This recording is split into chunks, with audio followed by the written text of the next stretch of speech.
Jan doesn't look like a utility company. She looks like the neighbor who cat-sits whilst you're in Corfu, and does it so well that Mittens doesn't... My elderly mom's new friend. I paid 70. My elderly mom's new friend gives me a bad vibe, prompting me to uncover hidden motives and protect her from potential financial harm. I paid. My elderly mom's new friend gives. My elderly mom's new friend gives me a bad vibe, prompting me to uncover hidden motives and protect her from potential financial harm. Original post. I cannot for the life of me figure out why I feel like this, but all of my spidey senses are tingling on this woman. Here's a bit of the background. My 40F elderly mom, 70F, has been ill for quite some time and is on hospice. She was living in an independent living place where it was all elderly people in apartment-type units. She has been living there for about 6 or 7 months and made a few casual old people friends, but mostly kept to herself, so I thought. A couple weeks ago my boys and I were visiting my mom. We live right down the street and visit often, when a woman walked up to us with my mom. I extended my hand to introduce myself to this woman when she dismissed the handshake and instead went in for a hug and said, "Oh, I only do hugs for family and we're pretty much family."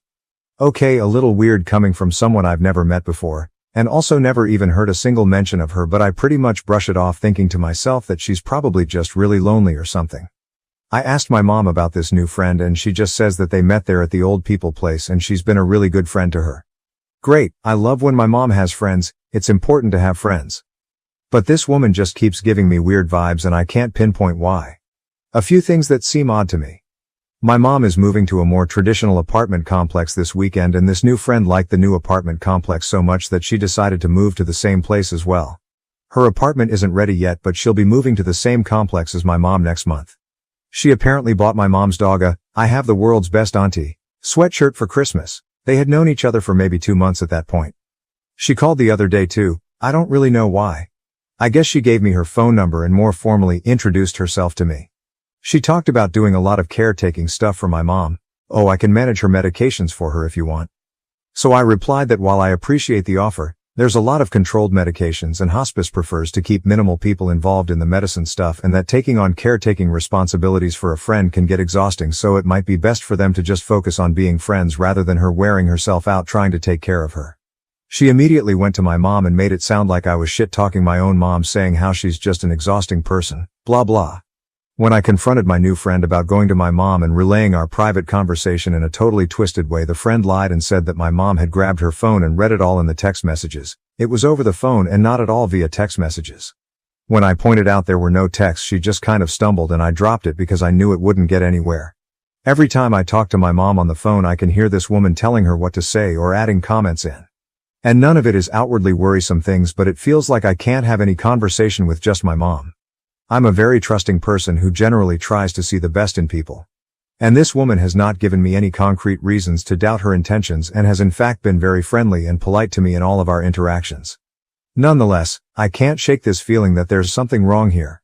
I sat my mom down yesterday and had a conversation with her about my feelings towards this new friend, and she didn't get defensive at all but disagreed with me and said that her new friend is just being kind and offering to help with stuff because she knows my mom is not the most organized of people and could use the help.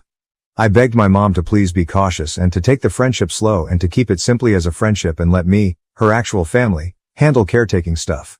Despite no changes in medications, my mom has been more confused lately and comes across to me like she's overtaken medication, but I only give her 1 dose at a time and the rest is locked up at all times, so it isn't that. But just to be safe, since she's been more confused lately, I took my mom's credit and debit cards so no one can take advantage of her financially. Reddit, please help me figure out what this woman would have to gain in coming between my mom and I if it isn't medication or money. I don't know how to do a background search or if that's legal for any random person to do. But I did look this new friend up on a couple websites and all I learned from that is that she has a lot of also known as names, but I can't find anything else. I'll pay for a background search if anyone has a recommendation for good ones. We're in California. Does any of this raise any red flags to anyone else, or am I just being too overprotective of my mom on this? Oh, I almost forgot. I called one of my mom's oldest and closest friends the other day and asked her if she's met his new friend and if so, what her impression was. She said, honestly, I don't know why I feel like this, but I just get a bad feeling about her. I just feel like she's up to no good. Hearing this made me feel better in that I'm not the only one to pick up on something, but I don't know what, if anything, to do about it all. Update. Thank you so much for all of the responses and heartfelt advice. I'm so sorry to have been MIA for so long after I originally posted, but it's just been a lot. I needed to take a beat to take it all in and deal with the punches from real life that kept coming my way. Immediately after I posted last, I went to talk with my mom. I explained my concerns and she agreed to the 2 cameras I put up in her apartment. On moving day I was out of the apartment for a few minutes taking my kids back to my house when I logged onto the camera app to test out the settings. I overheard my mom and the friend talking about me. It was not very nice and very much seemed like the friend was just teeing things up to come between my mom and I. My mom was playing right into it. The friend, I'll just call her Fran to make it easier, was gone when I got back to the apartment, but I got into it with my mom. I was crying telling her how hurtful it is to hear my own mother participating in a negative conversation about me after everything I do and have done for her. She cried. I cried. It was awful. But at the end I had at least convinced her that Fran was up to no good. Mom agreed to create some distance between her and Fran, and she immediately told Fran that her behavior towards me was not going to fly any longer and all talk of anything to do with me was off limits. Fran seemed to understand and blamed her behavior towards me on some flimsy excuse that I didn't buy for a second. All was calm for a week or so when one morning I called my mom to check in on her only to find out she was with Fran out running errands. When I pushed for more information I uncovered that Fran had taken my mom to the bank so that my mom could obtain a new debit card. Fran very much knew I had taken my mom's debit card, with my mom's blessing, because my mom was having episodes of increased confusion and wasn't aware of who or what she was spending money on, because my mom had forgotten she had given me her previous debit card. That was the final straw for me. That night I sent Fran the following text message. Hi Fran. Mom told me about you guys going to the bank today to get a card, and I just wanted to let you know that I know my mom appreciates your friendship, but that I do not appreciate your getting yourself involved in things you have no business being involved in. Mom and I have her finances under control between the 2 of us and we do not need any assistance getting her squared away, no matter how well-meaning. She's asked me to take her card again, the new one, and has put me as the main account holder so I can be sure she has access to what she needs but that no one else does. I want to believe you're coming from a sincere place of just wanting to help my mom, but it complicates friendships greatly when you get into financial territory. I handle all of my mom's finances and medical stuff and it's working for us that way. My mom very much appreciates having you as her friend, but she doesn't need a caretaker. I've got that covered. If you sincerely want to be her friend, you need to take 10 giant steps back and check yourself regarding how you're coming across to me. Because from my perspective it very much looks like you are dancing precariously close to the elder abuse line, and I'm sure you wouldn't want me to get the authorities involved here, but that's exactly what will happen if things continue down this path. Fran responded with some BS reply akin to, oh my word, I would never take advantage of anyone and I just wanted to help your mom blah blah blah.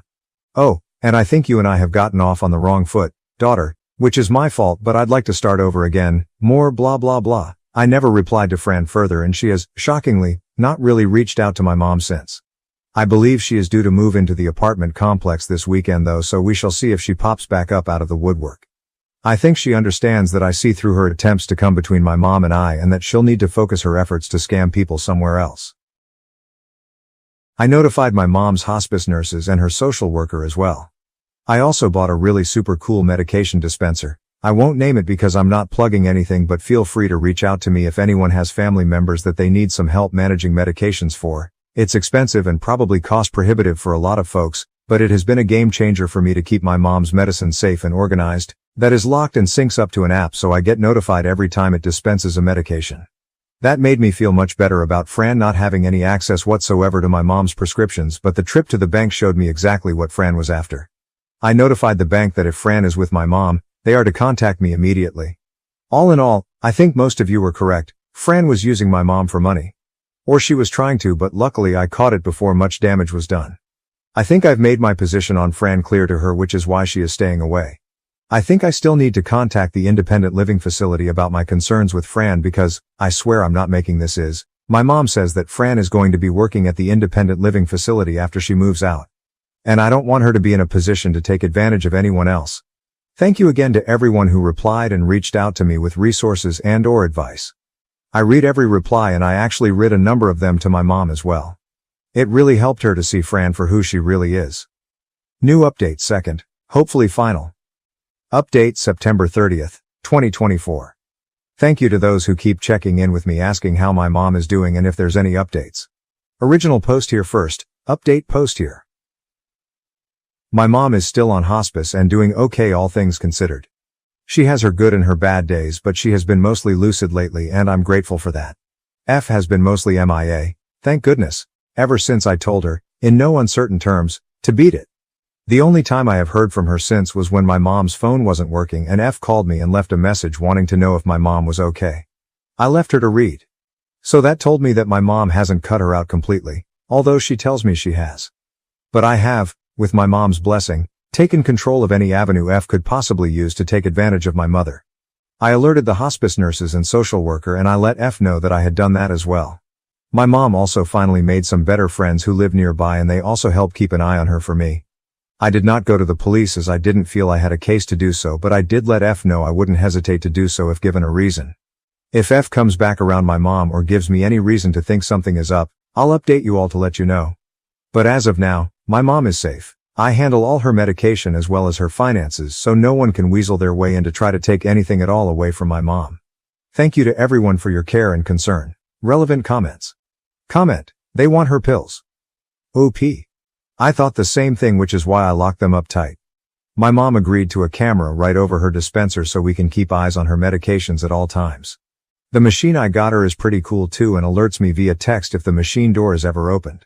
Not that it could be because it has a passcode on it that even my mom doesn't know. So there's lots of safeguards in place to ensure no one gets into any of her stuff at all. I discovered my ex-wife was feeding our kids turpentine daily and had to fight to protect them, gain custody and help them heal from the trauma. May 1st, 2021 on r/relationship_advice. I found this out, like I do most things about life with their mother, through the kids, M7 and F5, as communication has been pretty much non-existent between the ex and I since our split 6 years ago. Before anyone jumps to conclusions, no, I don't ever press my kids for information. I've worked very hard to establish an uninhibited, open, no topic is off limits type of relationship with my kids. Even though I've only got them every other weekend, I want them to feel comfortable enough to fully express themselves and speak their mind freely around me. This has led to several discoveries about certain aspects of their life that their mother has asked them not to reveal to me, something I'm very much against. I don't believe any child should have to hold secrets between their parents. It isn't their responsibility and is something I would never ask of them. That being said, they've come out with nuggets of wisdom such as we shouldn't be drinking tap water because the government puts chemicals in there that makes us docile and obedient. Santa isn't real.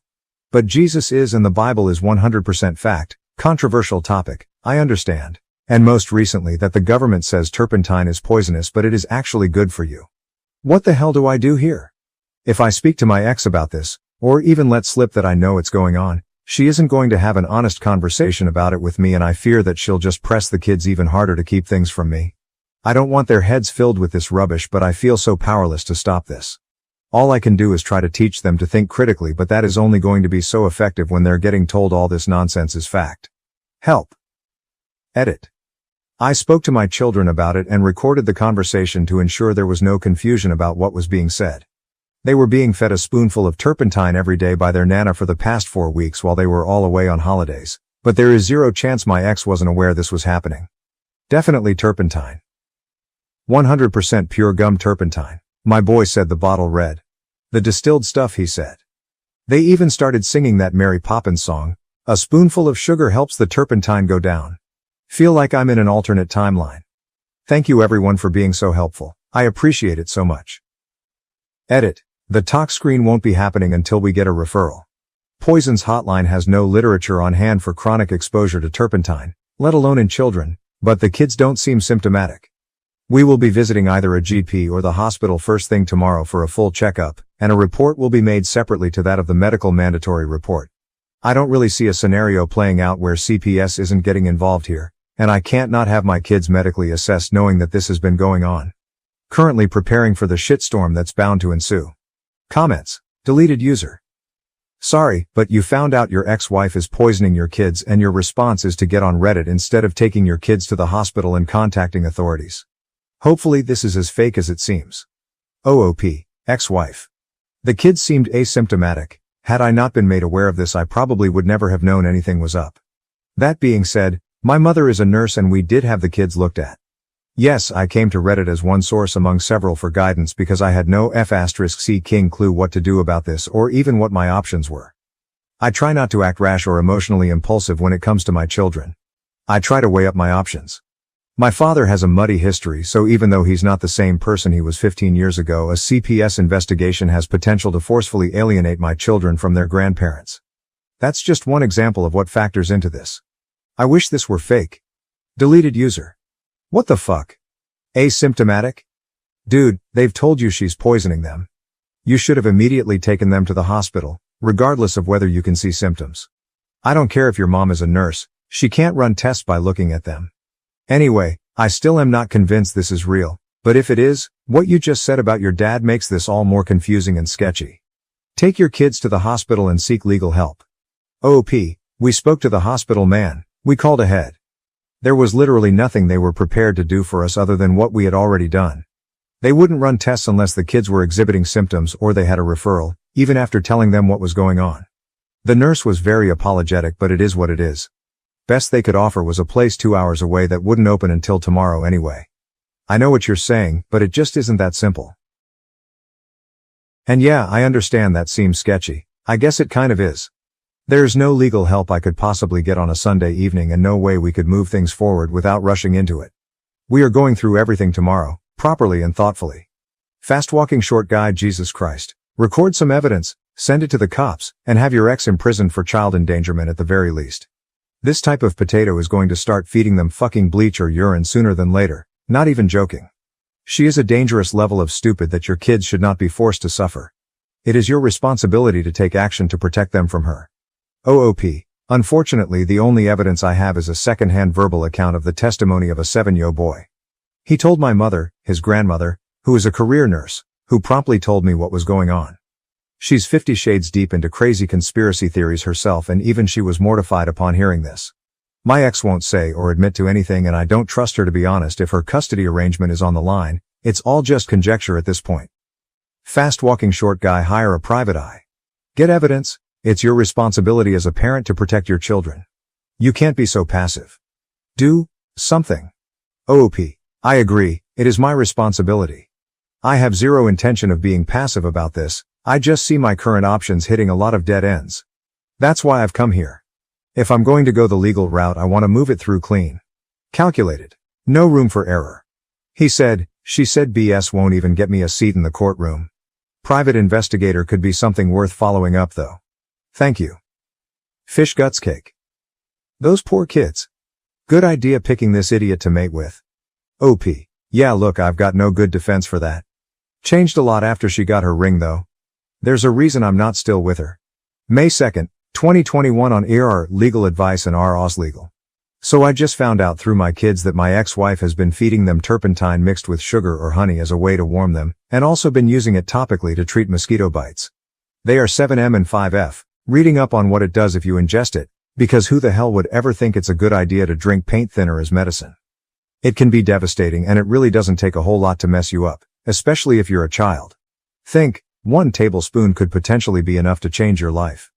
I don't think talking to the ex is going to yield any results, and realistically I don't even expect her to be honest about it anyway.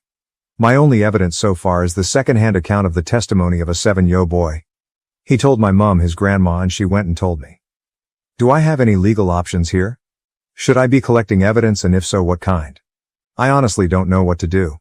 I can't have my kids being fed literal poison, and to top it off they were saying, yeah, the government tells us it's poison, but it's actually good for you. This isn't the first time they've come out with little nuggets of conspiracy-soaked wisdom like this, tap water makes you docile and obedient sort of stuff, but this one is truly terrifying. They were meant to go back to their mother today, but I've got them in my care until next weekend due to an undisclosed emergency that my ex sprung on me about an hour ago. Never mind that I'm starting a new job tomorrow and wasn't prepared in any way to look after them for a week with no notice. But please, if anyone here can give me a few tips or pointers, I would be so grateful. I'm stressing pretty bad about this. I don't know what to do. Edit. I'm located in Victoria, Australia, if that makes any difference to the situation. May 2nd, 2021 on RR Ask Docs. So for the last 4 or so weeks my kids, 7M and 5F, have been ingesting a spoonful of turpentine every day, and been using it topically to treat mosquito bites. 100% gum turpentine. My boy said the bottle read, paint thinner. I've questioned them about it and I have zero doubt this was happening. Now I've wanted to book in for a tox screen and blood work but would have to travel 2 hours to get it done. The only other option being police and CPS, both unfavorable options, or seeing a GP. What am I in for here? What damage would chronic ingestion of turpentine cause a 7-yo or 5-yo child? What are the things I should look out for? Would terps even show up in a screen in such a small volume? And if there's anyone here from Victoria, Australia, would a GP be able to help initiate a tox screen? May 2nd, 2021 on Art of Toxicology. The contents of this post were not able to be recovered. However, this comment was deemed relevant, as it has information about turpentine therapy. Solomon Gilbert, MOD. I'm sorry to hear of this happening. Usually, we wouldn't allow medical advice requests, but this is an exception. Turpentine has been touted as an alternative medicine cure-all, as has been amplified by misinformation on the internet. Please seek immediate medical assistance from a trained healthcare professional and take any discussions surrounding medical advice here with an enormous pinch of salt. That said, this subject is very important to discuss and could help others who may have come across similar cases. OOP, my apologies. I will admit I didn't carefully look through the rules of this sub before posting. I did stumble across this particular school of thought this evening, unfortunately, whilst researching the effects of turpentine ingestion. It saddens me to learn of its existence, but honestly I'm not as surprised nor shocked as I feel I should be. Understandably, advice from strangers on the internet will never be a credible substitute for a trained professional opinion. Sorry guys. But I do appreciate your concern and the willingness of those who helped. Thank you. May 3rd, 2021 in a comment on the Ask Docs post. Update on the situation. The kids have been medically assessed. They've had blood work done, testing for liver and kidney function, as well as any other abnormalities, and have undergone some minor testing. Thankfully, everything has come back clear and they seem to be happy and in good health, apart from my daughter being a little upset about being jabbed with needles. There were, however, some very concerning statements made by my kids to the doctors who screened them, both with and without any family present. Everything said has been transcribed and documented in their discharge papers. CPS has since been informed of the situation. The situation has been reported to the police and a medical release statement has been filed with them. They told me they would remain in contact with CPS and wait for their lead. The kids are legally staying within the care of myself and my family until further notice from Child Services. At this point in time, I've had no contact with my ex since this all came about. I have a tip on a great family law legal representative whom I will contact in the very near future to discuss my steps moving forward, and about making a claim for primary custodial care. My family fully supports this decision and we are all still incredibly shocked about this whole scenario. I am on the verge of having an absolute meltdown, but things actually seem okay for now. My kids are safe. I couldn't be more grateful for how supportive my family and friends have been over the last couple of days. Thank you to everyone who gave me their advice and support. I appreciate every one of you. Please do not feed your children turpentine. UDG. I can pretty much guarantee that if you're buying bottles labeled 100% pure gum spirits, or whatever, they look like this rather than this, and the warning label basically comes with a wink and a nod for free OOP. Actually it looked like this. Literally has poison impressed down the side of the plastic bottle, complete with all the expected warning labels. Straight from the paint section at Bunnings. Update as of September 2023, September 22nd, 2023 on his profile, 2 years after the original posts, 2 days after the Boru post. Just an update on things since everything went down and maybe provide a little clarity on a few key details. Not that it's necessary to me that you believe my story, Reddit being what it is and all, but bear with me as I haven't really spoken about the topic with anyone outside of my partner in a very, very long time. There will be a few additional details that won't be mentioned for discretionary reasons and active actions currently in place. Not very brief. Sorry. I'll start by stating that the kids have been in my full care since that first post and are very happy and healthy. The mother has placed the entirety of blame on the grandmother and remains steadfast in that stance to this very day. The month prior to my post they spent camping as a family, the kids and their mum's immediate family. They spent that entire time in her care and there is no way she wasn't privy to what was happening. Every goddamn day. The kids had a fucking song to sing about it. All substantiated in statements taken from them. So as a few have speculated, yes, this happened in regional Victoria. A couple hours from Melbourne. The hospital here could have taken the kids in for screening through ER, but they didn't have the facilities to actually test the blood work on site. The turnaround for a result, I was told, would have been a few days, possibly longer, as it had to get sent off. Alternatively, I could just wait until the following day to make the trip to the nearest facility that was capable of producing same-day results. We took that option. The kids were triaged the following day through ER. Tested for organ functionality, blood work came back clean. They were privately spoken to and assessed by on-site well-being officers, or whatever their title, and CPS was contacted through the hospital and a case opened. Note, yes, we do call them child protection here even though they operate under the DFFH banner. But so does community housing and disability support, in tangent with NDIS, so do with that information as you will. It's a broad department. We left with the medical reports which included statements given by the children and holy fuck where they were being fed some wild facts about the world. That night I made an informal statement at the local police station stating what the situation was and the actions taken, just so they had it on record. For those tracking the chronology of all this, we are roughly 30 HRS into the timeline from me first finding out.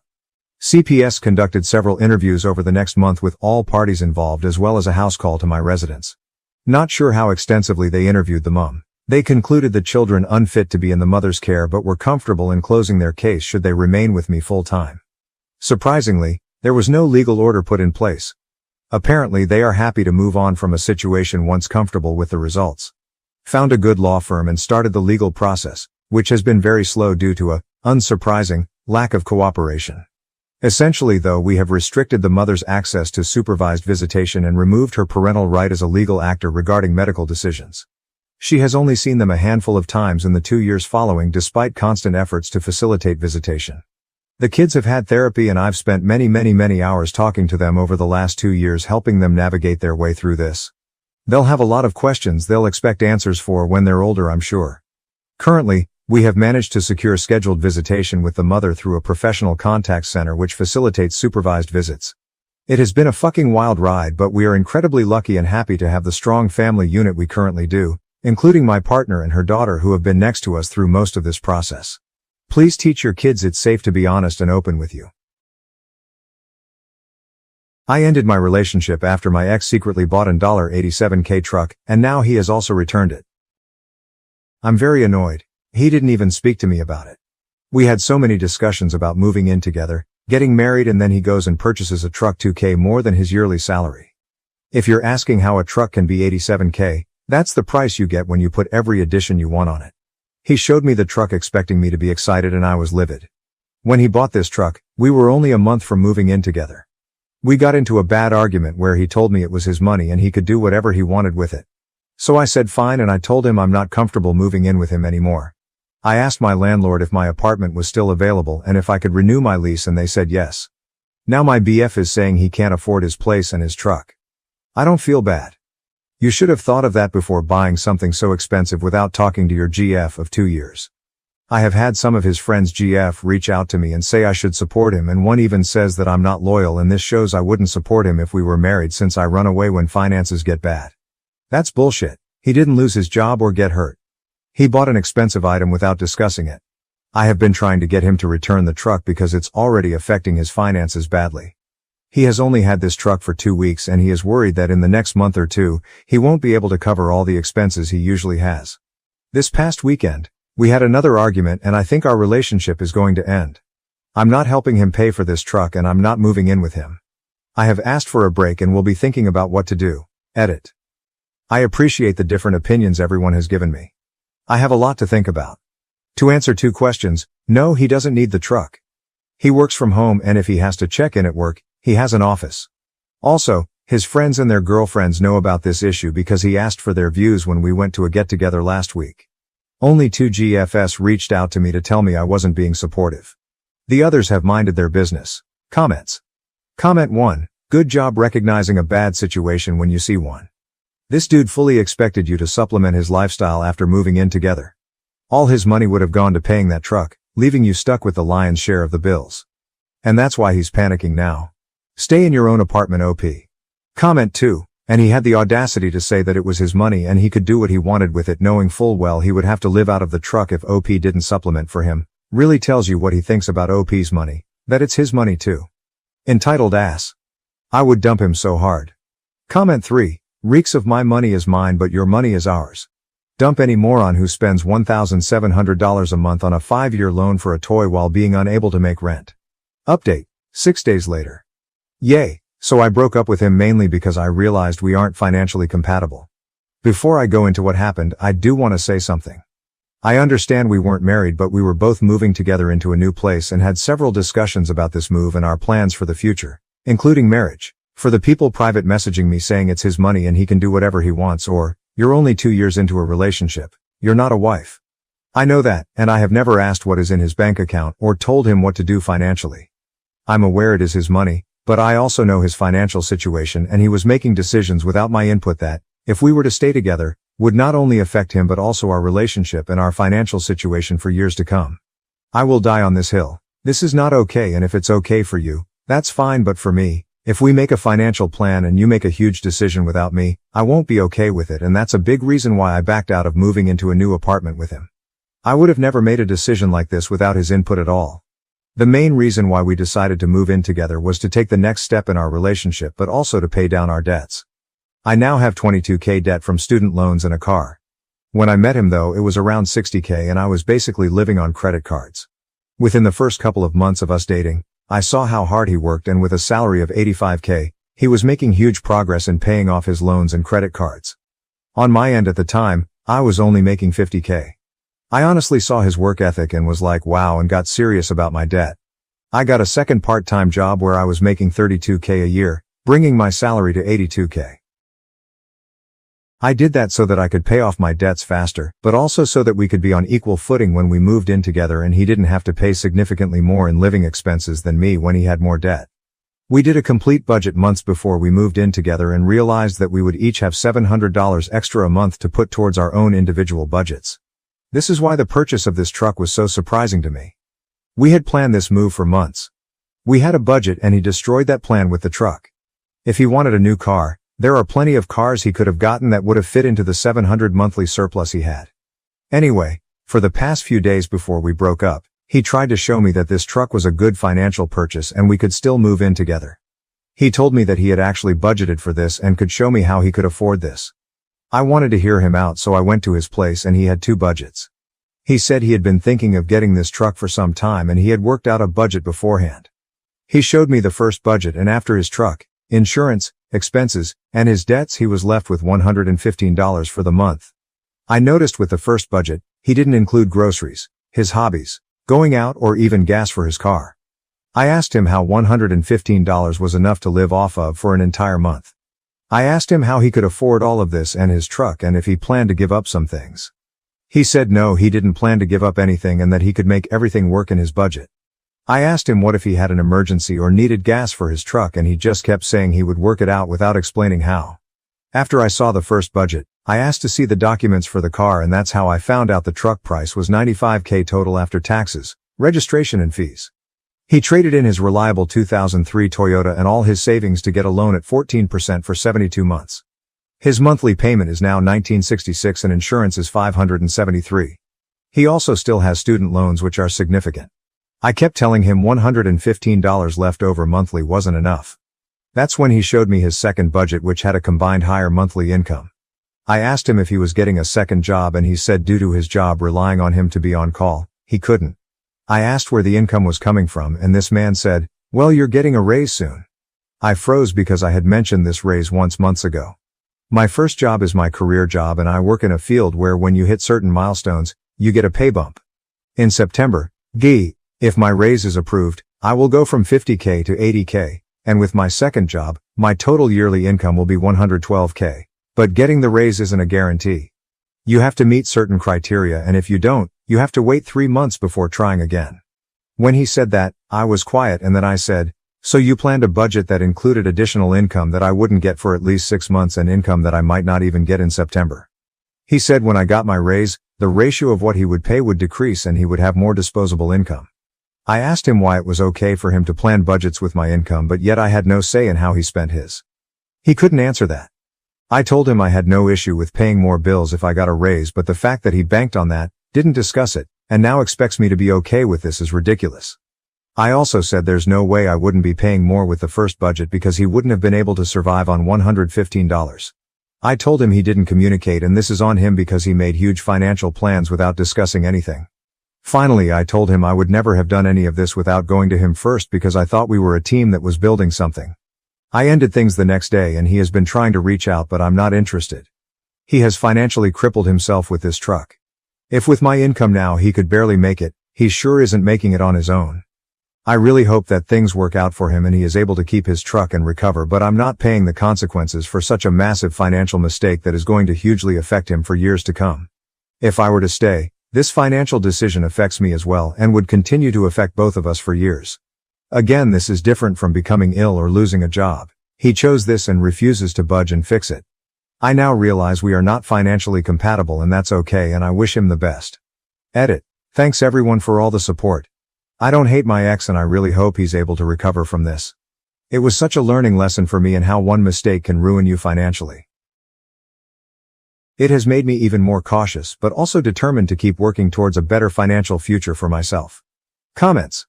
Comment 1. You are very smart. I have a wife like you and we are going to retire comfortably because of that.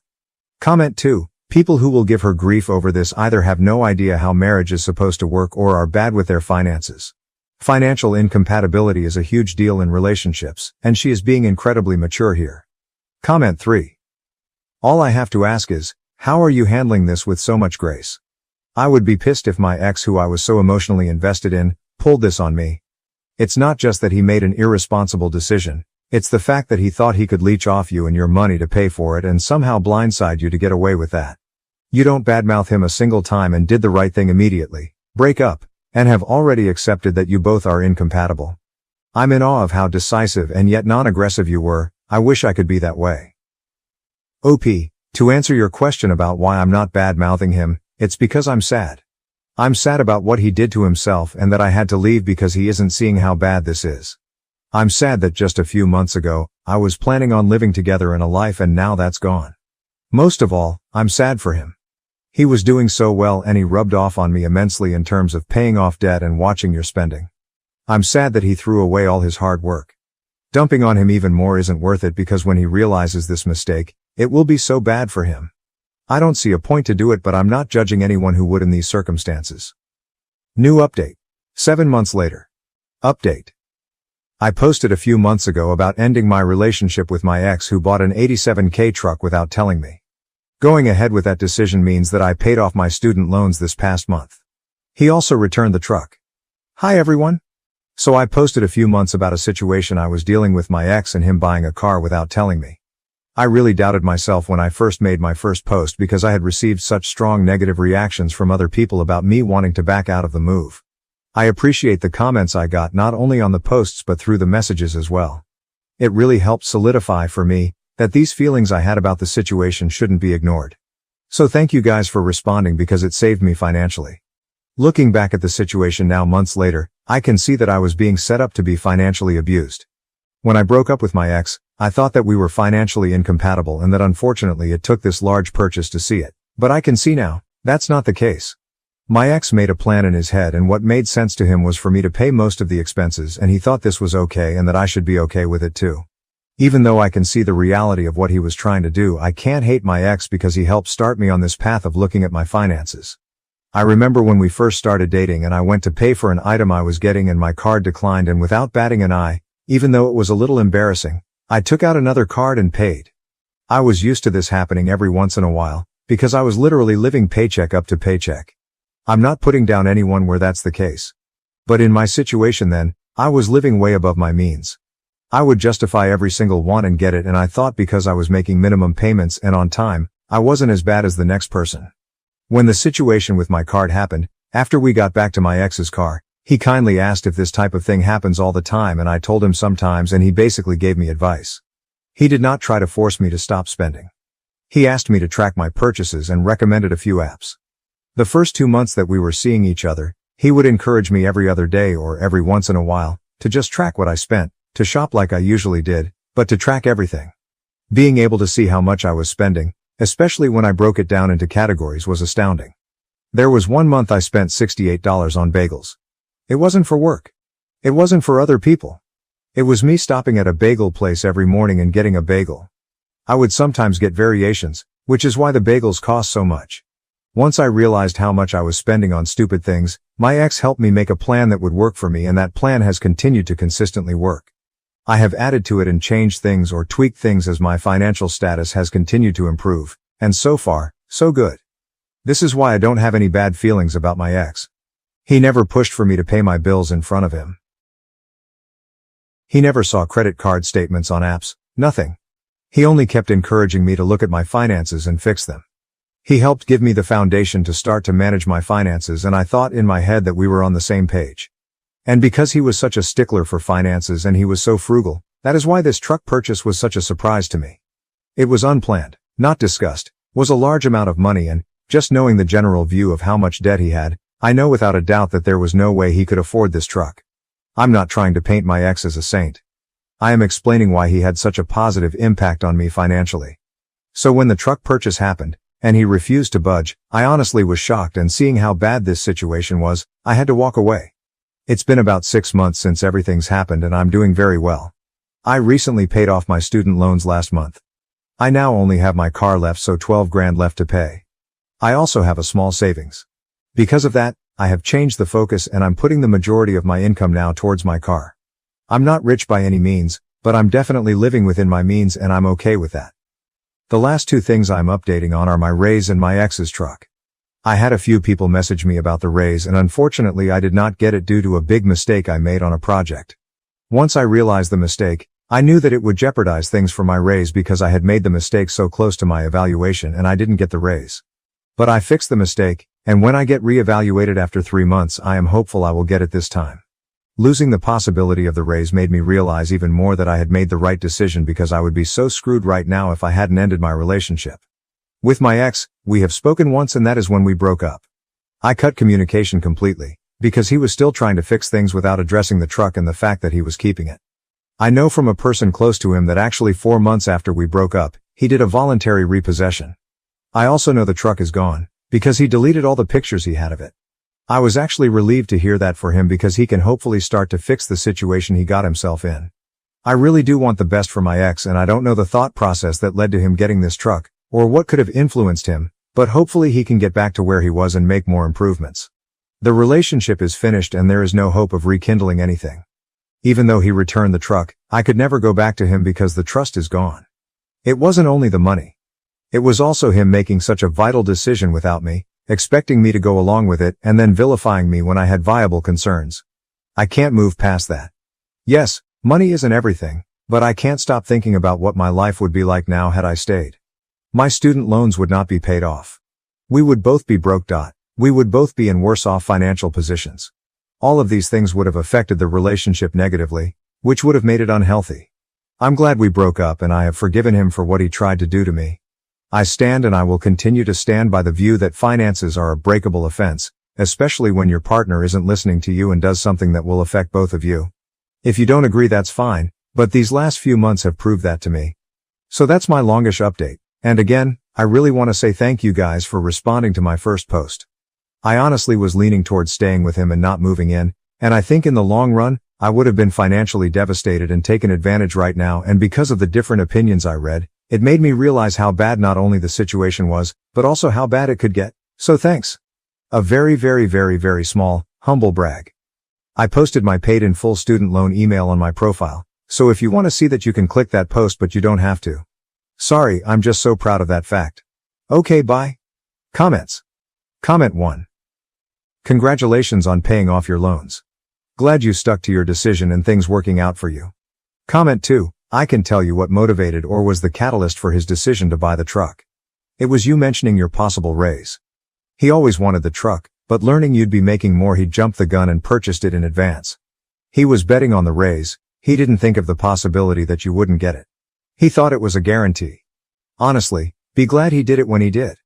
Could you imagine if he waited until you did move in together? Then you'd be more trapped due to having signed a lease with him. He would have screwed your credit. Even if you couldn't help him pay for the truck, having your name on the lease and him not paying his portion would affect you. He also would have guilted you into helping by paying more, even if you still only made the same amount, because he'd be struggling. I couldn't imagine if you had gotten the raise, he'd probably guilt you into keeping your second job, because then you could help him more. Glad you stuck to your decision. I get it's his money to do with as he wishes. However, he seemed to think, as did those who sided with him, that your money was his too. That he could make decisions about your money and how it was spent, but you couldn't do the same. Honestly too, you didn't try to control his decision or his money. You were controlling what happened to your money. Am I the asshole for purposefully ordering meat items so I don't have to share with my vegetarian friend? I have a friend who is a vegetarian and very entitled.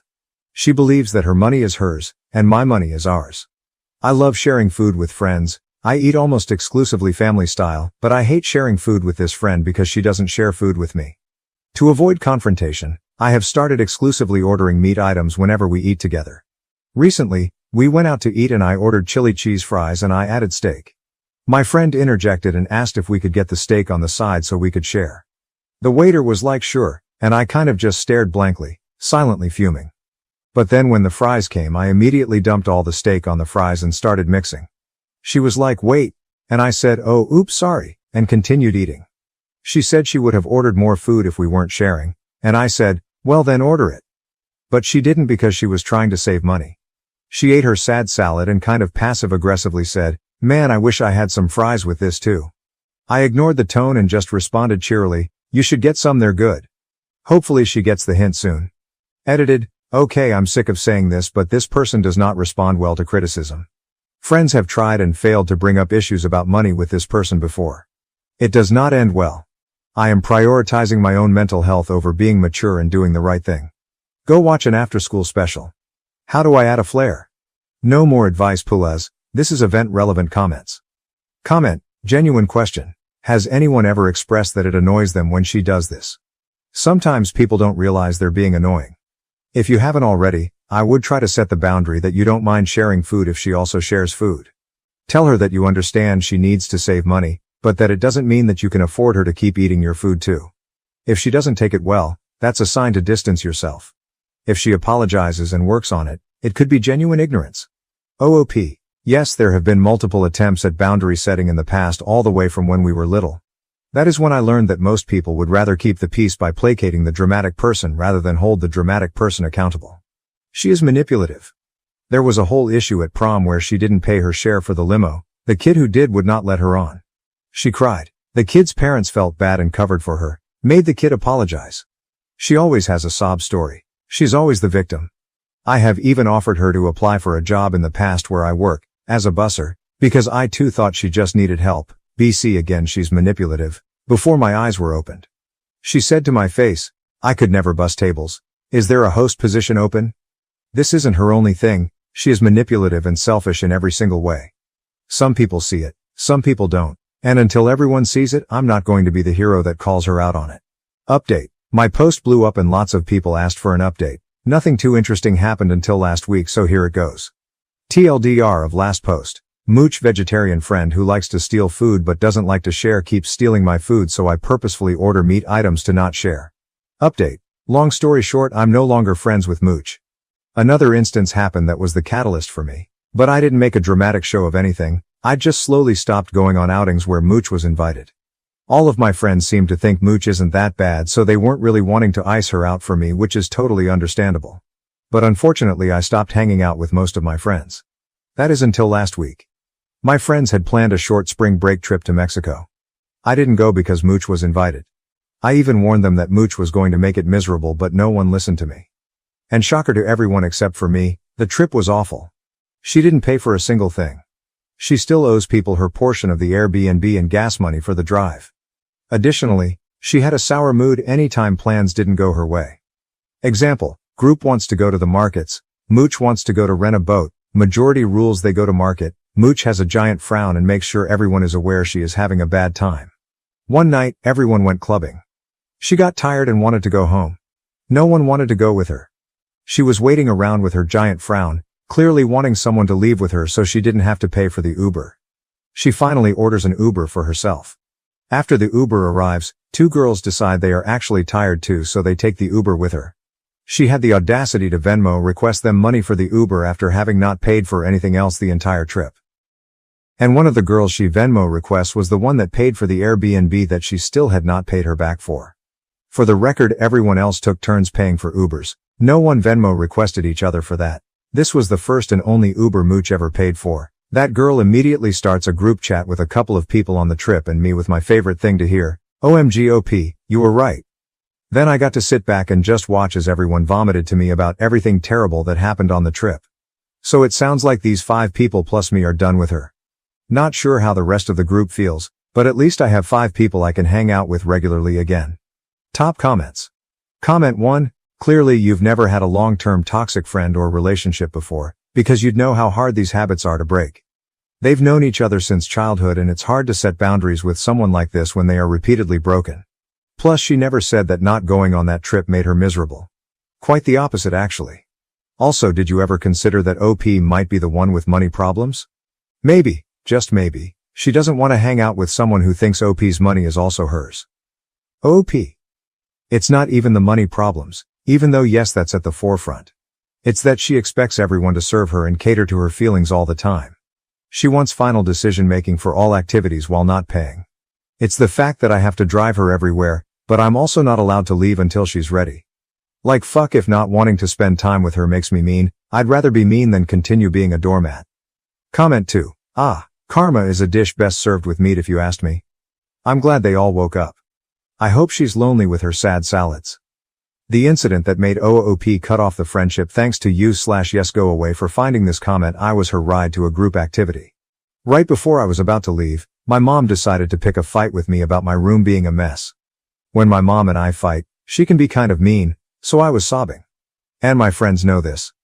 I texted my friends that I couldn't come anymore because my mom grounded me. Mooch said, but you were my ride. And I asked the group if someone else can pick her up. Everyone else lives kind of far and no one wants to go out of their way to pick Mooch up. She calls me and asks that if I can't come hang out can I at least come pick her up, drop her off at the hangout location and then pick her up again at the end of the night. She even said, I feel like your mom would understand you made the commitment to drive me. I just said no, and to her credit she accepted it and then ended with, well that sucks, I hope you feel better. BC she can tell I've been crying. That was just the final straw for me.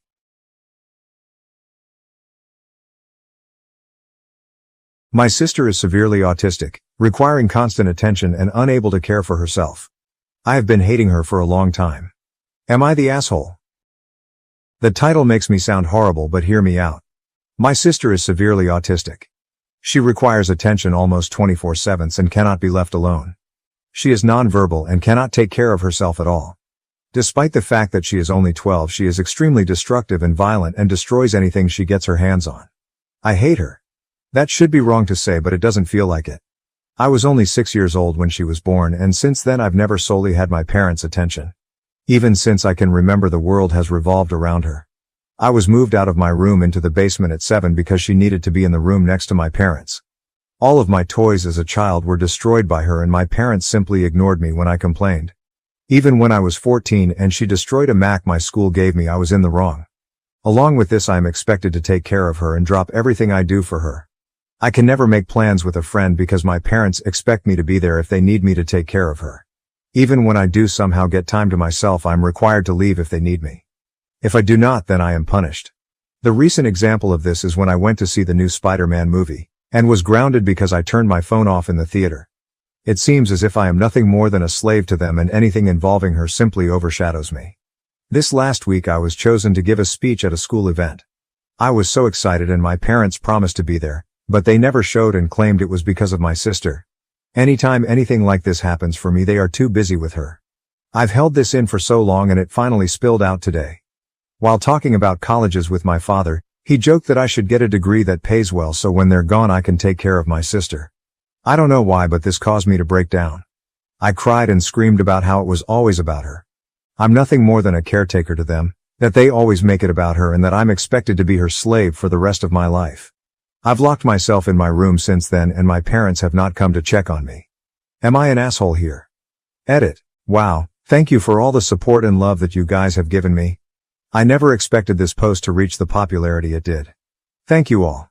After thinking about it for these past few hours, you are right that I don't despise my sister. It's not her fault that she was born the way she is. My parents came to talk to me a while after my breakdown but I was unable to bring myself to talk to them and only cried and asked them to leave. They have made arrangements with my grandfather for me to stay with him for the time being and am getting ready to go to his house.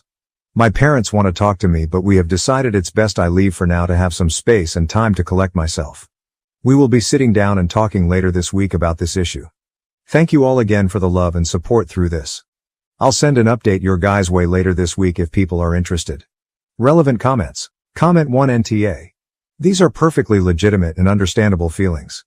You have done nothing to sign up for taking care of another human being. It's not like she's your kid. And that was wrong of your dad to joke about, because it sounds like he probably is really thinking along those lines. Be honest with your parents about how you feel. Make clear that it's insane that you're expected to be a full-time babysitter, grounded for no phone in a theater. That's fucking bullshit. Comment 2, NTA. Kid, I hope you go to college far away from home. Later in life, make sure your parents understand that you won't be taking responsibility, so they better have care and funding in place. Comment 3, if you can, go to college far away. Time away and on your own to be just you will be good for you. Because I think your dad was only half joking. At some point you will want to have a conversation about how they need to plan for the care of your sister in the future. And make it clear that it is not you, especially if you feel the same way as you do now. I'm really sorry your parents didn't handle this better, and I hope that one day your anger moves away from your sister. Comment 4. This is a parent problem, not a sister problem. I am a parent of one autistic child and one neurotypical child, and I will tell you that we would never treat our NT child like his role is to take care of his sister. If she ruins his stuff, we replace it. We have also given him some separate space, with a lock, so that we can prevent her getting into his stuff. Now if he leaves it out, that's another story, but we try our best. Are there ways in which having a sister with a disability still might suck for him? Of course. We're a family, and what impacts one tends to impact us all. But we try to mitigate that, and at least sympathize when we can't. We also make sure that he benefits in whatever ways we can. Like the fact that he has never had to wait in a long line at an amusement park because of her skipping the line pass. It sounds like your parents haven't done any of this, and have in fact, made everything worse for you. That is not your sister's fault. She can't help who she is, and at only 12, she is still learning and growing, and you may still have a great relationship once you're both adults. Your parents, on the other hand, should have done better by you. The brunt of your anger belongs to them. Update. Well, since that day I made the post, I've been staying with my grandfather. The week's been honestly a huge change for me, for better and for worse, but I'll try to run it down. I started by telling my grandpa the story of why I broke down the way I did, and to be honest, he seemed horrified. No one in my family knew my parents were using me as essentially a free care service for my sister. My grandpa told me some things that I don't feel comfortable repeating here, but in essence my sister is supposed to be getting care from a professional and that my parents were ignoring that. Along with this, I was not supposed to be caring for her at all with her mental state, as apparently she is a danger to herself and others.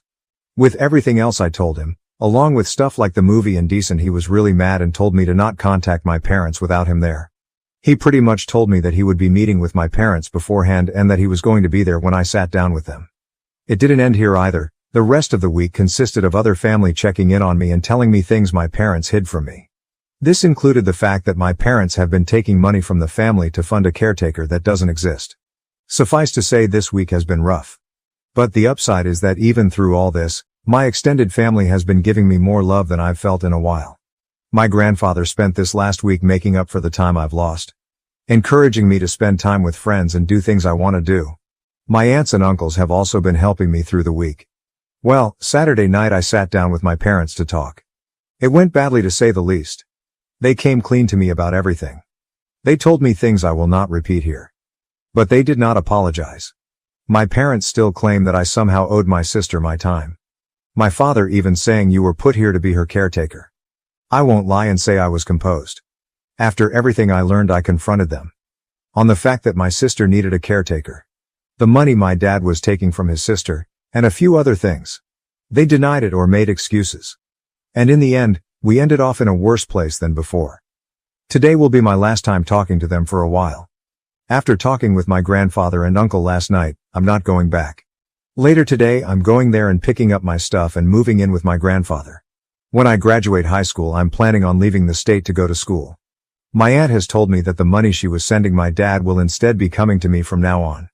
My parents have called me twice since Saturday. Neither of them were to apologize and only ask when I was coming home. I won't be going back to them. Right now I still feel pretty uneasy about everything, but I feel like that will pass. The rest of my family is showing their support to me, and honestly, it feels great. But in the end, I lost my parents. Over all of this, I've learned something that I wished I saw earlier. I don't hate my sister. In fact, I love her with all my heart. I should never have projected my hate onto her. That was wrong, and someday I hope to make up for it. But for now I need to leave. So here's my update. Thanks again for the support my original post got. I really appreciate everyone who took the time to comment or show me support. Thank you. Edit. Thank you all so much. I wish I could respond to every single one of you, but my lunch only lasts so long. I'll update tonight how the move out went, but until then, thank you all. I want to say that your support has been amazing and your kindness means more to me than anyone could ever imagine. Late edit. Wow, I never imagined my story would reach the popularity it did. I know it's kinda cliche and I've said it 1,000 times, but thank you all. We just got back from moving my things out of my parents' house. Everything I wanted to take my grandpa and uncle helped move, and it's at my grandpa's house now. I have my birth certificate, social security card, and every other document and record I could think of. My parents were quiet the whole time I was there. Shortly after I arrived, my dad left with my sister and my mom only hovered over us silently as I moved. It took a while, but as we left she broke down and told me she loved me and would miss me. I hugged her and said goodbye, and that was it. Even now I sit here and think if she really meant it. After this whole week of her not saying anything, she waited till the end. I hope she meant it. Right now though, I think I just need to look ahead. Maybe one day me and my parents can reconnect. I hope so. Thank you all for the advice and love. It's been amazing, and I'm glad that through this experience I at least got some positive out of this mess. Will I come back? I don't know. If something happens and you guys still want an update, I'll maybe come around again. But for now I'm going to move on. For all those out there who shared their stories with me, thank you, and I hope to see you on the other side. See you, Space Cowboy. Relevant comments. Comment 1. OP's grandfather is a saint. Comment 2. The sad thing is that he should have had to be as kind and good as he was. The parents were disgusting people who robbed someone of the necessary childhood experiences and felt no remorse for it. Comment 3. Yeah, I feel really bad for OP. It broke my heart when he talked about how all his toys got wrecked and no one cared. Another angle that I'm not seeing being discussed, OP's sister is being robbed too.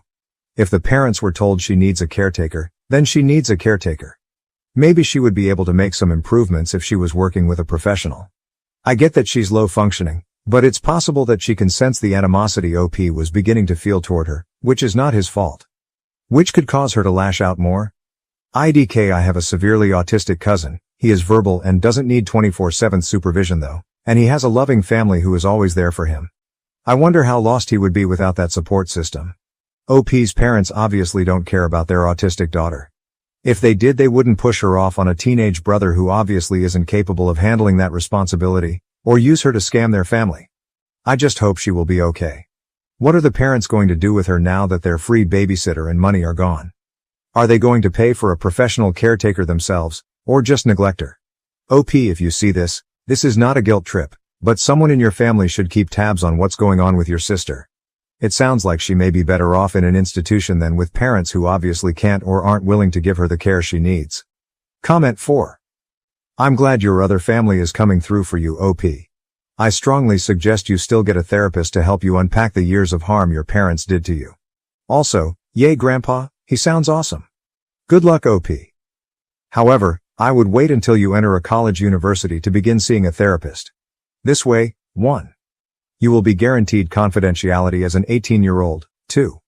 You will likely be covered under a student plan that you pay for with tuition that will make therapy free, and 3. You'll have time to compose yourself when you're alone and really be able to sort out your feelings. Comment 5. I understand your predicament, for I also come from a similar situation. My older brother has autism spectrum disorder, and is on the low end of the scale. My parents, since I was about 7 years old, always stressed that I needed to take care of him and allow him to live with me once I was older, despite the 4-year age difference, alongside his physically and sexually abusive tendencies towards me, and only me, out of our family of 5. Now, I am 20 years old. Since I was 18, my parents have expected me to pay for items he desires, read for him, clean for him, pretty much anything you could think of, despite me being a college student with many chronic illnesses that was being abused by him since I was 11. Despite everything he has done, I do not hate him or his disability. Rather, I hate that my parents have enforced that his abusive behavior was not morally incorrect, thus insisting to him that I was wrong and hated him for his disability. No matter how much I expressed to him that his behavior was wrong and that I did not resent his disability, as I am severely disabled myself, he never listened or corrected his behavior until I began to distance myself from him at all available chances at 19 years old. He is my brother and he needs help, But I cannot be the one to give it to him because I deserve better than the life I was provided by our parents and him. I plan on moving out very, very soon. I hope things get better for you soon, and that you are able to reconcile with your sister as you desire without parental interference. Good luck, OP. MAGA dad and daughter, a relationship broken by political differences. Am I the asshole for not forgiving my dad after the birthday argument? Original, Dad's POV, May 10, 2023. Am I the asshole? My daughter doesn't want me in her life because of our differences in political opinions. I, 65, have two daughters, Alicia, 35, and Mary, 32. I have been divorced from their mother since the girls were in middle school and have been with my current partner Janice for 15 years, but we are not married.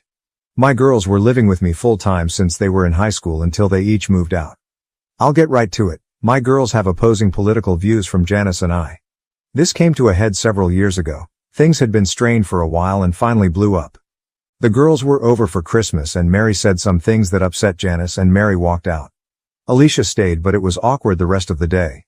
Janice and I decided not to let Mary visit anymore, but I still saw her regularly on my own or with Alicia.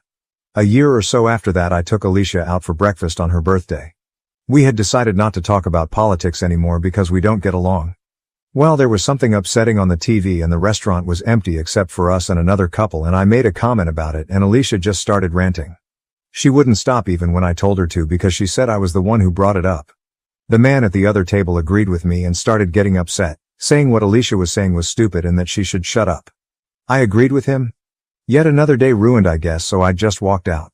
I told her happy birthday before I left. She was very upset that I abandoned her with a stranger that was upset with her. But all she had to do was stop talking and that never would have happened.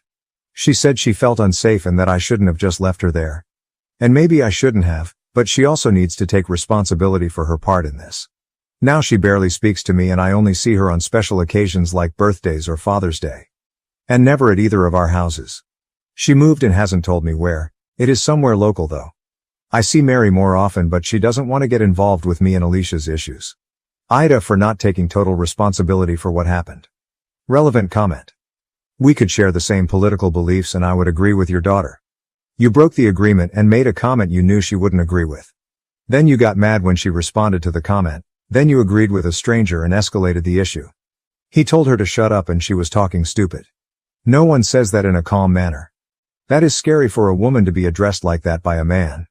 After all of that, you left her, straight up left her with some stranger who was making comments about her. No wonder she felt unsafe. Her safety is more important than a disagreement. Bonus comment from the poster, I think it gives a better sense of his beliefs. I'm not racist and I think people should have bodily autonomy. For instance, no one should be forced to get any vaccine they don't want to. Original, daughter's POV, now deleted but preserved in a comment. May 12, 2023. I'm the daughter of a political dad. I have receipts, I'm Alicia. Those aren't our real names, thankfully. There are screenshots of 2 conversations with him in my profile. One from the day of this incident in 2018, and one Facebook Messenger conversation from 2020. I have more and may post them, but for now that should be enough. Yes, I made a throwaway for this. I don't want it attached to my main. My friend actually saw the post first and told me about it, and I considered for a while whether or not I should respond. It also took me a minute to find the conversations. I did want to address some things because even though the post was lacking details, most of the comments I was able to read were spot on, and this was very validating for me. As most of you guessed, yes, he is a Republican Trump supporter and I'm progressive. And yes, we are in the US. This was pre-COVID, he came out as an anti-vaxxer during the pandemic. Janice is horrible, lol. On the outside she seems sorta okay, but she's all about manipulation and control. If you aren't wholly grateful for every little thing she does, she employs guilt trips. She's definitely the respect your elders type. There's more to the story there, but I'm not going into it. We used to all have family dinners at their house once or twice a month. The atmosphere had been strained for a while because Dad and Janice didn't want Mary and I to comment about politics. They were allowed to say anything they wanted, but we weren't allowed to respond. We were told it was disrespectful to disagree with them in their own home. I thought it was very hypocritical and it pissed me off. When I lived with them, I never really started my opinions much out loud because I wanted to keep the peace. Because I had to live there. As I got older and moved out, I stopped being quiet about it, and I think it shocked them. I was tired of listening to racist, misogynistic nonsense and not saying anything about it. I was civil about it. I didn't name call or make it personal. Them on the other hand is a different story. Apparently I'm a liberal extremist, according to my dad who said that to my face. Because I believe in civil rights and equal rights for everyone. Okay, that day at Christmas my sister and I were talking about climate change amongst ourselves and they butted into the conversation and it exploded from there. We weren't talking to them at all, and they started being passive-aggressive and accusing us of thinking they were stupid, which neither of us said. My sister had apparently had enough of it all and walked out. She was never invited over again. I continued to visit but I too was eventually told I wasn't going to be invited again. The topic on TV in the cafe was about whichever mass shooting or police shooting had just unfolded at the time. I don't remember specifically. I also don't remember the exact wording of my dad's comment, but it was something about guns and/or minorities. My comments in response were about gun control and statistically the demographic of most mass shooters. White men, sorry not sorry. And he as a white man took offense to that. So did the other boomer white man at the table next to us. I didn't care, I wouldn't have started it but I was sick of him getting in his little comments and thinking I wouldn't say anything back because we agreed not to talk about things like that. After my dad's initial snide comment and I started listing statistics, my dad told me to stop talking. I said why? I'm not ashamed of anything I'm saying. Neither of us were being loud by the way, it was a private conversation at a normal speaking volume. At that point the other man sitting with his wife said loudly, "Well, I'd like her to shut up," and started saying things about how what I was saying was stupid. I sat there in shock and just as I was about to collect myself and tell him to fuck off my dad turned around to him and said, "You know what sir, I agree with you," which put me into shock again. I literally could not believe that just happened. My dad then stood up, muttered happy birthday at me and walked out. The man continued to spout angry nonsense in my direction while his wife tried to calm him down, and I tried to think about how fast I could get to the police station next door if he tried something. I sat there for a few minutes in shock and his wife came over to me and started apologizing profusely. I eventually left too and tried not to cry on my way home. Not that it matters a whole bunch, but we drove there separately and had paid for our food already. So he didn't leave me without a way home and didn't stick me with the bill. Ever since I started speaking up about my opinions, my dad has been very patronizing and condescending. It's funny though because even then at first when we'd debate something we would be civil and I could get him to listen to me. I even got him to indirectly admit that he's pro-choice once during a conversation. He doesn't identify as that but when we spoke logically and reasonably about it he admitted that at least in some situations abortion should be allowed. I said congratulations that makes you pro-choice. And he didn't have anything to say to that lol. I think it's the buzzwords and the faux news that's really tripped him up and it's unfortunate. He and Janice live very much in their own little fantasy land and don't like being reminded that it isn't real. They've stopped going to family events partly because of this and partly because of Janice's medical condition. And I think partly because no one likes her. I already turned off messages and I don't really want to be responding to a bunch of comments. I might turn them off altogether at some point if that's an option but we'll see how this goes. This has already gotten way more attention than I'm comfy with. But I didn't want to leave everyone hanging. There were some really insightful comments that gleaned a lot of truth without knowing the full situation, so I wanted to give some closure. And also to say thanks, this has helped me a lot. As for what I'm going to do about it in real life, probably nothing, because I'm pretty much done trying to do anything but keep up a surface-level relationship. Once in a while he tells my sister he misses me, as if he doesn't understand what happened. We've had so many conversations about this that if he doesn't get it by now he never will, and I'm done trying.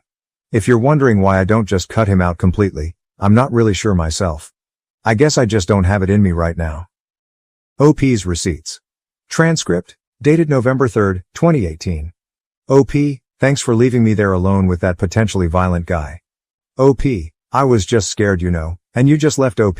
Make no mistake though, I will not be silent, I will be scared and loud. OP, remember how mom used to send us to school in tears? That's how I feel now. OP, you've become really good at breaking my heart.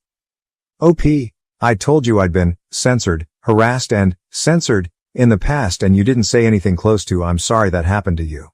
OP, I guess you don't care. I'm sorry you don't want to have a relationship with me because we don't agree on things. Dad, if you still want to talk, it will be in person and in private. OP. G, censored name. I'm sorry you feel like that. I didn't mean to make you feel sad or abandoned. Is that what you meant? OP. Right, well I get that you're at work and this isn't the best time. So you just let me know when you're ready to treat me like a human. 6:38 p.m. Dad. Do you want to talk? OP. Not tonight. Transcript. Dated October 28, 2020. Dad. You know, you can reach out too. I haven't heard from you, so I figured you wanted space for whatever reason. OP, I want space. What's there even to say? I'm not allowed at your house, you don't want to come to mine. You actively avoid family gatherings. You abandoned me on my birthday in a public place with a strange man who was yelling at me after you took his side a few years ago. That was what made me start seeing a therapist. BTW. You bring up hypothetical situations where we'd be on the opposite sides of a hypothetical civil war for no other reason than to divide us, I guess. You've made it very clear that your politics are more important to you than I am. I get the very clear impression that you don't want me in your life, so I'm not trying to be anymore. Dad. So you're good as is? OP. If that's going to be your response to all of that, yeah. Dad. Okay. OP. Guess that means you're good with it too. Dad. I'm not going to push you into anything you're not good with. OP. Right. That fact that this was your only response to everything I just said means it's all true. And why would I want to pursue anything with someone who thinks politics are more important than their own daughter? Someone who betrays her and then abandons her in a scary situation. Dad. Sad it's come to this. You want to talk, you can call. It's up to you. OP. Sad indeed. I bought a house. BTW, and I'm moving on. Censored. Not that I think you'd ever try to visit me, but just in case I won't live there anymore. Dad. So do you want to talk or not? OP. Do you? Dad. I'm always open to conversation. OP. Tell me now if you stand by anything you've said or done, 'cause if so I don't see the point in talking about it. Dad. So you don't take responsibility for anything? OP. Ha ha ha, do I take responsibility for you abandoning me? No. For not being allowed at your house? The reason being because you and Redacted wanted to talk about politics but wanted to prevent me from saying anything. No. For you not wanting to come to my house? No. For you avoiding family gatherings in general? No. For you loving your politics more than me? No. Do I take responsibility for having my own opinions and deciding that I won't stay silent anymore? Sure. But you didn't like that. You liked it better when I just shut up and you could say whatever you wanted. It's never going back to that. If you do or say something shitty, I'm going to call you out on it and hold you accountable. Those were some really shitty things you did to me, and no matter what you think I did to deserve it, I absolutely did not deserve it, and you're not going to convince me otherwise. Dad. Wow. Dad. Well, congratulations on your house, and I really do hope things go your way. I hope you continue to be well. OP. Same to you. New update. Daughter still. Jules. 20, 20, 23. Check my profile for the history. But basically I found a post from my dad complaining that I barely talked to him and posted here to give the missing reasons. I'm deciding to go no contact with him because of texts he sent me this morning. Screenshots in my profile. It speaks for itself, but the summary is he sent me a photo of him and Janice meeting Mike Pence, which that's fine by itself, I don't care, but he's decided to rub it in my face knowing I don't want to hear about it. Then he tried to gaslight me by saying he sent it to honor Mike Pence's wishes, and that it's a positive message. I told him not to contact me anymore. I don't need this nonsense in my life. Honestly, it's thanks to these posts and Reddit that the decision to cut contact was so clear to me. But I have to admit I'm shaking as I write this. It's obviously not the outcome that anyone wanted. OP's Receipts. Part 2. Transcript. Dated July 20th, 2023. Dad. Image of 3 adults posing for a picture. Former Vice President of the United States. Mike Pence is in the middle. The 2 adults on either side of him have their faces censored and are labeled as Dad and Janice. Dad. Mike said to say hello and best wishes to my children. OP, I need you to tell me why you sent me that. Dad. Honoring the man's wishes. OP, did you think at all about how I would react to it? Dad. To a positive message. Dad. I guess that won't happen again. OP, it won't, but not for the reason you think. You know we don't agree on politics. That's what sparked the incident that led me to go low contact with you. I've told you how that day made me feel, but you never understood. This proves that at the very least you still don't understand. It's childish. I was willing to keep up some sort of relationship with you as long as you didn't do anything malicious, but you just can't help yourself. You sent this knowing full well that I would not like it. Then you tried gaslighting me about it being for his wishes or that it's a positive message. I can't do this anymore. I don't need someone in my life just trying to get a rise out of me. Especially my own family. Do not contact me anymore. I'm done. I left because my husband almost killed our newborn son by not paying attention. My young daughter tried to save her brother and got hurt. I'm 25, and have been with my husband, 30, Since 2018. We have a 3-year-old girl and a newborn boy. But tonight, things almost took a turn for the worse. My husband has always had trouble paying attention, but I never thought it would come to this.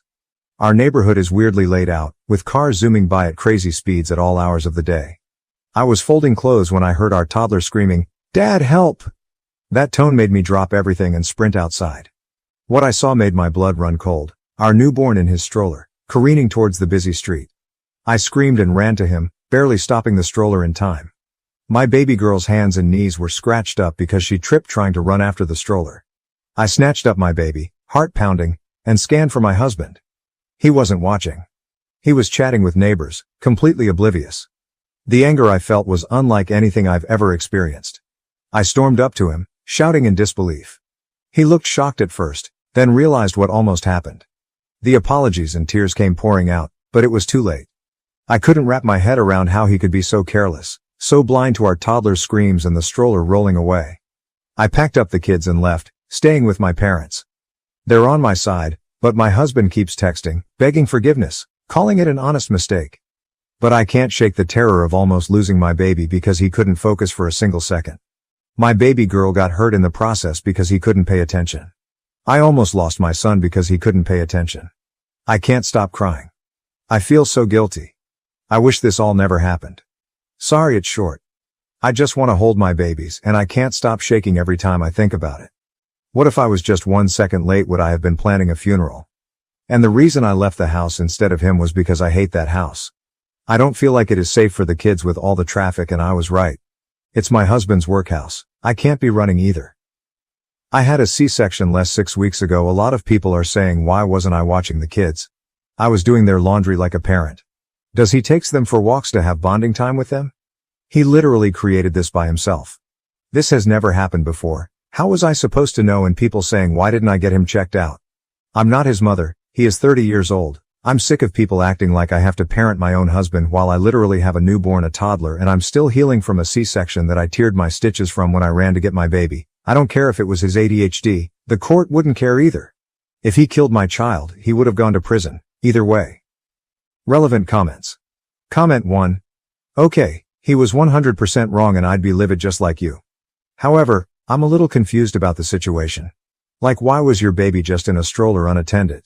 Why did the stroller randomly go into the road? Since it sounds like you were at home, is this maybe something y'all normally do just to have a place for a baby to sit out front of your house when your toddler is playing outside? And maybe it was a freak accident. I'm going to be honest, as a mom, most of us have stories of near-death experiences with our kids. We can be naive and stupid and expect a little child to have more awareness, survival skills than they do. When my son was 2, we had a horrible experience with an escalator, and I still have times where I can't sleep because of it. We are all idiots when it comes to parenting, because how can you know until you live it? And seriously, like, every parent has one of these moments, unless you're one of those insanely lucky ones. I still really don't understand the whole scenario of what happened, but to me it seems he really has remorse and feels terrible. And once you go through something like that, you never forget it. So if he cares and loves your kids, he's devastated and has learned a hard lesson. I don't know that your response was the best, but get why you did it in the moment. But I think you guys have a serious talk and maybe look into moving if possible. I wouldn't go straight to divorce like Reddit loves to preach. I think there is a solution here. And so sorry you're dealing with this. It's literally the worst feeling in the world. OP. Hi love, let me just clear it up for you. So I was sitting inside in the lounge room and there's a huge window behind the TV that was a little open so I could hear outside. That's when I heard my toddler scream for her dad to help. When I was outside, he was standing on the neighbor's driveway. I assume that he must have had left the baby literally on the road because there was no possible way that it would have rolled off like that. And my toddler was playing with the neighbor's cat before she noticed her brother was rolling away when I confronted him about it. He tried to explain, but he just kept stuttering. I still don't know what exactly happened. I don't know if he didn't put the brakes on the stroller. If the wind blew him away, I just don't know. My neighbor contacted me and asked if I wanted the security footage because his wife is 100% on my side, so I'll probably find out once it gets sent to me.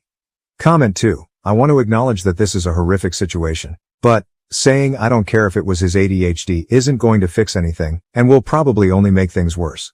Talking and thinking about it like he intentionally tried to kill your child isn't either. With ADHD, you actually do not register things like this at all sometimes. Life expectancy for those of us with ADHD is actually significantly lower because many of us end up, often accidentally, killing ourselves. It is not the same thing as carelessness, but learning about ADHD a little deeper can help you guys be safer. Understanding how my ADHD works and using different than standard precautions, like my brain needs, has actually most likely saved my life. Lie out what you want from him. That's probably because he gets his ADHD better under control, whether that be through prescription medication or more homeopathic method. That you get a different place if possible. That he does not take your kids out in your front yard without you, etc. Also, neither he or the neighbor noticed, but you heard your kid from inside? Something seems off here.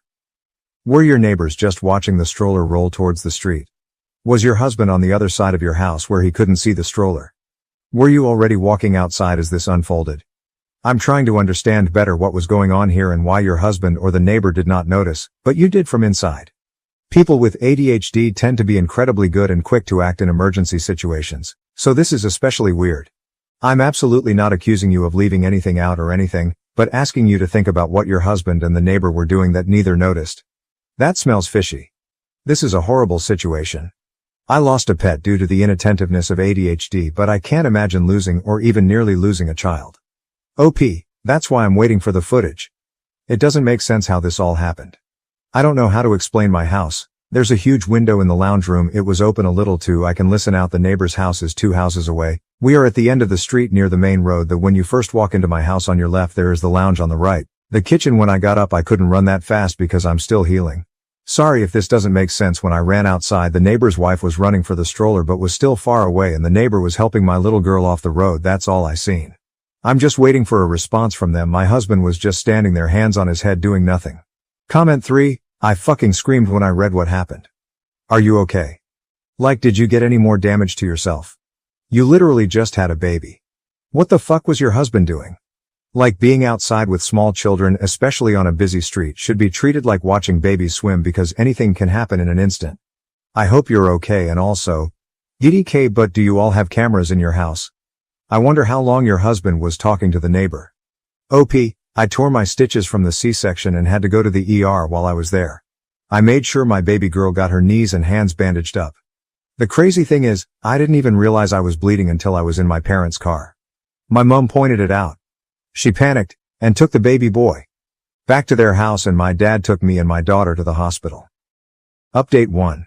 The neighbor's wife sent me the footage, and I really can't just wrap my head around it. So my husband was walking with the stroller and my toddler was in front of them when they passed the neighbor's house.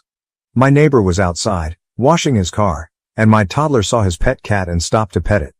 So my husband stopped. Left my baby on the road.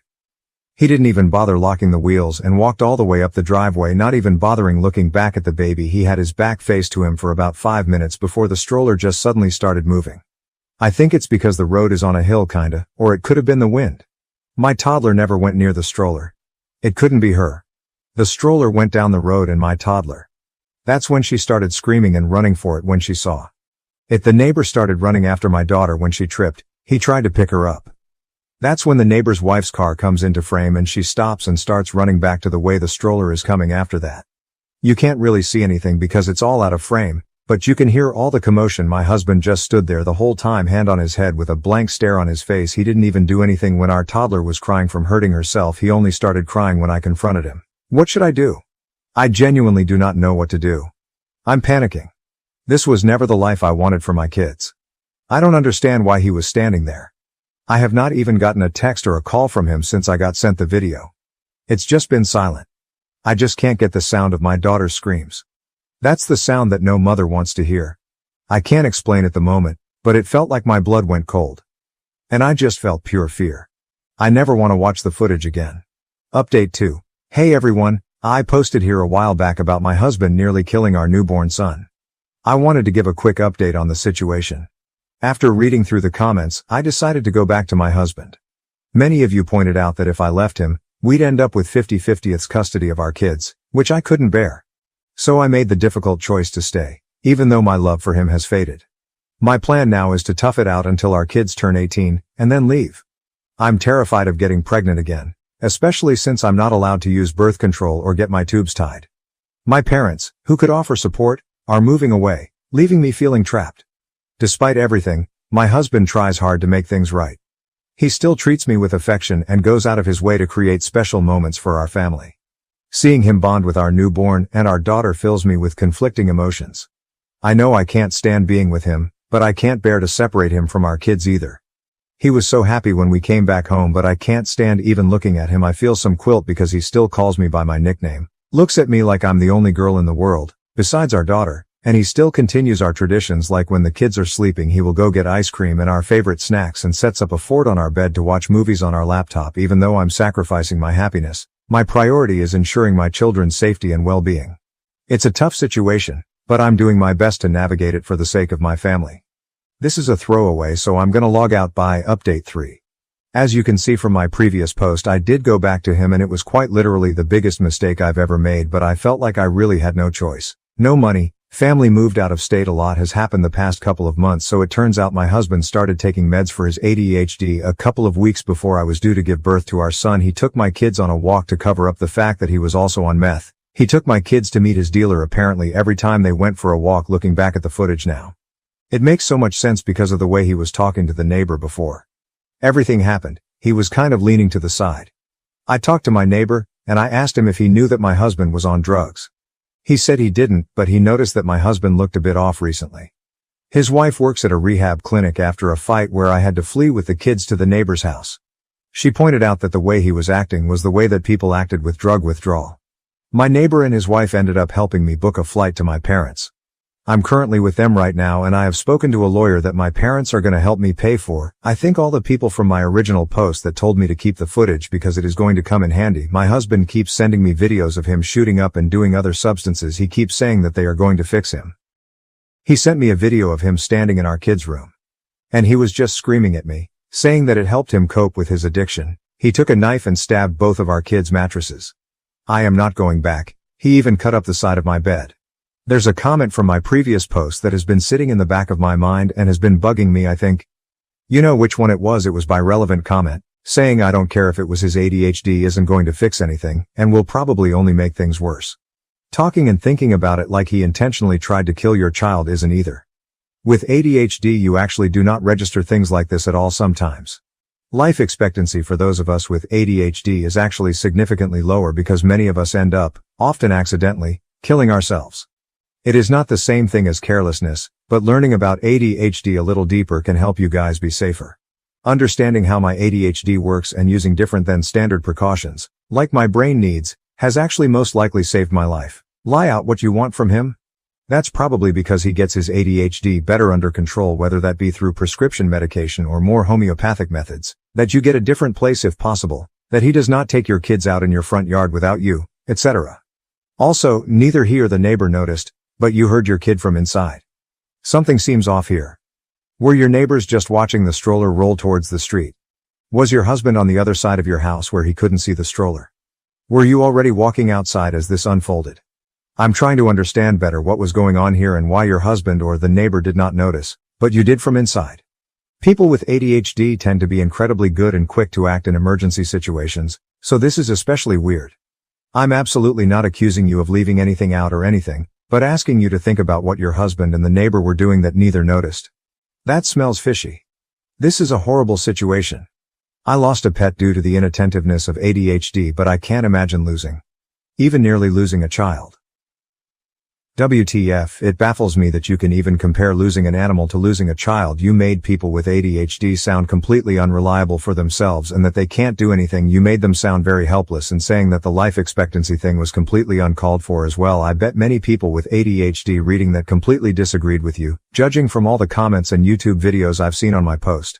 I don't know if you're projecting that you lost a pet from your inattentiveness of ADHD. If you were letting things die in your care, you need to get stronger help. And no, I was not going to lay out what I want from him. He's the one that started mixing his meds and was high off his mind every time they went out for a walk.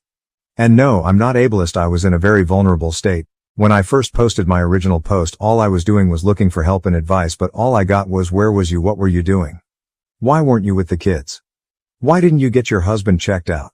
I was healing from a fucking C-section. Get that through your heads. I genuinely hope that everybody that said something horrible about me and my original post has to get cut open and then 4 days later is forced to run down the street. I gave him another chance like you all said in my original post. You saw what happened. Stop using ADHD as an excuse. I genuinely believe that if he had killed my child, you would have defended him, and no, I did not know he was on drugs. And all the people that reached out to me, I'm going to be forever grateful for all of the parents with ADHD that didn't make me feel like it was all my fault, and all the stories that you guys have shared with me made me feel so seen because I know exactly how it feels. I hope everybody is doing well. Everybody that was defending me. I wish I could give you a big hug. I genuinely wish I could send gift baskets. I would thank you all from the bottom of my heart, and I am so sorry about that comment that person made. I know you guys are all not like that. You guys are genuinely intelligent. From all the comments that I've read, I could not thank you guys enough. And one person that sent me that horrible message, I genuinely hope I run into you one day so I can beat your ass until you see stars and say anything about my daughter or my son one more time, and I will literally track you down. My 20-year marriage ended when I discovered my husband was cheating with our son's 18-year-old girlfriend, causing immense family turmoil. I'm going to use pseudonyms for anyone I reference in this post. I, 41, am a stay-at-home mom. My husband, 48, whom we'll call Paul, works in finance. We have been married for nearly 20 years. We have 2 kids, whom we'll call Eric, our 18-year-old son, currently a senior in high school, and Mary, our 15-year-old daughter. They are both the lights of my life. My marriage with my husband has grown somewhat stale over the years for a myriad of reasons, such as his work schedule and how I've aged poorly since we first met. Our son Eric has a girlfriend, 18, whom he's been dating since they were freshmen in high school. We'll call her Amy. Eric absolutely adores Amy. She's his first love, and she's someone I've always considered as family. This makes the whole situation emotionally excruciating for me. Last week I inadvertently saw my husband's phone screen and got a glimpse of a text thread between my husband and Amy, our son's girlfriend, and I read what looked like a message of her telling him that she misses sucking his cock. I froze in place, in complete disbelief. I spent most of the day convincing myself that I must have misread what I saw. However, I didn't misread it because, over the last several days, I discovered a file on his computer filled with tons of BDSM porn. He clearly has a porn addiction. He also has saved photos of Amy from her Instagram on his computer. Although they weren't inappropriate, she was fully clothed, it was still the proof I needed to confirm that I wasn't going crazy. I also looked at his phone during opportune moments and saw more of their interactions. I wish I had never looked. They were filled with mean, horrible things said at my expense, with him constantly comparing me to her. He would call me fat and old, among other things, with Amy LOLing. I've always had hunches or paranoid feelings that Paul has been cheating on me, but never in a million years could I have fathomed something like this. Last month, I found a thong in our bedroom that I know wasn't mine. I turned a blind eye to it, being naive and acting like it was maybe our daughter's, even though that made zero sense. Not only is he cheating on me, but he's betraying our son. I'm completely devastated. I don't even think words can adequately describe the dread, anger, shock I feel right now. I'm totally overwhelmed on how to handle this because obviously action needs to be taken, but I'm terrified of what kind of psychic blow this will be for my son.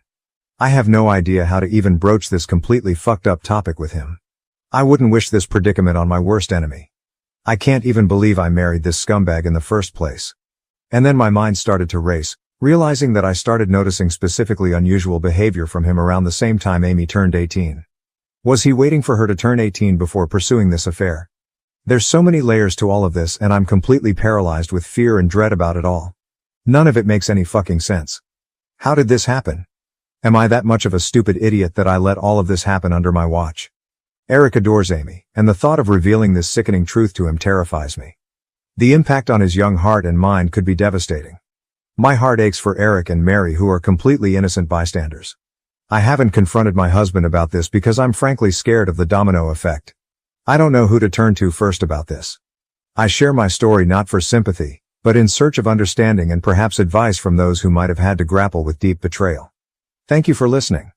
Further info from OP to not have my initial post be long-winded because I didn't think I needed to get into the minutiae of this. I didn't bother going into those details. How I inadvertently saw it was this: he was on his phone. He did not have iMessage open currently on the screen, but the application was still open. You know how on the iPhone when you swipe up it shows all of the applications that are open and you can close them. When he was closing out the applications, something he does compulsively, I noticed it. It's not like he was some kind of idiotic buffoon having a message open for all to see. I saw he forgot he had the application running when he swiped up from a completely different app. Also, I did say in my post that I went back to his phone to actually solidify my suspicion on a different day. So you are incorrect in asserting that I'm now magically changing my story. I am being consistent. Relevant comments. Comment 1. If she's freshly 18, isn't this illegal? There's no way they weren't doing anything illegal before she turned into an adult. Also, even if the age gap is over 3 decades, our husband is suspected ASF, police immediately. OP, she's been 18 for 5 months now. I haven't been able to gauge when their affair started. I'm trying my hardest to figure that out. He deletes his texts every couple of weeks it seems like, so I haven't been able to pinpoint when this whole thing started. OPADs in the comments. Thank you everyone for overwhelming support. I'm sorry if I haven't responded to your private messages. I'll get to it when I can. Dealing with a lot right now and taking a lot of steps that need to be taken. I'm trying to be smart and strategic with this truly surreal and terrible situation I'm in. I want to be clear that not telling my son about this was never something I was considering. I didn't mean to make it seem that way. I was just saying I'm intensely dreading it, but obviously it needs to be addressed. It's one part of the many steps of my overall plan. I'm currently playing dumb and collecting as much evidence as I can so I can be prepared for anything and everything. I'm going to protect myself and I'm going to make sure I don't put myself in any potential harm's way. I'll post a more thorough update soon when I can. But please know, you've all touched my heart so much and made me feel less alone. Update 1. I'm using pseudonyms for confidentiality. I shared a situation a few days ago on another subreddit involving my 41F husband, Paul, 48M our children, Eric, 18M and Mary, 15F. I discovered that Paul was having an affair with our son's 18-year-old girlfriend, Amy. My son has been dating her since they were freshmen in high school. My brother connected me to a very tough junkyard dog-type lawyer. I saved screenshots of all his conversations with Amy. I was only able to get the last 3 months from iCloud. The conversations were mostly flirty and dirty talk. It was hard to stomach, completely sleazy, and I saw several negative things said about me. His call history showed he talks with her for hours pretty consistently. He uses dating apps. I took screenshots of his profiles and all of the active chats he has with his matches. It's very clear he uses a filter to seek out girls who are 18, 22 or so. I copied all of his files from the computer. He goes on sex chat rooms and forums, and he spends a ton of money on OnlyFans. I rummaged through every possible hiding spot I could think of in the house. He had various toys, blindfolds, cuffs, lubricants, etc. He also had different outfits which looked kind of like a girl's Catholic school uniform and a French maid type outfit too. I picked up Eric and Mary from school, and we all drove to my brother's. They were able to sense something was awry when I picked them up. I delicately told them the entire situation, and I broke down crying. Mary had the most anger, even more than Eric. I met with Amy's mother and told her everything. She confiscated Amy's phone and gave me the entire chat log. It only dated back 3 months like on my husband's cloud, almost as if they both deleted the messages at the same time. She told me Amy sobbed when confronted. Amy basically told her mother that she will never understand and that she and him are in love. I don't want to get into too many details with what else she was saying, but suffice to say, it's very easy to assume that my husband slowly and methodically became a sage-like figure in her life, making her feel she could rely on him, and he took advantage of the fact that she came from a broken home. Amy is also non-stop insistent that their friendship only became romantic physical recently, and before that, she said he was more of a friend and mentor. I confronted Paul over Zoom. The look on his face was scary. He became red and looked so sweaty. He had anger and panic in his eyes. His tone of voice was very defensive and frightening. He kept yelling the word context over and over again and that none of that happened. He was unable to speak without constant stutters and intensity. Nothing really made any sense to me. I refused to tell him where I was, and he said I had no right to take his kids away from him, and then he abruptly left the Zoom. My lawyer is filing for temporary sole custody of Mary and a restraining order. Mary is still the most angry. She's totally furious with her dad and Amy. Justifiably so, of course. Mary is recollecting moments and times she watched her dad interact with her friends and she's in knots about it. Eric is very clearly hurting, but he's so strong and very level-headed. He wants to see a therapist. The maturity my kids are showing makes me proud. They don't deserve this at all. We made the authorities aware of everything. I plan on being completely unforgiving and ruthless in this divorce. I'm reflecting on how I've been treated and how it's made me a shell of myself and how I've had a very negative opinion of myself because of him over the last 20 years. I don't want to let this scumbag get away with it. I want to reinvent myself and move on stronger than ever. Relevant comments. Comment 1. How is your son holding up? What has developed between him and Amy? OP. He hasn't spoken to Amy yet since finding out the news, and I'm not sure if he ever will again.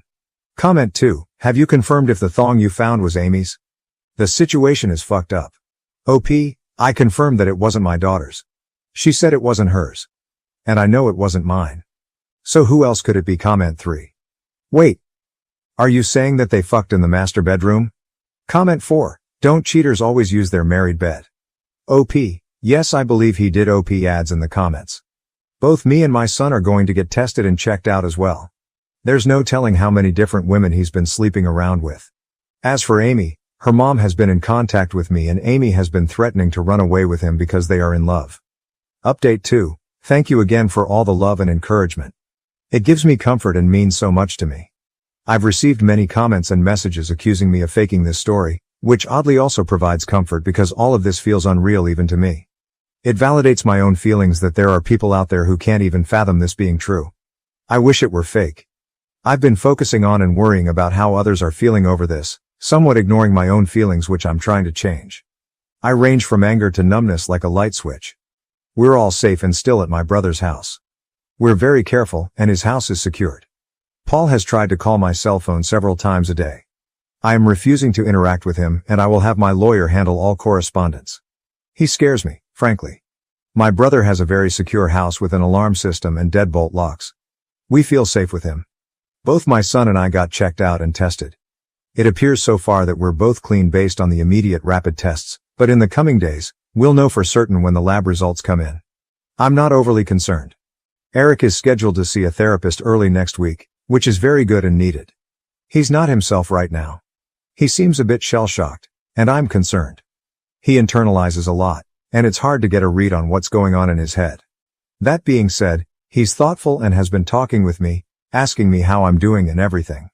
He's not interested in corresponding with his dad at all. He calls only my cell phone, and he hasn't tried to reach out to either Eric or Mary. I get the sense that Paul is extremely nervous. He's scared, and I think he deep down knows that if investigated thoroughly, he would be in big trouble. That's what my gut is telling me. I still think about the Zoom call with him, and the more I think about it, the more it looked like he was a man whose entire world was crashing down on him. The panic in his face was very apparent. I offered Mary for me to make an appointment with a therapist as well, but she doesn't want to see one yet. She said she's open to it eventually but wants time to herself. She's been asking her friends about her dad and if they experienced any creepiness from him. Her friends were open and honest with her, and apparently, they felt like he stared a lot and sensed his hovering presence whenever they were over. One of Mary's friends went so far as to say that she felt like he was checking her out a lot. Like looking at her rear and complimenting the color of her yoga pants. At the time, no issue was brought up about it, but in light of everything that has been happening, it seems strange now. He would sit himself in different areas or vantage points to get a good view of her, she claimed. He also asked questions about what kind of friend group or which clique they were in at school. He kept asking about if they were popular girls. I'm completely embarrassed that they had this experience at our house. As for updates on Amy, which is the main reason why I wanted to write this update, I completely agree that she is also a victim. A lot of people have been emphasizing that, and I agree. I've done everything I could in my own power to indirectly get her opportunities to get help. Like I said, I told her mother, and she's been updating me on everything. Amy, unfortunately, is still living in her deluded reality, and I can only pray that she'll eventually come to her senses. She doesn't want to see any doctors or therapists at all and has been constantly trying to reach Paul because, again, she believes that they are in love. From what I've been told, she hasn't been able to get hold of him, and he's been avoiding communication with her completely. Amy blames me for that and believes I took away his devices and am very controlling. Any truth that her mother tries to convey to her is met with conspiracy theories and hostility. Amy looks at me as a villain and still sees Paul through rose-colored glasses. Her mother showed her screenshots of his dating app profiles and matches, and she refuses to believe it, saying I photoshopped it. According to her mom, Amy keeps saying things like everyone is just mad because she found herself a real man, and that I'm jealous because she takes better care of him than I do.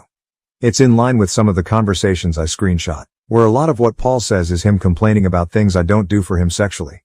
Right now, she's insistent that she and Paul will be together in the long run. Ugh, he's honestly a slimeball. I can only hope that Amy comes to her senses, but me directly intervening doesn't feel like it would be productive at the moment. Maybe eventually though. Relevant comments. Comment 1. I'm so sorry that this happened to you. Reading all the previous posts, I honestly get the vibe that your husband wasn't a very good one to begin with.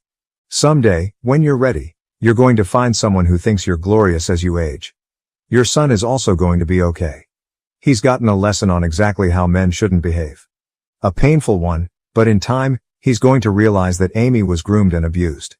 It sounds like she was vulnerable, and your ex took advantage of a child who was in a bad situation. Hopefully once Amy has had some time to process just how messed up this was, she'll tell the police the whole story. I fully believe something was happening before she turned 18 OP. I believe stuff happened before she was 18 too. Comment 2. Do you think they kept that relationship secret for most of Eric and Amy's relationship? What a disgusting father and pig if that is truth. OP, I'm not sure when things got actually physical or romantic, but I do think his grooming started as soon as she came into the picture when Eric started dating her freshman year.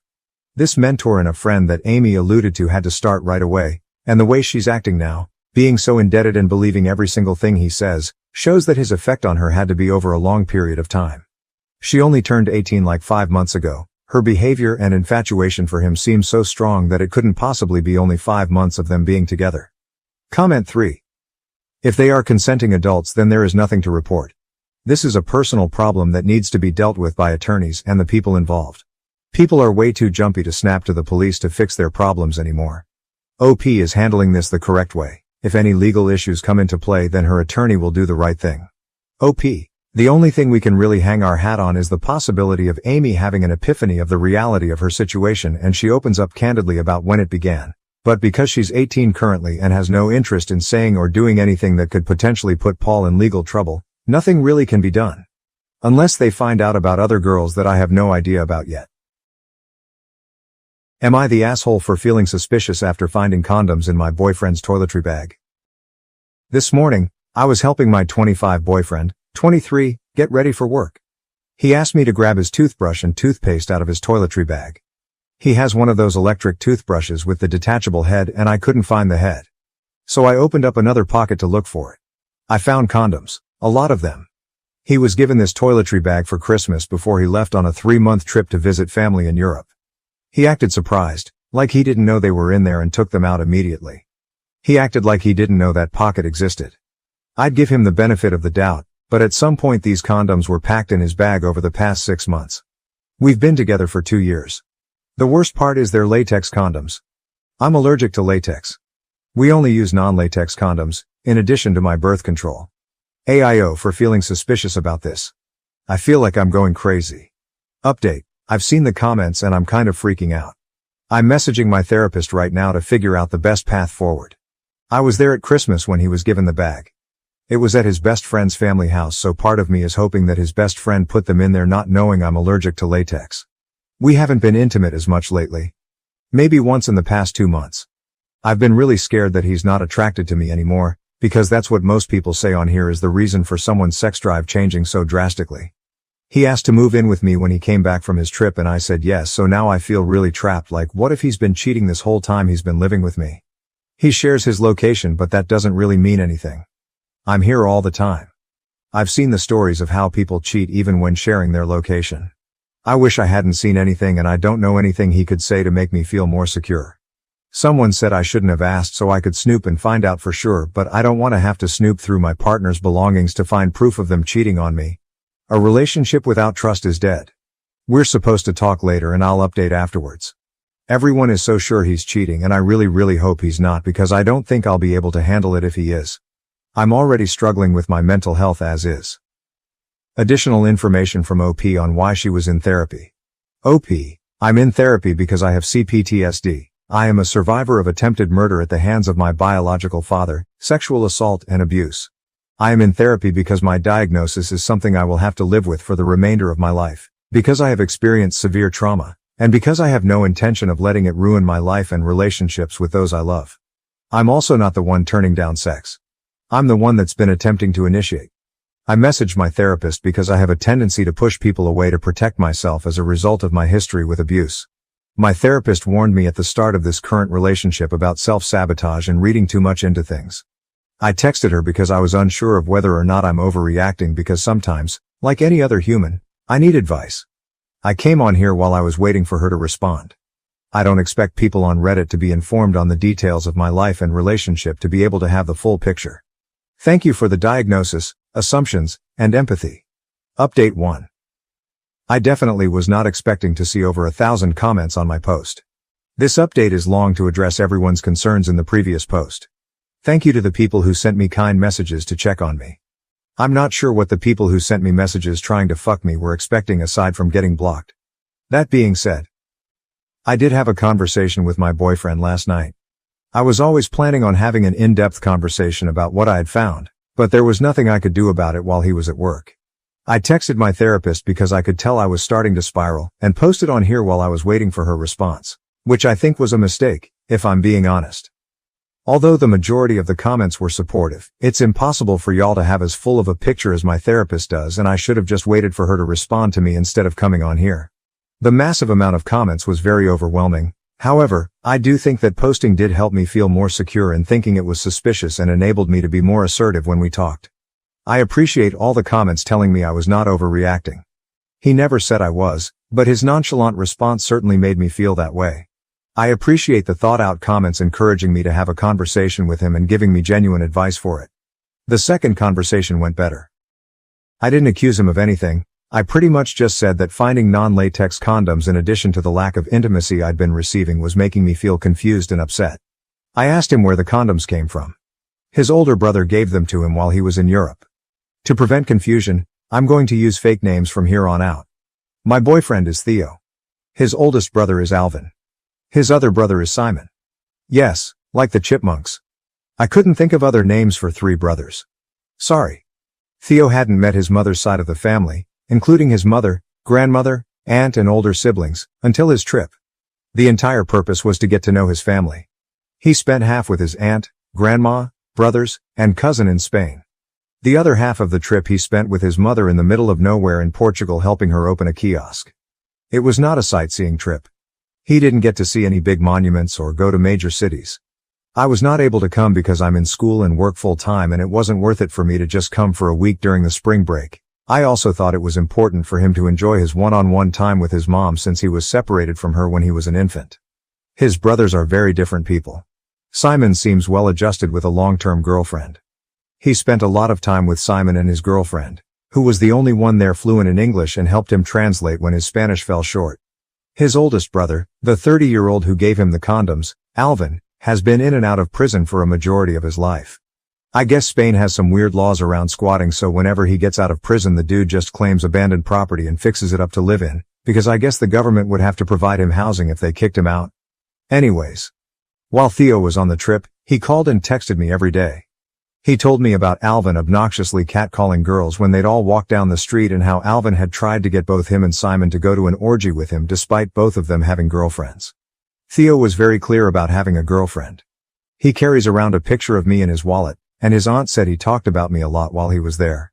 Despite this, Alvin was very pushy with him about how he should be fucking a bunch of women while he was there and having fun. I remember this from when Theo was there. He found it really annoying. So did Simon. I guess during one of those conversations, Alvin straight up gave Theo a bunch of condoms to use to cheat on me. Side note, I counted them based on a comment someone left about how many are typically in a pack. They're all still there, I think. There's 8. I don't know how many come in the packs in Spain. Theo hid them in his bag. He said he would have left them there, but his aunt cleaned his room regularly and he didn't want the drama of his other family members seeing.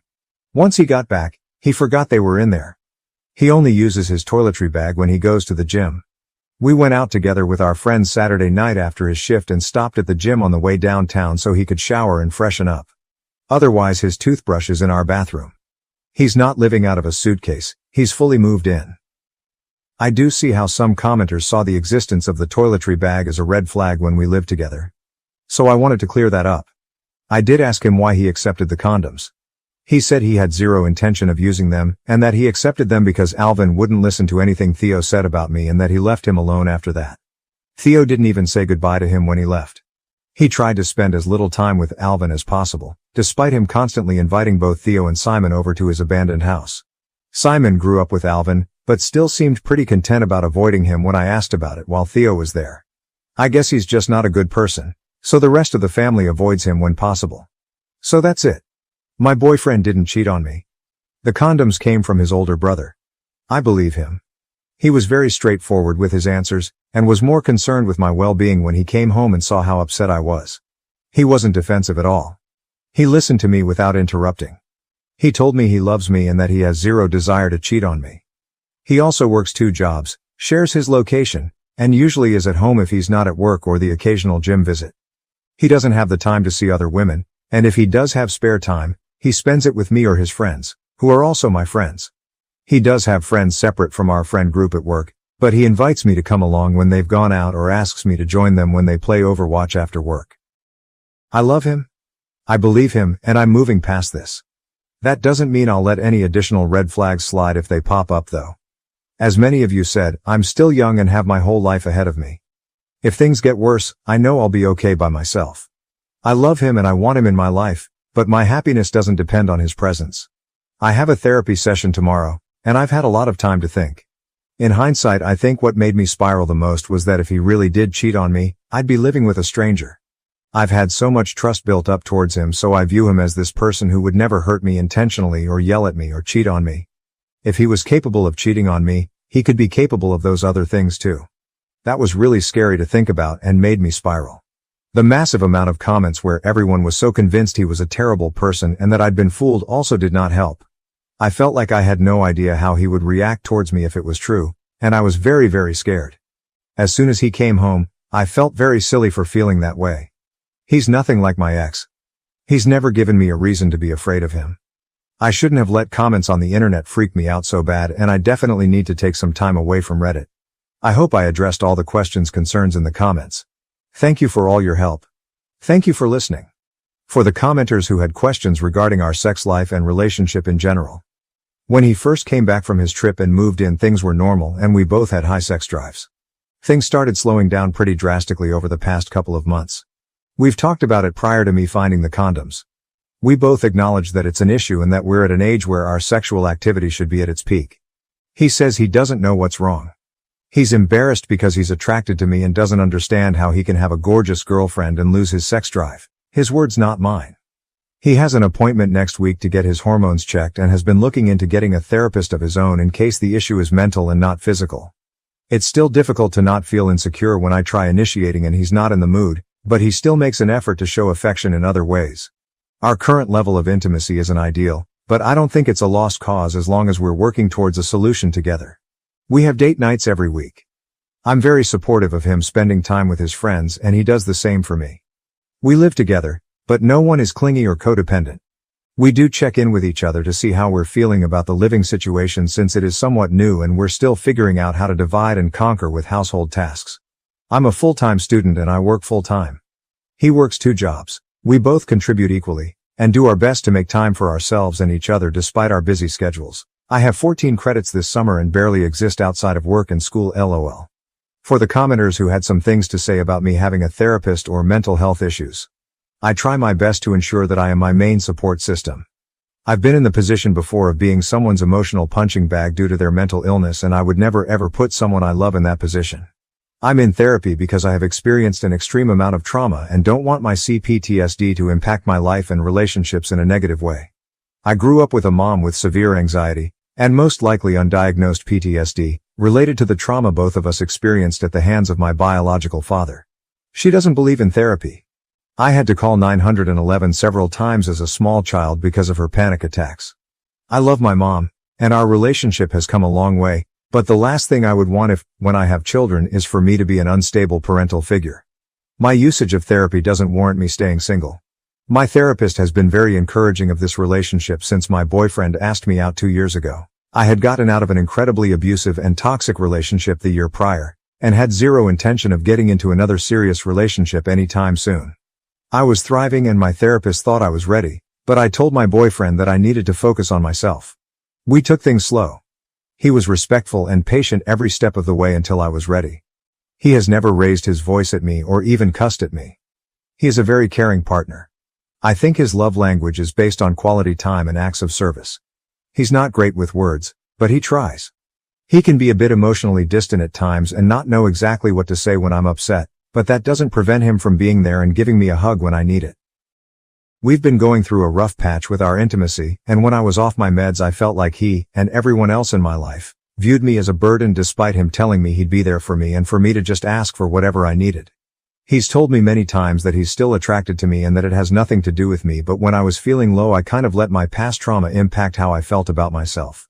Being repeatedly sexually assaulted kind of made me feel like my worth is based on my sexuality, so having a boyfriend who isn't all over me anymore made me feel like there was something wrong with me. Like if I'm trying to initiate and am available and the person who loves me doesn't want it. But someone else was willing to violently take it from me when I didn't want it, what does that say about me? I know that's not rational and I've talked a lot about it in therapy, but it is something that I struggle with sometimes. I posted on here during a low time with my depression because I needed to vent and didn't want to burden anyone I knew with my irrational negativity. Depression is weird, especially after years of therapy. When I'm at my lowest, the intrusive thoughts are overwhelming, but deep down I know they're irrational and that they'll eventually pass, even if it doesn't feel like it on the surface level. I know some of the things I said then were concerning, but I really wasn't in any danger. There's a lot of things I want to accomplish in my life and I know I'm capable of them even if it does feel hopeless sometimes.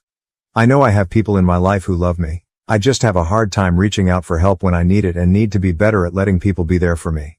My mom raised me to be really self-sufficient and she's also got a lot on her plate with my dad being sick, so I don't want to bother her and make her spiral more than she already is. I've been set back a lot with my education because of all the stuff I've been going through, but I know I have a bright future and that I should be proud of myself for making it this far. I am back on medication and am increasing the frequency of my therapy appointments from once a month to every other week. I was doing well before I went off my meds, so I'm doing my best to get back on track. Sorry for rambling. I know I don't owe anyone an explanation of my mental health here, but I know some people were worried. I'm okay. I'm going to be okay, with or without my boyfriend. My mental illness does not prevent me from being a loving and supportive friend and partner. Using therapy doesn't make me a weak person incapable of standing up for myself and making decisions. Update 2. I'm low-key regretting posting an update at all. I don't know why the opinions of strangers bother me, but it's kind of annoying that so many people didn't read the entire thing and just said I wrote all that to convince myself. I wrote that a full 24 hours after I had my conversation with him and debated posting anything at all because I figured people would be convinced he cheated regardless of anything I had to say. It's detailed because so many people had different things to say about different parts of my original post. I thought if I just posted his brother gave him the condoms, people would say that was a vague answer. Of course it feels like a complex story to someone who never heard about his trip, but the only thing I didn't already know was that his brother had given him condoms. His trip was a shit show. He was on the phone with me every single day telling me about it and fell asleep on the phone with me 99% of the time. He wasn't going out at night, he wasn't partying. Half his trip he spent with his estranged mother and her crazy racist abusive boyfriend who kept accusing him of stealing and saying wild shit about how he couldn't believe my boyfriend would sleep with an *****er like me. I had to talk him down on the phone to keep him from freaking out and endangering himself because he had no way of getting home if his mom's boyfriend kicked him out. He already got abandoned in a random town in Portugal by them for like a full day and a half at one point. I'm not surprised the condom slipped his mind. If he hadn't maintained constant communication with me while he was there, I'd be more suspicious. If he hadn't told me about all the other crazy shit his brother pulled while he was there, I'd be more suspicious. If he had gotten defensive at all, I'd be suspicious. He didn't lie to me. He didn't know they were there. The bag has a million pockets and he only really uses one of them. The pocket seemed empty from the outside. He forgot he stashed them there. People seem so sure that I'm this naive, spineless person when I'm not. If you'd read what I said about my mental health, you would know I already have a tendency to be hyper-vigilant about red flags and be avoidant to protect myself. I don't like being vulnerable. I don't like depending on other people. I mentioned my boyfriend never yelling or cursing because I've quite literally never witnessed him get angry. The most upset I've seen him was when he was trying to defend me while he was in Europe. He's probably the most calm, stoic person I've ever met. I love that about him. I love him. I trust him. Also, his last serious relationship ended with him catching his ex in the act of cheating on him. She had mental health issues and responded to being caught by attempting to kill herself by walking into traffic. I know some internet troll is going to say that's another far-fetched story, but I know it's true. His best friend's mom, who is basically also his mom, pulled me aside when she met me and told me that she was glad he found someone that makes him so happy after everything he went through with her. I don't think he would cheat on me after going through something like that. He's a really good person. He's fully capable of being a support system for me. I just was afraid to let him because I didn't want him to feel like he had to worry about me or take care of me the way he did with her. That's not healthy though. I'm trying to be better at trusting people when they say that they want to be there for me, and that includes him. We met at school. He sat behind me in class so he couldn't even really see me. When I asked him later what most attracted him to me, he said that I was well-spoken. My appearance was just a bonus. I don't want to sound conceited, but there is rarely a time when I'm in public and I'm not approached by someone who wants to catcall me, compliment me, or ask me out. I was almost kidnapped twice as a teenager. I hate being approached. I hate being asked out. I turned down every other person that approached me at school trying to hook up or ask me out. But when he did it, he was so nervous and respectful and he felt different somehow, and so I said yes. On our very first date, he took me to an art museum. We went to an amusement park after that. He followed that up with a picnic under the stars where we spoke for at least 5 or 6 hours about our lives and what we wanted in the future. It felt scary at the time because it was the best date I'd ever been on in my life and I didn't think I was ready for anything serious, and he came along and made me feel so comfortable and at ease.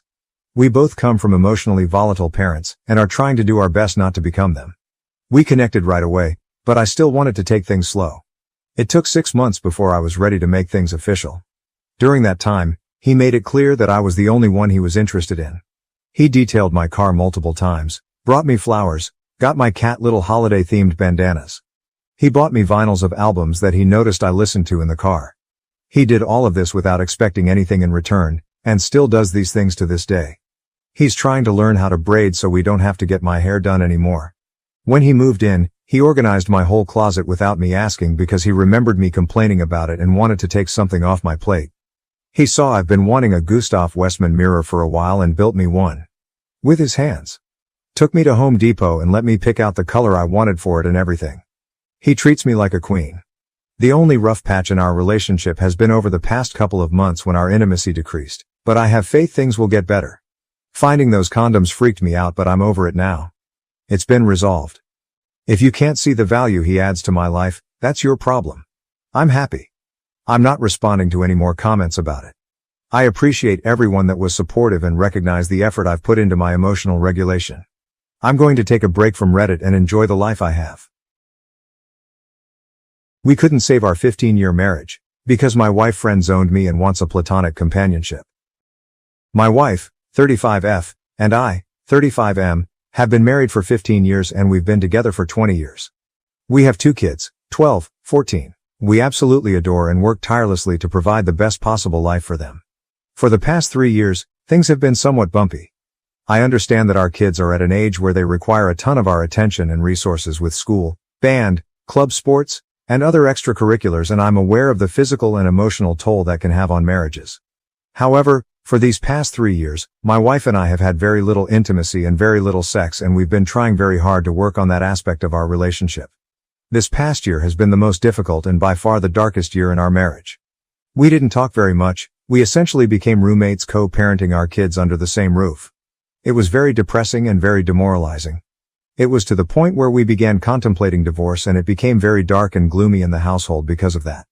We began seeking help with both individualized therapy and couples therapy, and it seems to have helped some. Little by little we started to get along and started to have deeper conversations about what our marriage looks like and what we would love for it to look like. This is where it gets tough. As time passed, my wife started to tell me she no longer was in love with me, and that she only saw me as a best friend. That she only loved me in a very platonic way, and this was one of the main reasons she didn't have any desire for intimacy and let alone sex. This was very shocking to me, and quite frankly, I was devastated. I became angry and depressed, and I couldn't fathom the thought that I was no longer wanted or desired by the person I felt completely in love with. Things began to deteriorate again, and not long after, we were back to square one. I sat down with her one afternoon and had a heart-to-heart and began to ask questions about where the root of this problem lies, and her answer was I don't know, and that, I have built up resentment towards you but I don't know where it stems from. As you can imagine, this provides very little to no insight into how to approach this. I'm puzzled, I'm frustrated, and I do not know what to do at this point. Currently, we've arrived at a place where she says that she has no sex drive and no desire for intimacy or connection. She says that all she wants is simply companionship, which basically means our co-parenting roommate dynamic. I asked her what I could possibly do, or what is it about me that is so unattractive or undesirable, and her response is always I don't know.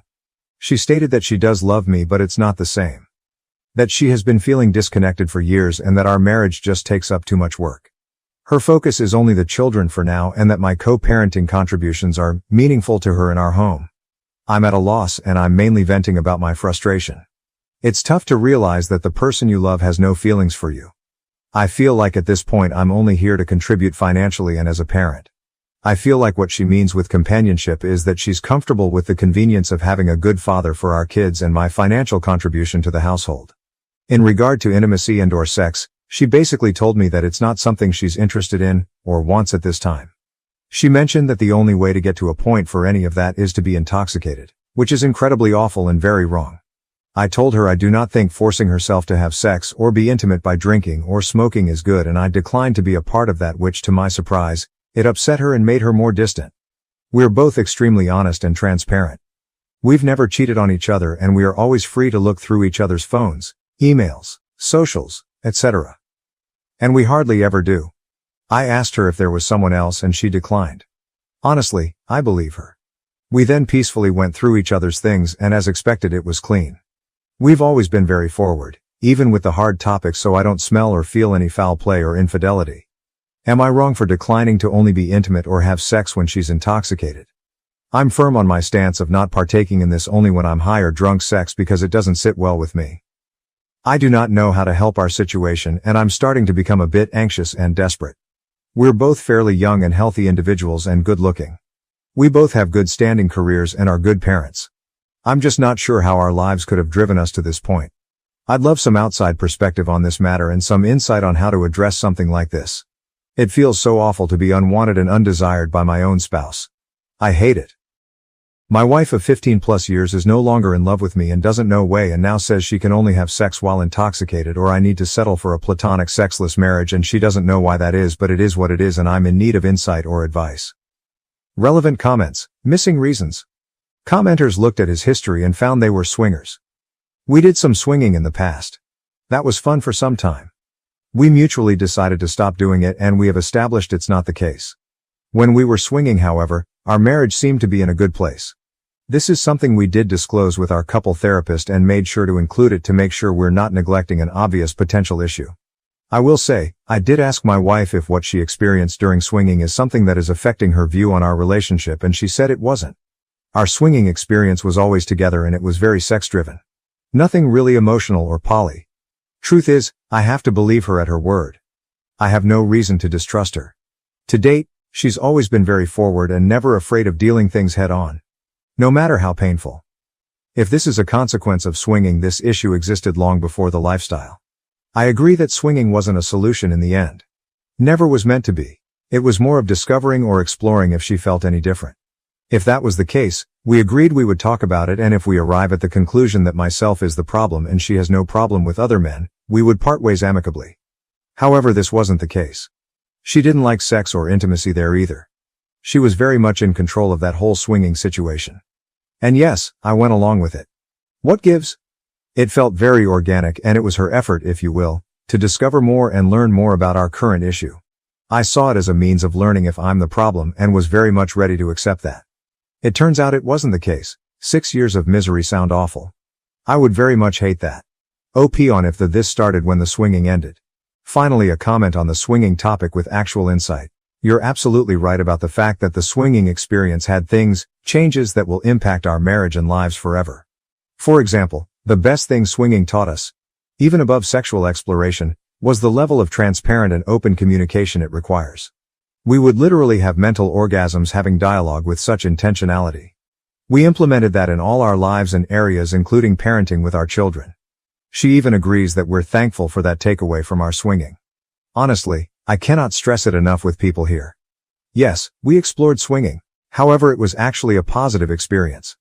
When we decided to stop, it was because it felt natural and organic to just do so. In fact, we met with that couple who we meshed super well with the night before. We actually enjoyed the actual friendship and even spent time as vanilla friends. So it wasn't because of something negative. Wife mentioned that it certainly wasn't any better, and since she's not enjoying the sex, we both agreed there's no point to this. I agreed, and we moved on, and we're still friends with those people because it's great. All that said, I know, more often than not, swinging causes massive issues. However, this was something we explored in pursuit of a solution to an issue that was present way before. I think of it as taking a practical approach to trying to solve the problem. Update 1. I wanted to give you guys an update of how the therapy session with my wife went this week. Not sure if this is helpful or not, but I took many of the responses, comments, suggestions from my initial post and put together some things I wanted to discuss with our couples therapist to help us navigate some of the core issues that may be affecting this situation. One of the main things that is the buzzword of this has been the term resentment, and it has been really eating me up inside knowing my wife keeps telling me she doesn't know why she's resentful or doesn't know why this is affecting her emotionally, mentally. I brought this up with our therapist once again and resurfaced the conversation about being married for so long, 15 years, and being together since we were 14 years old. Our long history of growing up and how having children when she was 19 years old, me 20, significantly changed the trajectory of our lives. We experienced severe poverty and many hardships in the process, and we essentially had zero social life for the past 10 years because we were so busy raising babies, 2 kids now ages 12 and 14. She followed up with tons of questions directly, mostly from my wife about her feelings towards this, and 90% of the responses were very our kids focused. It definitely felt like she was afraid of saying yes it sucked, because she would feel guilt or shame because it would imply she regrets the kids. I mentioned this in the session, and the therapist encouraged her to look at this outside of the lens of being a mother and to try to view it a bit more selfishly and individually, and it was very eye-opening. My wife mentioned that she was very frustrated with the fact that we did miss out on many things in life. She also was very clear in saying, I do not think I missed out on other partners or dating or partying, but I certainly lost all my friends. This was huge because one of the big pieces that has caused a strain in our lives is how siloed and isolated we've been, again busy raising kids. I followed up by reminding her that it's important to have good friends and to make time for herself and her friendships. For the past 3+ years, we've had multiple conversations about friends and how it is important to have them in life. Especially when you have similar peers that can help in many areas of life that perhaps we have no experience navigating, and even simply for enjoyment. It has always been something my wife avoids, even though she's always been someone who needs that external stimuli. The main reason for her not investing in friends or even herself has always been the kids. Like I mentioned earlier in this post, 90% of the answers have to relate to the kids to some degree. At this point in our session, I started to feel like there was a common denominator, the kids, in most of the frustrations and problems she was experiencing. So I simply asked her, do you think you may be upset at me because I'm responsible for these kids in the sense that I got you pregnant so young? I wasn't ready, but she said that she was upset at me for that. She also followed up with the fact that she knows that's unreasonable because it takes 2 to tango. I did feel like it was progress because it kind of gave us something to work on and help alleviate some of these burdens, so we agreed to invest more time in nurturing good friendships both together and individually. Towards the end of the session, we began to discuss what actionable items we would take from this session. At this point, it was still all very ambiguous and blurry as to what the outcomes were. I was very direct and very forward in asking my wife what her plan is moving forward. Note, I had decided prior to the session that should my wife say the same thing about being a co-parenting roommate, that I would take the 180 approach and essentially do me. She started basically saying the same thing, that she doesn't have any desire to be intimate or sexual with me as of now, and that she loves me immensely and she feels bad for not being there for me, as mentioned in my first post. I also brought up the brief swinging that happened, to which for the 50th time said it wasn't a problem. I agree with her on this. This was something that was a mechanical approach for a solution to a problem that was very much in existence when we tried this. We, both, really have no issue with this. We know it happened. We tried it and mutually stopped and turned the page. I also brought up other life events that may cause resentment, and really we ended up not getting anywhere else as far as the root for resentment, which was discouraging. I then basically expressed to my wife that I will not be okay with that arrangement. I told her that I've really done everything I can and that this issue really has reached a point where it has nothing to do with me or requires me to do anything that I'm currently not doing. I was very direct and said that I will not be accepting this dynamic and that I need to be with someone who is actively involved in our marriage, works towards resolutions, and is very much interested in maintaining an active intimacy and sexual relationship. I expressed how I'm not going to be a convenience, and that there was more to life than being roommates and co-parents. I made sure she knows I love her dearly and that I do want this to work for the better. I also told her that I'm fully committed to this marriage so long as she is as well, and that if she wasn't, it's okay. However, I will not be a part of something where these efforts are not reciprocated. I told her I have no plans of leaving, and I do not want a divorce. However, I made it clear that if this dynamic continues, that divorce will be the only outcome. Of course, tears were involved and it was a very bleak and sad ending to the session.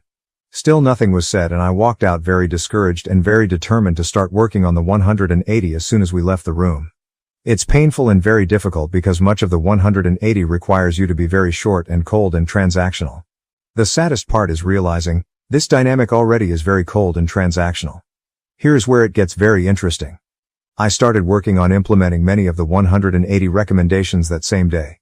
I mentioned to my wife that, hey, things are going to be a bit different moving forward. I'm going to honor her roommate co-parent dynamic without reproach and that it should be no mistake that I'm not happy here and I am never going to be okay with it, but I am done working on it if she wasn't going to work on it. She agreed and went to bed. I started to build distance and started to basically focus on myself. Very short and transactional. She asked for help on some of her personal things to which I declined and it really shocked her. She was upset saying I was being petulant. I explained to her that she is now fully in charge of her own life and her own issues. We didn't talk all day and we only spoke when necessary. Few days I keep this going and she's very visibly upset and stressed. I typically react to that with gestures of help or nurturing, but I didn't this time. That night she was crying telling me she's stressed and she thinks something is wrong with me because I'm indifferent. I simply listened, then I told her that this is the dynamic she proposed and that I'm simply, much like her, taking care of myself and focusing on myself. I'm not going to lie. It has been very hard to be cold and distant because as I mentioned before, I love her and I wish I could hold her and love on her. However, I know this is somewhat manipulative in a way just to get her way and still keep me in the friend zone. So I've been staying the course. We're now going on a week of this 180 and let's just say, there has been many changes on her side. I think she is starting to realize there is more to me than just friends and co-parenting. I sent her a text a few days ago essentially itemizing bills and separating the financial responsibilities 50-50ths and she lost her shit. She basically told me it was out of left field, to which I responded, hey, friends go in 50-50ths and as your friend I expect nothing less. This was very eye-opening because it gave me a glimpse of how I'm really taken for granted and how her level of comfort and convenience at my expense is really overlooked. I pushed through anyway and basically told her that this is the new dynamic she asked for and that it's still a bargain, because she would have to be 100% if she was on her own. I'll wrap up with this. While the 180 has been working in many different areas, I am still very much sad about the overall situation. There have been many eye-opening statements being said and realization that have not been pleasant to encounter. It has also sparked new energy and new efforts on her side as well. She's definitely seeking to talk to me more often and while it's hard to turn down, I hope if things improve this continues to happen. I've also noticed that she's making more time for herself aside from being a mom, which is huge because she pretty much neglected herself for years. I'm very pleased seeing her be more herself. My hope is that as we work on ourselves, the marriage improves. There really is no telling at this point where this will go. We are very much cordial and amicable even to this day and that's a very good sign. Boundaries are set and expectations are very clear and I feel that no matter the outcome, I will be at peace with everything that has been done. We're still going to continue the couples therapist until we either rekindle our marriage or end up in divorce. I feel like having this unbiased third party really helps as a witness and as a guide through this. No matter what, I will always love my wife. However, I will not participate in a sexless, intimacy-less marriage because we both deserve better. Thank you all for all the kind words and recommendations and feedback. This will be my last post on this topic and I wish you all the best. TLDR. My wife friend-zoned me once to just co-parent at my expense, but I started the 180 method to try and find a solution because she doesn't want to work on us, which seems to be working on getting her out of her rut and helping me discover more about how she feels. Also, therapy is paramount and highly recommended to all couples. Relevant comments. Comment 1. So, I'm going to assume that your wife has a lucrative job and you are both going 50-50ths on childcare, as you both work and share children. Because otherwise, this approach is just plain financially abusive, and if you're planning on saying I won't pay the bills unless you have sex with me, sexually abusive as well. Assuming that is the case and you aren't a total POS, I'm actually interested in how this works out for you. I feel like I'm in an unstated, similar situation. We both work and have blended finances, but we don't go to bed together or eat together, have barely any intimacy, a kiss or two, hugs every couple days, and spend maybe 8 hours a week together, just the three of us, him, me, and the toddler. Even less just the two of us. Maybe 3 hours a week. Otherwise, he is on his game, or out playing sports, watching YouTube, or whatever else he does. It barely feels like a friend situation, let alone a marriage. I'm curious how she handles it, as the spouse that presumably was pulling away first. I hope you keep us updated. OP, yes, we both have degrees, good careers, and while I make significantly more money, her salary is very proficient and above average. The 50/50ths was not to cripple nor hurt her financially, that is cruel, but mostly to send a message on what a roommate dynamic looks like in the real world. I really dislike how people immediately jump to conclusions about the finances as a way of manipulating her. It's not the case at all. Plenty of money left over after bills. However, 50/50ths means she has less whatever money, and the understanding that roommates share everything equally. Prior to this 180 approach, we did everything together and with our kids. We always saw ourselves as a unit that does things together. Both alone and with the kids too. That's changed now where I'm choosing to focus on more independent types of pastimes and focus. That is what has sparked her reaction and realization of there's more than just roommates here. Comment 2. How does one dump half of the household expenses on the other person if they share a bank account? Or are your finances kept separately? Just curious how this would work if applied to my life. OP, excellent question. We shared everything. The proposed 50/50ths was suggesting we place the necessary amount to pay bills in the same account and any leftover money can be deposited to a new account. I think this is why she was very upset. She felt a huge loss of control knowing she won't be able to monitor my finances. Also, she felt a huge loss in her leftover money with this arrangement and saw that I would keep significantly more of my own. This is still being worked out because I think she is calling my bluff here, but my plan is to notify her next week as I modify my direct deposit and open a new account. It will definitely be more real there. To be clear, for all the trolls here, yes, she will have less leftover money after responsibilities and it's still enough to live on. Example, for reference. Assume I make $3,000 a month, she makes $1,000 a month. Responsibilities are $1,000 a month. So she'd contribute $500 and I would contribute $500. Where before she would contribute only $250. This is the last comment I'll add regarding money and finances. She's fine and she's not hurting. I promise when asked what if she leaves for another man interesting.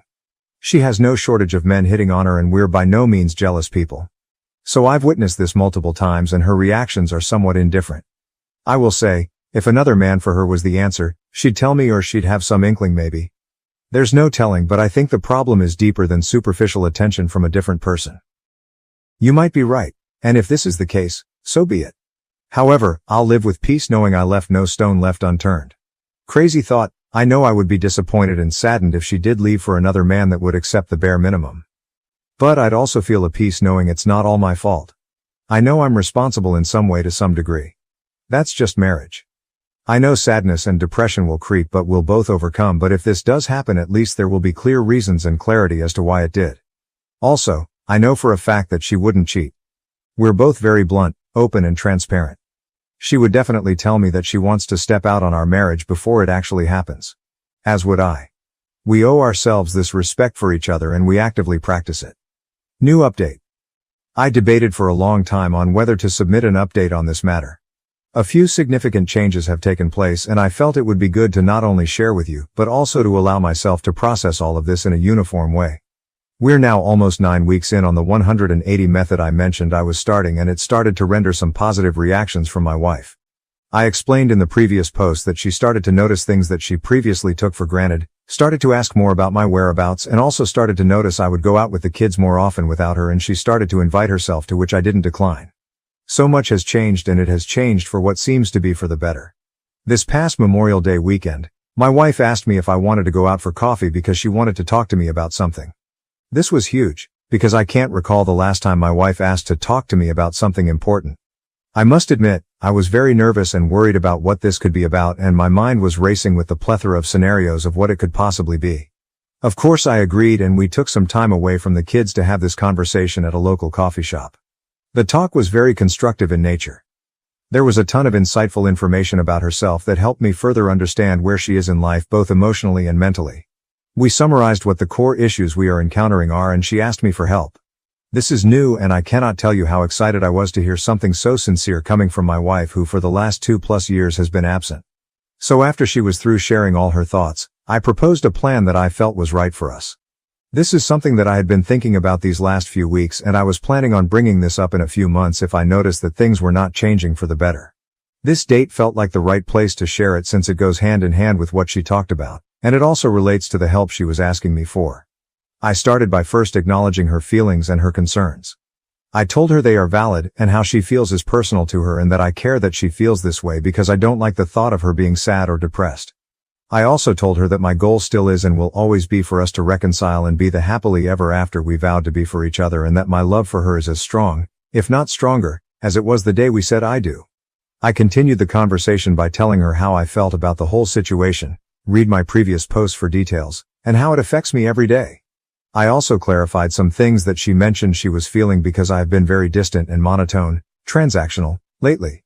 I explained to her that I was very much trying to protect my feelings and emotions from the rejection and neglect, and that it wasn't personal. It was simply me safeguarding myself because I cannot control her, I can only control myself. This was a perfect segue way to the core of this approach, which is focused on self-accountability. I told her that for the longest time I was always working hard to make her happy and do things that I knew she enjoyed or wanted. However, I was always met with rejection and disappointment, which caused a load of stress on me. I explained to her that I had to make a change for myself. After all, I can only control myself and make the changes that I want for myself. I mentioned how I was starting to implement new habits and routines that help edify me, all while still executing all of our shared responsibilities, including parenting, finances, and daily living activities. I explained that the goal is to continue to improve myself both as a husband and father, learn more, and be healthier, among other things. She was very receptive to this. She told me that she sees what I'm doing and that she is proud of the changes she has seen. She also told me how she's starting to realize that she feels left behind and that much of the things that have affected her negatively are her own fault. Toward the end of the conversation, which was about 3 hours, there was a very high spirit of reconciliation in the room. I told her that my goal is to ultimately make this work. However, I was very clear that I was not going to live under the current circumstances. I told her that my heart wants her to be happy even if it means elsewhere, and that I also deserve to be happy myself. I also explained that I do not want our children to grow up thinking this was okay or normal because they deserve better as well. She told me she doesn't either. She told me she doesn't know what to do, to which I replied, let's set some clear goals. However, the goals will be for ourselves, not for each other. So here is what we established. We are in charge of our own happiness. The key here is that she's not responsible for making me happy, and vice versa. We both need to seek what that personal plan looks like individually. Also, we're both encouraged to include each other in taking those steps if we want, but it is not required. We are in control of our own individual lives and our own journey. This means we're both responsible for finding the resources necessary to grow, change, and heal. We can definitely help one another when help is requested. However, unsolicited advice or help will not be rendered. We are responsible for communicating. This ensures nothing is left unsaid. If it was never brought up or discussed, it never happened. We're not mind readers, and we need to take ownership when we fail to communicate. Make a list of needs and wants. This gives us both clear directions about meeting each other's needs. This also gives us a choice as to what we choose to do, compromise on, or decline to do. This list also will not serve as a checklist for accountability. We made it clear we would not be bringing this list up for the purpose of arguing. And it was up to the other person to use the list as a tool for growth, transparency, or clarification. We concluded that it was up to us to decide if we will be happy doing these things for ourselves because we care, not to simply check a box. This was very important in order to establish long-term habits and not short-term band-aids, because you cannot make someone change or do something they don't believe is important. Established a deadline, Memorial Day 2025. At the end of the conversation, we concluded by setting Memorial Day 2025 as a hard stop to evaluate our lives and our progress. We agreed we would do this with the clear understanding that we will independently decide if we are happy here. If we determine we aren't happy, we will be getting a divorce. We would also both assume full responsibility for what happened should we get divorced. For example, if needs were not met, it would mean my partner chose not to meet them. This places full responsibility on each other in all areas. The whole process requires that if needs were not met, the next question should be, did we do everything to address this issue? If yes, then we will have a clear conscience of what transpired and know we left no stone unturned.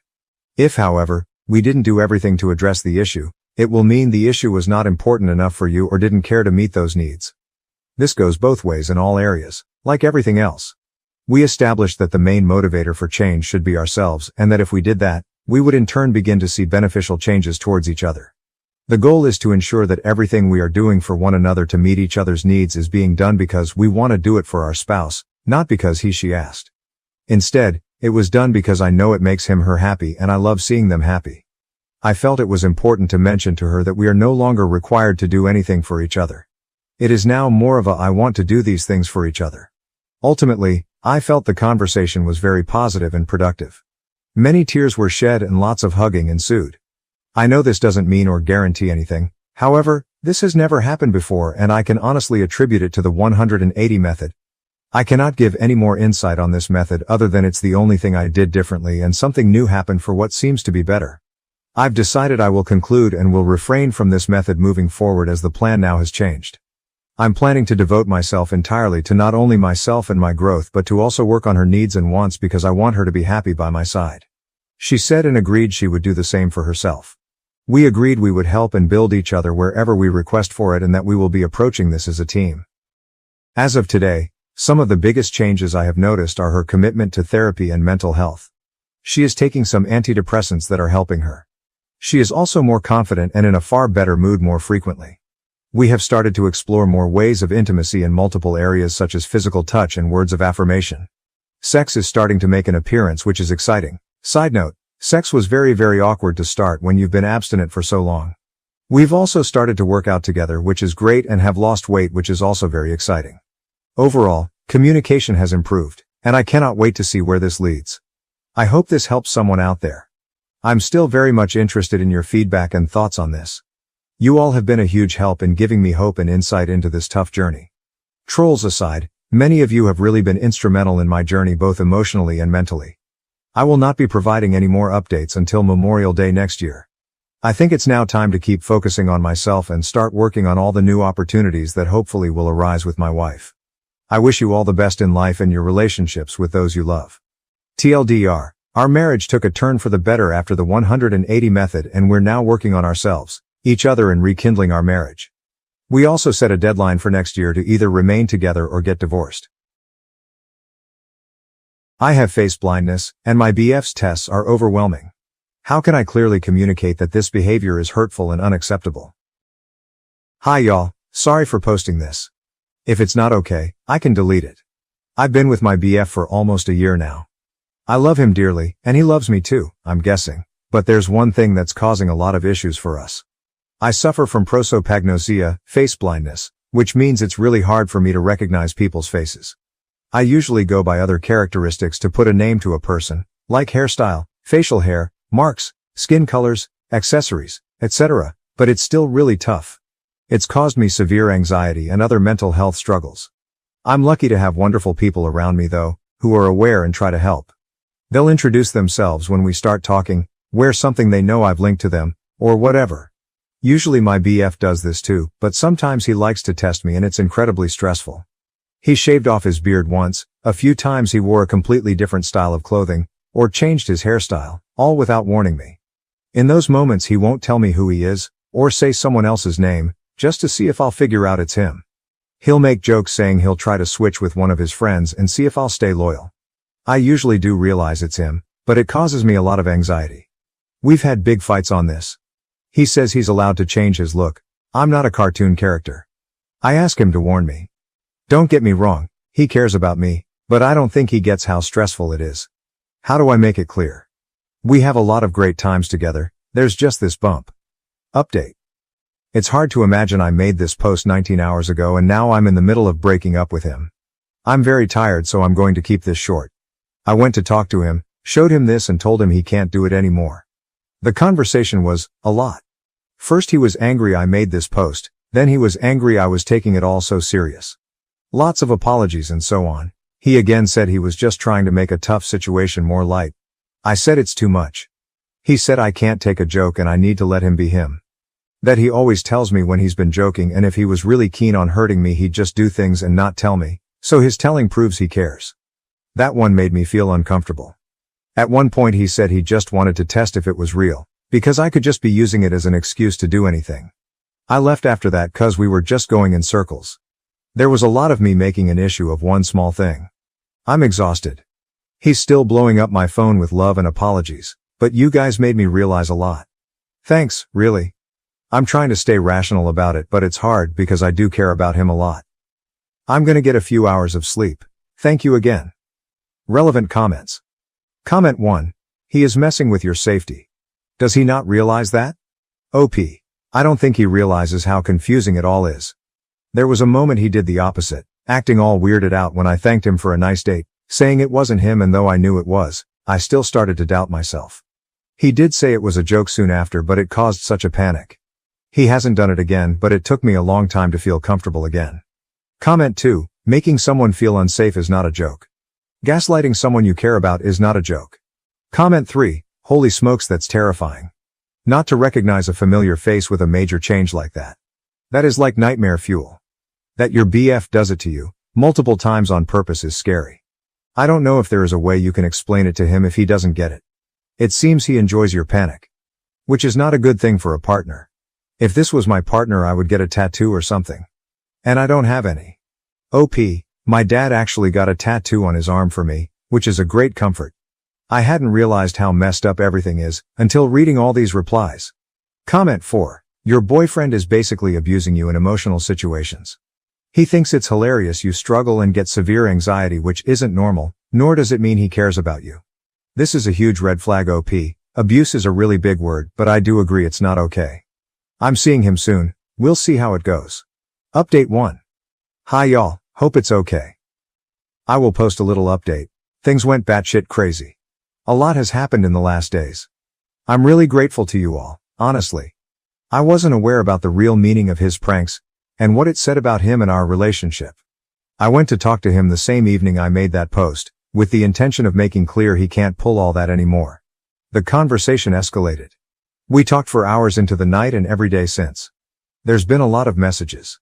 He got angry about the Reddit post I made. I showed him.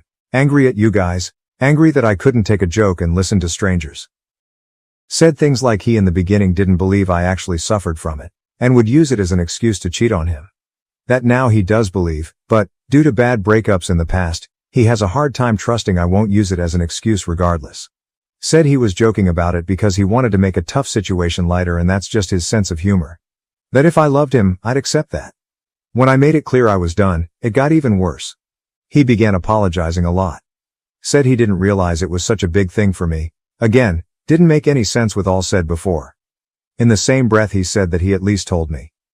To the people who thought he actually had planned to trick me by using one of his friends, I think y'all may be very right. To be honest, I was done. I do care about him a lot. Can't just shut that off, but it's never going to work. There's been many messages / calls / etc. He dropped some vague hints that sometimes he pulled pranks I wasn't aware of. I don't know if that is true, or he's just in a bad place right now. He also came to my place to apologize again. But I suspect he didn't expect I'd immediately recognize him, as he didn't apologize till I said his name. He's not evil, but just very messed up. I blocked him everywhere, told him not to show up anymore, and that a friend would give him his stuff. I'm going to delete this account soon, but I wanted to thank you guys for helping me realize it. I genuinely don't think I would have. I'm heartbroken, but a bit relieved as well. Thanks for all the support and kindness. Relevant comments. Comment 1. I'm glad you broke up. Someone who loves you shouldn't ever do that to you. Just curious about your condition. Do you also have issues with recognizing voices as well as faces? I can only imagine how hard it must be to deal with. OP. Actually, voices are one of the traits I go by to recognize someone. Voices, posture, tattoos, hairstyle, and so on. Thank you loads. Update 2. This is probably a bit stupid, but that boy has got me questioning my own mind. Either way, sorry if this is a bother. I broke up with my BF a few weeks ago. I had realized, in part thanks to Reddit, that some of his behavior was absolutely not okay, and when I tried to talk to him, the conversation escalated to me breaking up with him. I have a pretty severe case of face blindness, prosopagnosia. It means I can't remember people's faces and go by other characteristics to try and put a name to someone. Voice, hairstyle, posture, etc. People around me know and introduce themselves when we meet and other things to make it easier. I have a lot of anxiety because of it. He used to try and test me, which gave me a lot of stress. Changed up his look without warning to see if I knew it was him, and a lot more. He called it pranks. He is a jokester. So we broke up. It's been a lot. He'd been calling and messaging non-stop with both apologies and non-apologies, till I blocked him. In moments of a lot of emotion I said things like I never wanted to see him again, and he'd reply that he was hurt, that I wouldn't even know if it was him and I was lucky he wouldn't do it. Made me feel icky.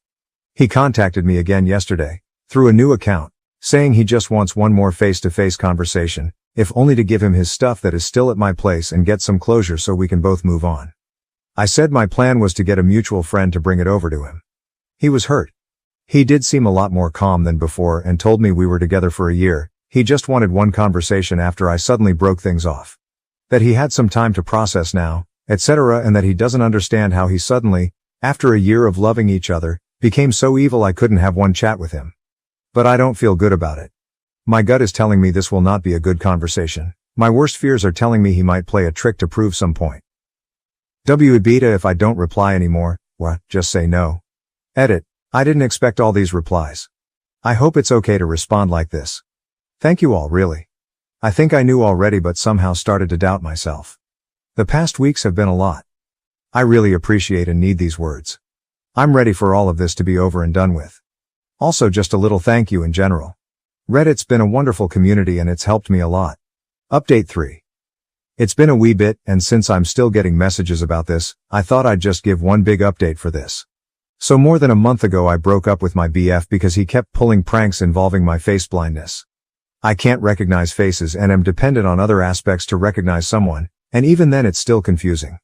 After that he'd been bugging me that he wanted to meet up, so we could get some closure. My gut was telling me not to, but I felt guilty. With you guys' advice, and my own gut feeling, in mind, I decided not to go. I asked a friend, Roger, to go bring him his stuff and kept him blocked, including blocking the new accounts he'd made. Roger came back with a letter from him, to me. The letter in itself was apologetic. He even said he was grateful for our time together and took full responsibility. It ended with him saying he'd respect it if I chose not to reply or message. Honestly, a lot of very respectful words. I still decided not to get in touch. Still trying to get over the breakup myself. But I did appreciate it, till I found out he wasn't letting go like he said. Roger and some other mutual friends let me know he was asking them about me. A lot, if I had read the letter, if I was seeing someone else, already. And so on. Couple of days ago he showed up at my place.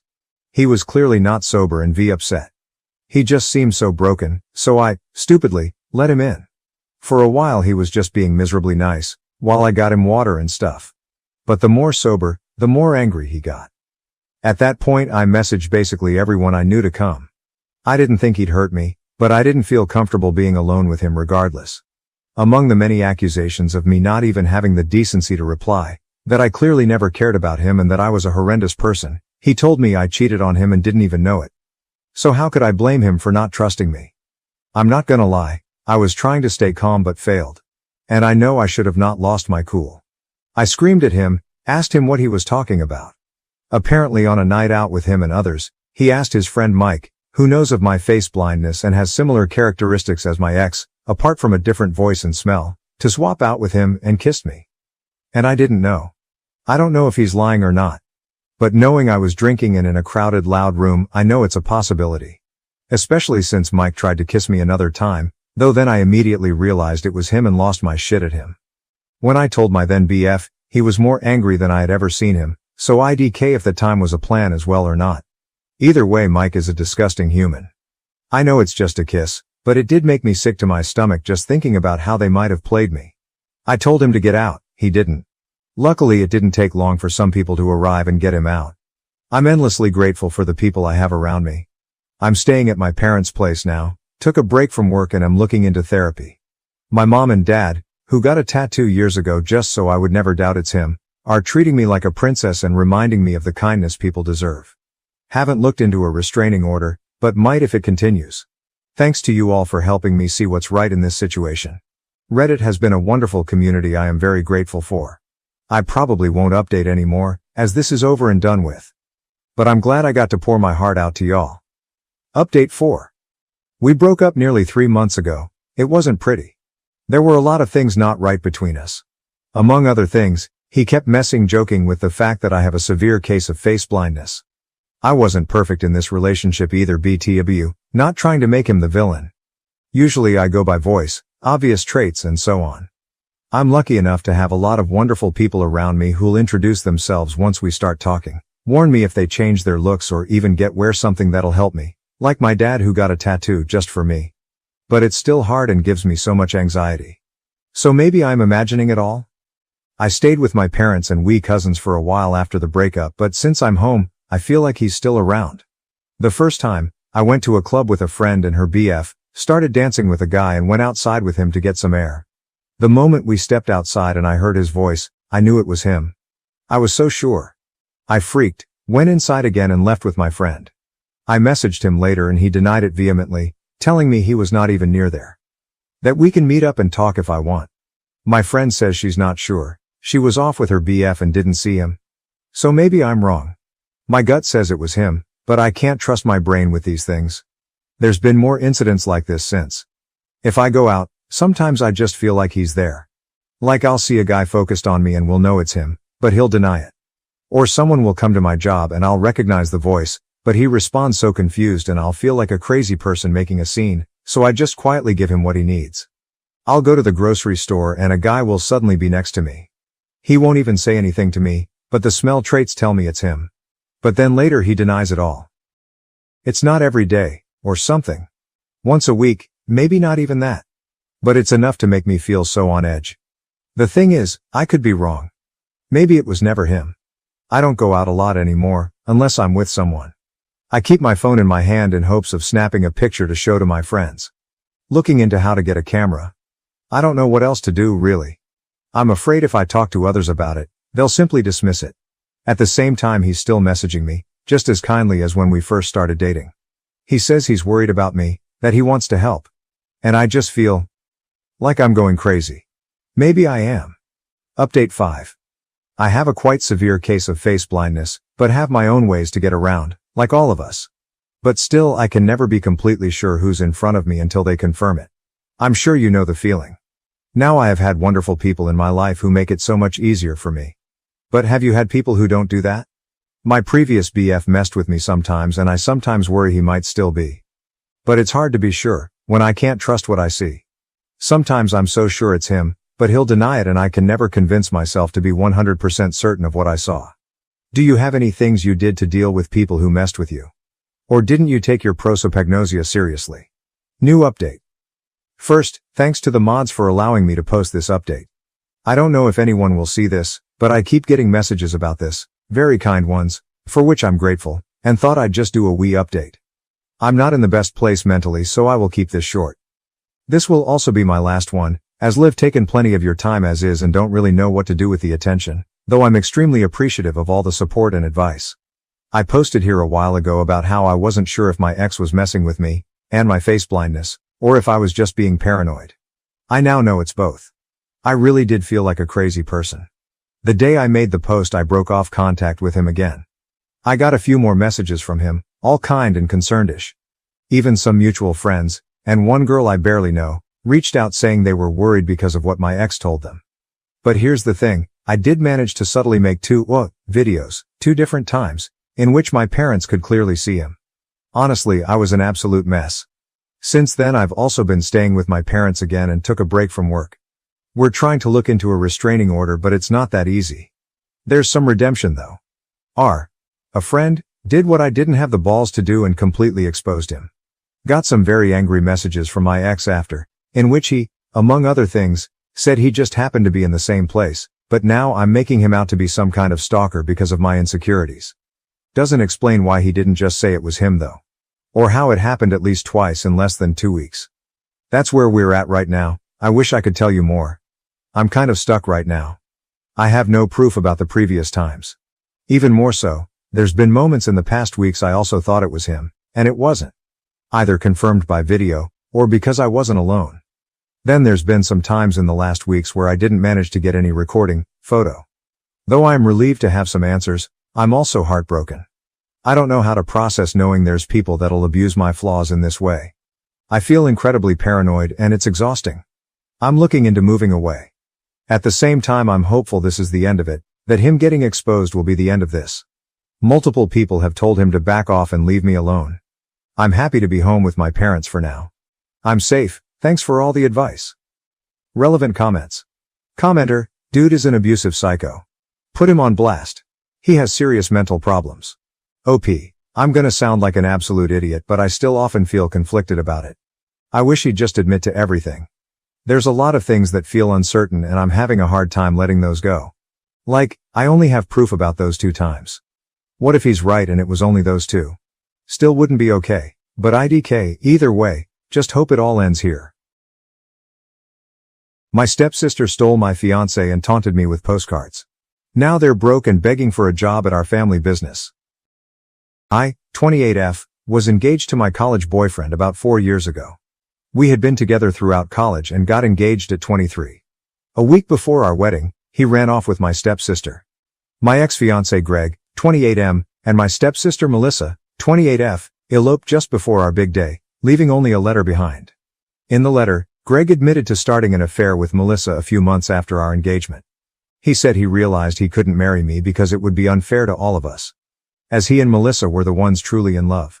He believed the universe used me to bring him to his true love, and marrying me would deny us all a happy future. And that was it. They left, and I didn't see them again until recently. Greg's parents were so embarrassed by his actions that they covered all the wedding costs, so I didn't have to pay anything. That was the last time I interacted with his family. My own family was beyond embarrassed. They were furious. My father even considered hiring a private detective to track them down and bring them back for answers. Just to let you know, my father is actually my stepdad, but he has been my father ever since I was very young, and I have always called him dad because he is the only father I've ever known. My biological dad left shortly after I was born, and my mom never saw him again since he gave up his parental rights, and they were never married. My mom married my dad when I was 8. Melissa and I went to the same school, which is how our parents met. For some reason, Melissa took a dislike to me and treated me terribly for years. She was a true bully, constantly picking on me at school with her friends. The torment didn't stop at home. She would find ways to make me feel bad there too. Despite my complaints, our parents' attempts to discipline her weren't effective and she wasn't afraid of them, so she continued her bullying. My school years were a nightmare because of her and her friends. Much like my dad was absent, Melissa's mom wasn't around either, as she had passed away a few years after Melissa was born. Her mother died in the middle of the night from an epileptic episode, so whenever my mom tried to discipline her, Melissa would retort that she had no right because she wasn't her real mom. My father attempted to stop her bullying, but it was futile as she was fearless. They tried everything from scolding to gentle talks, but nothing curbed her behavior. Occasionally, they threatened to send her away, but she would boldly challenge them, knowing they were empty threats. In middle school, she was already troublesome, but by high school, her behavior worsened significantly. She picked up bad habits, becoming almost a juvenile delinquent. She started smoking and sneaking out to drink with her equally problematic friends. The turning point came when she was arrested with her friends one night for breaking into a house while drunk. This incident finally pushed our parents to take action. After weeks of pleading and protesting, they managed to send her to a rehabilitation center for troubled teens. Though she was unhappy, my father was adamant, insisting that if she wanted to stay with us and be part of the family, she had to improve. He couldn't allow her behavior to continue and disrupt everyone else as she was becoming a menace to society. Melissa left during our sophomore year and didn't return until after we had graduated. She enrolled in a school near the rehab center and stayed with her aunt. I didn't see her during those years because I had no interest in how my biggest bully was doing. My parents visited her every weekend and always asked if I wanted to join, but I always said no. Her friends ignored me after she left, which greatly improved my high school experience as I no longer had anyone constantly bullying me.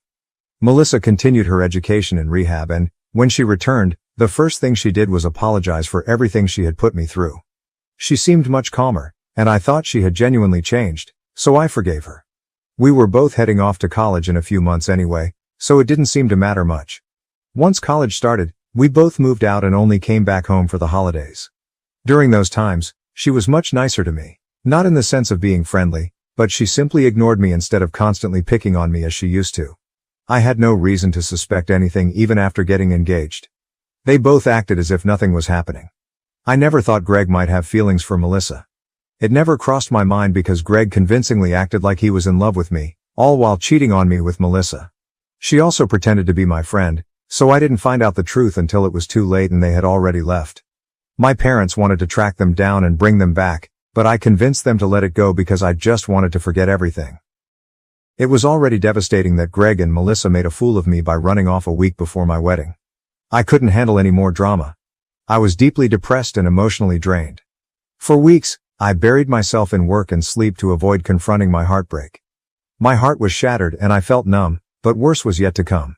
A couple of weeks after the day that should have been my wedding, I received a postcard from Melissa. She was in California, and included a bunch of photos of her and Greg looking incredibly happy. It was clear she was rubbing it in my face. She mentioned being sorry about the surprise before my wedding, but it was obvious she wasn't truly sorry. She just wanted to hurt me. That's when I realized she had never forgiven me for what happened years ago and blamed me for being sent away. She never wanted to be my friend. She used me to get to Greg.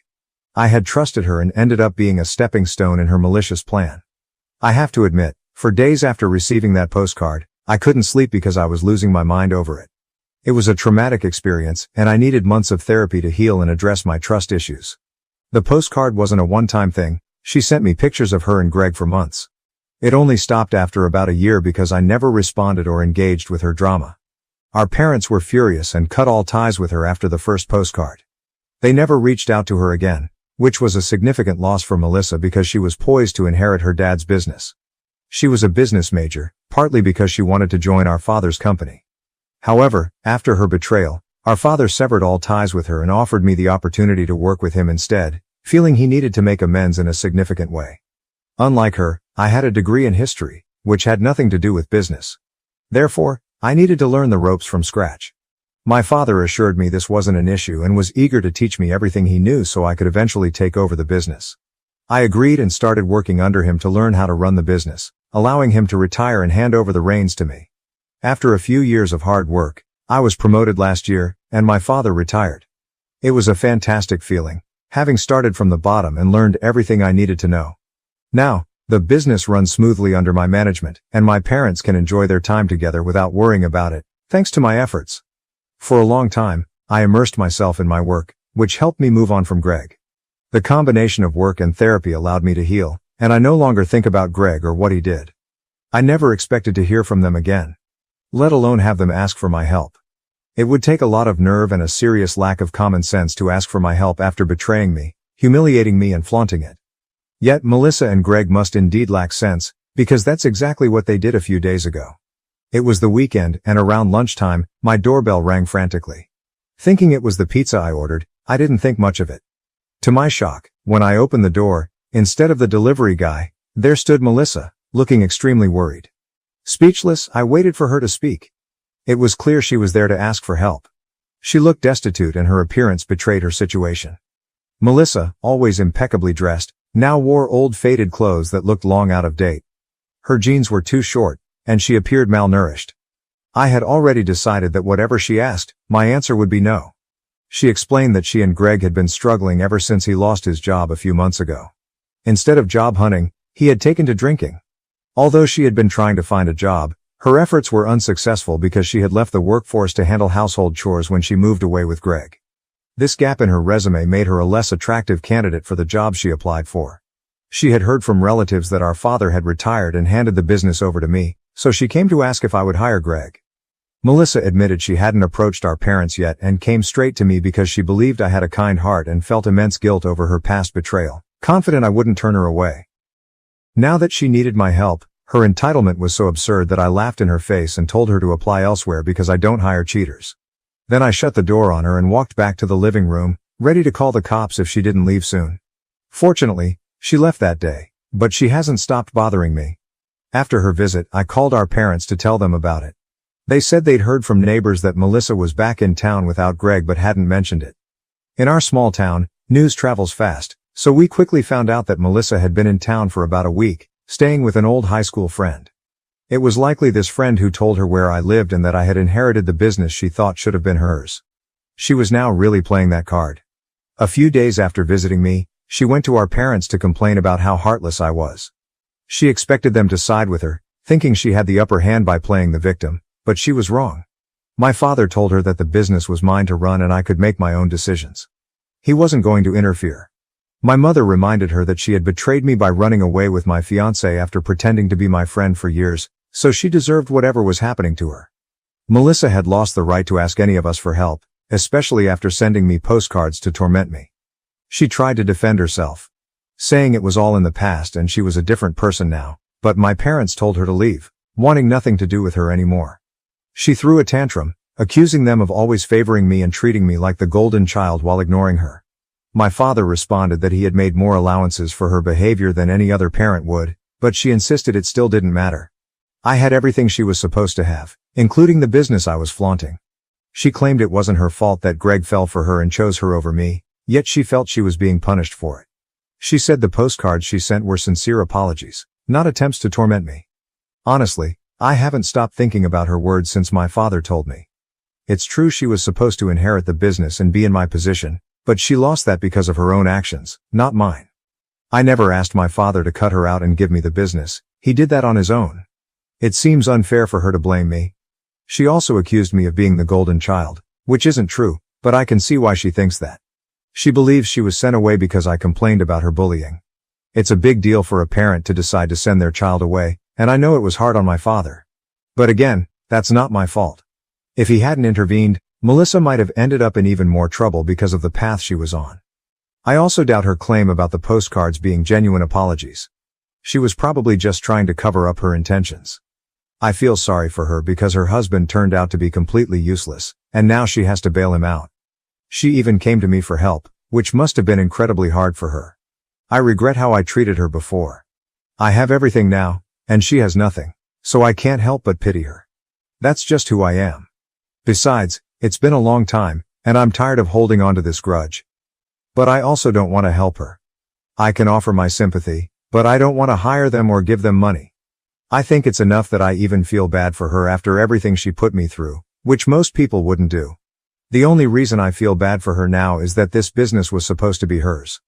Now that I'm in a position of power, I'm finally getting back at her. And it feels wrong. Maybe it's because of what she said about me being the golden child, or maybe it's just imposter syndrome, but I feel weird about this. So am I the AH for refusing to hire my ex-fiancé, who eloped with my stepsister, now that they're struggling with money and need help? Update. I was at a loss and the comments here only made things more confusing. Some of you thought I was right to turn them away, while others claimed I was always the favored child, causing Melissa to act out. This wasn't as helpful as I hoped. I decided to talk to my parents, as I've always sought their advice when facing problems. They assured me I had no reason to feel sorry for Melissa. They said everyone had gone above and beyond to help her become a better person, but if she wasn't willing to change, there was little we could do. My father mentioned he had intended to let her take over the business if she had behaved and been a good daughter, but she failed and embarrassed the family. Given that, she couldn't expect to take over or even be part of the family anymore. Talking to my parents made me feel much better. So, I'll try not to feel guilty about things I haven't done anymore. Update. About a week had passed since Melissa had shown up at my door and visited my parents.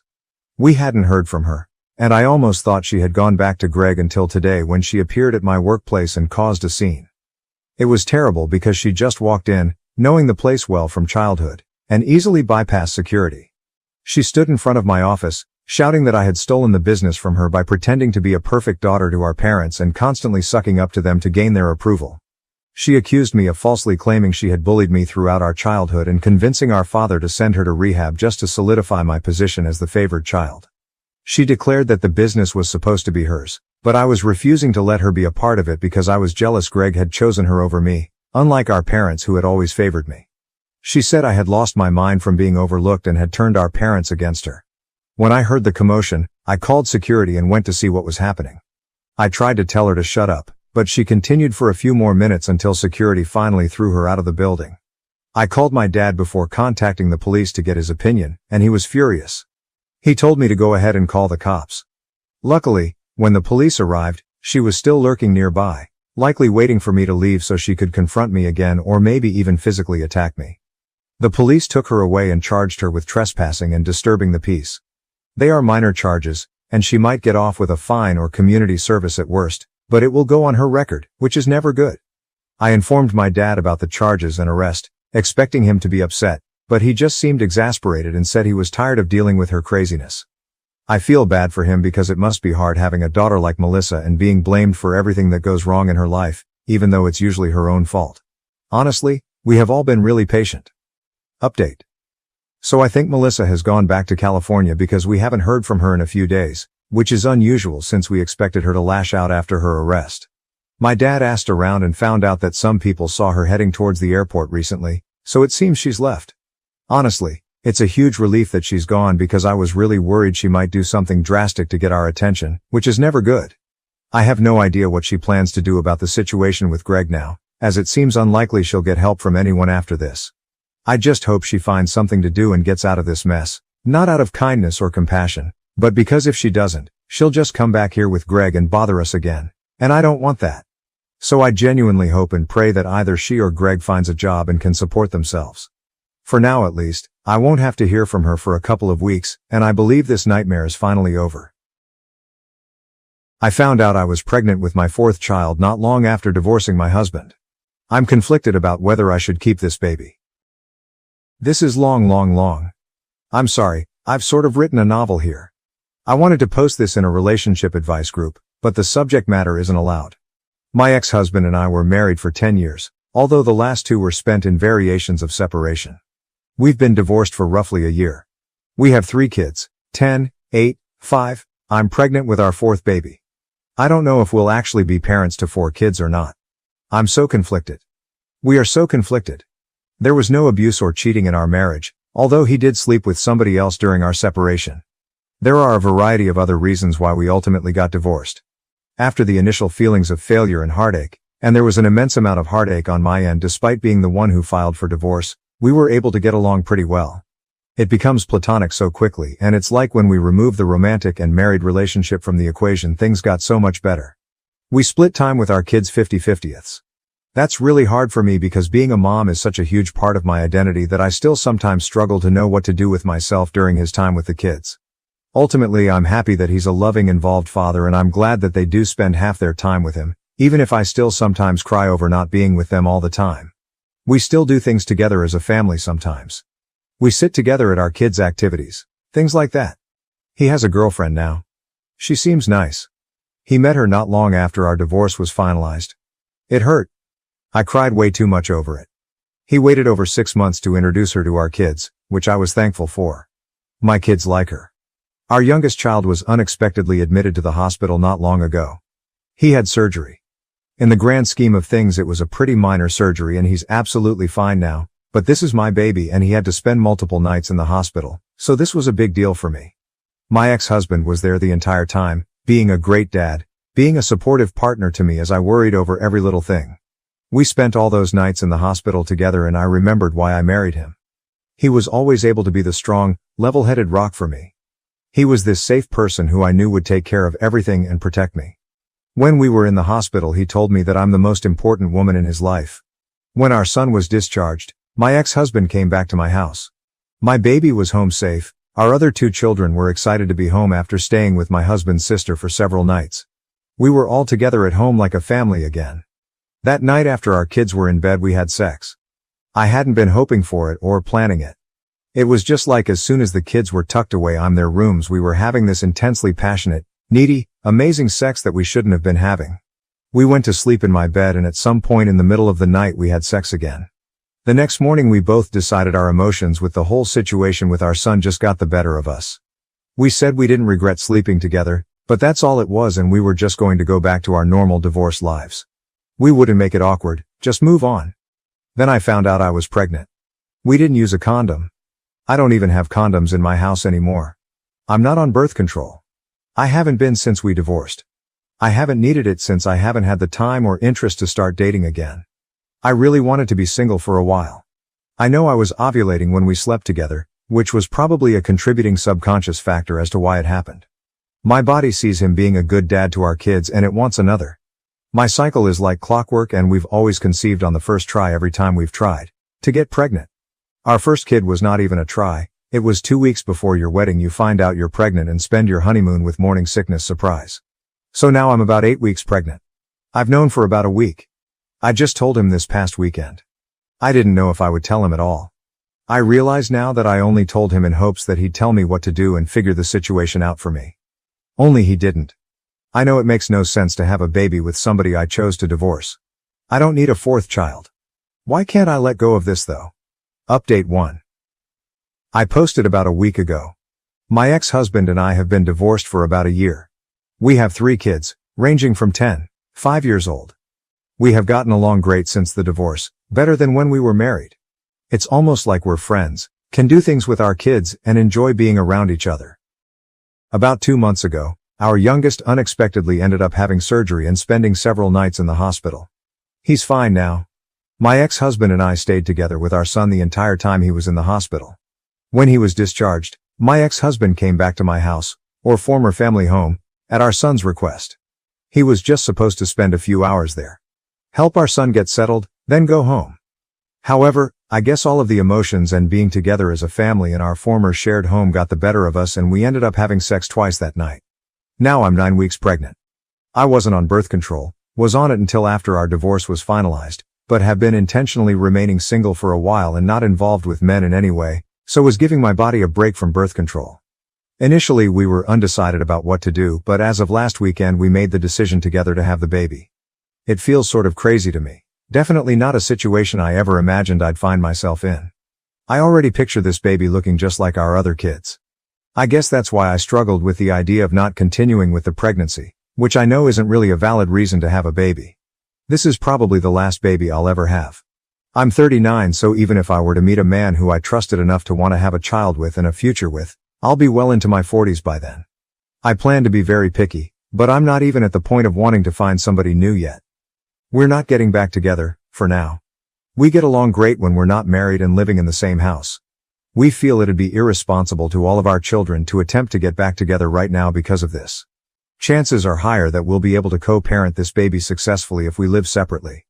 However, we are committed to working together to do what has to be done to take care of the baby when he or she gets here. Our kids are doing so great right now and they seem very happy and secure with the current setup of our lives and homes, so we want to stick with this for now. I don't know if I really understand what I'm getting myself into. Our other kids were all born into a marriage and a two-parent home. I know that sharing custody of a baby will be a lot different than the kids going back and forth between homes. I might be feeling too positive about it, but I think it could work out fine. The new baby will just see this as normal, right? Next thing to worry about will be having to explain this to everyone when we tell them. My family and friends will get over it, but I'm especially concerned with explaining it to our kids. I'm worried our oldest won't take the news well. She also knows what sex is and how babies are made. And for everyone concerned about his girlfriend, she's not his girlfriend anymore. Top-rated comment: these two are 100% getting back together within a year and then breaking up again in another. Update 2. Several people have asked me for an update on my situation. My ex-husband and I are having a baby. My other posts are on my profile. A recap is that we were married for 10 years, divorced for almost 1.5 years now, and have 3 kids together. We slept together twice during a stressful family time and I ended up pregnant. We've since admitted we are both still in love with each other, but have not actually declared that we're back together, mainly for the same of our kids. I last posted toward the end of January. I'm 28 weeks pregnant. We're having a little girl. As far as the pregnancy goes, it's been like a textbook pregnancy and so I feel pretty good, just more tired than I ever remember being during pregnancy before. My husband and I continue to live separately and share custody of our kids. We each have them 50% of the time. They're all aware that we're having a baby and none of them seem to be deeply confused or emotionally damaged by their divorced parents having a baby together. We explained it in an age-appropriate way. Our oldest child was more grossed out that her parents had sex than anything else, since she now understands what sex is and how babies are made. We've been involved with her quite a bit and she's excited now. I even took her to one of my appointments. She's excited to have a baby sister and she understands that mom and dad love her and her siblings, that we love this new baby, and that we love each other as people and as parenting partners without actually being together as a married couple in one house. Meanwhile, my husband and I have started to attend couples counseling. We tried marriage counseling when we were separated before we divorced, but I think we were both already pretty mentally done, so counseling didn't do much for us then. I think we're getting way more out of it now because we're actually invested in it and putting in a lot of effort. Sometimes I feel great after a session, and at other times I feel not so great and am reminded of reasons why we divorced. Overall, I think it's a good thing for us no matter what happens with our relationship. We've been sleeping together for the last few months. We already agreed that we won't be seeing other people at this time. I wouldn't be saying this while pregnant anyway, and it's not as if I'll even have time with 3 kids and a newborn. We agreed that we will not open ourselves to being with other people while we are working on our relationship and before that conversation is had between us. We are carrying on just as we have been since our divorce, as far as our kids are concerned. Dad doesn't spend the night at our house. We do things together as a family sometimes, but we were doing that even before anything was rekindled between us. We're not acting as a couple when we're together as a family. We're friendly with each other, but there is no holding hands, kissing, etc. Our main concern is our kids. We refuse to say we're back together. If we officially get back together, we really want to feel certain that it'd be for the long term, that we're ready to commit to that. We don't want to give our kids whiplash or do anything to make them insecure about our family. We would like to get to that point, but we aren't there yet. I think if my husband had his way, we'd be there. He's ready to say he's there now. He'd love to move back home. But he understands and agrees with my reasoning. I'd love for him to move back home too, based only on emotions. We both have things to work on, separately and together. I want to be a better spouse this time around. I thought I was being a really great wife and I was on the surface. I also know that right now I feel so in love and am hopped on hormones and pregnancy happiness. I always feel super happy, super positive, and super horny during pregnancy, and I know I have to be careful with trusting anything I feel during this time because it's like I'm on a 24/7 natural high.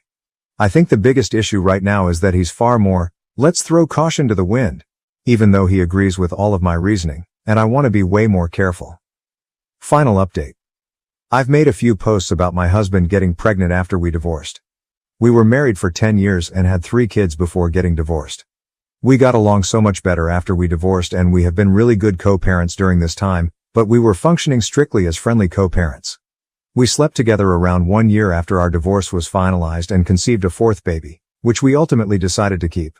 Our 4th child, a sweet baby girl, was born at the end of May. She's so perfect and we both feel we made the right choice to bring her into the world. It was the smoothest, easiest birth I've had and I take that as a sign. I feel like I fell in love with him all over again during labor and delivery, and that's when I knew I was ready to make our relationship official and public to everyone, including our children. Contrary to all the assumptions, our kids really don't seem to be negatively affected or confused about the baby, and I don't think the newest baby is getting any less love or attention than our 3 kids born within our marriage have. This is normal to them now. They understand we're still a family and no matter what we'll always be a family whether mom and dad live together. We are still living separately and technically still maintaining the custody schedule we had in place for our oldest 3 kids. Although, the kids are with me every weekday right now since it's summer break and I'm on maternity leave. We have a different arrangement for the baby, but he does take her overnight a few nights a week. I got our family home in the divorce and he spends time here with all of us. He has spent some nights here at home to help with the baby, but he doesn't stay in my bedroom quite yet. He has not moved in, although he has tried and continues to suggest it. This is probably the biggest point of contention these days. To me, this feels like the best of both worlds. I love him and truly don't want to be with anyone else. I think I sort of function better and am happier also living in my own space that he just visits. I know it's not the norm and some might say this means I don't really love him as much as I think. I really believe I'm just one of those people who needs more independence and alone time. And maybe we never would have got divorced in the first place if this had been the arrangement from the beginning. Is it sort of selfish? Maybe. I don't know anyone else with this arrangement, but I know some people out there do this. For all intents and purposes, we are together in a relationship again. We've made it official and exclusive, as juvenile as that sounds.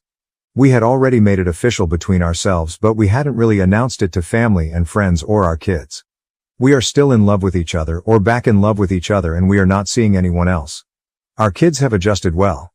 They've been seeing a therapist since we filed for divorce, so that has really helped us navigate some of this. Prior to the baby's birth we did not tell them that we were essentially in a relationship. Only so long you can keep that a secret from your kids. Even though they're young, they're perceptive. So we've recently explained to them that mommy and daddy love each other but we get along better living in separate homes and for now we think this is the best thing for our family. The only problem is that now they keep asking about when we will all live together again. I'm sure it's a little confusing to them, but I'm not sure how we could be handling it any better. We attempted marriage counseling when we separated, before divorce. It was not successful. I don't think either of us was 100% committed to it at the time. He really did not take it seriously back then. But I was more stubborn and resistant than I originally realized. We're in couples therapy now and it's like night and day compared to last time.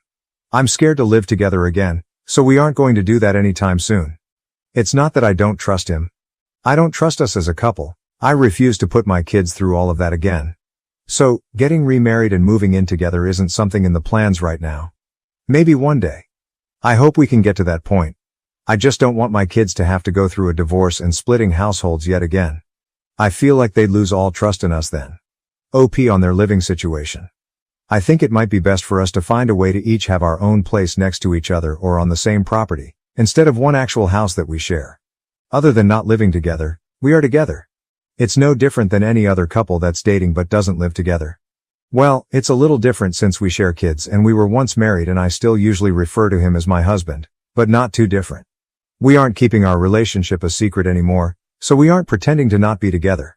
Everyone knows now. We spend a lot of time together.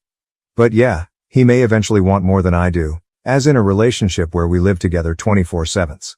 At this point, the hubby's ex-GF was firmly in the rearview mirror and OP was still brushing it off as if it is no biggie, but I found one exchange that people may find interesting. OP, downvoted. Yes, he had a girlfriend at the time. It's in my post history and I'm not trying to hide it, but we have moved well beyond that now. Response. People are downvoting her comment because it is pretty black and white when it comes to cheating. Cheating hurts others and a lot of people value living in a world and having actions that don't result in hurting others. He was in a relationship and committed to his girlfriend when he decided that he had the right to sleep with his ex and not immediately tell her that he did it.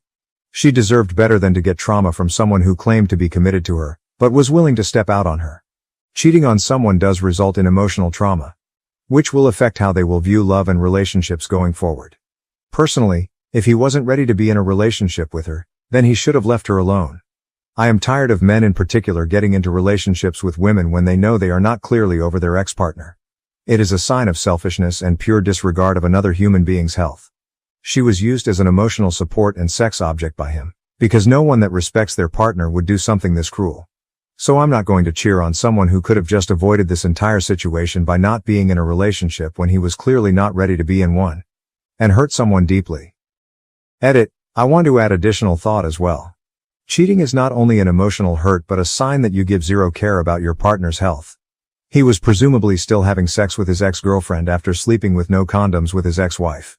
With the rate of sexually transmitted diseases and infections increasing and the likelihood of the disease being antibiotic resistant, he told his ex that he had zero care for health and emotional well-being. She had the basic right to know that he slept with another person while still being intimate with her, especially with no form of protection.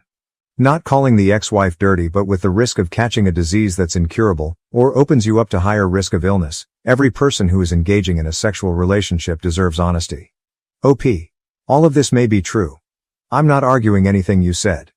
But I'd like to know what everyone on Reddit thinks we're supposed to do about it. We can't go back in time and undo what we did. Maybe Redditors feel that as an act of penance we should not be together, despite very much wanting to, since that's what we deserve for hurting her in the process. We should never be allowed to move on and have any happiness in our lives, together or separate, because we did something at one time that hurt somebody. Short of publicly flogging ourselves and maybe not allowing ourselves to ever be in a relationship with anyone ever again as a form of self-punishment, what are we supposed to do to satisfy the masses? Neither of us are proud of hurting somebody.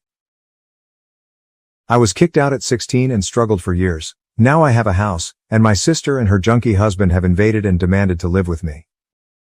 When I was 16, my parents and twin sister kicked me out. I lived in a tent and struggled for years. Now I have a house, and they showed up uninvited with my sister's family, demanding to move in. My sister was the one who convinced our parents to throw me out at 16, claiming there was no space for me. I spent 12 years fighting to secure my own place, and now they want me to let my sister move in because she's pregnant with her fourth child. As a 28-year-old man, I've endured my parents' toxicity since childhood. My twin sister has always been a thorn in my side. People say twins support each other, but in my case, my twin drags me down whenever she can. Childhood bullying wasn't enough. She has reappeared in my life, wanting to move into my house with her family, despite being the one who threw me out at 16. Her narcissism, fueled by our parents' poor parenting, is relentless. They always wanted a daughter and made it clear they would have terminated the pregnancy if it had been just me. I owe my existence to my sister. My sister never missed a chance to flaunt her entitlement. Growing up unwanted in my household was tough. Everything revolved around her. Despite being the same age, I wasn't allowed to touch her toys. She often got new clothes while I only received clothes on Christmas and our birthday. If we didn't share a birthday, they wouldn't have bothered celebrating it. In fact, if I didn't share my birthday with my sister, I wouldn't exist. I got the bare minimum, not out of love, but to save their faces from judgmental relatives. The only positive aspect of my childhood was my grandfather, the only person who saw through their BS. Sadly, He passed away when I was 13. That was the worst day of my life because I had no one to have my back. We lived in a cramped house in the suburbs. My sister and I shared a room, but it felt more like I had a bed in a tiny closet under her room.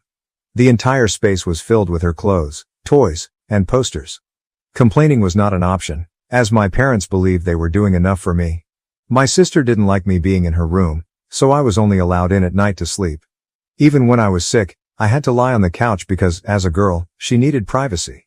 I couldn't wait to turn 18 and move out. It seemed my family was even more eager to get rid of me. When we were 16, my sister got pregnant by a 19-year-old loser. His parents had kicked him out after he failed the 8th grade 3 times. My parents got them married, and my dad found him a job as a cleaner at his factory. My father, who works as a mechanic at an automobile manufacturing company, brought him home. Naturally, I had to move out of my room to make space for him. Our house had only 2 rooms and a tiny living area. When I asked if I could sleep on the couch, my father refused, saying he uses it when my mom's snoring becomes unbearable in winter. I was told to find a place for myself. To make matters worse, my loser brother-in-law would say, "Dude, it's not tough to find a place for yourself." My parents threw me out when I was 15, and yet I managed to pull my life together. Now I have a family. Trust me, it gets better out there. I sighed. Yeah, if being a junkie and impregnating a minor means putting your life together, then sure.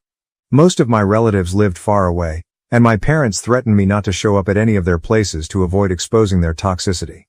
I asked a few friends if I could crash on their couches, but no luck. Why would their parents allow me in their house when my own parents kicked me out? One classmate living in a garage let me stay for a few months until his parents found out and kicked me out. I slept on a bench on the sidewalk for a few days until the cops rounded me up and brought me home. My parents claimed I had run away. They took me in that night, but my father got me a makeshift tent from a junkyard and told me to set it up in the backyard as a reward for staying silent in front of the cops and not showing up at relatives' places. The tent was still safer than sleeping in the open. Summer was bearable, but winter was brutal. One night, it was so cold I thought I might die from the cold. I knocked on the house but no one responded. Desperate, I knocked on my parents' bedroom window, and my dad yelled from inside not to disturb him or he'd come out and knock me down. I felt so miserable that I wanted to die. I cried the whole night. The next day, I went looking for a job that would provide a place to sleep. A bakery shop needed a worker for their factory about 20 miles away. They agreed to give me a place to sleep and offered me food. They baked at home and needed a helping hand. They offered me to live in their backyard, but I had to clean it up. I agreed. The place was pretty messed up with flour and sugar everywhere, not to mention the rodents living off it. But I was at my lowest point and took the job. I packed my stuff and left. My sister was even happy and said, "Good that you're leaving, we don't have space for you here." No one even bothered to ask where I was going. I cleaned up the place and made it livable. Initially, it was hard to get rid of the rodents that came searching for food, but eventually, I felt comfortable living there. I had to drop out of high school, just a few months shy of the final year exams. My friends urged me to stay in my parents' backyard and finish high school, but I had given up. I focused on my job and lived off my salary. Soon, I realized I needed to upskill to get a better job. I picked up a few skills. My dad is a mechanic, so I grew up playing with his toolbox. It saved my parents from buying me toys, and I also helped Dad with plumbing around the house. I saved up and took a course, eventually landing a job at a car plant. I worked tirelessly to climb the ladder, and now I'm a supervisor. Recently, an old friend was urgently selling his house due to divorce issues and wanted a quick buyer. I was hesitant to buy a 3-bedroom house, but he offered a hefty discount on the market price and allowed me to make the down payment in parts. I jumped at the opportunity. 2 weeks ago, I moved into my new house, and today, I found unexpected guests at my door: my parents, sister, and brother-in-law. It was a shock because I had been no contact with them for years, and they hadn't reached out to me either. This house is nearly 15 miles from their place, so there's no way they stumbled upon it by chance. I'm not in touch with any relatives, either in person or on social media, but I suspect a neighbor might have informed them. I still keep in touch with one of my old neighbors, and he might have seen pictures of my house on Facebook and told my parents. I have no idea how they figured out the exact address, but my dad knew where I worked, so maybe he got it from there. As soon as I opened the door, they barged into my house. Mom and Dad congratulated me and said they were proud of me. I smiled and offered them a chair. I'm still in the process of furnishing the place, so I only have a bed, a few chairs, and a table. My parents sat down and started asking about the house deal. They found it unbelievable that I could buy a house at 35 while they were still renting. Meanwhile, my sister and her deadbeat husband were casually strolling through my house as if planning to move in. I asked them why they suddenly showed up in my life. They said, "Nothing, just checking on you." Funny, huh? They checked up on me when I needed them the least. They started updating me about their lives. Dad has hypertension. My sister has 3 kids, 14, 9 and 4. And she's pregnant again. Well, good for her. I just sat there nodding, debating whether to yell at them or politely ask them to leave. Mom asked if I was getting married or had a girlfriend. I said it's none of her business. She responded, "Why are you so cranky? Is everything all right?" I said everything was fine until they showed up. She laughed and offered to help if settling into the new house was overwhelming for me. Just then my sister announced, "I've decided we're going to take the bedroom with the attached balcony and bathroom. I'm so excited to have my own bathroom. The kids can have the other room." I flipped out and asked, "What the hell is happening here?" My sister said, "You have a 3-bedroom house and you're a single man. You don't need so much space. You used to live in a tent, so getting a bedroom is quite an upgrade for you. This house is big enough for all of us." My parents cut her off and asked her to attend to her youngest son, who was crying for attention. I looked at my parents and asked them what my sister just said. Dad explained that accommodating 7 people in a small house was getting tough. My sister's eldest son, 14, was sleeping on the couch, the middle one was with my parents, and the youngest with my sister. And now, with another baby on the way, they needed a bigger house. I screamed and Mom said, "You know you have a big house now. Can't you take your sister in?" Before she finished I yelled, "Hell no, I'm not taking anyone into my house." My sister screamed that I owed her for bringing me into this world, the same old story. "Mom and Dad would never have had you if I wasn't there. You owe me a place here. Our house is so crowded I can't even breathe." I replied, "Yes, thanks to you and thanks for bringing me into this world. Now get out." Before anyone could say anything, I asked them to leave.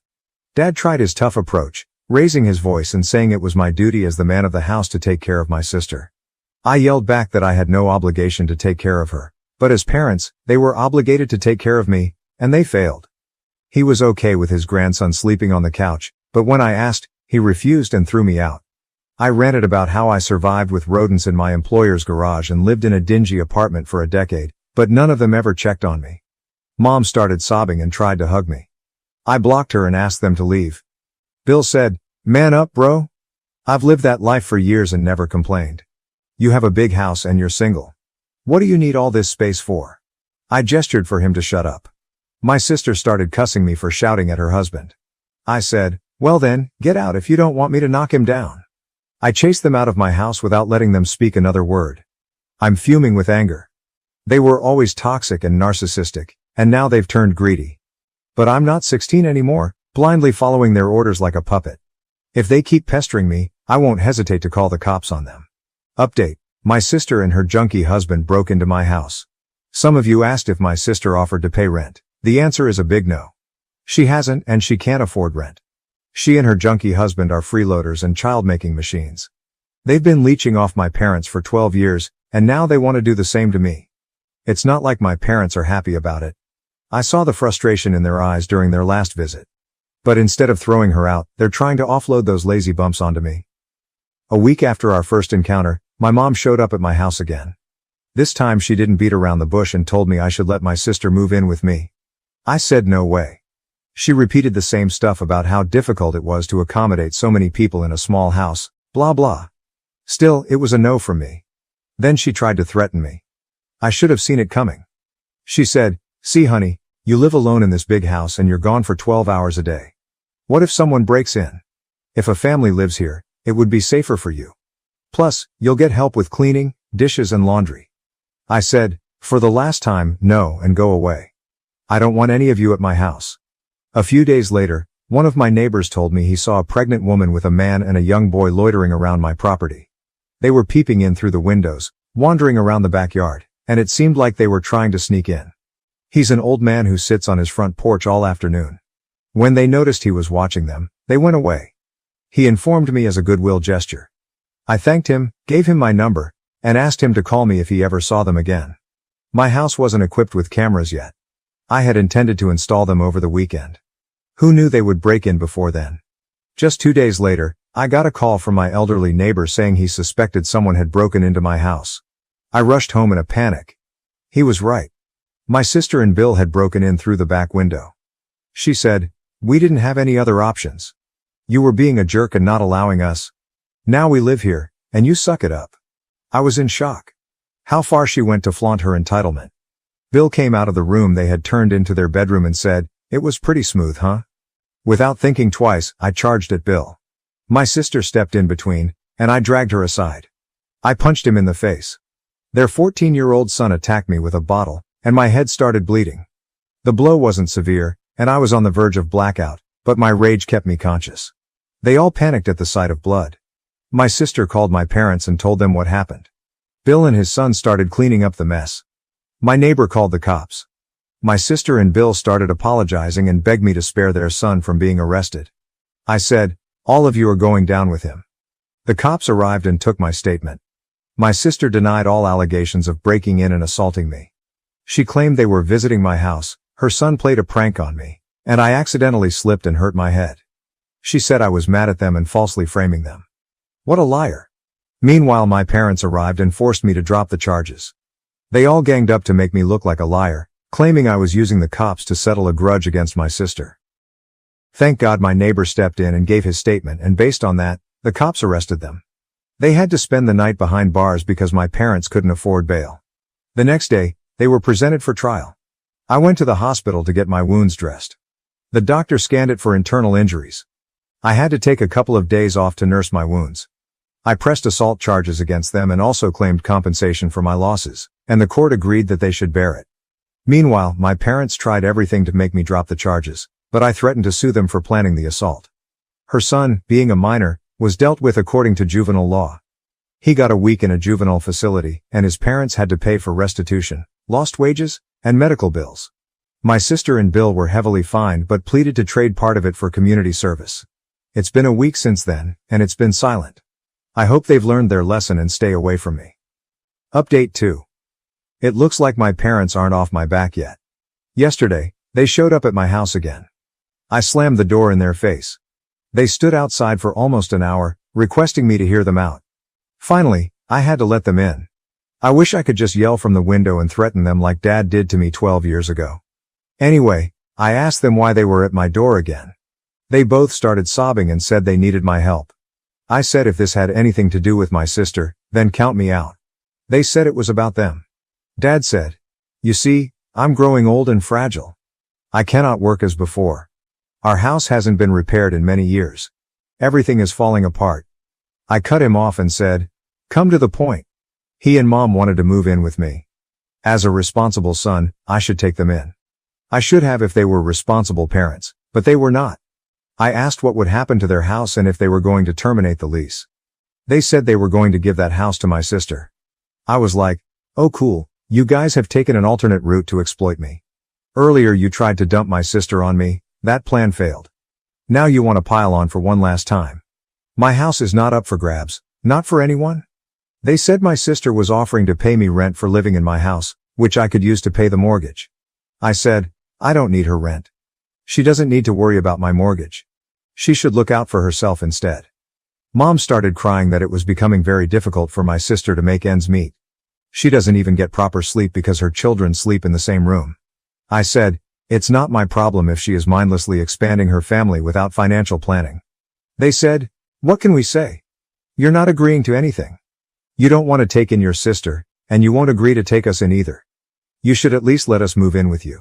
The house is too big for one person. I replied, I don't plan to remain single forever. They tried to emotionally manipulate me, insisting that I should take care of my aging parents. I screamed, karma is real.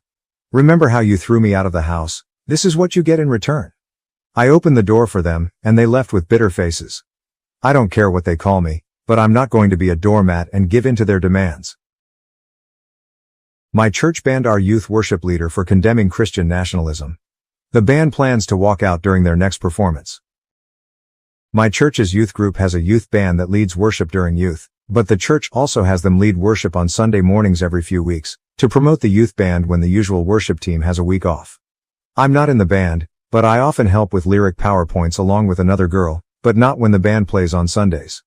The main singer of the youth band is the daughter of a youth assistant, and the daughter is an assistant too. We'll call her Emma. She's 20. I'm writing because of what happened the last time the youth band led Sunday worship on 6/30. That led to Emma and her family leaving the church. In between one of the songs, Emma said she felt led to say that Christian nationalism wasn't of God, because forcing people to believe went against the basis of Christianity because God gave free will and too many Christians forgot that.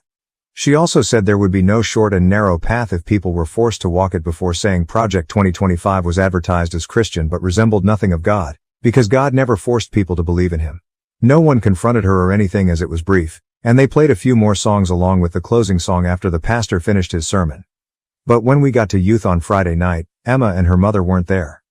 And we were later informed, by the youth pastor, that Emma and her mom would no longer be helping the youth before a bunch of stuff about giving others the chance to be lead singers because Emma had left the church. However, word got out from one of the band's players that Emma told the band that she got banned during the week and that her parents left the church with her, so they already knew before we found out at youth. The reason I'm making this post is because of a conversation I had with the band and other PowerPoint girl the same Friday the youth pastor announced it, and the conversation was private from the rest of the kids. Long story short, the band is upset about what happened to Emma, and they've been throwing around ideas on what to do. The one they're heavily considering is a walkout the next time they're scheduled to play on Sunday after playing the intro song. Service opens with an intro song before someone comes on stage to welcome everyone before worship continues, and they would voice support for Emma before walking out together. They haven't told anyone not associated with the band because they don't want anyone to spill the deets. But the main thing we're debating is repercussions from our parents and whether or not it's worth the risk. There's likely a few weeks until the band plays on Sunday again, and they still haven't decided on a new lead singer yet. I also want to add that the church didn't upload the worship portion of the service with Emma and only uploaded the sermon from that day. They always include worship on their YouTube upload of the service. Most of the concerns were around tuition punishments, as some of them have their parents helping pay, but they still want to do something. And while I'm not in the band technically, aside from coordinating PowerPoint lyrics occasionally, I figured the least I could do was get advice from other adults anonymously, because we don't want to ask our parents for obvious reasons, and maybe others could see more pros and cons that we can. I appreciate any advice that anyone gives and will relay it to the band too. Thanks to anyone who read this to edit. I forgot to add this detail in my post, but the pastor of our church has used the pulpit to speak politics in the past and has even mentioned support of a presidential candidate on numerous occasions, along with other political topics on occasion too, Roe v. Wade and gay rights. So while I agree that politics probably shouldn't be spoken in church, some of the band said that Emma was tired of the often political topics being brought up during sermons, thus why she said what she said. Comments from the first post. Comment 1, OP, I am not Christian, but standing up to the tyranny of Project 2025 is the most Christian thing I've heard. That sounds exactly like what you should be doing against something that represents hate and violence. Christian nationalism is why many people are starting to make fun of or roll their eyes at Christian values. Because from what we see, Christian nationalism is the exact opposite thing Jesus would want or support. I don't believe in him, but I do think God/Jesus would be proud of you. You sound like a good person. Comment 2, hey. I hope you see this despite all of the responses. I was raised Catholic. I consider myself otherwise now, but that is how I was raised. And I was an altar server and lead singer for Mass. I was very involved in my church. My priest was an amazing human being who never brought politics into service. He was so kind and so caring to everyone in the community. When I lost my faith, he was an amazing person to talk to, and he never shamed me. That being said, other people in the church hated this about him and became vocal about it. It was exactly this political behavior that made me turn away from the church in the first place. I thought it was horrible to mix politics and faith. I strongly disagreed with it and wanted no part in it. I started exploring the history of my faith and other faiths. I wanted to know why. Why were we trying to dictate people's lives, when Jesus told us not to? Why were we cruel to the poor and the sinful, when Jesus' message was to forgive? Why, when the church had so much wealth and power, did they wield that power like a club, forcing themselves onto the vulnerable and desperate? In the end, it is all about control. Whether you believe in God or not is one thing. But believing in the church is to believe in a man-made organization. Flawed people created these institutions, and like people, they are flawed too. A community organization has the power to uplift as much as it has the power to control and beat down. And that is what it all comes down to, doesn't it? Your friend could not be controlled. So they kicked her out. And now here comes the big question. Knowing all of this, can your conscience be at peace if you stay silent? When I was your age, I could not. Do what you believe is truly right, even if it's hard. Even if it's uncomfortable. You will always become better for it. Edit. Wow. Thanks for the awards, guys. And OP, if you see this, please update us. I would love to know how this update. I want to thank to everyone who commented on my original post because it was way more than I expected, and many of you had really helpful advice. This is a small update with some really surprising things that happened since. First, the band is still going through with the walkout, and they're keeping it within the band so that no other kids tell their parents who might tell leaders. It would have been awesome to include others, but the risk of the church catching wind was too great. Second, we have a date of 8 quarters when the youth band will do worship for the adults again. Third, the youth pastor appointed a singer from within the group who will take turns singing on Sundays with future participants in the coming weeks. Fourth, the new singer agreed that the church's handling of Emma was BS. Fifth and most exciting, 2 of the band members told non-religious relatives about the situation and fear of punishment, and they agreed to come to the service and let them head to their cars in the parking lot straight from the walkout, for safety. They won't leave the lot in case some parents try to claim kidnapping, but will be in their cars if all goes well, and the rest of us are going to ask our relatives too. Sixth, one of the band members told a teacher they knew from school who's thinking about coming and walking out too. And seventh, one of the band members wrote a little something that the lead singer will read before they walk off stage, and it would be great if anyone with editing experience could help to make it clearer or provide advice on what to add. They tried to keep it short. I will make a post about their write-up in the near future. Here's how we hope it happens. The band will play the opening song, which officially starts service, and usually lets people know it's starting. Many make their way from the foyer during the intro song. And after someone gives the welcome prayer after the opening song, the lead singer will then give the speech before the band walks off stage, and I will walk out with them from the pews along with relatives' friends. One relative said she might bring some people she knows too, which could make more of a statement to the church to see adults leaving too. One of the relatives will also record the whole thing in case any parents don't react well to it, and I will update after it happens. If anyone has any further advice, it would be appreciated and I'll bring it to the band.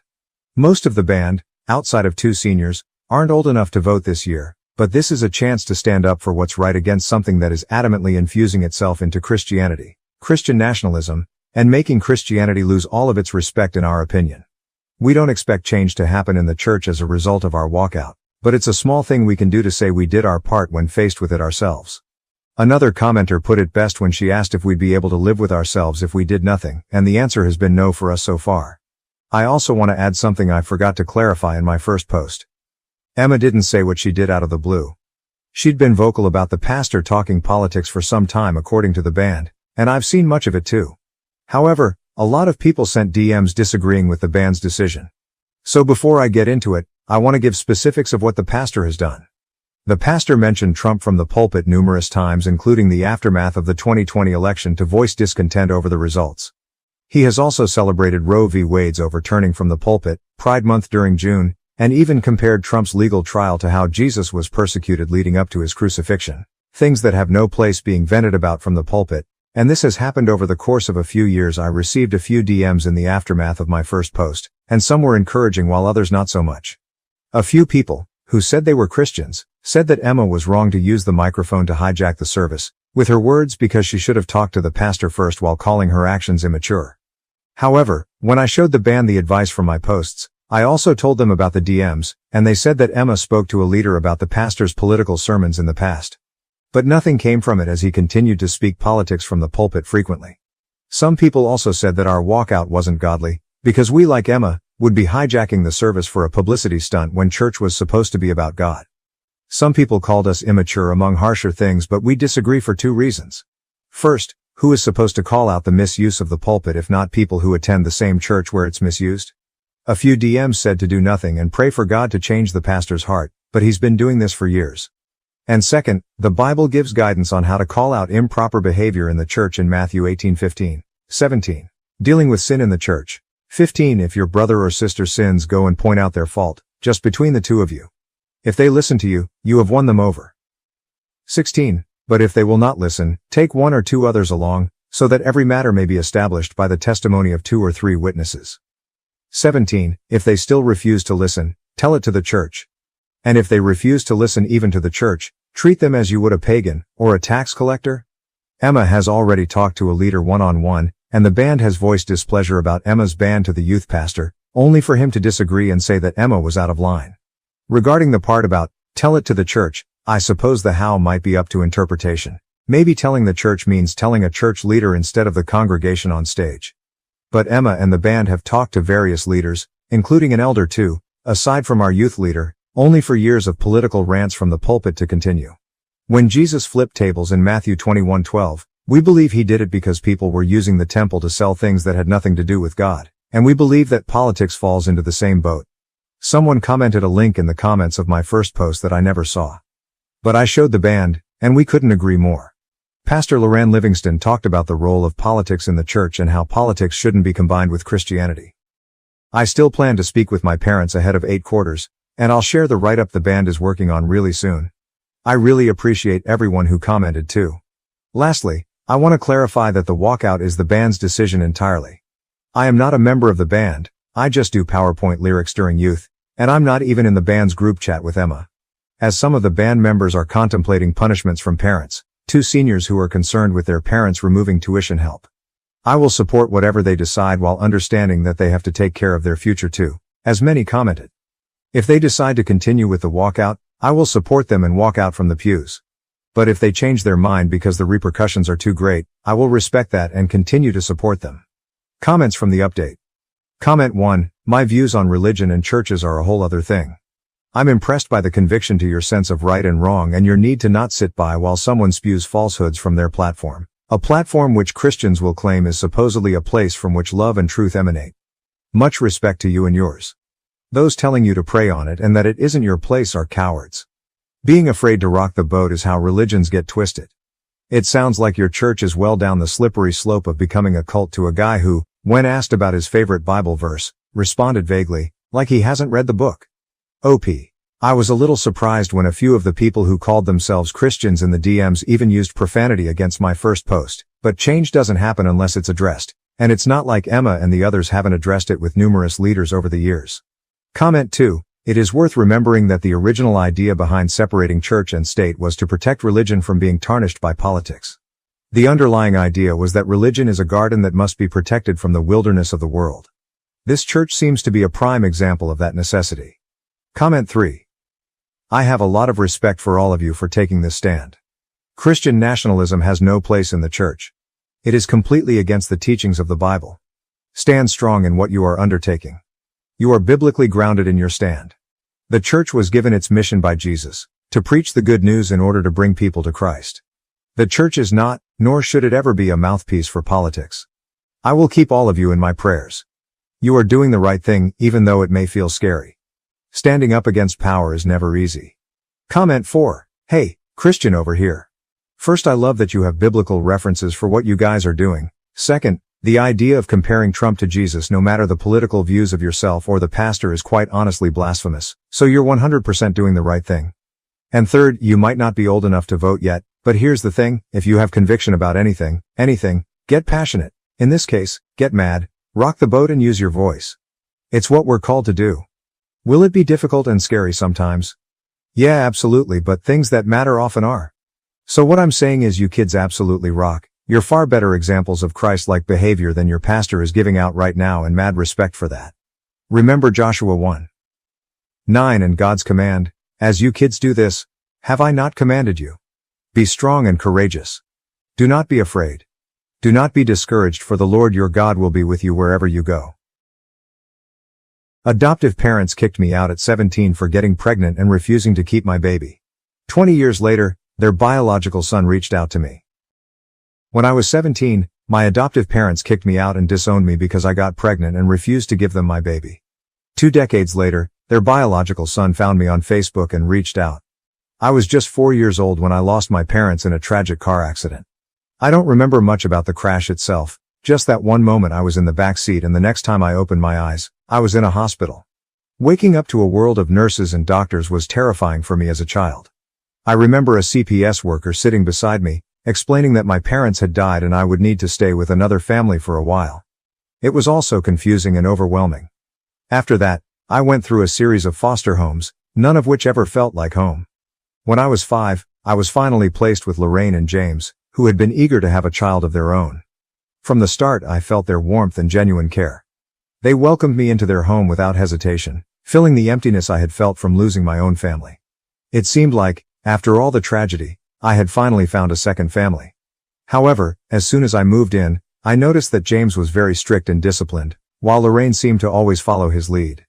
I later learned that James's strictness was due to his background as an Army veteran who had been injured in action. His military experiences explained his obsession with meticulous planning and order. Understanding this didn't make it any easier when he would get angry over small things, like being a minute late for church. His strictness often left me feeling anxious and like I had to walk on eggshells around him. Lorraine, on the other hand, was more laid back but also drank a lot when James wasn't around. I watched her finish entire bottles of wine by herself, and she always seemed lost in her thoughts. She rarely asked about my school or homework, and aside from drinking, her main activities were cooking and cleaning because James was very particular about that. At first, things were smooth and I didn't witness many conflicts between them, but as I grew older, I began to see James's true nature. He was abusive. For James, my academic performance was everything. He constantly pressured me to improve, and if anyone outperformed me, he would get enraged. Even the slightest dip in my grades would result in him hitting me and calling me stupid. He frequently threatened to send me back to the orphanage if my marks didn't meet his expectations. As a child, I didn't realize this threat was empty, and it terrified me each time he mentioned it. I worked tirelessly to avoid being sent back. I also observed Lorraine and James having arguments, which would end with James dragging her into their bedroom. She would emerge with bruises on her hands and face. At first, I didn't understand what was happening, but it soon became clear that he was physically abusing her. To keep me from witnessing his violence, he would isolate Lorraine. I couldn't understand why Lorraine never called the police. After their fights, she would just sit and cry for hours, while James would drink beer and watch TV. Realizing James's abusive nature made me fear being alone with him or doing anything that might upset him. But as anyone who has lived in an abusive environment knows, abusers will find any excuse to lash out. No matter how careful I was or how hard I tried to avoid provoking him, he always found a reason to be angry. Initially, it was all about my grades, but as I grew older, his focus shifted. It wasn't just about academics anymore. He criticized everything. From the clothes I wore to the friends I chose and even any romantic interests I had. He insisted I come straight home from school, claiming that spending time with friends was a distraction and that they would amount to nothing. According to him, I needed to keep my focus solely on my studies. Unbeknownst to James, Lorraine discreetly allowed me to spend an hour with my friends after school. Knowing that James wouldn't return until later in the evening, she saw it as a small chance for me to enjoy some normalcy and social interaction beyond the tense atmosphere at home. These brief moments away from the constant pressure and scrutiny were precious to me, and I valued the time spent with my friends, even if it was short-lived. Lorraine's quiet act of kindness meant a great deal to me. However, things took a turn for the worse when James lost his job. The job loss seemed to heighten his frustration and anger, worsening the already abusive environment at home. With the added strain of financial instability, James became even more unpredictable and volatile, lashing out over the smallest things. I recall one night when Lorraine had just finished making dinner. As James sat down and glanced at the meal, he erupted into a furious rant about how it didn't meet his standards. He began yelling and slamming the table, berating her and threatening to throw her out if she couldn't cook properly. In his rage, he threw his plate against the wall, leaving Lorraine and me in a state of fear as we watched him. I could feel my whole body trembling. When I finally ate the food, I found nothing wrong with Lorraine's cooking. Over time, James's drinking worsened. With his unemployment and idle days, beer cans accumulated in the living room each morning, which Lorraine had to clean up. I also found myself unable to spend time with my friends as James would harshly criticize me if I was even a minute late coming home from school. At 15, a classmate named Harry confessed his feelings for me and asked me out on a date. Despite my anxiety over James finding out, I was eager to experience a date and explore my feelings as a teenager. So, despite my worries, I agreed to go out with Harry. We met at a local coffee shop after school and spent the afternoon chatting and getting to know each other. That date turned out to be one of the best decisions of my life, as it marked the beginning of our love story. Harry was everything James was not, gentle and kind to everyone, including animals. He would bring me my favorite flowers whenever he could, saving up his pocket money to do so. Having never had a good role model, I didn't expect much, but Harry treated me with the care and respect I had always wanted. James was always a bit suspicious and would question me about whether I was spending time with any boys. I would deny it, silently hoping he wouldn't uncover the truth. Fortunately, not having a phone meant there were no incriminating texts he could discover. Harry and I took great care to keep our relationship private, even avoiding telling our friends to prevent any gossip. Harry understood my fear of James and was willing to keep our relationship a secret. When prom approached, Harry and I decided to attend with our group of friends to avoid drawing any unwanted attention. However, when James learned of my plans to go to prom, he outright forbade it. He dismissed it as a waste of time and refused to buy me a dress. I didn't really care about the dress. I just wanted to enjoy the evening with my friends. I begged him to let me go, reminding him of my good grades and how I had met his expectations. He scolded me, belittling my friendships and insisting that prom was insignificant. Lorraine disagreed and argued with James, believing there was no reason for me to stay home while my peers enjoyed themselves. James insisted that teenagers lacked a sense of right and wrong and that he wouldn't allow me to go out simply to have fun when I could stay home and be safe. Despite my pleas and attempts to explain how important this event was to me, he remained resolute, dismissing my feelings as trivial. He even threatened to lock me out if I tried to sneak out for prom. On the night of the dance, I was the only one who stayed behind, spending the evening crying alone in my room. I was growing increasingly weary of living with James. After high school, it became even harder to see Harry since I wasn't allowed out and didn't have a phone. I asked James for a phone, but he insisted I didn't need one at my age. I argued that I'd be going to college and that everyone had a phone, but he said I'd have to buy one myself if I wanted it. That's when I decided to get a part-time job. Though the pay was modest, it allowed me to earn some money and gain a bit of independence. It also meant I could spend time with Harry without James finding out, using work as an excuse while I met up with him. Eventually, I received the incredible news that I had been accepted into an Ivy League university with a full scholarship. This was a significant accomplishment, as no one from my town had ever achieved it before. James took it upon himself to brag about my success to anyone who would listen, proclaiming how proud he was of me. Despite his constant boasting, he never actually congratulated me personally, instead acting as though my achievement was a reflection of his own success. After receiving my college acceptance, I felt an enormous sense of relief. At last, James had nothing to complain about, as I had fulfilled his greatest dream by securing a spot in a prestigious college with a scholarship. With my job and academic success, he couldn't label me as lazy anymore. His newfound satisfaction led him to agree to buy me a phone and allowed me to use the money I earned from work for college expenses. He even permitted me to hang out with my friends after work. For the first time, I felt like I could enjoy life a bit, just like everyone else. Harry and I knew we'd be separated when we went to college, but we promised to meet up whenever we could. Our intimacy was careful and limited, with both of us taking precautions. A couple of weeks later, I began experiencing unusual symptoms that resembled those of my period, but without actually having it. Being perceptive, I sensed something was wrong with my body, and I found myself craving food at odd hours. Panicking, I told Harry that I needed to take a pregnancy test, and he agreed. I took 3 tests, all of which came back positive. The shock was overwhelming, and I collapsed on the floor, crying uncontrollably. It felt like I was living through one of my worst nightmares. Harry tried to comfort me, but I was trembling with fear. I knew that if James discovered I was pregnant, especially right before college, he would react with unimaginable anger. Harry reassured me that the decision was entirely mine and that he would support me no matter what. He suggested talking to his parents first and then approaching James together to prevent any violent reactions. Given my difficult home situation, Harry was genuinely concerned for my safety. His parents were incredibly understanding. His mother embraced me and comforted me, saying that such things happen to many people and not to worry too much. They agreed to come to my place to help break the news to James. When Lorraine and James were informed of the pregnancy, they were utterly shocked. Lorraine asked me twice if I was certain, and I confirmed with the results from multiple tests. James, however, erupted in anger, accusing me of being a product of his reluctance to adopt children from strangers, citing their unpredictable nature. He hurled a barrage of insults at me, claiming I had ruined my life.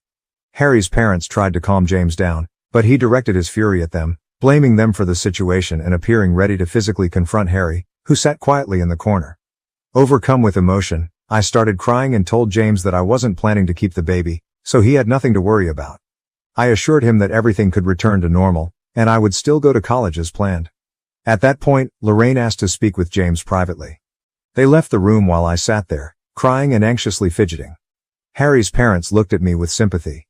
When Lorraine and James returned, Lorraine's words struck me like a tidal wave. She proposed that we didn't necessarily have to give up the baby, suggesting that I could carry the pregnancy to term and then transfer my parental rights to them.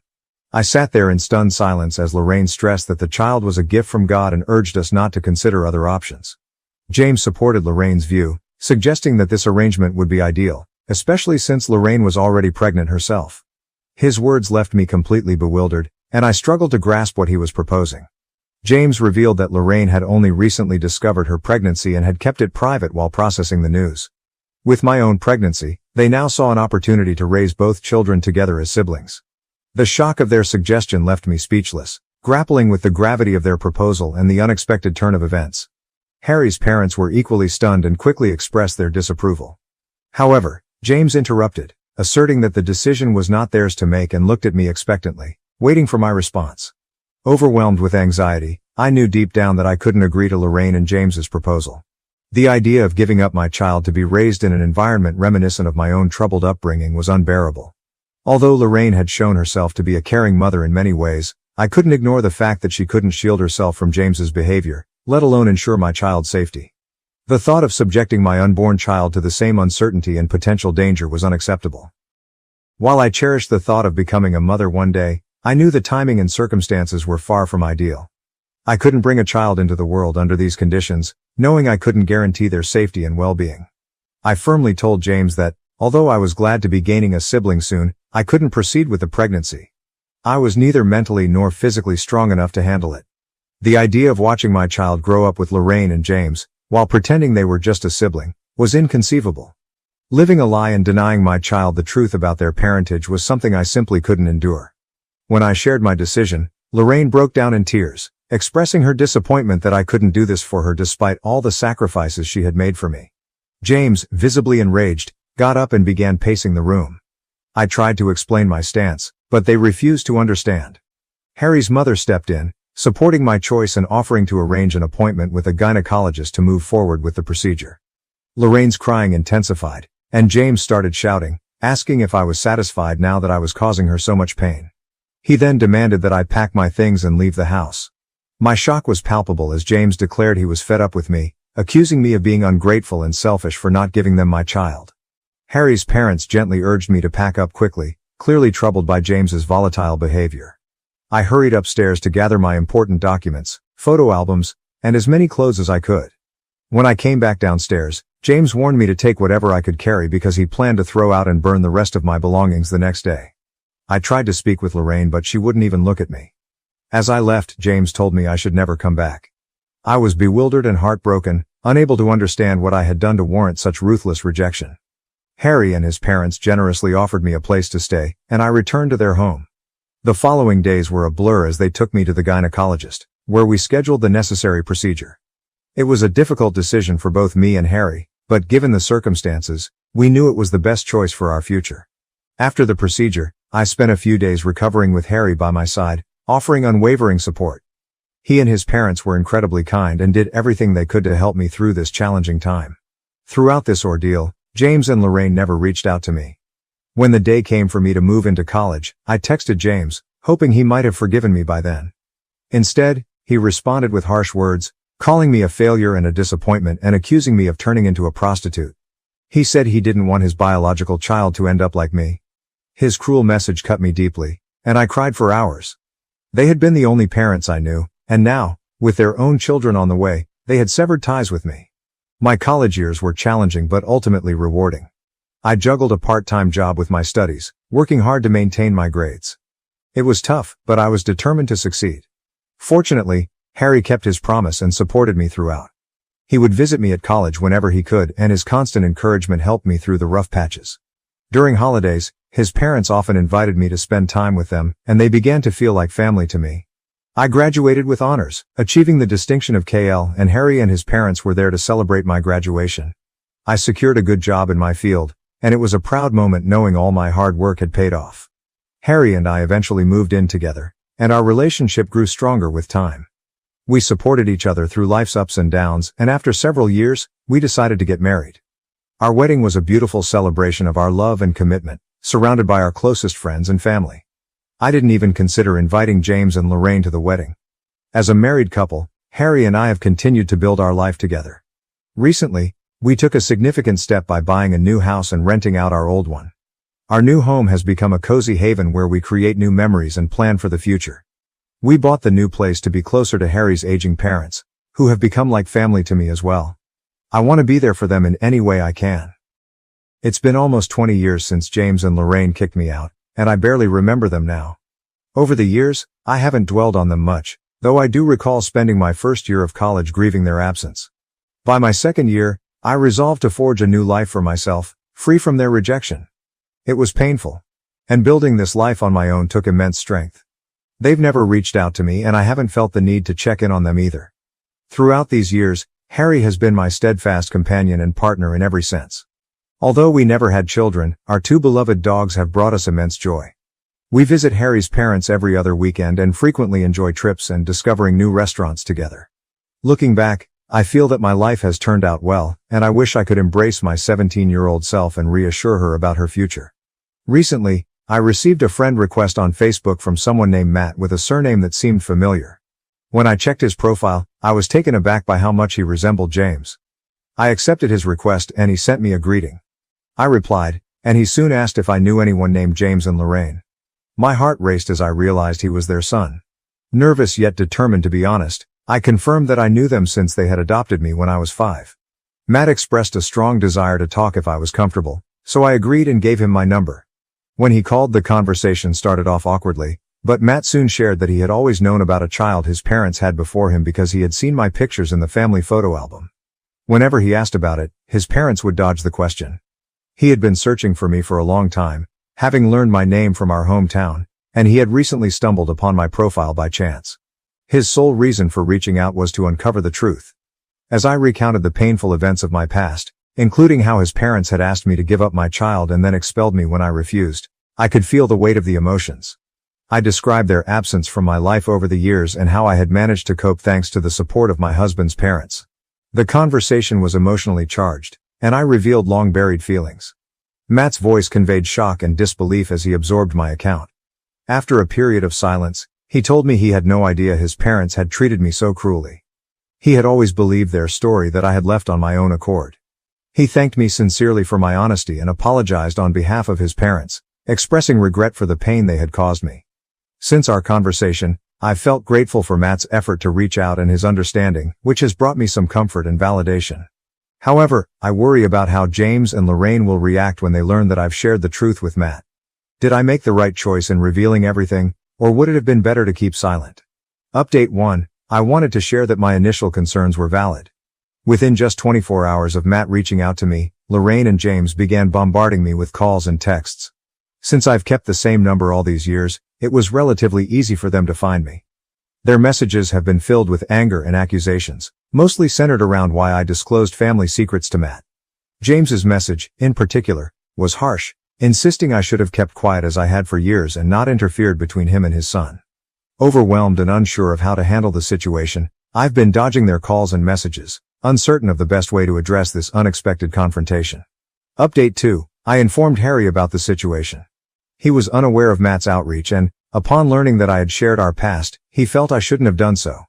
His concern wasn't about the truth being wrong but rather that James was clearly unstable and that this revelation would only stir up unnecessary drama in our lives. I also spoke with Matt, who told me he confronted James and Lorraine after our discussion. They attempted to deny everything, labeling me as a liar and accusing me of using them until I could escape to college. Despite their claims, Matt didn't believe them and told them to stay away from his family. He also informed them he would be cutting them off financially. Matt revealed that he and his wife had recently adopted twins, but James and Lorraine had refused to visit them, which had made Matt question their behavior.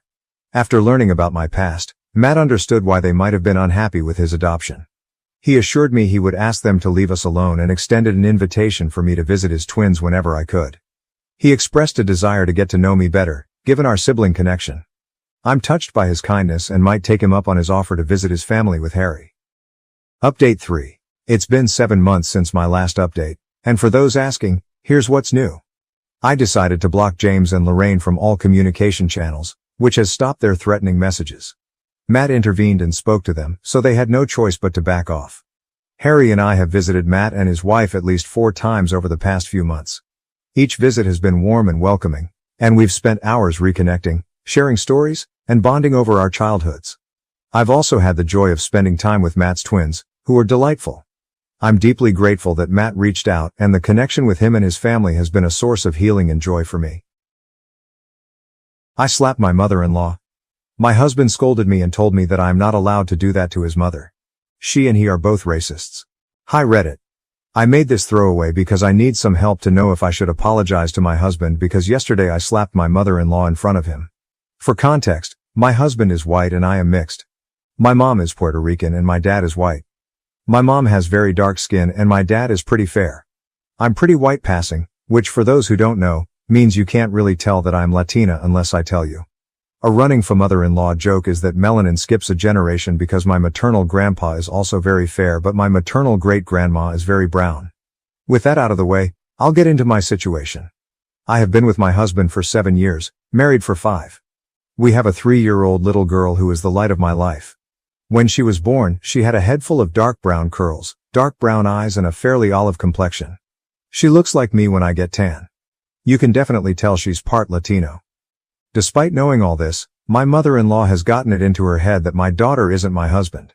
She's been telling anyone who will listen that I must have had an affair because there's no way her son's child could be that color.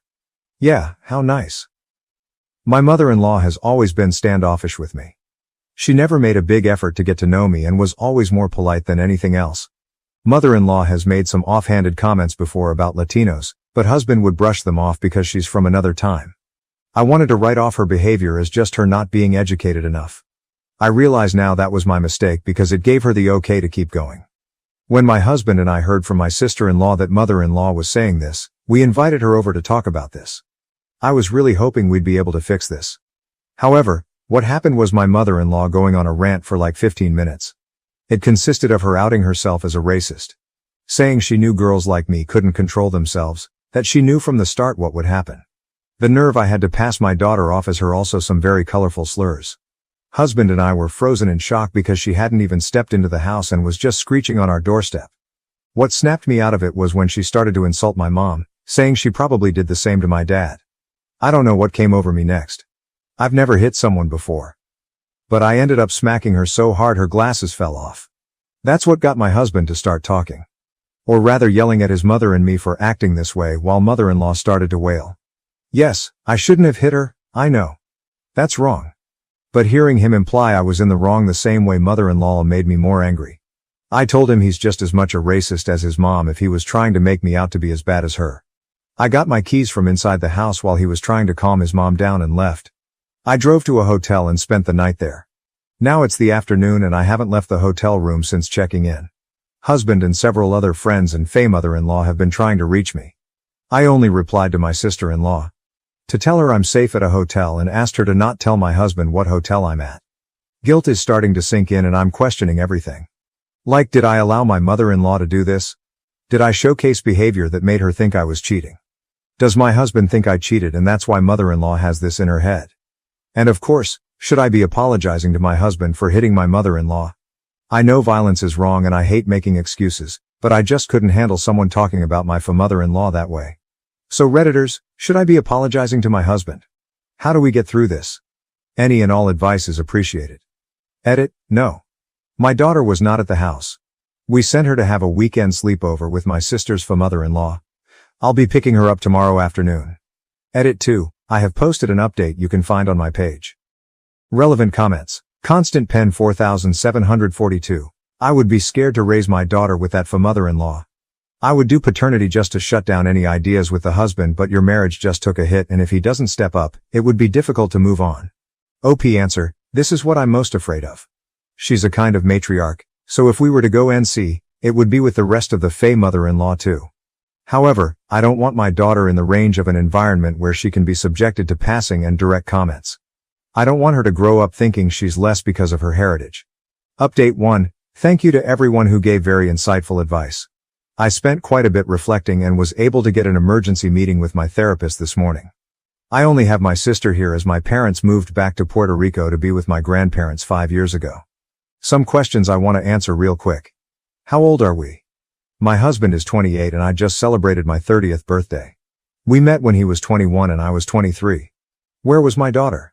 I sent her to my sister's on Friday for a weekend sleepover with my sister's mother-in-law.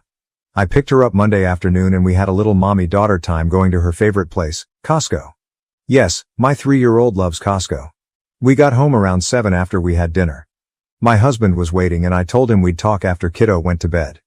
When she was for certain asleep, we sat and had a long conversation not just about the fight and his mother, but also race and culture.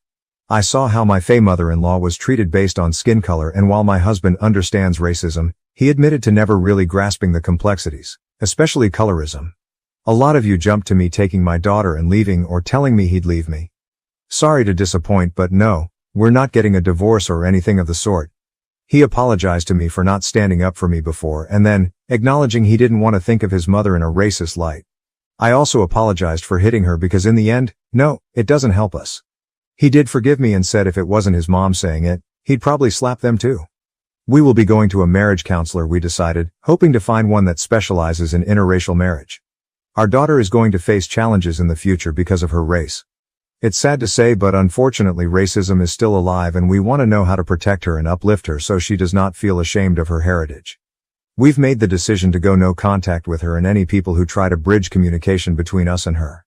She will have no contact with my daughter unless it's years down the road and she shows significant changes in her behavior. My husband will be driving to her house tomorrow to inform her of our decision. I'd consider a paternity test and DNA test, but only if mother-in-law pays. I don't want to entertain this on my own dime. We've also decided to not make any public posts regarding this. If people want to believe her story, that is on them, not us. My husband knows our baby is his. The irony is she looks more like him than me. Her curls are even from him. I do hope this is my last update. If anything else happens, I might come back. Thank you again to everyone who gave valuable advice. I am sad my daughter won't have a grandmother in the States, but it's more reason for us to plan trips to PR. Relevant comments. Icy_spinach_48. You dealt with this very well. People on here are too quick to suggest divorce over every problem they read about. Well done to both of you for tackling it maturely. I wish you both the very best for the future update. Hello everyone. I think I jinxed myself by saying in my first update, I hope this will be my last post, because unfortunately, for a lack of a better term, shit continues to hit the fan. For those of you saying I should be arrested for slapping my mother-in-law, I hate to disappoint, but she is not pressing charges. This is all thanks to my husband who said he'd expose my father-in-law's various affairs. Yes, it turns out that my father-in-law cheated numerous times on my mother-in-law until his death 2 years ago. According to hubby, he was paying for sexual favors even on his deathbed. This is deeply disturbing because father-in-law and mother-in-law appeared to have a loving marriage. Apparently, that was just for show. I can't even begin to imagine how hubby is feeling. We talked about it and he said it's something he felt deep shame for keeping from me, but also shame because his parents' marriage wasn't at all what they pretended it was.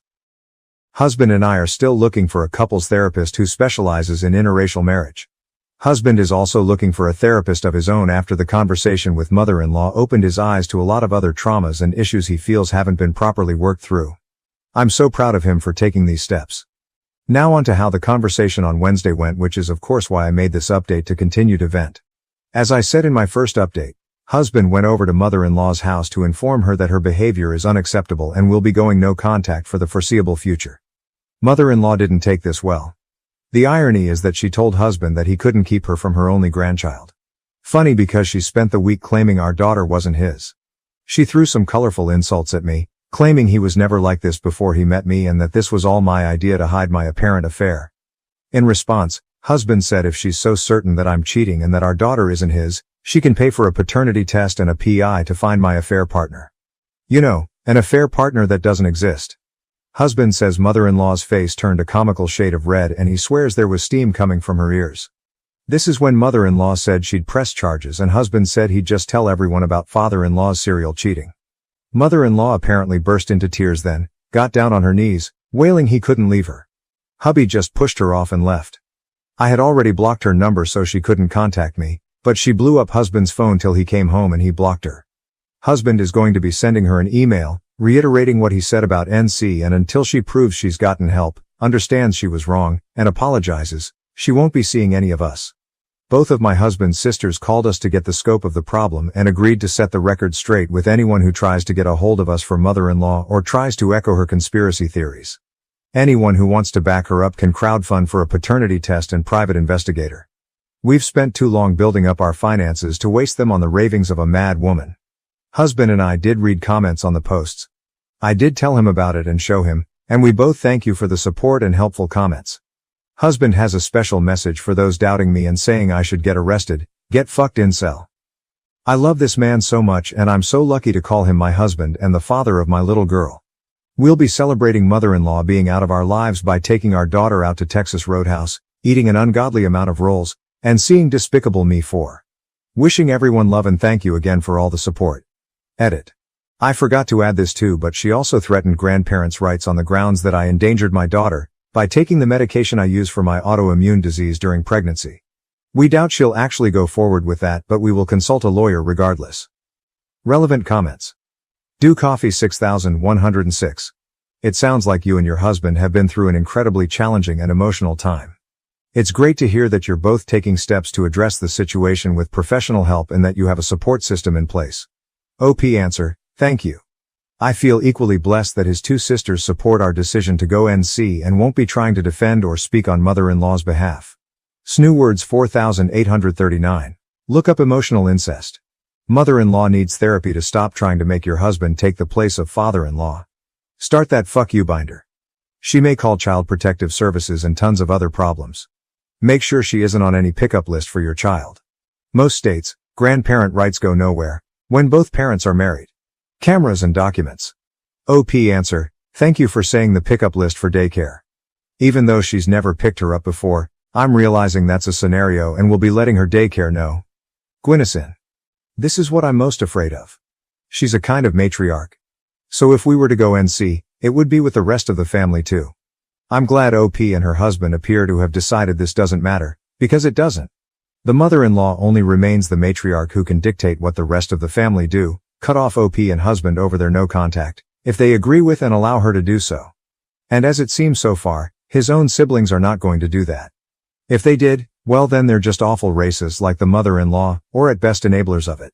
So no big loss if they choose to ban them from the family, right? Am I the A to ask my husband to block his female friend who warned him not to marry me? She has no right to interfere in our wedding. I, 26 female, want my husband, 27 male, to immediately block one of his friends, Kyla, 27 female. He thinks I'm overreacting, and wants opinions from some cool-headed people on if I'm just acting crazy, or this is something that would cross the line for you. My husband has a group of 8 friends he has been close with since his college days. Kyla is one of his friends. When my husband and I started dating, he introduced me to all of them, and everyone was very friendly. I used to hang out with them frequently. I am an introvert, and so is my husband. I would always ask him to spend time alone as being in social settings just saps all my energy away. His friends, and especially Kyla, always made it a point to tell me how he hangs out with them less after he started dating me. Kyla also had a weird energy around me. If I was with my husband, she would be the friendliest with me. However, as soon as he walked away she acted like I did not exist. My husband hates to be touched by others, we both are neurodivergent, but Kyla would always tease him by trying to hug him, mess his hair, etc. I never felt she was flirting with him, but just teasing him to make him annoyed. Overall, she just feels like a person who has a severe social boundary issue. We got married 2 years ago, and things have been great between us. Last week, we had our second marriage anniversary and invited a bunch of people. His friends stayed back after all the guests left, and we were all drinking and chatting. One of his friends, Jen, became a bit tipsy and started complimenting me on how beautiful our house is, how I care for my husband, and how he has changed for the better since marriage. Everyone was laughing at my husband at how much of a slob he was when he was single. Jen then pointed at Kyla and said, "You better pay up 'cause you had bet that their marriage would not even last for 2 years. Everyone became silent and started changing the topic. I also did not want to spoil the mood, and let it go, but it stuck in my head. After everyone left, I asked my husband what Jen was talking about. He also had noticed Jen saying that and was ready with a full explanation. He told me the story of what happened when we got engaged. When he proposed to me, he had not told his friends that he was going to do that. We went on a trip to Puerto Rico, and he surprised me there. We put our engagement pictures on Instagram while we were on the trip, and it was a big surprise to everyone as we were only dating for 1 year. When he came back and met all his friends, everyone congratulated him. However, Kyla started ranting about how he was a fool to propose so quickly, and she felt that I was not the right girl for him. Seems like she said some unkind things about me, implying I was a gold digger. My husband's family is wealthy, but so is mine. She had said that she bet we would break up within 2 years if we got married. That is why Jen was taunting her about how happy my husband was with me. I was very furious at this point, as I feel this is something he should have told me. I asked him to tell me truthfully if he had ever dated Kyla or had any history with her, as he has always told me that he has never dated anyone from his friend group. He said that he has of course not dated or hooked up with Kyla. However, Kyla had asked him out a few times when they were in college, and he always politely declined. I asked why he said no to her, and he said he just does not have any romantic feelings for her. I can see that because my husband does have a type based on me or the other people he has dated in the past, and Kyla is the opposite of that. I am just mad at her for saying bad things about me, especially after knowing that we were already engaged and betting against my marriage. I told my husband that he needs to minimize contact with Kyla and she is not invited to parties at our house anymore. He feels I am being too harsh for something she said almost 3 years ago. He also pointed out that she has been very supportive to both of us, and also helped a lot during our wedding arrangements. He feels she is just blunt and forthright when she speaks, but does not mean those things. He told me to take some time and calm down, and we would revisit this topic in a week. He is worried this will completely change the dynamics within his friend group. Am I the A for wanting him to block her and stop inviting her to our house? Do you think I'm overreacting? I think betting against our marriage and bad-mouthing me behind my back seems like a huge betrayal. I am also mad at my husband that he kept this fact from me, and also never told me that Kyla asked him out during college days. Am I just being crazy and reactive? How would you react in this situation? I don't want to distance my husband from his friends, but I also do not want to see that bitch Kyla's face again. Relevant comments. Commenter. Info. How has Kyla acted since the wedding? Has her behavior changed? You describe a bad behavior in the past tense, so one might believe she's not doing those things anymore. Does she still exhibit boundary issues with your husband? OP. Yes, her behavior with my husband has not changed at all after marriage. However, she is the same with all other friends too. With me, she is fake nice, where she acts like we are best friends in front of my husband and barely talks to me when he is not around. Commenter. What did he think when you told him that she's totally different when he leaves? OP. He just says she does not know you that well, just ignore her. She has never said anything negative to my face. However, as a girl, you just know when someone does not like you. It's hard to explain to him that it's your feeling and not based on anything she has specifically said or done. Commenter. On blocking her. Especially with the physical contact too. She's so clearly into the husband, and the fact that he's not shutting it down means he likes the extra attention from her. It's one thing to get a friendly hug or maybe an occasional touch on the shoulder from a platonic friend, but shit like playing with his hair. That is 100% flirty behavior. And the fact that he's not shutting it down himself is gross OP. I have to reply here. So my husband is physically allergic to people touching him. He has a startled response. Either he jerks them away or tenses up when someone hugs him and his face turns red. The weird thing is he can hug his parents or sister and does not get the reaction. He never had that issue with me, even when we first started dating. However, even if my sister or parents hug him, he gets that response. So the fact that he shuts down any touch from Kyla is an understatement. Mini update in comments. Just remembered about my post and logged into the account after many months. Things were really horrible for the last few months and that bitch Kyla almost ruined my life. I don't even know how to describe it. I might write about it next week as I saw a lot of messages asking for an update. I just want other women to be careful of such snakes. Update post. I had posted almost 6 months ago regarding my husband's friend Kyla betting that our marriage would not last for more than 2 years. I was upset and had asked my husband to stop talking to her, because she disrespected our marriage. Since then, Kyla has pulled some really pathetic shit to stir up issues between my husband and I. After I wrote the post, my husband was trying to convince me that Kyla was just joking when she made those comments, and it happened so long ago. Kyla messaged me the next day apologizing for her comments and also not making more efforts to connect with me. I accepted her apology and started warming up to her. She started inviting me for brunches and girls' night out with them, and I felt included in their friend group. One day during brunch, I brought up why Kyla really thought our marriage would not work out. Kyla told me that my husband broke up with his long-term ex-girlfriend Joanna 2 months before he started dating me. I knew that part, but Kyla told me that my husband was really heartbroken after the breakup and swore to her that he would stay away from dating anyone. When he met me, my mom set us up on a blind date. She was surprised how quickly we hit it off.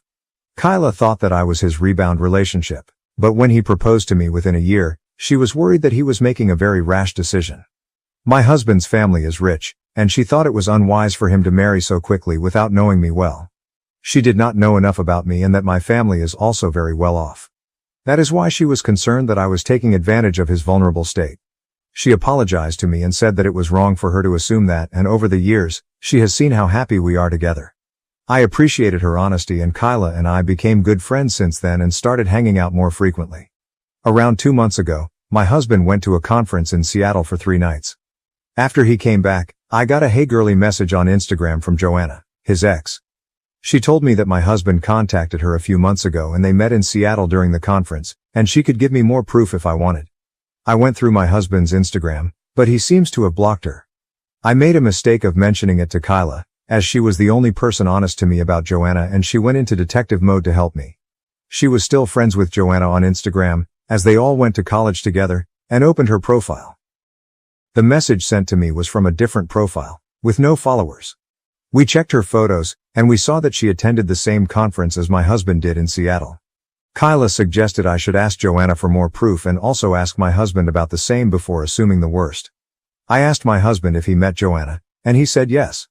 He told me he just met her in the expo hall and chatted with her for a few minutes. I asked him why he did not mention it to me, and he told me it was just a quick conversation, and he did not think too much of it. He asked me how I knew it, and I told him that Kyla mentioned that she saw her pictures at the conference, and I thought he might have seen her. I messaged Joanna again to share more proof. She told me that they have been chatting for the past 2 months and plan to attend the conference together. She shared a log of their messages, where my husband was actively flirting with her. The screenshots did look legit, but I did not see any of those messages in my husband's Instagram profile. I talked to Kyla about it, as I did not know what to believe. I messaged Joanna to tell us what happened between them, and she told me that he invited her to the room at nights and they hooked up, but she does not have any photos as he insisted. They do not take any pictures together. I immediately realized it was fake and messaged Joanna to fuck off. She kept on insisting they were telling the truth, and she spent the nights with my husband in his room on all 3 nights. I told her that my husband and I were playing video games, Sea of Thieves, for almost 2-3 hours each night after his dinner, as that is what we do to catch up when he is away. Unless Joanna was sitting behind him watching us play until he fell asleep, she was full of shit. I also told my husband about the whole incident, and he told me I should have come to him sooner. He told me that he has gone no contact with Joanna ever since they broke up, and he just ran into her at the conference. He told me I could check his phone and everything to verify that he has blocked her everywhere. I told him I do not need to, and Joanna might have run into him and just decided to fuck his life by making up stuff. When all the friends met that weekend, my husband and I told everyone about how Joanna sent messages to me and faked everything. Kyla was also telling what happened as she had told her about it. Kyla accidentally let it slip out that it's luckily, we are nerds and played video games at nights before sleeping. Else, props go to Joanna for making up a convincing story. I never told Kyla about the video game stuff. I just told her Joanna is full of shit and I blocked her. It took me until I came home to connect the dots. I told my husband about it and he confronted Kyla. She denied it and told him that I told her about the video game stuff on a phone call, but I don't remember doing it. We have since decided to keep our distance from Kyla. Kyla has called me multiple times to meet up, but I just make up reasons that I'm busy. I do not know why she did it, but at this point, I am not interested in it, and we have decided to just see her on social occasions and avoid hanging out with her as much as possible. I feel stupid that she played me for a fool, and I should have not gone to her when Joanna started messaging me. In hindsight, it seems suspicious that Kyla started telling me about Joanna, and at the same time, Joanna claimed to have an affair with my husband. I do not know what her intentions are, but I am mad enough that I will avoid her as much as possible. I wish I had some real proof that she was the one messaging me, so that I could expose her. I also feel bad for suspecting my husband. But I am glad my husband and I are on the same page now. Relevant comments. Commenter, does your husband also believe that Kyla made up a fake Instagram account, pretending to be Joanna? Because that's pretty psycho behavior. OP, yes. He believes me because I told him that I never told Kyla why I thought the account was fake. It's possible she guessed it if I ever mentioned to her that we play video games at night, but it seems suspicious she would guess that was exactly the reason why I realized the account was fake. Commenter, why didn't you try to message her real Insta since you knew the one she used to message you wasn't her main? Why not message her main account? That would have cleared it up pretty quick, I would think. Commenter, why didn't you try to message her real Insta since you knew the one she used to message you wasn't her main? Why not message her main account? That would have cleared it up pretty quick, I would think. OP, her Instagram was private. I did not want to follow her as it would have looked really bad for me to add her, when my husband has blocked her. The only way I could see her Instagram was when Kyla showed it to me on her phone. To another commenter, trust me, I thought about this. Firstly, I will look crazy if I reach out to Joanna, my husband's ex, behind his back. Secondly, even if it was her messaging me, she would just lie and tell me it was not her. I also cannot disregard the fact that I started getting messages a week after my husband ran into her and told her that he was happily married to me. I have to accept that Kyla, if it was her, will get away with the BS. We do not have any proof it was her, and all we could do is distance ourselves from her. Commenter, why did you lie to your husband about the fact that this woman had messaged you in the first place? You are the problem here. OP, agree, I should have told him right away. I tried to be sneaky to know if he really met her at the conference. I was half expecting him to deny it if he was trying to hide something happened. I think I let my insecurity get the worst of me. Lessons learned. Commenter, did he bring a gaming PC or Xbox with him to a work conference?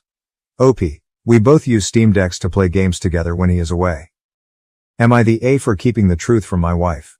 Our baby's death was my fault, and I couldn't bear to tell her the devastating reality. I, male 25, and my wife, female 24, had our daughter Angela last year in November. We met at university. We dated for 2 years and got married after graduating. It's our first marriage and we are very in love. My wife, who we will call Kim, got pregnant during our honeymoon and we were both very excited. My parents are out of the picture and Kim only grew up with her dad. We both knew that we wanted to have children and give them the best life we could. Kim's pregnancy was normal. It was our first child. The baby was born healthy and beautiful. She had perfect chubby legs and round face. I never thought that one day I could love a woman more than I love Kim, but my daughter stole my heart completely. Everything was perfect but we were very nervous. Since we didn't know anything about babies, Kim's father constantly called us and also gave me advice. My grandmother also taught us how to change her correctly and feed her. We were blessed with a lot of help. Kim's family came from their home country to meet our daughter for Christmas. They were going to stay until the new year, but on December 28th Kim's father had a heart attack and was taken to the emergency room. We went to the hospital and my father-in-law had to remain under observation since his condition was serious. To give you an idea, he might not wake up again. I told my wife that I would stay with her, but Kim asked me to go with Angela home. Whatever had to happen, would happen in the next 24 hours. She didn't want to leave her father's side but she didn't want to leave the baby at the hospital all night. We agreed that I would stay at home with Angela and she would stay at home with her father and her relatives at the hospital. The next 24 hours passed and my father-in-law began to improve, so the stay was extended to 48 hours, and for 72. Kim came to get some clothes and see our daughter and she returned to the hospital. Due to her concern I had not slept in those 2 days, so after giving her bottle to my daughter I put her to sleep and I myself fell asleep. When I woke up it was almost night. Angela was still asleep so I decided to have a coffee and watch television. After 2 hours I decided to check on her and she seemed asleep. However, my heart stopped when I realized that she had vomited and when I picked her up she was cold. And I wasn't breathing. I panicked. I shook her, I patted her on the back, I just desperately wanted her to breathe again. I called an ambulance begging for help. The operator gave me instructions to do CPR. When the doctors arrived we immediately went to the hospital. I called to Kim and between my mess of tears and hyperventilation I tried to tell her what was happening. When we arrived she was already there. Kim cried and screamed at the doctors begging to save her. I did too. They did everything they could for about an hour but in the end there was nothing to do. My baby died at only a month old. They explained to us that Angela had vomited while she was sleeping and choked on her own vomit. She tried to calm us down by explaining that this can happen and that it wasn't our fault. Kim and I are a mess. I haven't told her that I fell asleep while my daughter was dying. I haven't told her that I killed my daughter. I want to end all of this. I can't continue with this. I miss her. I want to hear her crying. Having her in my arms. I want to change her diapers, change her clothes. I want to hug her with all my strength. I want to see her. I miss her so much. I hate myself so much. It should be me and not her. It's my damn fault. I want all this pain. It's over. I want to end everything. Relevant comments stoked for breakfast. Not the asshole. I'm a doctor. This does happen. Not just to children but also to old adults who aren't able to adequately manage their own secretions, etc. See a therapist and a psychiatrist. Both are better than just one. And you'll get through it. You're not the asshole. At all. Sometimes bad things happen. It sucks. Mary Moose 923, not asshole. Please get grief counseling. This is not your fault. Even if you and your wife weren't dealing with a family emergency, and even if you weren't exhausted, your darling baby could have passed in exactly the same way during the night, or a nap. Even the doctor told you that it wasn't your fault. Like any other parent, you feel responsible for what happened. That's natural. So please get therapy. If not for yourself, think of your wife. How would she cope with losing both you and your daughter? Also, encourage your wife to get therapy. She's hurting as much as you are. New post, wife's post. Editor's note, below is the wife's post placed in the correct section of the timeline to assist with the context. Her post took place 4 days after OP's post. Plus added paragraph breaks for readability. It's not easy for me to talk about this. It happened very recently and I don't like talking about my problems with strangers either. But right now, I, female 24, feel alone and lost because I can't talk to anyone. This is the situation. As the title says, my baby died recently and my family is broken. This happened on New Year's while my husband, male 25, was taking care of her. My family, my father male 66, my aunt female 57 and my 2 cousins female 28 male 30, had come to visit my husband and I to meet our newborn daughter for Christmas. I told my father that we could go ourselves halfway through this year, 2024, since due to his delicate health I was worried about him making such a long trip, but he insisted because he wanted to meet his granddaughter. For a few days everything was fine. My dad loved my daughter very much. He kept saying that she was just like me when I was born. I was able to see my cousins and my aunt again. She was the closest thing I've ever had to a mother. Everything was fine until my dad started feeling bad a few days after Christmas dinner. In a moment he just collapsed due to severe chest pain. It didn't take us long to understand that it was because of his heart. So we took him to the emergency room where he stayed for at least 3 days.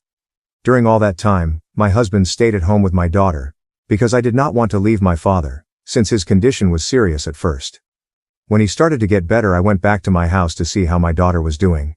I felt calm when I saw that my husband was taking good care of her on his own. However, I asked him if he needed me to stay with him. He told me to be calm, that he would take care of everything and that I focused on accompanying my dad. My husband knows how important my father is to me, so I was grateful to have a man like him supporting me. I returned calmly to the hospital, but a few hours later my husband called me crying. It took him a while to calm down enough to tell me that my baby was dying. He had drowned. I remember very little what happened after that call. At one point my husband had already arrived at the hospital with my daughter, but they were unable to save her.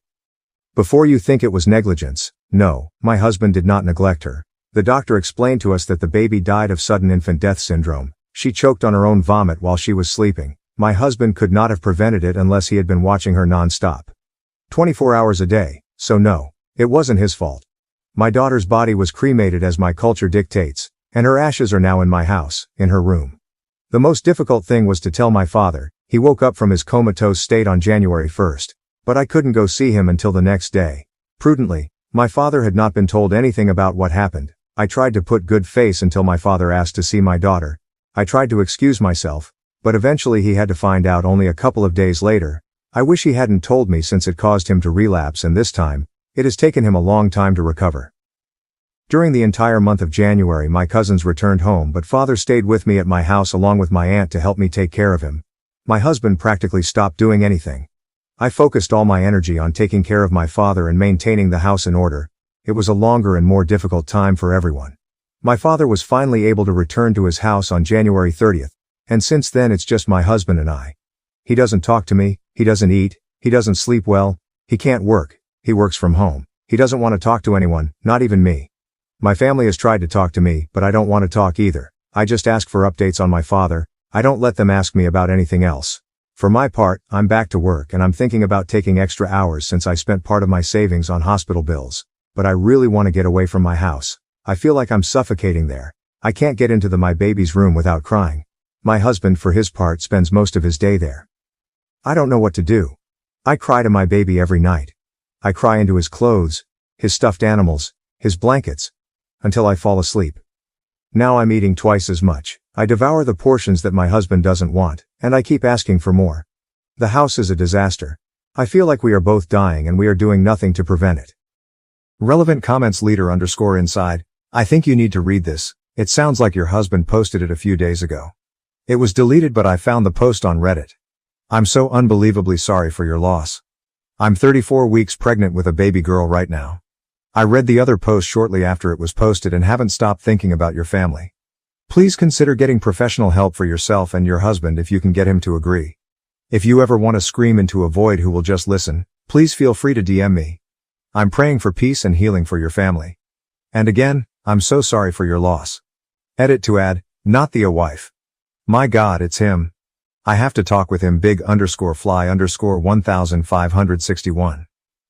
I'm so sorry I can even be able to imagine the pain and heartbreak. Just take it 1 hour at a time, one day at a time.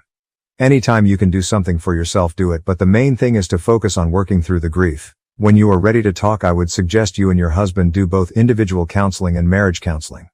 A loss like this is incredibly hard on both of you individually and as a couple. Try not to lose your husband or yourself. This wasn't anyone's fault, and I hope in time you and your husband can work through the grief and pain and find joy in life once more. My heart goes out to you. The fact that you're even here expressing this story shows how strong you are. Wife. Thank you very much. I don't want to lose my marriage. We haven't talked about divorce. Actually, we haven't talked at all. I know we need therapy. Thank you for your words. Update. Hello. Am I the A? I came here a few months ago to vent about the loss of my daughter. To be honest, I didn't see the post until a week later and I saw that my account was suspended. It's not important since it was just a discard account. So I opened another one just to let you know that I have read all your comments. Kim and I we are fine. However, we are in the process of being fine. Kim is also an active Reddit user and saw my post. We talked a lot, we cried, and I have to say I'm glad she saw it. Since Angela is not with us, I have spent most of the time in her room, and Kim returned to work very quickly since she no longer needed maternity leave. But our therapist gave us a lot of advice on how to deal with grief.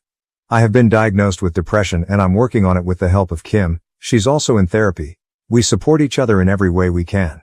My father-in-law is as well as can be. He recovered, but he hasn't been well since we told him about Angela. Kim calls him practically every day. She can't do much more since he lives in another country and it's already difficult enough for us. Right now we are looking to sell our house and move to a smaller place. We bought the house thinking about having a big family, but we are going to postpone that for the moment. No matter how broken I am inside, my wife is my priority right now, so I have to prioritize my marriage. I will not update again. I wanted to assure all the noble souls who supported us that we are still here and we appreciate your words and support. You're all wonderful people. God bless you. Relevant comments. Dehydrated rain. Absolutely heartbreaking, but it might be better for her. Staying home and unoccupied gives the mind a lot more time to focus on the empty room and intrusive thoughts. 8 hours of work distraction and a good therapist/psych might speed up healing. I'm not saying this to sound callous. I speak from personal experience. Family emergencies for 2 people, but not as bad as this story. Crazy 11. A part of me just broke seeing her comment, my God, it's him. 2 parents grieve the loss of their newborn baby. Neither can handle that grief and are rapidly slipping away, and they're both so hurt that they can't even talk to each other about it due to all the guilt and heartbreak. They both reach out to strangers online hoping for a place to vent, have unbiased people judge their actions, and just some place to put this all down. Without the members of these communities pointing out how similar her post was to her husband's, they might still be both grieving alone. He would still be shattered in that room contemplating suicide and feeling like it was all his fault, and she would be working herself to death. To all those involved, their child died and that's beyond a tragedy, but you might have just saved their lives. Catmo, I remember reading the original post by my husband when it was new. I had no idea there was an update. I'm so glad there was one. The original has been living rent-free in my head ever since I read it. This was definitely a tough read. I'm so glad this worked in their favor and helped them get the help they each so desperately need. As a parent, things happen all the time that are out of our control. Even if it's something completely out of our hands, I think it's a pretty natural response to blame ourselves in some way. We're supposed to be their protectors. It's hard to remind ourselves that it is literally impossible to protect them every second of every day, but it is oh so important. You can drive yourself mad with that kind of worry. He could have been sleeping right next to her bed and still not been able to do anything to save her. These kinds of things tend to be silent and happen quickly. I'm glad that Kim understood this and didn't blame him or resent him for it. It's easy for one parent to do to the other. It's hard to not have someone to blame in a truly blameless situation. I hope one day he will be able to truthfully tell himself that this was not his fault. It's going to take time, but with them supporting each other, they will get there eventually. Losing a child is not something you ever get over. They will never really recover from this, and that's okay, but hopefully they can learn how to manage their grief in a healthy way and remember their baby fondly. To any parents out there who have lost a child, I am deeply sorry for your loss. I hope all of you have found at least a little bit of peace along the way. From one parent to another, I'm sending love and hugs to you all. I have had enough of my stepdaughter, so I moved back to my parents with my son. I'm also 8W pregnant and I don't know what to do. Update. Hi everyone. I don't know if this is even ethical because it's about a minor. I will keep it anonymous and hope for the best. I am at the end of my tether here and I feel paralyzed and in desperate need of advice. I, female 38, met my husband, male 44, about 4 years ago. I'm 8 weeks pregnant, only husband and I know. I have a son, male 8 with my BF who passed away in a car accident before my son was born. My husband has a daughter, female 13, stepdaughter for stepdaughter, from a previous marriage. My stepdaughter lives with us every other week. When we got married, my ex-wife tried everything to get full custody of stepdaughter and failed. But it was made very clear to me, by stepdaughter, ex-wife and husband, that I am not her mother and am not allowed to participate in raising her. Stepdaughter basically ignored me and my son for weeks. It wasn't perfect, but it wasn't hurting anyone directly. My son learned very early not to cross stepdaughter and kept to himself when she was around. I suspected the ex-wife behind stepdaughter's coldness towards me and thought this must be hard for stepdaughter with all these changes. I tried to befriend her over the years but she wasn't having it. It got worse when my ex-wife remarried and got pregnant with twins 2 years ago. She started ignoring stepdaughter, trying to get my husband to have her more, we happily obliged, and basically stopped being a mother to her. It didn't help either that the new husband didn't like stepdaughter and wasn't shy about not wanting to raise another man's daughter. I asked my husband if we could take stepdaughter full time and try to raise her because I saw that her mental health was deteriorating and that she needed stability. The ex-wife blatantly refused this suggestion so we continued with it every other week. The twins were born about a year ago and all went downhill from there. It seemed like the worse stepdaughter had it at her mom's, the more she hated me and my son. She would throw fits a couple of times every time she's with us. Break our stuff. Call me a bitch if I tried to tell her off. It's her house because her father bought it and we're just guests. She would yell at my son and she even hit him a couple of times telling him to keep to his room if he didn't like her treatment of him. When I told her not to put her hand on my son she told me, "What are you going to do about it?" My son grew fearful of her and would ask me to take him to Grandpa, late BF's father, when she's living with us. I talked to my husband about it. I told him stepdaughter needed professional help because she's not feeling well and she's making us miserable when she's around. So she started to go to therapy. 6 months now. Other than that my husband didn't know what to do either. If he tried to talk to her about being nice to us, she played innocent and told him she was playing around and hugged and kissed my son in front of him. And if he tried to be stern, she threw a tantrum and accused him of loving my son more than her. 3 months ago, my son's grandpa passed away. This hit my son and me very hard. My son was inconsolable for many weeks and couldn't really understand what it meant that he couldn't see Grandpa again. Grandpa was a carpenter. So was my late BF. So from a very young age my son loved hanging with him in the garage, working. Many times when he's there he comes home with something they made together. Butter knives, boxes, chessboards. And for my 38th birthday last summer I got a stool that my son designed himself and built with his grandpa and then painted. This was the last project they had together since Grandpa passed away a few weeks later, so the stool was priceless to us. We had it in the kitchen. The stepdaughter made a lot of negative remarks about the stool, how ugly and poorly made it was. She laughed at my son's poor taste and he was very distraught. This was the first time, however, that my husband got very angry at her and asked her to go to her room. She was so scared of his reaction that she went without any protest. This Christmas, my stepdaughter was supposed to be with her mother. On Christmas Eve her mother dropped her off at our house very early in the morning. Her new husband had decided he didn't want her to go with them to his parents' house where they usually spend Christmas. The stepdaughter was on the verge of tears standing there listening to her mother making excuses to my husband and me. My husband hugged stepdaughter the whole time and I tried to fight away my tears. After her mom left, she went upstairs to her room to sleep. I also went to sleep since we don't usually wake up this early on holidays. When she saw me, she smirked and said she didn't want ugly furniture in her house. I pulled her away and told her to go to her room and tried to get the pieces of wood out of the fireplace. That was when she threw a scalding hot liquid in my face. It was hot cocoa. I yelled in pain and my son started panicking, so I ran to him to tell him that I was fine. The stepdaughter stood there laughing. I took my son upstairs and went back to her. I grabbed her hard in her arm and started pulling, pushing and dragging her up to her room and locked the door. Husband came home with my parents moments later. My mom took me to the emergency room and my son insisted on coming with me. I had second-degree burns on my cheek and neck. When I went home, my husband was so mad at me for assaulting stepdaughter by using force to get her to her room. He told me I should have had compassion knowing how hurt she was by her mother's abandonment.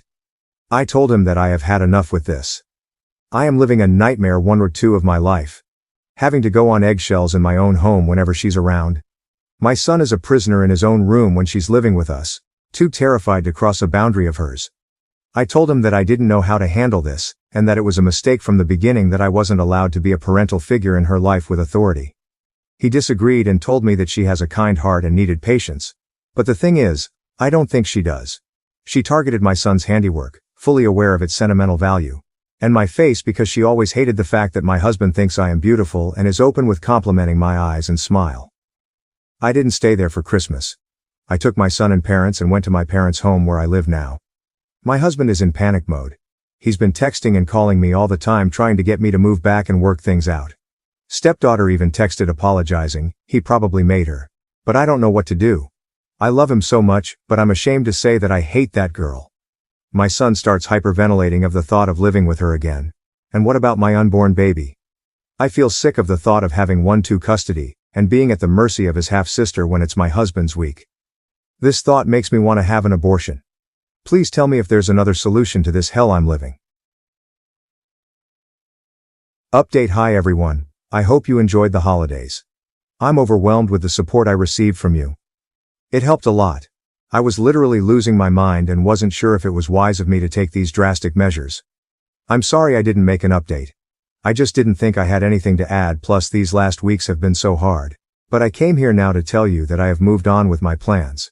It's just hard for me to talk about it since it was a planned pregnancy and both soon-to-be ex and I were longing for him, her. It was also hard to see my soon-to-be ex broken over my decision. He thinks I have acted so fast and can't fathom how I could just throw away our life together so fast. I think he still doesn't realize the severity of stepdaughter's actions. He even had her with him when he visited me at my parents' house the first time. He wanted us to have a sit-down. When I saw her in the car, I immediately told him to drive back. He was shocked, however, when he saw the dark scars on my face. They'll fade away with time according to the doctor. I can't help but blame myself though. It's my fault that he thought this was a sudden decision. Had I been more honest and open with him, he would have known this was hurting me and my boy for months now, years really. This blame will lie with me and me alone. I thought by keeping my mouth shut I would minimize the damage. How wrong I was.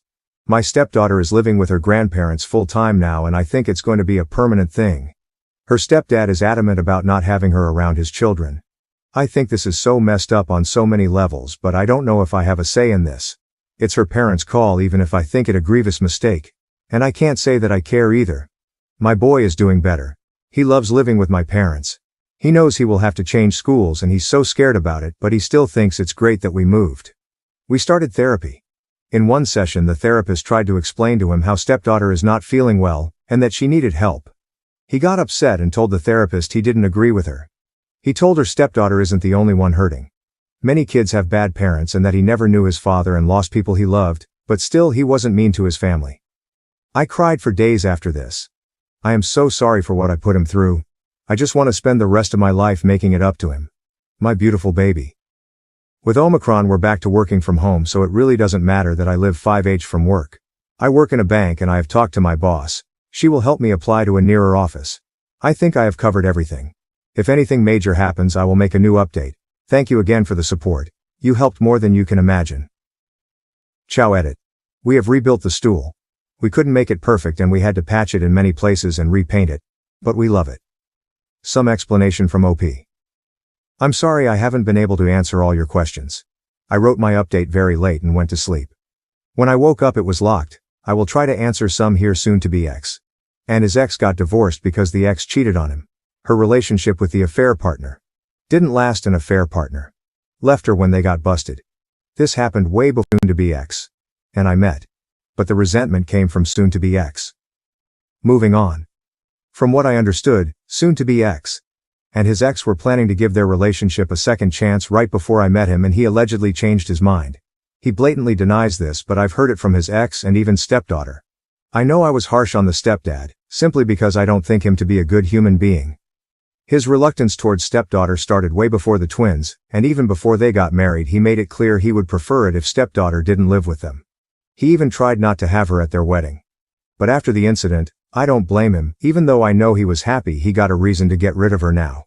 The problem is that stepdaughter loves him and the twins. She never speaks ill about him and always praises him. When she felt hurt by them, her hatred for me increased instead. I don't know how to explain it, but I kind of understood her. My soon-to-be ex isn't an evil man.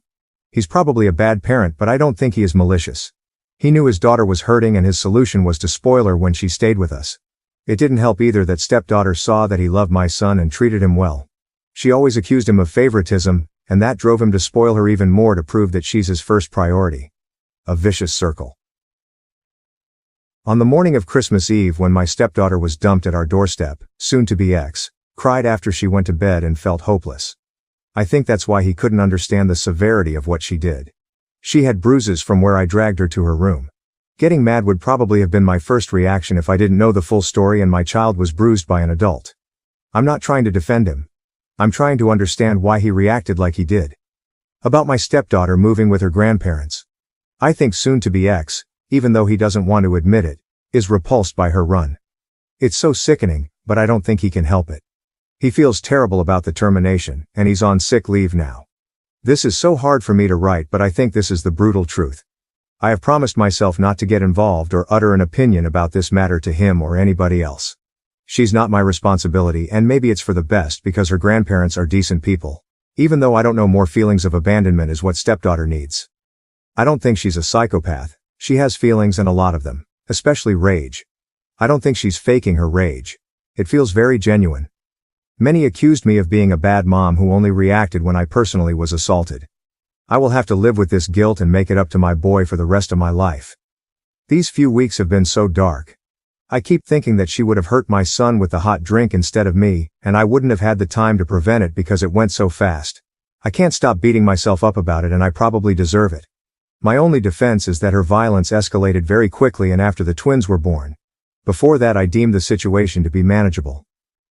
I was wrong, and I'm so sorry I let it go for so long. I don't feel well. The termination was so hard on me because I loved and wanted the baby. This has nothing to do with my political views or beliefs. I don't live in the US or any other religious country. Where I live, abortion is a basic human right and not a political view. It was hard for me because I have longed for a baby. Please stop abusing me in the chat, calling me a murderer and whatnot, or at least do it here and not hide in the private chat. I'm going to live with my parents for a while now, even after we settle the economy and separate our finances. I feel like it's good for us ATM. My son is so happy with them even if he misses soon-to-be ex. He knows if he chose soon-to-be ex. It meant stepdaughter too, so he's trying to adjust to a life without his dad. We're getting a dog. He has always wanted one but couldn't because stepdaughter is allergic. I hope this answered all your questions, and thank you again for the support. Relevant comments. Commenter. OP mentioned soon-to-be ex. Feeling unwell right after mentioning pregnancy termination. My speculation would be just some negative feelings or depression about losing the prospect of losing an unborn child and correlating the cause to be his daughter, and particularly the burns she caused to OP, which he got to see the scars caused by it as a surprise when visiting her. I am assuming OP's injuries were bandaged up when she came home from the ER, and was confronted by OP and had no idea about the severity. Seems like things went from blissful ignorance to shocking realization of the current state of things around him. Some sort of a breakdown. From his life going from being married with child, stepchild, plus unborn child on the way. No more marriage. Stepchild is gone along with the wife. Discovery that bio-daughter was violent towards wife and stepson, which resulted in wife getting second-degree burns and scars on neck, dart face, and that ended up being the direct cause of termination of unborn child. Pretty much went from thinking he's got a near-perfect life to where did everyone go in the span of a single day. Commenter. I'd like to hear more about why stepdaughter is with her grandparents rather than father. All we have is conjecture. Understandable that we won't get an answer if OP has completely broken it off with him. Which it sounds like she has and is certainly for the best. Am I the asshole for not allowing my mother to bring her boyfriend I don't know or want to know to my wedding? I, 33, am not close with my mother, 55F, at all. She divorced my dad, 60, when I was 7 and almost immediately married my stepfather, Mark, whom despite everything, I was close with. They remained married until I was 16. I was upset when she divorced him and went to live with my dad and stepmom. In my adult life, I've chosen to remain close to my stepdad and even attended his wedding to his current wife, who is a very nice woman. My dad and my stepmom are great people. Since her divorce to my stepdad, my mom has been in and out of relationships, each time claiming this guy is the love of her life until they do something she doesn't like and they aren't the love of her life anymore. Both divorces with my dad and my stepdad were for very petty reasons. Dad, I think because he wouldn't allow her to get a new car because the budget was tight. I think the one that lasted the longest was 6 years and I think it's the current guy she's with, according to my sister. After I left home, she never did anything with me without her boyfriends. When I was 25, she broke up with her boyfriend and tried to cry to me about it. After working with my therapist, I set the boundary with my mother that if she wasn't willing to do anything with me without her boyfriend to not bother, and I didn't want to talk about her love life. She was very hurt and we fell out for a while, but she came back around a year later and has respected my rules since, but we only get together about 3 or 4 times per year. I understand that my mom's relationships and love life are important to her, so I respect that we don't get together often. Fast forward to this year, I'm getting married to my partner, 35M, of a decade in October. It's a small intimate backyard wedding and reception, BBQ. We live in a rural area and our backyard wedding will have roughly 40 people. My dad, stepmom, stepdad and his new wife have all been invited. My mom asked if she could bring her boyfriend. I said no because I don't know him. My mom asked if she could bring him to meet me so I could meet him before the wedding. I said no and that I still had no interest in meeting her boyfriends. She said she understood, but she felt it was unfair that I wasn't allowing her a +1 to my wedding when my dad and my stepdad were allowed to bring their spouses. I told her that the difference was that I knew their spouses. She wanted to know why I was so adamant about refusing to get to know her boyfriend. I explained to her that I saw no need since she'd just break up with them and move on to someone else eventually, as she has always done before. She started to cry and told me I was being unreasonable and treating her as if she's a witch ****. Both my fiancé and my sister feel like I should suck it up for one day and let her bring her boyfriend so she can be comfortable there.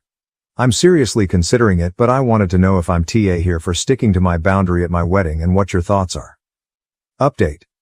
After reading everything here, I've decided to email my mother and invite him.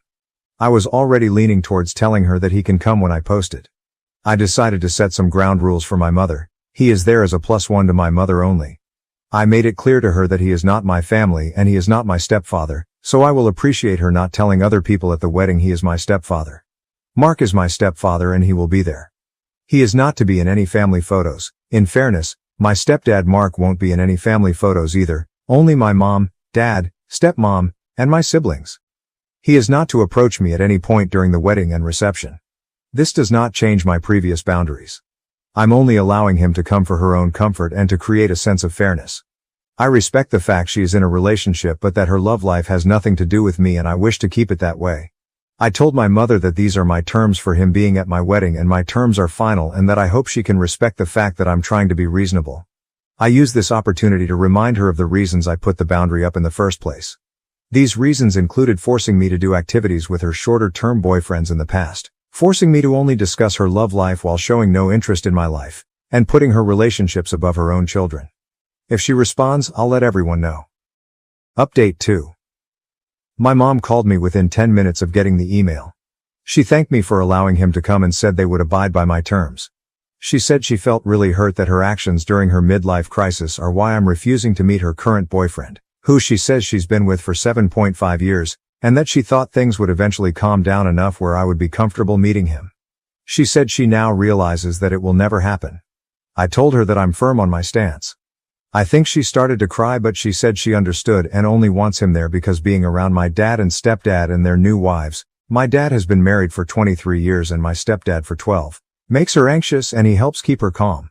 She said she respects my stance and said it's her own fault I feel this way. I felt this may be the start of a guilt trip, so I politely ended the call. Verdict, not the asshole. Additional comments to the post from OOP. Update. I will update here since Mods told me I was maxed on my post. I want to thank everyone here for commenting and giving their opinions. Without context, I think it's a little hard to understand why I'm the way I am towards my mother. This past has given me a chance to reflect on my own behavior towards my mother. The truth of it is, I find dealing with her to be exhausting, and I want to explain to everyone why. My mom is a gold digger.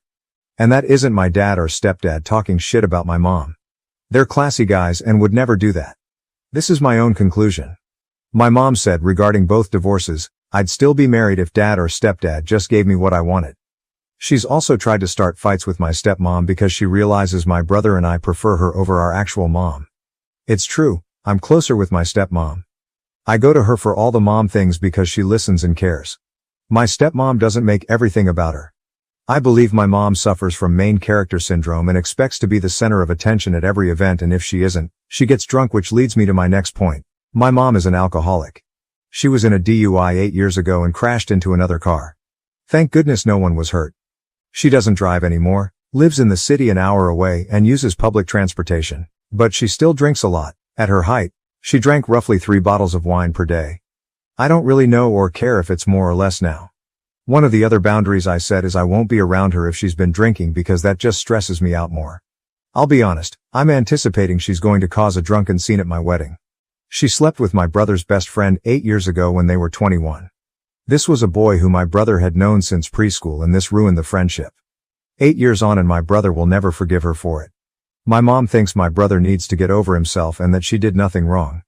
Technically speaking, she didn't do anything illegal and everyone was a consenting adult, but it still felt so wrong that she slept with someone my brother was so close with.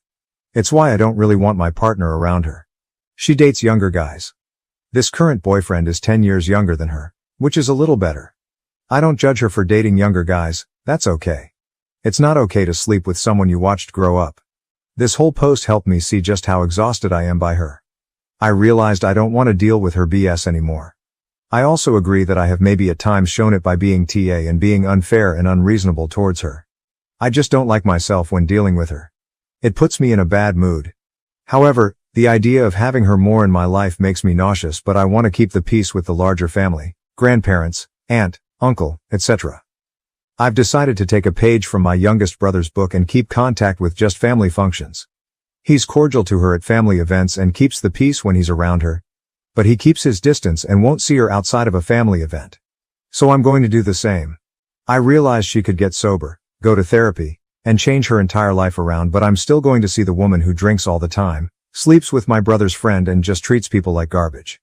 It's not fair to anyone. Not me for having dealt with her, and not her if she ever did or was actively working hard to change her life. I do want to make sure she's taken care of, fine and healthy, but I also want to not be emotionally involved anymore. Figuring that out is above Reddit's pay grade. Relevant comments from OOP, resident_test_2107. Honestly, I think you need to distinguish the hurt you felt as a kid when she broke up with your 2 father figures from what would happen now if they broke up. You're an adult, not a kid. Her breakups are her business, and don't impact you directly. Expecting someone to come to a wedding with her 2 exes there with their new wives is a lot. Expecting her to suck it up to put you first feels like you're trying to play out some drama and feelings you have left over from feeling hurt and abandoned as a kid by her breaking up your home. Divorce happens, it sucks for the kids, but so does an unhappy marriage. Feels like time to go back to therapy. OP, in my early 20s, she used to call me whenever she had a breakup and expected my sister and me to be emotionally supportive. She wouldn't spend time with me without her BFS around. She was insisting I meet some guy, who typically is a lot younger than her, like late 20s, or early 30s, which is good on her but still weird for me. She was dating for a few weeks. They'd break up after a year and she'd immediately find someone new. Wash, rinse, repeat. This was the pattern from when I was 19, 25. I always had to spend time with both of them. All she would talk about is her relationship. She would never ask me about school, my job, or my relationship. She's only met my partner twice. There's a lot more I can add about how my mom constantly prioritized her relationships over being a parent, but they aren't pertinent to this story. She got with a really toxic guy when I was 24 who stole a bunch of money from her. We all warned her he was a scumbag, but she didn't listen. After that, I told her I wanted nothing to do with her boyfriends going forward. She got really mad, saying I was disrespectful and that any child should want to see her mother happy. But I just got tired of dealing with her relationship drama and I don't ever want to deal with it again. I'm sure the guy she's with is nice since he's been around this long, but I'm just done. I don't want to be around my mother, but I want to be around family. August 28, 2023. I've decided to estrange myself from my mother. We haven't gotten along since I was 16 and the last several years have been really bad. We only get together about 2, 4 times per year, and it always ends with us fighting. I'm tired of it. I'll be honest. I've considered cutting contact with her, but the one thing that's preventing me from fully severing ties is her parents, my grandparents. I love them very much, and they are still hurting from my brother choosing to sever ties with her and keeping in low contact with that side of the family. My brother had valid reasons for doing this to her, and he will get together with my grandparents if my mother isn't there, but it's hard because they want to see him at the holidays and during special moments. I'm getting married in Oct, and this will be the first event where my mom and brother are in the same area. I've told both of them to stay away from each other, but I'm anticipating there will be drama because my mom doesn't like to hear she can't do something. I want to make it so we can see each other and be cordial at family events but not hang out otherwise. My youngest brother does something similar. I don't want to write her a letter because I fear that will cause more drama, but I expect she'll eventually call and want to do something with me, but I want to say no unless it's at a larger family function. How should I do this? My mother thinks she's entitled to alcohol at my wedding, September 23, 2023. My fiancé, 35M, and I, 33NB, are getting married in 2 weeks in our backyard. We will be having a catering spread for our reception afterwards. We decided to have a dry wedding for 2 reasons.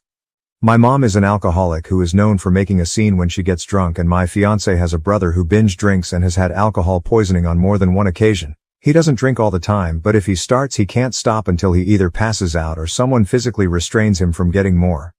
I also have an uncle, mom's brother, and a stepdad who are in recovery and don't need the temptation. Neither fiancé and I are big drinkers, so we decided to just avoid any problems and just have a dry wedding. We will have a less dry reception party, honeymoon with some of our friends later on. All of our families have been supportive. My uncle was especially grateful to us for doing this since he takes his recovery very seriously and has been 7 years sober. I sent out wedding invitations 4 months ago and said it would be a dry wedding and asked people not to bring alcohol. Now today I get this call from my mom, who I also sent an invitation to 4 months ago. Mom, is it true you're not having alcohol at your wedding? Me, yes. Fiancé and I decided we didn't want alcohol during our special time. Mom, that's so silly. It's going to make your wedding boring. Me, well, I'm sorry you feel that way, and I have made our decision. We want everyone to feel comfortable at our wedding. Mom, clearly you don't care about my comfort. What if I want to have a little drink to pass the time? Me, like you did at a different uncle's wedding where you got so drunk and made a horrible scene calling uncle's wife a gold digger. Mom, it wasn't my fault. They made the drinks there too strong. Me, right. I really wish you would address this need to have alcohol wherever you go. Mom, I don't need to have alcohol. I just think your wedding will be boring without it. You want to have a fun wedding, don't you? Me, it will be a fun wedding. We don't need alcohol to have fun. Mom, this is so stupid. Why should everyone else be punished just to make it comfortable for a few people? It seems like you care more about uncle and stepdad than anyone else. Me. Or maybe I just want to avoid any scenes. Mom, I just told you that wasn't my fault. Me, just like your DUI isn't your fault? Mom, how dare you bring up that difficult time in my life? I was going through a lot emotionally. What the hell is wrong with you kids? You need to mind your own business. If I want to drink, that's my business. Me, well, my wedding is my business. We do not want alcohol there. That's final. I can't stop you if you decide to pregame my wedding, but I've already made it clear to uncles and brothers that if you cause a scene that you are to be made to leave. Mom starts crying. Why do you kids hate me so much? What did I ever do to deserve to be treated like this by my children? Me, are you really ready for me to go down that list? Mom, none of you understand. None of you will ever understand. I'm the mother of the bride. I should be treated better than this. Me, I think I've treated you pretty well during this process. I've acquiesced to your boyfriend whom I don't even know coming to my wedding. I've even given in to some of your other demands. So please tell me how you've been mistreated. Mom, you didn't invite me to go dress shopping. The mother of the bride always goes dress shopping with her daughter. I barely know because you never bring him around me. How do I know that you're marrying the right person? Me, that's because Aunt made my dress. Mom, sarcastically. Well, isn't that just special? Me, sighing. As for the rest, I think you know why. We aren't really close enough for you to have any say in who my significant other is. Honestly, Mom, I'm done with this conversation. If you really feel that strongly about this, I'll understand if you don't want to attend my wedding. Mom. Oh, I bet you'd like that, wouldn't you? One way or another you will respect me as your mother. Me? Sure, Mom. I'm hanging up now. Bye. Guys, I'm so livid right now. I have half a mind to uninvite her. I spoke to my dad and her brother. My uncle thinks her drinking is getting really bad again and has been wanting to hold an intervention. I told him I'm focused on the wedding right now, but that I definitely agree this was out of line and something needs to be done. What should I do? I don't want her ruining my wedding, but I'm so tired of dealing with this. Sorry, this is probably above Reddit's pay grade, but I just needed to vent. Update, I sent a text reiterating the rules. She said she knows where she isn't welcome and said she won't attend. My dad told me not to worry about this anymore and that he'll see to it that she doesn't ruin my wedding. Update 2. I sent this text to my mom. Mother, at this point I'm going to officially uninvite you from my wedding. I'm not going to allow you to change your mind, and I'd prefer it if you do not come to my wedding at all given your poor behavior. At this point, I've decided I don't want any further contact with you unless you decide to curb your toxic behaviors and drinking. I wish you the best. I hope you can find a way to heal, but I can't do this anymore. I'm sorry if this hurts you, but I can't handle you in my life anymore. If you try to force the issue, I'll be forced to take legal action up to and including contacting law enforcement. Please don't contact me again. I went to delete her from my Facebook page only to find a post that she had just written saying how being a mother is a thankless job and how she doesn't understand how she raised rude and judgmental kids. She ended it by saying she hopes her kids get over themselves someday. I'm done. This sucks, but it's been a long time coming. My head hurts. Small update. September 24th, 2023. Firstly, I want to thank everyone for their support. You have no idea how much your love and constructive comments mean to me. I'm glad I'm not alone. It's not a huge update, but I guess my grandparents and uncles have had enough. They've decided to stage an intervention next weekend. If she refuses to get help, she will no longer be welcomed at family events and she will no longer be part of the family. They told me not to worry about it. My sister will go as she's the only one of her children that even has a real relationship with her, but even my sister said that if she doesn't get help, she will cut her off too. I'm hoping and praying this works, but given that she spent 1 year in rehab and the second she was off probation chose to drink again doesn't give me a lot of hope. My dad told me he's hiring the local biker gang to act as security.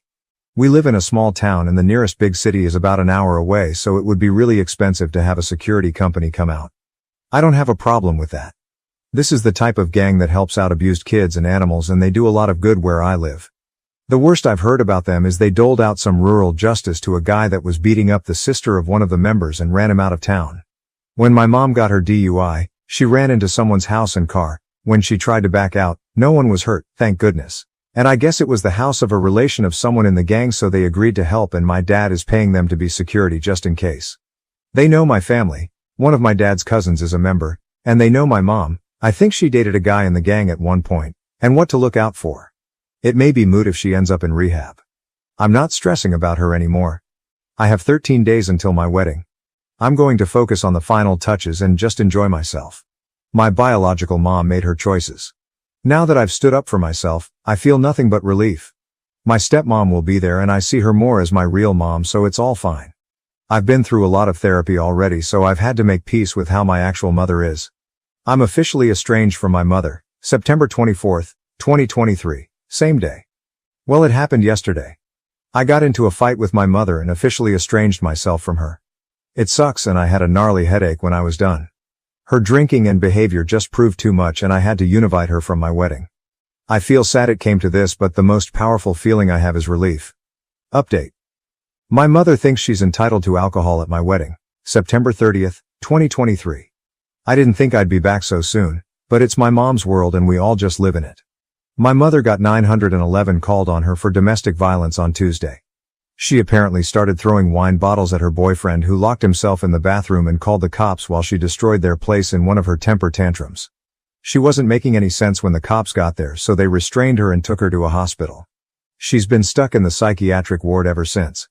My sister was listed as a contact for her and she got the call about mom on Wednesday.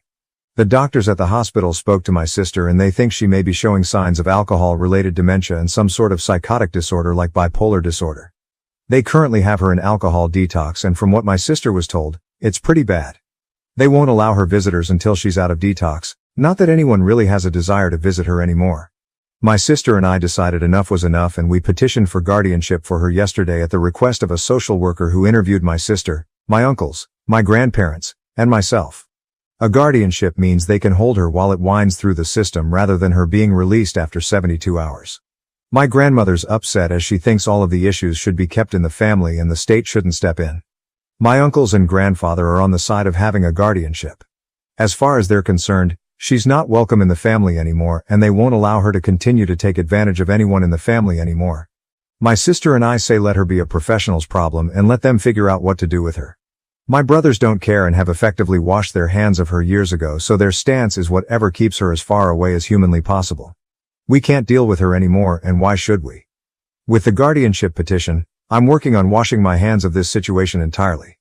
I'm sure I'll be interviewed about why a guardianship is necessary, but other than that, I don't plan to have any further contact with my mom unless she apologizes and makes amends for her behavior, if that's something she's even capable of anymore. I just don't see that happening, and any compassion or understanding I had for her in the past is gone. Whatever state her life is in, she brought it on herself. I just want to move on with my life without her in it and be done with her for good. It doesn't look like she'll be released from the hospital anytime soon, so there's no risk of her attending my wedding. I did talk to her boyfriend yesterday after sister and I filed our paperwork, and we decided to invite him to lunch. He's decided to break up with her for good, and we learned just how bad things were with her. He's a real nice guy who's been caught up in a bad situation and had no clue how bad she could be. I feel really bad for him. I did decide to invite him to my wedding, as I can tell he's a lonely dude who's been to hell and back. Not sure he'll show, but the offer is there. There was a time I'd have allowed an event like this to ruin the run-up to the wedding, but I've been able to separate my mom's behavior from the wedding. It hasn't put a damper on it. Now that my mom is squared away, I can enjoy myself. I just put the final touches on the catering order and am expecting the last of my supplies. My aunt wants to put the final touches on my wedding attire. If I haven't mentioned, both my fiancé and I are huge steampunk fans, and so we're wearing steampunk attire and encouraging everyone else to dress in steampunk. Not required though. My wedding dress is actually more of a suit situation, but it looks badass. I don't think I'll update again, as I want to put all of this behind me and I don't plan to have any contact with my mother going forward. I'm looking forward to a bright future with my husband. My mom can stay in the past, and as cold and heartless as it sounds, I'm glad she's not going to be my family's problem anymore. Post-wedding update, October 9th, 2023. I just signed into this account again with a lot of people begging for updates. I don't have a lot. I guess my entire story is now in the best of Reddit. Thanks, I guess. I never knew dealing with my alcoholic mother was worthy of a best post. I just wanted to rant and sanity check myself. Only news on my mother is that she's out of detox and currently in a catatonic state, refusing to speak, eat, or drink water. They may install a feeding tube if she doesn't let up. I think she's trying to be dramatic and get attention, so do my uncles. I could be wrong, but honestly I don't care anymore. We're not sure she has dementia, but she definitely has something going on, but doing any kind of evaluation while she acts like this is difficult. She also has liver disease, needs dialysis and possibly even a transplant, if she qualifies. The doctors made it very clear that if she doesn't quit drinking, she will die within the next 5 years, and it may even still be too late. I think I'd feel more sad, but I've had to realize that I lost my mother long ago. I did invite my mom's boyfriend, but he chose not to come. He's decided to get help for his own alcohol issues, according to my sister. I wish him the best. As for the wedding, I'm now happily married, and on Wednesday I took a pregnancy test that came back positive. We're super excited but haven't told anyone in our family yet. The wedding was fantastic and the day went off without a hitch. We had a blast and are heading out on our honeymoon on Wednesday to Costa Rica. My brothers and stepbrothers very sweetly hazed my husband during the at-home bachelor party and made it clear they're excited to have another brother. My stepmom did all of the mom stuff during the wedding. That was already planned before all of this. No one snuck in alcohol, there weren't any scenes. The worst that happened was my sister crying due to all of the stress she's been under. I do have some sympathy, but most of it is self-inflicted though, because she enables. But all in all, it was a great day and I was surrounded by those I love most. I know a lot of people asked for pics on my wedding. I will see if there's some way I can crop identifying stuff from it and post it here once I get my wedding pictures back.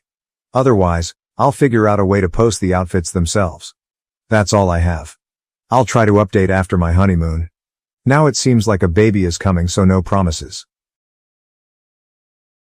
Jealous ex claimed I was cheating and faked a pregnancy to trap me, but it turns out that she was actually the one cheating and the baby wasn't mine. At 28, navigating significant drama has unfortunately become a recent theme in my life. My ex-girlfriend, Sarah, a pseudonym, and I ended our tumultuous 2-year relationship a few months ago after discovering some shocking truths. Sarah and I first crossed paths at a party through mutual friends and quickly clicked. The first year of our relationship was idyllic. We shared similar interests, loved spending time together, and even talked about our future. I'm a software engineer, while Sarah works as a graphic designer. Despite our demanding careers, we made time for each other, enjoying spontaneous weekend getaways, trying new restaurants, and binge-watching TV shows on lazy Sundays. We introduced each other to our families, and everything seemed perfect. But over time, things started to unravel. Initially, Sarah voiced concerns about how much time I spent at work and my close friendships with certain women. I brushed these off as normal relationship issues, but her jealousy and possessiveness soon escalated. She became increasingly upset if I spent time with female friends, even in group settings, and began scrutinizing my phone and questioning every text or call I received. One memorable incident involved dinner with my best friend Mike and his girlfriend while Sarah canceled due to work. That night, Sarah called me in tears, accusing me of lying about my whereabouts after seeing a Snapchat story from a mutual friend who was at the same restaurant. It took hours to calm her down and prove my innocence. Things deteriorated further when I began a major project at work, which required extra hours and late nights. Sarah had a hard time dealing with this, frequently calling me during the day, showing up at my office unannounced, and even following me to catch me in the act. Despite my reassurances, introducing her to my coworkers, sharing my location, and contemplating quitting the project, nothing seemed to ease her anxiety. The constant accusations and lack of trust were exhausting. The breaking point came when Sarah accused me of cheating with a coworker named Emily. After seeing work-related texts between Emily and me, Sarah completely lost it. One evening, she showed up at my office while Emily and I were working on a presentation. Bursting into the conference room, she screamed and cried, accusing Emily of trying to steal me away and hurling insults. Despite my efforts to calm her, she became hysterical, threw a potted plant, which missed me, and security had to escort her out. Emily was understandably shaken, and the next day, I had to explain the situation to my boss. He was sympathetic but warned me that such incidents couldn't happen again. Although Emily remained professional, the atmosphere became awkward between us, and some colleagues began treating me as if I were the guy with the crazy ex-girlfriend. After the incident, it became evident that our relationship couldn't continue. I took a day off work and went to Sarah's apartment to end things. I explained that her constant mistrust and accusations had become unbearable, affecting not just our relationship but also my work and friendships. Sarah didn't handle it well. The conversation quickly devolved into yelling, crying, and name-calling. She accused me of never loving her, using her, and cheating throughout our relationship. In the heat of the moment, she even threw some of my belongings out of her apartment window. It was a chaotic scene. As I was leaving, she threatened to ruin my life and make me pay for breaking her heart. At the time, I dismissed it as an emotional outburst, feeling relieved to be free from the relationship. In the weeks that followed, Sarah kept trying to reach me, calling, texting, and even showing up at places she knew I frequented. Her messages ranged from begging for another chance to threatening to expose me as a cheater. I blocked her number on all social media platforms, and eventually, she seemed to get the hint and backed off. I spent the next few weeks focusing on getting my life back on track. Immersing myself in work, hitting the gym more often, and reconnecting with friends I had neglected during my time with Sarah. Things started to feel normal again. Then, last week, while enjoying a quiet Friday evening at home, Sarah unexpectedly showed up at my door. She looked pale and exhausted. Before I could react, she blurted out that she was pregnant and that the baby was mine. Stunned and disbelieving, I struggled to process the news. We had always been careful, and given how our relationship had ended, I wondered if this was a scheme to win me back. Sarah claimed she was about 2 months pregnant, which coincided with the period when our relationship was falling apart.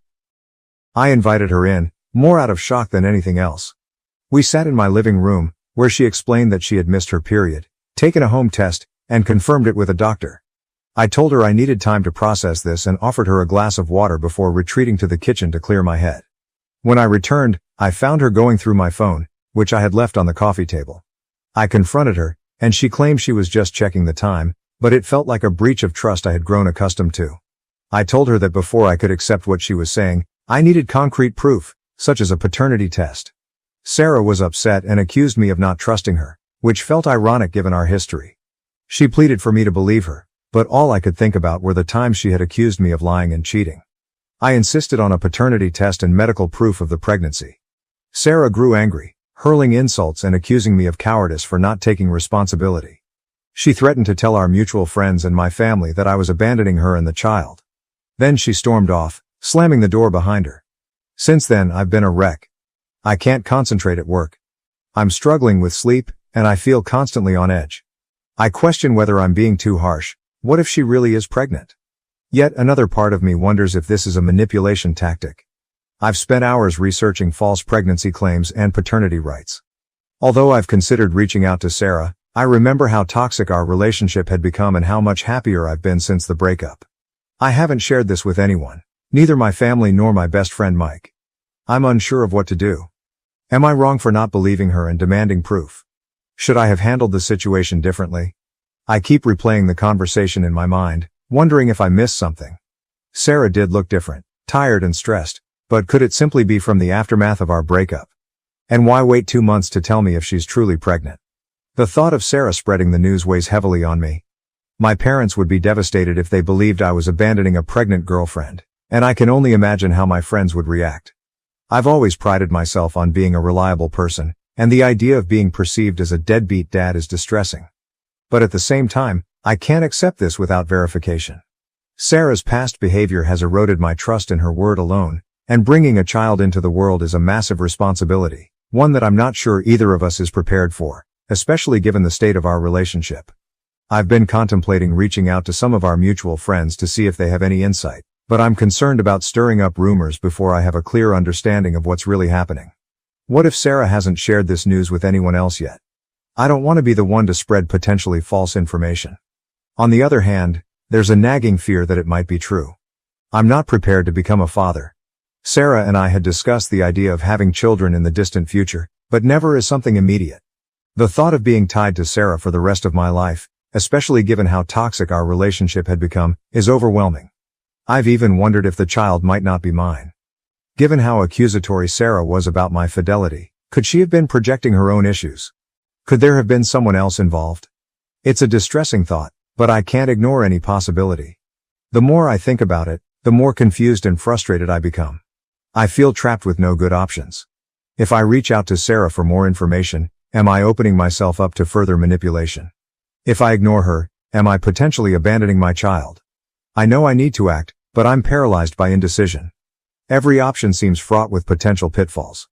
I keep hoping she'll reach out with more information or agree to my request for proof, but so far, there's been nothing but silence. Part of me wonders if I should just agree to whatever Sarah wants to keep the peace, but I know that's not the right approach.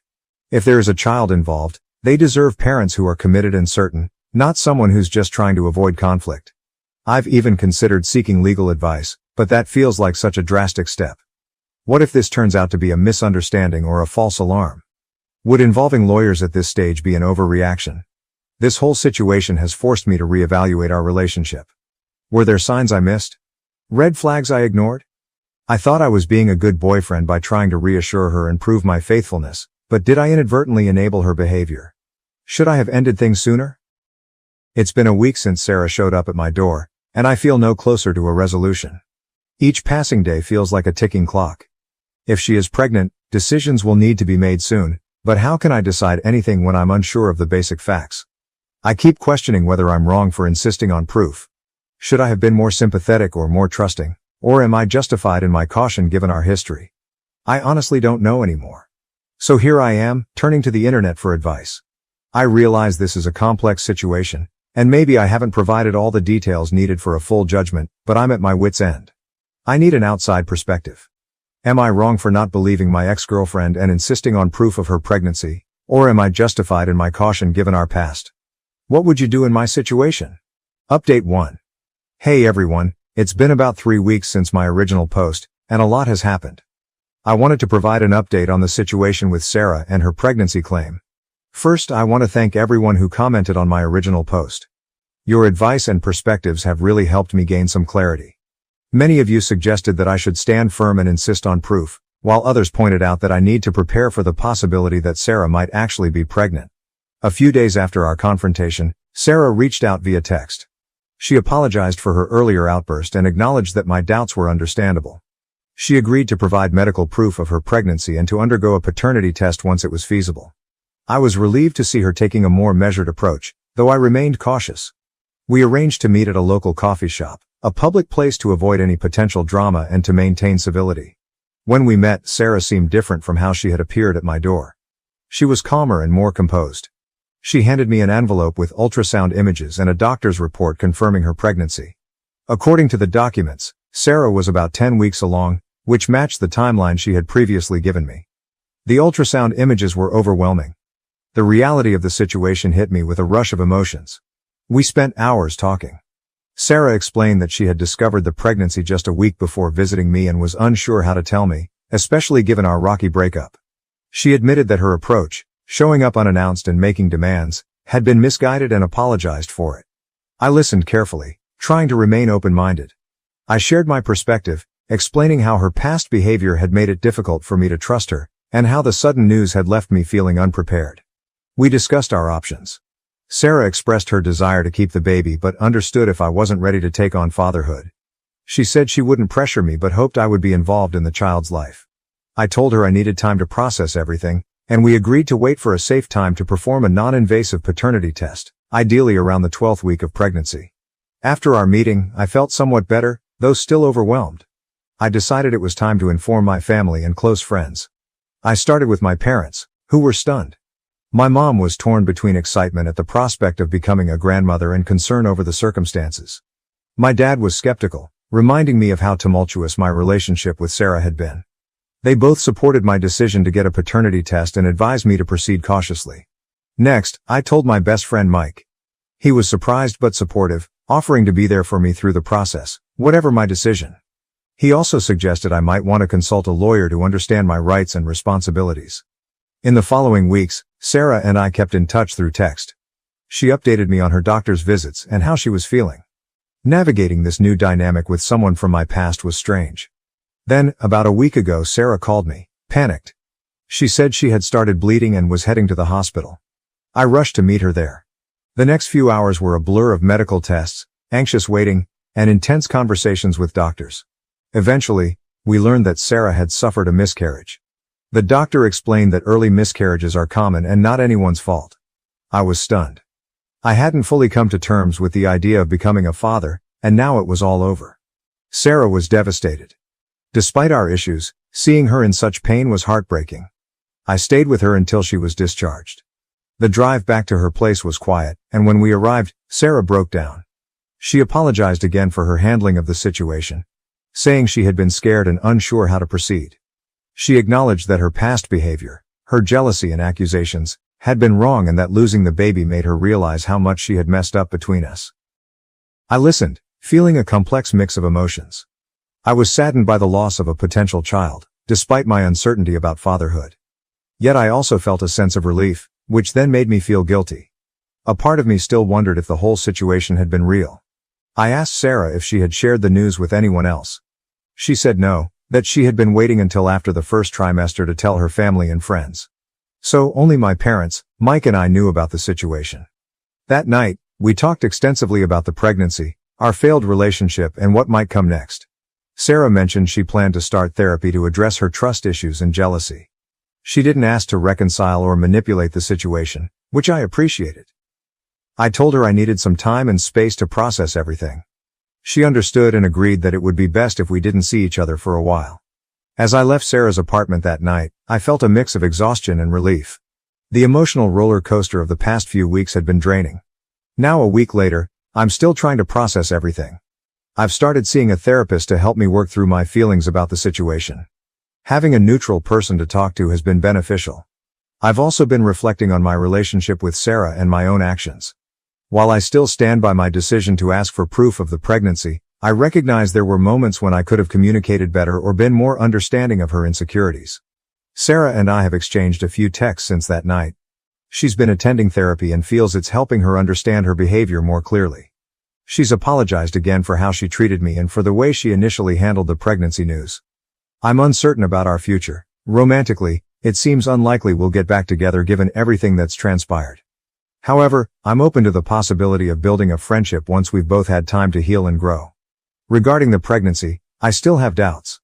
The medical documents appeared genuine, and the hospital confirmed the miscarriage. Yet, given our history, a part of me remains skeptical. For my own peace of mind, I've decided to accept that it was real and move forward. This experience has taught me valuable lessons about communication, trust, and the enduring impact of past actions on relationships. I'm trying to apply these lessons to become a better person and partner in the future. My parents and Mike have been incredibly supportive throughout this ordeal. They've listened, offered advice, and simply been there for me. I'm thankful for their strong support system. Looking back at my initial post, I can see how bewildered and unsettled I was. I still believe I was right to ask for proof, but I now understand why Sarah might have reacted the way she did. Fear and hormones can drive people to act out of character. In response to those who asked, no, I haven't shared the details with any of our mutual friends. Sarah and I agreed that it's a private matter and that spreading it would only stir up unnecessary drama and gossip. As for work, things have fortunately settled down. The tension with Emily and my other co-workers has eased, and I've focused on my projects, which has been a welcome distraction. I realize this update might not meet everyone's expectations. Life seldom follows neat, clear-cut paths. It's messy and often leaves us with more questions than answers. I'm still processing everything and know it will take time to fully come to terms with it. For now, I'm taking it one day at a time, concentrating on my personal growth and healing. I appreciate all the advice and support. It's been invaluable. If anything significant changes, I'll provide another update. For now, I'm focused on moving forward, learning from this experience, and working towards a better future. Update 2. I had hoped to conclude my story with the last update. It seemed like a somewhat decent ending, but life has a way of complicating things. It's been about 2 months since my last post, and my anger from everything that's happened hasn't subsided. Just when I thought the situation with Sarah couldn't get more complicated, I was proven wrong. After the miscarriage, Sarah and I had limited contact. We exchanged occasional texts, mostly with her updating me on her therapy progress and me responding politely. I was still working through everything and trying to move on. Work was going well. I'd immersed myself in a new project, which served as a welcome distraction. Relations with my co-workers, including Emily, had mostly returned to normal, and I was even starting to consider dating again, though I hadn't gone on any dates yet. Then, about 3 weeks ago, I received a call from an unfamiliar number. When I answered, a man's voice asked if I was my name. After I confirmed, he introduced himself as Robert and said we needed to talk about Sarah. My stomach sank. I asked who he was, and he revealed that he was Sarah's ex-boyfriend. Apparently, they had been together for a few weeks during a break Sarah and I had taken. I remembered that break. It was after a particularly bad argument, and we had spent about 2 months apart. Robert contacted me to share some information he believed I needed to hear. We arranged to meet at a local bar the following evening. The next 24 hours were filled with anxiety as I considered the implications of what he might reveal. Despite my reluctance, I knew I had to face whatever was coming. When we met, Robert appeared surprisingly composed. He was about my age and seemed like an ordinary guy. He bought us a beer and got straight to the point. Sarah had lied to me. The baby wasn't mine, it was his. I felt like I had been punched in the stomach. Robert explained that he and Sarah had continued their relationship on and off even after Sarah and I had reconciled. Their last encounter had occurred about a week before Sarah and I broke up for good. He showed me text messages between him and Sarah from months earlier. In them, Sarah expressed her unhappiness with me and her fear of being alone, revealing that she had stayed in the relationship out of fear. The texts included her panicking about the pregnancy and her plans. One particularly shocking message from Sarah to Robert, dated just days before she came to me with the pregnancy claim, read, "I have a plan. I'm going to tell my name, the baby is his. He makes good money and he's always wanted kids. He'll take care of us." The realization that she had cheated on me and tried to manipulate me into raising another man's child was devastating. Robert, feeling guilty after the miscarriage, thought I deserved to know the truth. I thanked him for his honesty, though part of me wished I could go back to being ignorant. We finished our beers in silence, each lost in thought. Before leaving, Robert apologized for his role in the situation. I couldn't bring myself to hate him, as I appreciated his decision to come clean. After Robert left, I sat at the bar for a long time, trying to absorb what I had learned. The bartender, sensing my distress, gave me a free drink. I went home that night feeling numb, unable to eat or sleep. The following day, I called in sick to work. I needed time to process my emotions. I spent the day oscillating between anger and disbelief. How could Sarah have done this? How could she lie so comprehensively? And how had I been so blind? Reflecting on her previous accusations of cheating and her jealous outbursts, it became clear they were projections of her own behavior. After a day of contemplation, I knew I had to confront Sarah. I couldn't let this go unanswered. I texted her to arrange a meeting, which she likely thought was a routine check-in. We met at the same coffee shop where she had shown me the ultrasound pictures. As soon as she saw me, she knew something was amiss. Before she could speak, I laid everything out. The meeting with Robert, the text messages, and all the new information I had. At first, Sarah seemed poised to deny it, but then she broke down in tears, apologizing and saying she never intended for things to go this far. I asked how she could lie so deeply and attempt to trap me into raising a child that wasn't mine. She explained she was scared and desperate, hoping that if she could get me to accept the baby, everything would work out. I told her that what she had done was unforgivable. She had not only betrayed my trust in the worst way but also been willing to drag an innocent child into her deceit. Sarah pleaded for forgiveness, saying she would do anything to make amends, but I knew there was no fixing this. The trust between us was irrevocably shattered. I told her I never wanted to see or hear from her again and hoped she would continue therapy because she clearly needed help. Then I stood up and walked out, ignoring her desperate pleas for me to stay. The next few days were a blur. I informed my parents and Mike of what had happened, and they were furious on my behalf. My mom wanted to call Sarah and confront her, but I asked her not to. I just wanted to be done with the situation. I also decided to inform a few mutual friends to preempt any potential misinformation from Sarah. I didn't go into all the details. I simply said Sarah had cheated and lied about the pregnancy. Most were shocked and supportive. One friend admitted she had suspected Sarah might be cheating and had seen her with another man but didn't realize it was serious. She apologized for not coming forward sooner. I was hurt that she hadn't said anything earlier, but I understood her reluctance to get involved. At work, I finally confided in Emily about everything that had transpired. Her response was incredibly supportive and understanding. She admitted she had always felt something was off about Sarah but had held back from saying anything negative about my girlfriend. Through all this, Emily and I have grown closer, and I'm starting to see her in a new light. Who knows, there might be potential for something more in the future. Since our confrontation at the coffee shop, I haven't heard from Sarah. I've blocked her number and all her social media accounts. A mutual friend informed me that Sarah has moved back in with her parents and continues with therapy. Part of me hopes she gets the help she needs, but mostly, I just want her out of my life permanently. Reflecting on our relationship, it's clear now how toxic it was. Sarah's jealousy and insecurity weren't just minor issues, they were indicators of deeper problems. I now realize I should have ended things much sooner. I've been contemplating why I stayed with Sarah for so long and endured her behavior. I think part of it was fear of being alone, another part was the misguided hope that I could fix her and earn her trust, and, I'm ashamed to admit, a part of me enjoyed feeling needed, even if it was in an unhealthy way. Coming to terms with the loss of the future I had envisioned has been one of the hardest parts. Even though I had doubts about the pregnancy, a part of me had started to imagine what being a father might be like. Having that possibility snatched away, only to discover it was all a lie, has been painful. However, I also feel relieved. Relieved that I learned the truth before it was too late and that I'm no longer bound to Sarah for the rest of my life. In the past few weeks, I've focused on myself. I've resumed running, a hobby I had abandoned during my relationship with Sarah. I'm reading more, spending time with friends, and even considering a solo trip. Work has been a great distraction. I've immersed myself in a new project at work, and my boss has noticed. He's hinted at a potential promotion if I continue performing well. It's nice to have something positive to concentrate on. As for dating, I'm not ready to dive into anything serious yet. I need time to heal and rebuild my trust. But I'm open to meeting someone new when the time is right.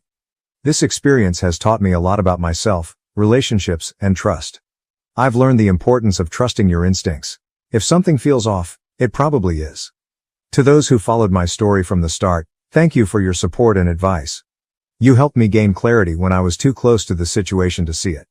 If there's one takeaway from my story, it's this. Trust is invaluable, and once it's broken, it's incredibly hard to restore. Don't stay in a relationship where you're constantly questioning your partner or yourself, and if someone reveals their true nature, believe them the first time. As for me, I'm taking things one day at a time. Some days are more difficult than others, but overall, I'm doing okay. I'm looking forward to the future and confident that I can face whatever challenges come my way. This will be my final update on this matter. It's time for me to close this chapter and move on. Thank you all again for your support throughout this turbulent journey. Here's to new beginnings and better days ahead. It's been about 10 months since my last update, and I didn't think I'd be writing another one. I thought the chapter with Sarah was closed for good, But life has a way of surprising us. After everything with Sarah and the revelation about her cheating, I focused on moving forward. I threw myself into work, continued with therapy, and began rebuilding my social life. Things were going well. The promotion my boss hinted at came through, and I'm now leading my own team on a major project, which has been challenging but rewarding. Emily and I have been working closely, and I have to admit there's been some flirting between us. We haven't acted on it yet, partly because I'm wary of getting involved with a coworker after everything that happened with Sarah, but the attraction is definitely there. Then, about a month ago, everything changed again. While at the grocery store one evening, just picking up dinner supplies, I ran into Robert. Yes, the same Robert who had revealed the truth about the baby. We were both stunned by the coincidence. Robert asked if I wanted to grab a coffee and catch up. I hesitated at first, questioning whether I really wanted to revisit everything, but my curiosity got the better of me and I agreed. Over coffee, Robert updated me on Sarah's situation. After our last encounter, she'd had a complete breakdown, quitting her job, moving back in with her parents, and diving into intensive therapy. Robert had been in touch with her parents, feeling a sense of responsibility for her current state. He told me that Sarah had recently discovered she was pregnant again, and this time, it was definitely his child. Although they weren't rekindling their relationship, Robert intended to co-parent with her. I was filled with anger. Why should Sarah get to have a baby after deceiving me about the last one? Yet I also felt a sense of relief, glad that I wasn't in Robert's position, tied to Sarah for the foreseeable future. Robert seemed genuinely excited about fatherhood but admitted he was anxious about co-parenting with Sarah given their complicated past. He mentioned that Sarah had made significant progress in therapy, addressing her trust issues and manipulative behavior, but he remained cautious. Before we parted ways, Robert hesitated and said, "There's something else you should know. Sarah's been asking about you and wants to apologize in person for everything she did." I told Robert I'd think it over but made no promises. In the days following, I couldn't shake the thoughts of what Robert had shared. I discussed it with my therapist, trying to navigate my emotions. On one hand, I had no obligation to meet Sarah or hear her out. Her actions had been unforgivable, and I had every right to keep her out of my life. On the other hand, a small part of me wondered if hearing her apology might bring some closure. After much consideration, I decided to meet with Sarah. I figured facing it head-on was better than always wondering what if. I asked Robert to arrange the meeting, making it clear that this was a one-time occurrence. We met at a park on a Saturday. I chose a public park for our meeting, neutral ground to avoid any potential drama. When Sarah arrived, I noticed how different she looked, smaller and less confident. She sat on the bench next to me, maintaining a respectful distance. For a moment, we were silent. Then she took a deep breath and began. "I know nothing I say can undo what I did," she started. "But I want you to know how deeply sorry I am for everything. For the cheating, the lies, and for trying to trap you with a baby that wasn't yours.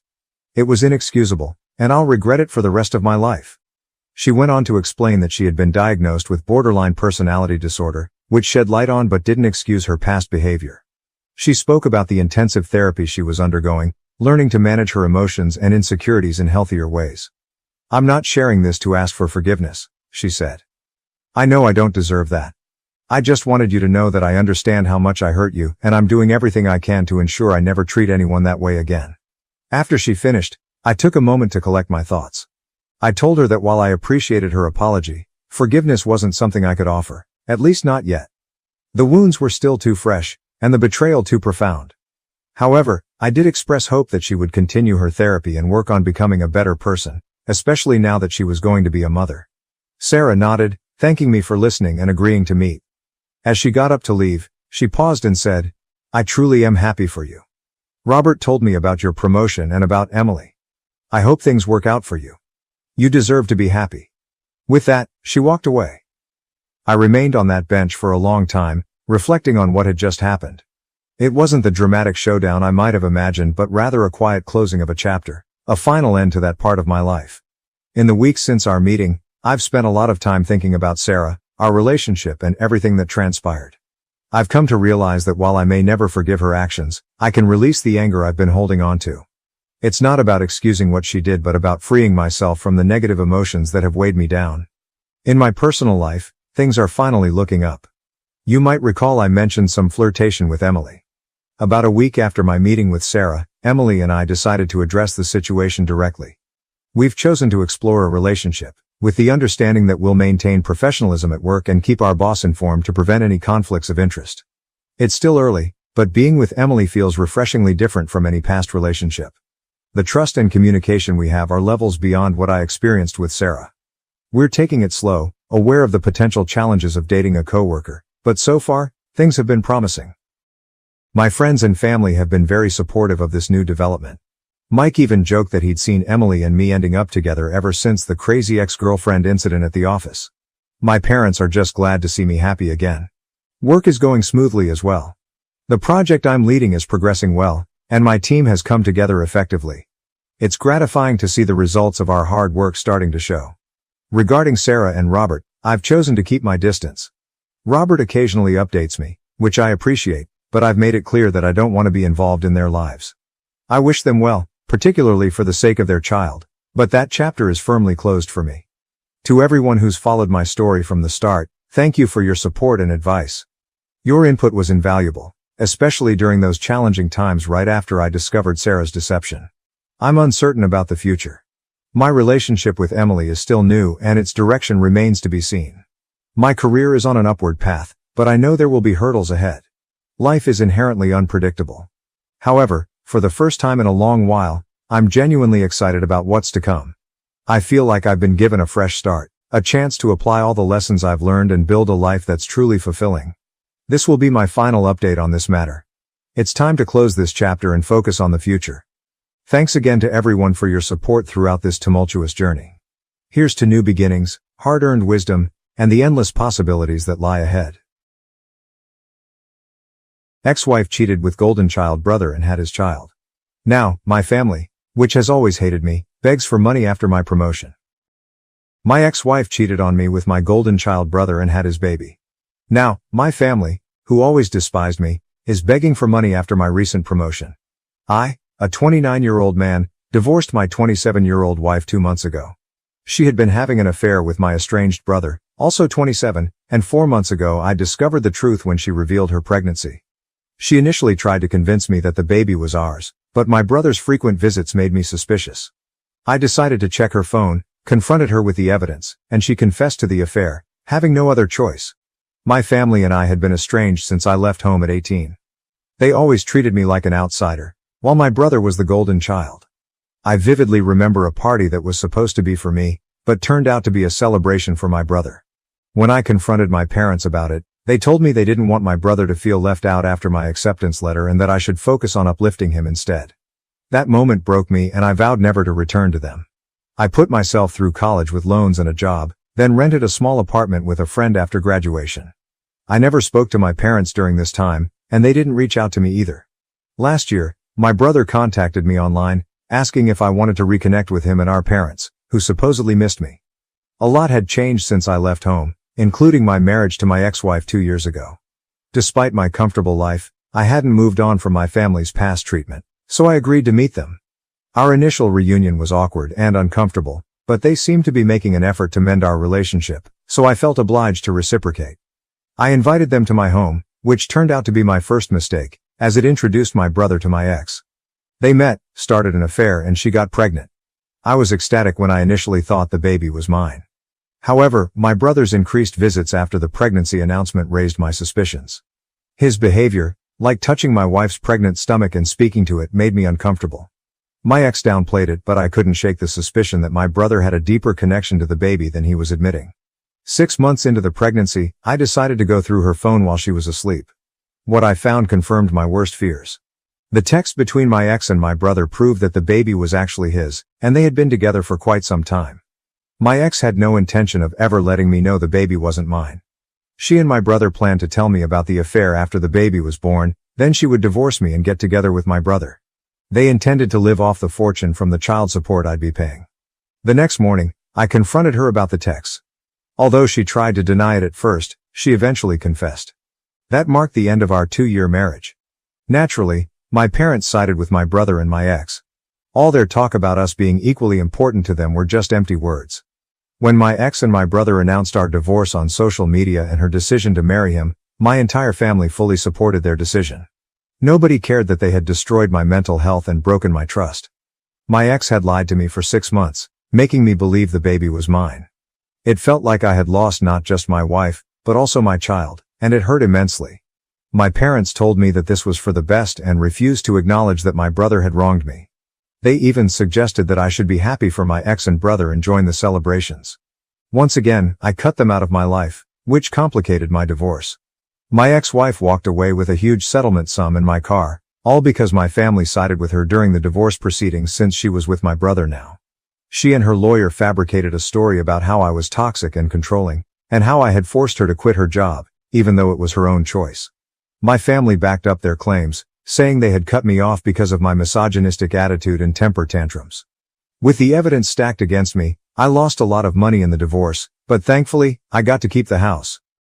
When the divorce was finalized, I was just relieved that I was done with this mess and wouldn't have to deal with these horrible people ever again.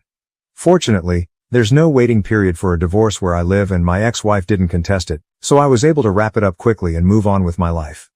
It was tough to forget everything, but I immersed myself in work and pushed myself to improve, hoping to move on from this nasty episode as quickly as possible. That paid off, as I got a promotion with a better position, higher salary, and a better company car. The works basically. I couldn't have been happier, so I decided to treat myself to a solo dinner at one of my favorite restaurants. I made the mistake of posting about it online, and within a day or two, my mother contacted me, asking me to visit them. I was baffled as to what they could possibly want from me now, given that we hadn't spoken since the divorce was finalized, and they had supported my ex and her lies. I managed to ignore her for a few days, but then she started calling me relentlessly. Eventually, when nothing else worked, she showed up at my office and refused to leave, getting into a fight with the receptionist, which was quite embarrassing. So I promised to visit in a few days, which finally convinced her to leave. A couple of days later, I finally visited my family. They had used the settlement amount to move into a bigger house to accommodate the baby, who had been born just over 3 weeks ago. I guess the alimony was also being used to pay the bills, but it didn't really bother me since the alimony was a small part of my salary at this point, and I could easily afford it. My brother wasn't home, and my ex was asleep, so it was just my parents who spoke to me. I didn't bother with any small talk and just waited for them to get to the point. After about 5 minutes of silence, my father blurted out that my brother had been fired from his job, and the alimony and settlement weren't enough anymore. They mentioned they had seen my post about the promotion and were hoping I could help them out since they were running low on money. My parents had retired a long time ago, my brother was jobless, and my ex obviously wasn't going back to work anytime soon. The alimony wasn't sufficient to cover the expenses for a family of 5, especially with a newborn in the house. I was aware of this, but I was shocked that they had the audacity to approach me for money after everything that had happened. I was so stunned that I couldn't speak for a few minutes. Finally, I came to my senses and decided I didn't need to entertain any of this. I simply got up and left without a word. As I reached the door and opened it, I found my brother standing outside. My parents were urging me to stay and listen, and my brother looked a bit alarmed to see me there. I still didn't say anything and continued to leave. It was raining heavily, and the short walk to my car parked outside their lawn left me completely drenched, worsening my already terrible mood. This is where I might have been at fault because my parents and brother followed me, and while I was looking for my keys in my pocket, they decided to ask for help one last time. This time, it was my brother who made the plea. He's always been smug and arrogant, a direct result of our parents' favoritism, so it was strange to see him asking me for help. It must have been difficult for him, so they were definitely honest about their dire situation. Anyway, I lost my cool and ended up telling them to leave me alone and that they could beg on the streets if they were that desperate for cash, since a stranger who knew nothing about them was more likely to pity their condition than I was. Having said that, I got in my car and drove away, leaving them in the rain. I'm not going to lie. It was pretty satisfying to do that to my family since they had done nothing but mistreat me my whole life. It's been a couple of days since that incident and now I'm second-guessing myself. My mother has been texting me non-stop, and I feel so guilty for not helping them out. I know I have a lot, and sending them a little money wouldn't hurt me, but after everything that's happened, it feels like I'm being used. Frankly, I decided not to help them out. It was a big deal for me since I felt terribly guilty about abandoning them, but then I realized they had been doing that to me my entire life. Even during the divorce, they threw me under the bus, so why should I hesitate to do the same to them? I told my mother to stop pestering me, or I'd be forced to get my lawyers involved, and it wouldn't end well for them. Naturally, that irked them, so my brother showed up at my house a few days ago to talk. He said he felt sorry for how I'd been treated during our childhood but couldn't help that he was inherently better than me, which is why he got preferential treatment. He also said I should stop being weird with our parents and just help them out since they're in a tough spot, instead of holding grudges like a child. I laughed in his face because of how demented he sounded. I told him that instead of trying to put me down and manipulate me into helping, he should probably be out looking for a job. That touched a nerve, and he started yelling about how I was just jealous that our parents and even my ex-wife preferred him over me, and that I was taking revenge by refusing to give them money. I didn't bother to fight back and just agreed, saying that all I was doing was getting revenge, and there wasn't much he could do about it. He got super pissed off and threatened to come after me and force me to cough up the money, saying I'd regret ever speaking to him that way. Honestly, I'm not taking any of that seriously. He can try to scare me all he wants, but it's just not going to work because I know he's not capable of doing anything to me. I'm unbothered. A few days ago my brother visited me and tried to convince me to help them, but he was unsuccessful. My parents had already tried in the past, and it didn't work out for them either. This time, my ex decided to call me up and speak to me. I was skeptical about answering, but I decided to pick up because if I didn't they'd probably visit again and waste more of my time. So I spoke to her, and it was astonishing how entitled and cruel these people could be. She started very politely, explaining that, as I already knew, she and her family were struggling with money. While she acknowledged that I had no obligation to help them after everything they'd put me through, she still wanted me to consider being the bigger person. She tried to evoke sympathy by reminding me that my parents had paid for everything while I was growing up and that she had tried her best to be a good wife. Sure, except for the part where my parents didn't care about me and always preferred my brother, and she ended up cheating on me with the same brother I used to complain about. That didn't work at all, and I told her that while I felt bad about their situation, I was already spending a lot of unnecessary money paying her alimony, which she technically didn't even deserve since she cheated on me but managed to get because my family had no problem lying and making me the villain for their gain. She started sobbing on the call and told me that I was being selfish and heartless, which was just ironic. When I still refused to help, she said my brother was right and that I'd left her no choice but to get the law involved, threatening to demand higher alimony and drag me to court to humiliate me once again. Honestly, I'd like to see them try. The first time around, I was so emotionally drained and depressed that I didn't even bother fighting back or trying to prove them wrong. I just gave in and agreed to pay the alimony without attempting to disprove their claims. I was never toxic or controlling or any of the things they claimed, so she had no reason to cheat on me and didn't deserve a single dollar from the divorce. But whatever, I didn't care back then and just wanted to get the divorce over with, regardless of the financial impact. This time though, I'm ready to fight and make sure my family learns the lesson of a lifetime. In a shocking turn of events, my ex-wife followed through and actually filed for a higher amount of alimony, citing my recent promotion. But this time, I wasn't letting things slide. I got all our mutual friends involved, explaining everything that was happening and filling them in on the past, since most of them only knew we had separated without knowing the real reason. They were obviously very shocked, and I asked if they'd testify against my ex-wife if needed. They agreed readily. I also told my lawyer that I wanted to discontinue the alimony altogether since she didn't deserve it. I spent the past few days gathering all the evidence I could find of my parents and brother being horrible people who never treated me like an equal and are now hounding me for money because of my promotion. I'd had enough and needed to get rid of these parasites once and for all, so I wasn't going to consider their feelings at all. I managed to convince some of my cousins, who had seen me treated like an outsider in my own home, to speak on my behalf, and they kindly agreed, even though we were never particularly close. My lawyer was pleased with the evidence we gathered and said we might actually be able to stop paying alimony. It was already known that she cheated on me, but the reasons she gave, painting me as the villain and my brother as the hero, were all lies. Even though I hadn't fought back the last time, I was determined to set the record straight this time, and I did. My family had nothing to say when I presented several video testimonials from friends and a couple of relatives, proving that everything my family had said was a lie and that I wasn't the person they made me out to be. They probably thought they'd be let off the hook as easily as before, but I wasn't emotionally fragile anymore. Honestly, everything they put me through made me a lot stronger. Yesterday, it was finalized that I no longer have to pay my ex any alimony, thanks to the new information that came to light. I was probably the happiest man on earth when I realized it was finally over. Seeing the smug look wiped off my family's faces and my ex on the verge of tears was incredibly satisfying. But honestly, I couldn't care less about her crying anymore. I was just done with the whole ordeal. I thought I'd go home, treat myself to some great takeout, and enjoy a movie, but of course, my family had to do everything in their power to ruin my happiness. I was only a few yards from my house when I noticed my brother's car parked right outside. Confused about why he'd be there, I still went inside, only to find my family standing outside my door, blocking my way in. I was taken aback and didn't know what to say, but decided to act unbothered and told them to get off my property or I'd call the police. That's when my dad spoke up, telling me I should be ashamed of myself for what I'd done. He lectured me about having no sense of responsibility towards my family and accused me of betrayal for not helping them when they needed it most.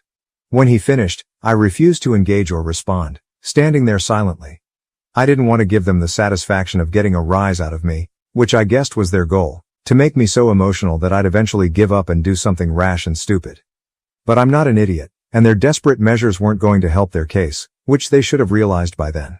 My silence probably pissed them off even more, and despite my mother demanding that I treat my dad with respect and talk to him, I still refused to speak. I could see them getting agitated because they clearly hoped for a huge fight, but nothing of the sort was happening. After some more yelling, my brother finally snapped and grabbed me by the collar. He then tried to hit me, but my dad managed to pull him back just in time while he yelled about how I was nothing but a jealous loser who would never amount to anything. It was really funny coming from an unemployed guy still living with his parents and begging his brother for money, but okay. I told them they needed to leave or I'd actually call the cops. Given their financial situation, they should probably make a run for it within the next 5 minutes. Begrudgingly, they went away, but not before one last-ditch attempt by my mother to shame me into coughing up some money. It still didn't work and eventually, they left. It's been almost a day since that incident and they haven't tried to contact me since. I'm truly hoping it stays this way.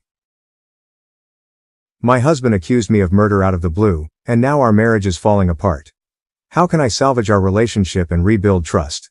This is long and ridiculous, sorry. My 30 female husband, Luke, 33 male, had a sister, Laura, 29 female. We were all close and saw each other 2-3 times a month, along with their parents. Almost 6 months ago, Laura fell down the stairs at their family home and died. It was a freak accident. There's a window on the half landing and she hit her head on the sill. I was the last person to see her. I was there for less than 10 minutes and she was in her pajamas making coffee. I didn't even stay for a drink, and I struggle with how such a brief and meaningless interaction could have been her last. She deserved so much more. My husband and I have only been married for a year, but we've been together for 4 and have known each other for 20 plus. When Laura's parents found her, they called my husband straight away and we rushed over. We faced the whole thing as a family. In the days after, Luke started quizzing me. Exactly what we talked about, what she was wearing, where we were standing, etc. It progressed to saying I was providing conflicting information.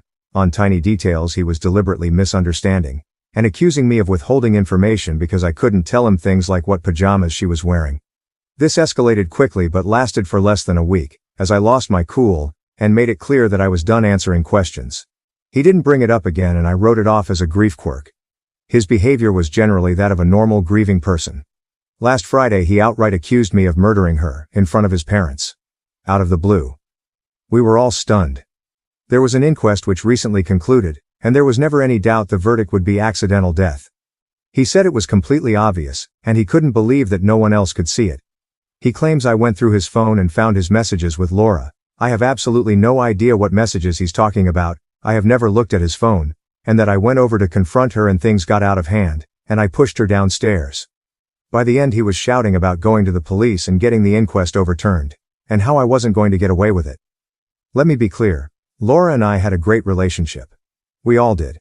I have no idea where this has come from, other than these messages I haven't seen, and even then, I don't think there's anything I could ever see on someone's phone that would drive me to murder.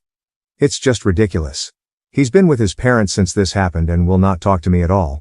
I've had some contact with his mom, but she's not being very communicative.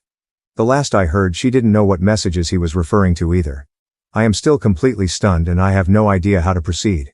I made a commitment to be there for him always, and I understand that grief can manifest in strange ways, but part of me feels like my love for him died the second he called me a murderer, and I don't know how we could possibly work through this. I also really don't want to be thought of in this way, and I have no idea if he has said anything to people we know. I obviously haven't. A brain tumor or psychotic break has crossed my mind and I suggested it to his mother, and she just said she'll talk to him. Other than the questions before, he hasn't been acting odd. Obviously he's been grieving, but he seemed sane and sensible other than this. I feel like I'm going mad. Does anyone have any advice at all? Too long, didn't read. My husband's sister died in a horrible accident. And my husband, for absolutely no reason other than some mystery messages, thinks I murdered her. Edit. It has come to my attention that I accidentally used Laura's real name once in this post.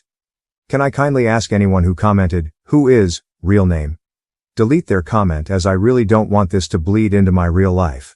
For obvious reasons. Relevant comments. Moral talk. Fuck no. You don't salvage this. You get a lawyer and get the fuck out. Best case scenario. He has just admitted to sending messages with his sister that he thinks would make you angry enough to kill her over them. I have some ideas about what those might be, and they're all bad. How did the parents react when he did this? OP answer. When he first laid out the accusation, at his parents' house, both his mother and I just kept asking him about the messages, and all he would say was that I knew exactly what messages he was talking about. She was as stunned as me, and his father just said he didn't understand what he was talking about. He's a man of few words, but there was plenty of head shaking. The whole thing was surreal. No one knew how to react. Wonderful. Prior 381. You need to get a lawyer to protect yourself in case he does go to the police. I would write down everything that you can remember that happened that day and keep it just in case. He may be having a psychotic break. As stated, don't talk to him or his immediate family or your friends without someone present, or preferably by text or email. Save everything. You need to take his accusations seriously and cover your ass. OP answer. I was interviewed by the coroner's office after her death, as I was the last person to see her. She died about 3 hours after I saw her, and I'd been to the supermarket and was home by that point. It's all verifiable and was a recorded interview. I haven't spoken to anyone but his mother, and that's only been over messages. She's never been a big texter, but she has seemed very cagey over the past few days. I don't know if this means she's seen the messages. I've asked and been ignored. Grulcious good. I think they mean to record everything you remember about the day your soon-to-be ex accused you of murder. OP answer. I'm feeling so freaked out at the idea that he came up with this, almost immediately after her death, and has either been sitting on it or planning his confrontation, that I'm basically trying to dissect the past 6 months. Maybe it's time I start writing things down. Right until it happened, things felt very normal. Obviously her death has been felt deeply by all of us and things aren't anything like they were, but there have been no signs of anything like this, even on the day. OP on getting the messages. I'm absolutely desperate to see these messages, because I'm right there with you on the sheer wackiness of what they have to contain. It hadn't occurred to me that they might not exist. I've never known him to lie, but I do think a mental health issue is a real possibility. His relationship with his sister didn't seem odd, and I've never been interested in his phone, but he's never been defensive about it either, so I think you might be right. If I had such incriminating messages, I'd probably worry about them before now. When told to find an old iPad to use to access them, I have his iCloud password. It has a backup from yesterday. I have no idea how to turn this into something I can actually use. It doesn't have a messages folder or any signs of how to use it for anything other than restoring a whole phone, which I don't want to do. Does anyone know how to actually get the messages from this? Sorry to throw a tech support request in. I can't believe I didn't think of this. Huge thanks to the person who suggested it. Can I force my husband to get a mental health assessment, and do I risk being arrested, or prosecuted? We're in England. I'm in a bizarre and complex situation with my husband. I have broken the law, and I feel I have no choice but to do so again for my safety. I don't know what type of solicitor I need, or what the next steps should look like. We're in England, and I'll try not to editorialize too much. My husband's sister died suddenly at the start of the year. Her death was an accident, and there was no suggestion to the contrary.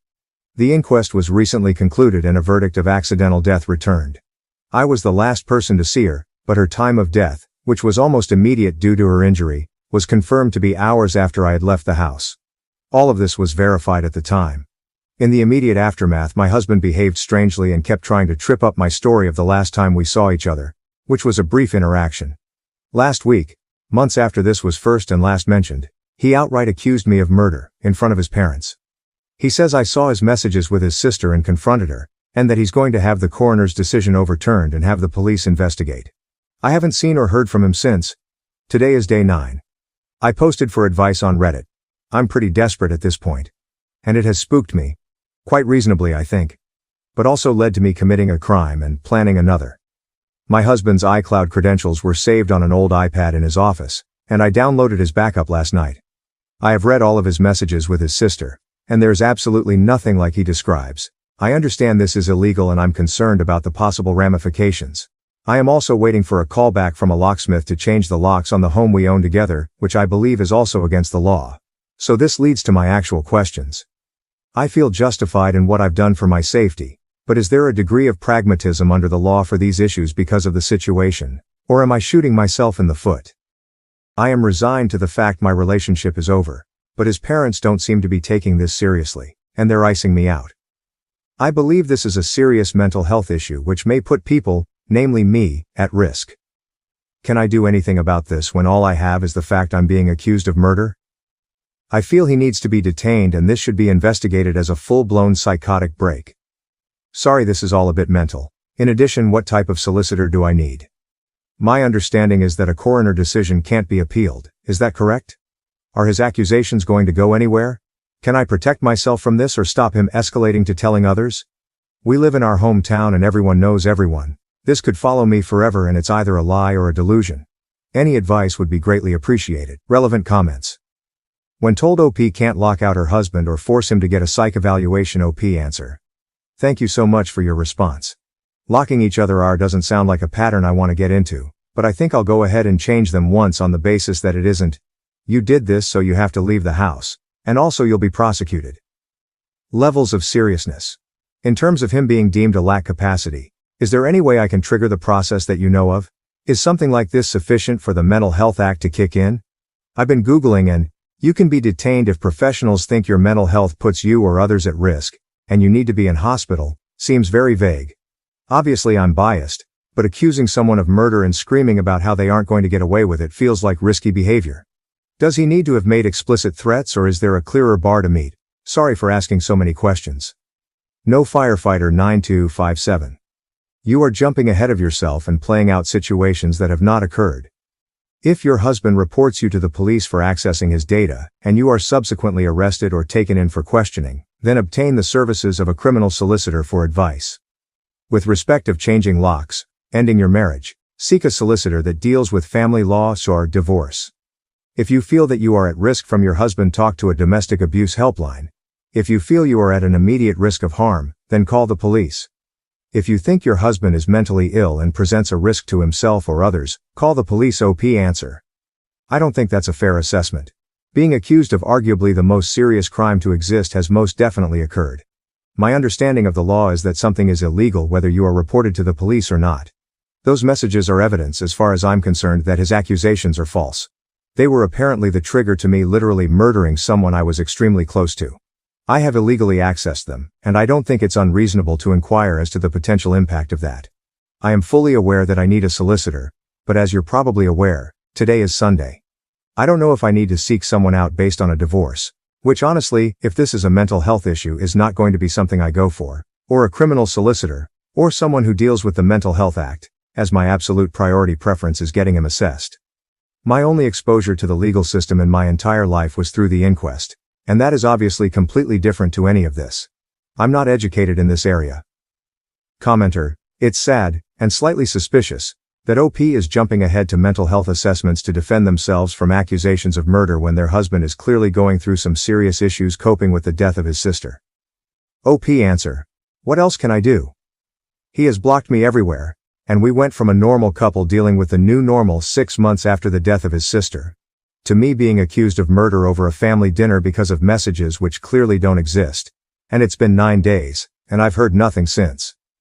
Can I remind you that the inquest was held and concluded?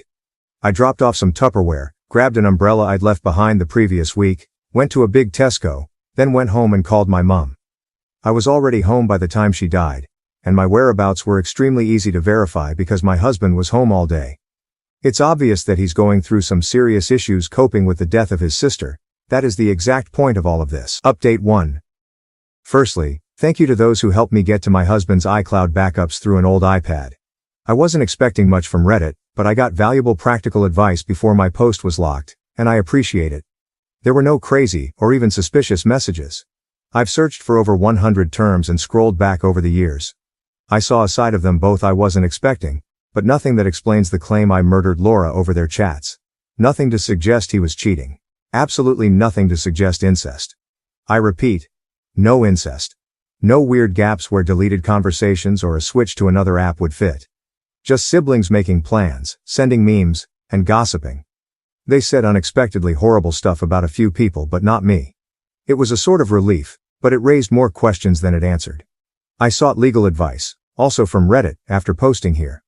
Turns out my options are divorce him or sit down. I contacted my community mental health team, who said they'd reach out, but made it clear it wasn't urgent. I then called his mom and said that if I didn't hear from him by this weekend, I would get a solicitor and ask for a mental health assessment as part of the divorce. In response, he made a ridiculous post to Facebook, which neither of us have used in years, and everything blew up. I'm going to try to keep this succinct. On Friday night, he made a long accusation on Facebook, with new information.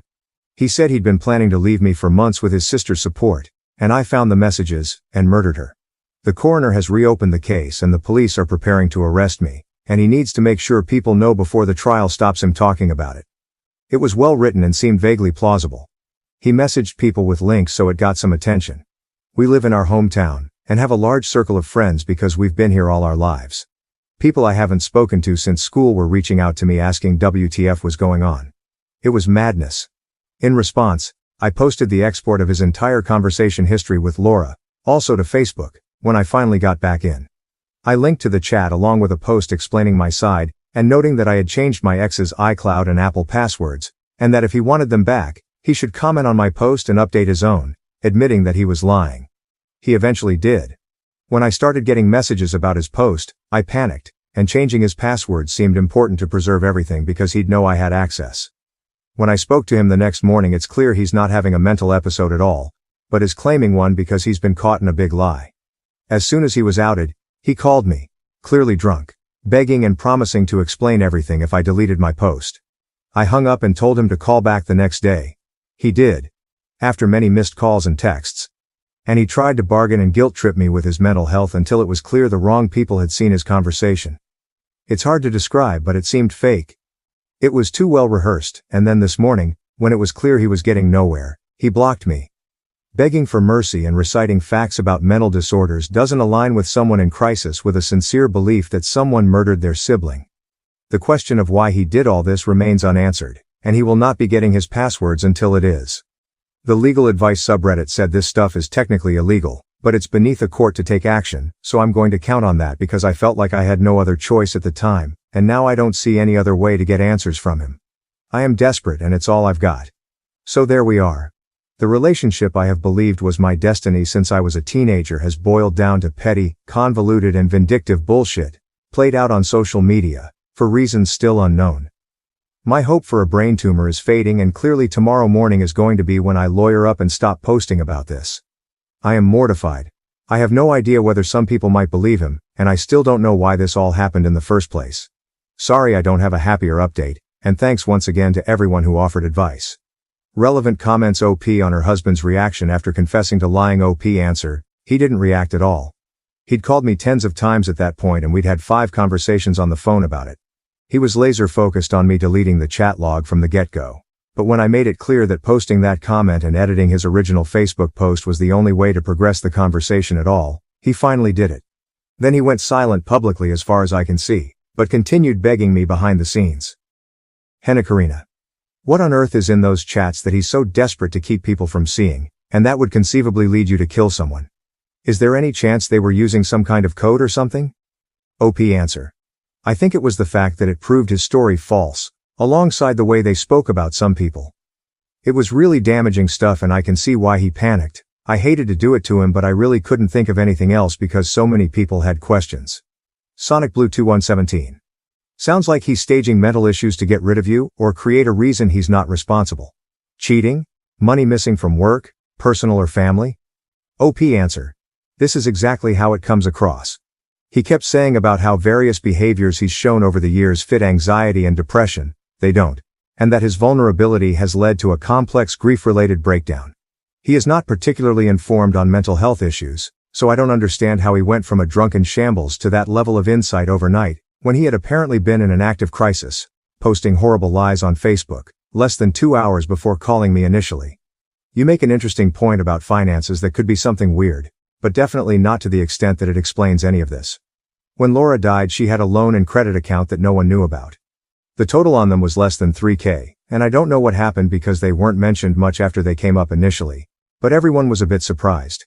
She lived for the weekend and went away with the girls, so it wasn't hugely suspicious, and it was confirmed there were no unusual transactions in her accounts, but it was odd. She was saving to move out, so she was pretty open about her finances generally, because she was excited about her savings goals. I don't think it points to anything, but I'm at a point where anything could be relevant because it's all such a mess. Update 2. Hi everyone. Me again. Both times I've posted here it has paid off hugely in terms of helping unravel this mess, so I hope it's third time lucky. For the past few weeks I've been trying to figure out why my husband suddenly accused me of murdering his sister, who died in an accident at home, 6 months ago. It still feels as ridiculous now as it did then. When Laura died we found out she had about $3,000 in hidden debt. It was odd because she was pretty open about her finances, but it wasn't out of character for her to overspend, so I hadn't really thought about it since. A comment on my last post prompted me to look more closely at money stuff, and a message to my husband from Laura asking about a payment stuck out. I'd initially assumed it was about a car issue she'd had a few weeks before she died, but Luke definitely paid at the garage when they picked it up, because we talked about it after she dropped him home. It didn't occur to me when I first looked through. The messages supposedly proved I was a murderer, so I had been looking for something scandalous. The message about payment was the only thing I had at that point, and I had no idea what it meant, so I took a chance. I told his mother I knew about the money, and that if he didn't get in touch with me that day, I would make sure everybody else did too. He called me straight away and asked me over to his parents' house to talk. He looked dreadful, and the first thing he asked me was whether I was happy now all of his friends hate him. I told him I don't give a fuck about his relationships and that I was there for answers. It turns out my husband told the coroner's office that he was secretly helping Laura pay some of her debt because she was embarrassed and struggling to keep up with her lifestyle. I assume it didn't seem suspicious because her death was clearly an accident, and that's what they were investigating. In reality he took out loans and store cards in her name, and she somehow found out a few weeks before she died. Some guy he works with had apparently done it before and arranged it all, and if Laura hadn't found out, he claims they could have had it written off without her ever knowing. When she did find out, the guy left him high and dry, quell surprise, and he had to pay it off. I'm inclined to believe that's the gist of what happened. But I am shocked my husband would do something this stupid. When she died so soon after, his brief and apparently genuine suspicion was that she had told me about it that day, and we argued and I'd killed her. He couldn't explain why I would kill someone because they were a victim of fraud. But according to him, he felt guilty in the immediate aftermath and his brain made it fit. I mostly believe this, but he tried launching into more weaponized therapy speak at that point, so I cut the topic off. A few months after his sister's death, Luke received a letter from a credit company, not even the police, saying he was being investigated. Laura didn't have much, so her debts, which were less than $10,000 even with the fraud, were mostly written off. Something obviously flagged against my husband during that process. I don't know how or why. When the letters got more threatening, he believed the investigation would reopen the inquest, and that he would be accused of fraud, perjury, and because of his previously unknown motive, possibly murder. He claims the only thing the company investigating him actually knows is that the fraud came from our address. So accusing me would make it impossible to prove, because it would be a coin toss, his words, as to which one of us took out the credit in Laura's name. That was worth our entire marriage to him, and my reputation in the community we have been part of for our entire lives. He says self-preservation kicked in and nothing else mattered when he thought about what could happen to him. When I asked him how his witness statement fits into his plan, because it proved he lied either way by acknowledging he knew about the debt and paying it, he froze for roughly 1,000,000 years before saying he hadn't thought of that. Obviously my response was to ask why. If he hadn't thought of it, he specifically said it was a lie he needed to cover earlier in the conversation. Suddenly he's sobbing and his parents are rushing in to ask me to leave. I was in tears at this point, asking how the fuck he could do this to me over something so stupid. And how much his parents knew about this, as his mum was pushing me out of their house. All she said was that she couldn't have this conversation with me. She was crying too but wouldn't say another word. I am now 99% sure the fucker was trying to frame me. Not for her death, but for the fraud. He was going to claim that he was lying for me in the coroner's interview, right? If he wrapped it all up as quietly paying her off on my behalf then genuinely suspecting me of her murder, it would protect his reputation and point the finger at me. It just doesn't make sense any other way. Is my husband trying to frame me to weasel out of his actions, and how do I get to the bottom of this? I'm obviously open to theories because Reddit is the only reason I got this far in the first place. That being said, please don't come up with conspiracies about Laura's death in the comments. It's upsetting. She was wearing shitty old slippers and walking upstairs with a cup of tea, and she slipped and hit her head on a windowsill. This was never a murder mystery, it was someone's life, and she died just because. Maybe a butterfly flapped its wings somewhere. I don't know, but it's hard enough to accept without having guesses shouted at me on the internet whilst my marriage falls apart. Relevant comments. Even budget, Takro 78. I mean, framing you for fraud seems the most plausible from what you found, though it's an incredibly idiotic frame job that wouldn't work. So, I have to say, he sounds incredibly dumb. As an explanation, it's probably the best you are going to get, though very unsatisfying. I am mystified by his parents' behavior and what he thought that Facebook post was going to accomplish. It's not like the investigators are going to go poll the town. He could have just written back to them that he knew nothing about these cards and the only people at that address were you and him. There was no need in this weird plot to ruin your reputation publicly. But again, he sounds very dumb, so I guess that made sense to him. So sorry this happened to you, but I suspect in several years' time, hopefully sooner, you will see being rid of him and his family was actually a blessing. I wish you your very best life going forward. OP answer. This is what I don't understand. He's behaved impulsively before but never anything like this. I understand that he didn't take the fraud seriously until he was caught by Laura, and I can get that her death would have made him anxious about it. But I don't know what would possess him to think he could just pass it along. It's baffling. Even budget 2078. What's also strange is that it sounds like the fraud amount was low enough that, while yes he'd get in trouble, it isn't like he's going to be ruined. Not that this is a good thing, but white-collar crime is not exactly strongly prosecuted in the UK. Plus it sounds like a repayment settlement could have solved this. Unless he works in finance or needs a security clearance, this wouldn't be something he couldn't recover from. Also very odd is that you were his alibi for the accident. I realize that wasn't necessary as this was an accident regardless of alibis, but still it's very dumb if he was worried about this being known as a motive, that he would alienate his alibi. I keep coming back to the dumb part, only explanation that makes sense.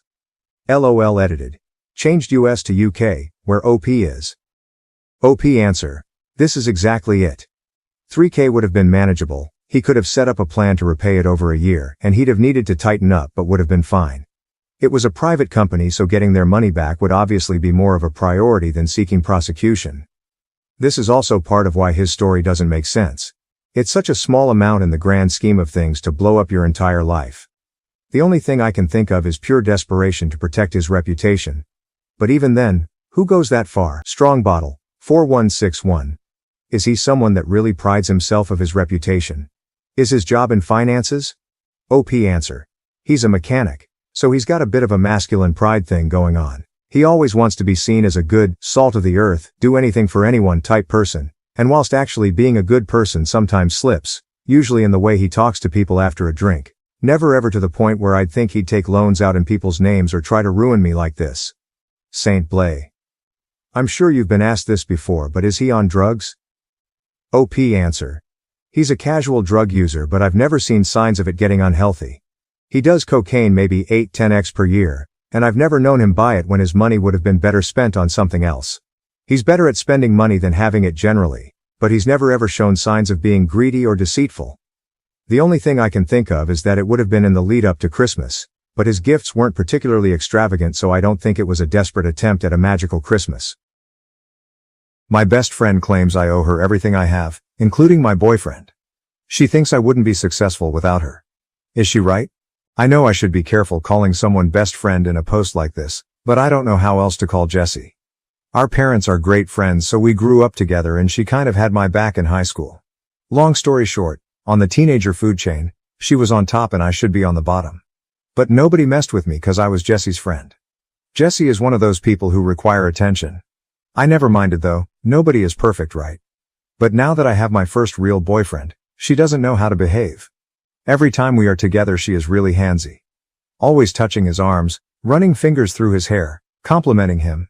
And now she even started with the prank spankings on the butt, you know? I just feel really uncomfortable with it. Maybe it's normal. I mean, Jessie has a lot of guys friends so maybe this is okay. My best friend never thought much of it either. Am I just overreacting? She is super pretty so maybe I'm just jealous. Anyway, yesterday something really threw me off.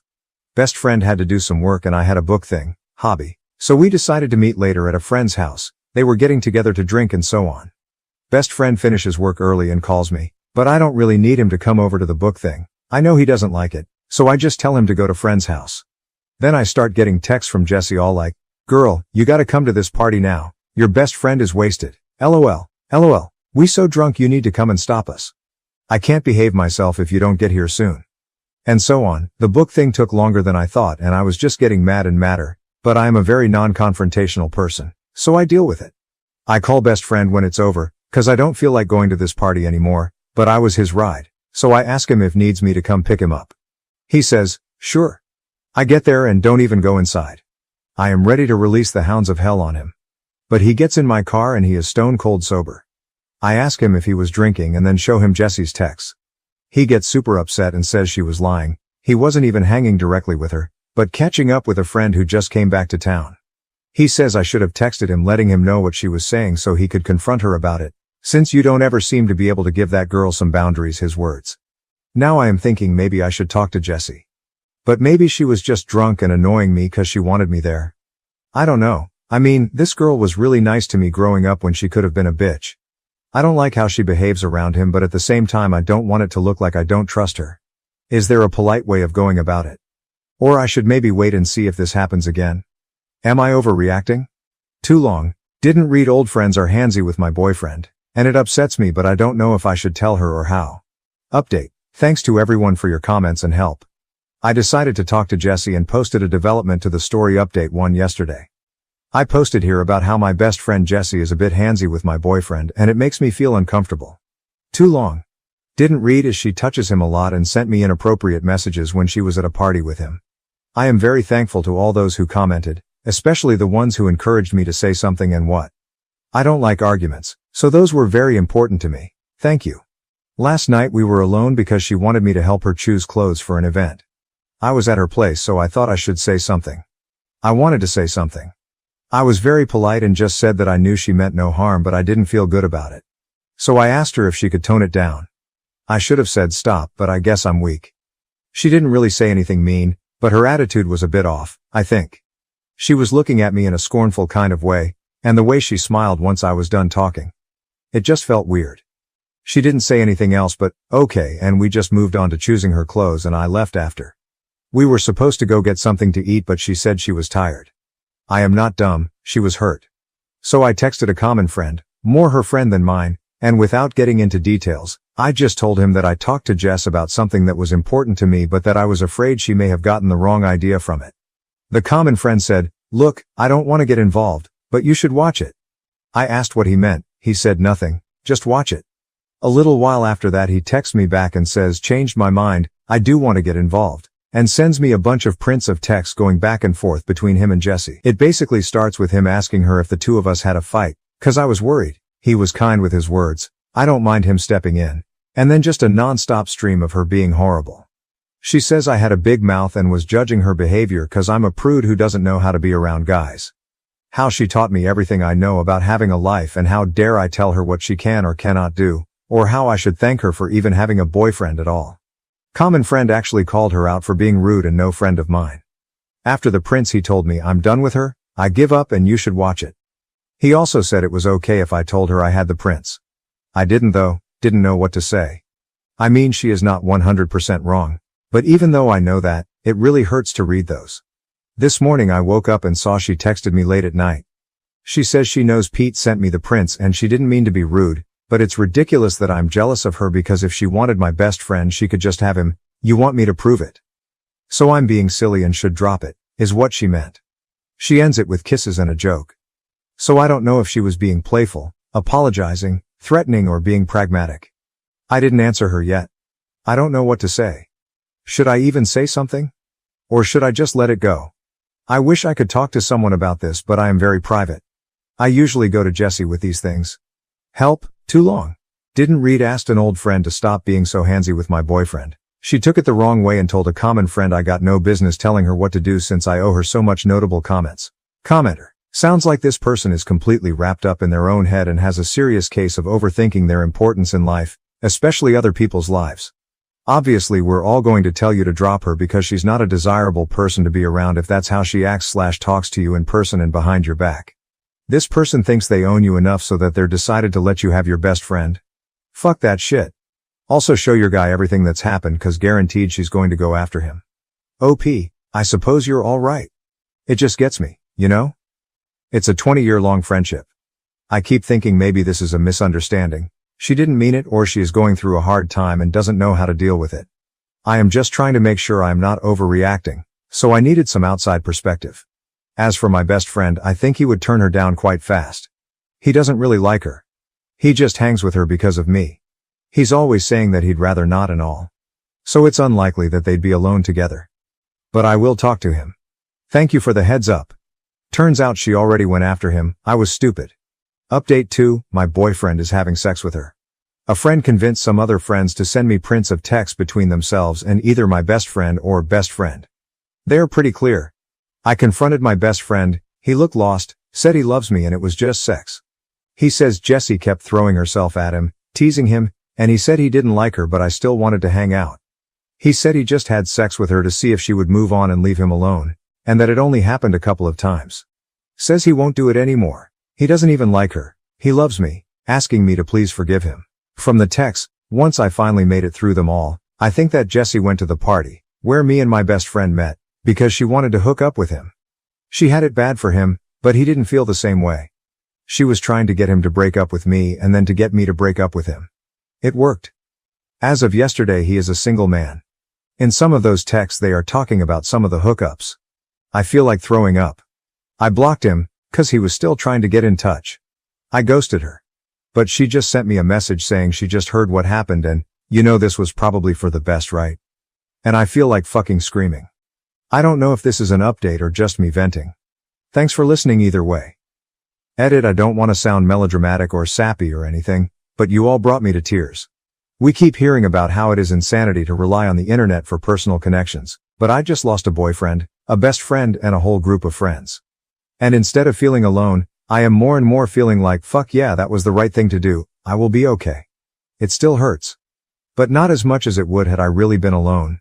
I can't even begin to thank this sub. I really don't know what to say. Even on my previous post that didn't get as many responses, it was some of the comments there that made me approach the cheating thing knowing I had to break up and move on. So it changed my life at that moment. And considering I will be doing a lot of soul searching on toxic relationships, this probably changed my life for good.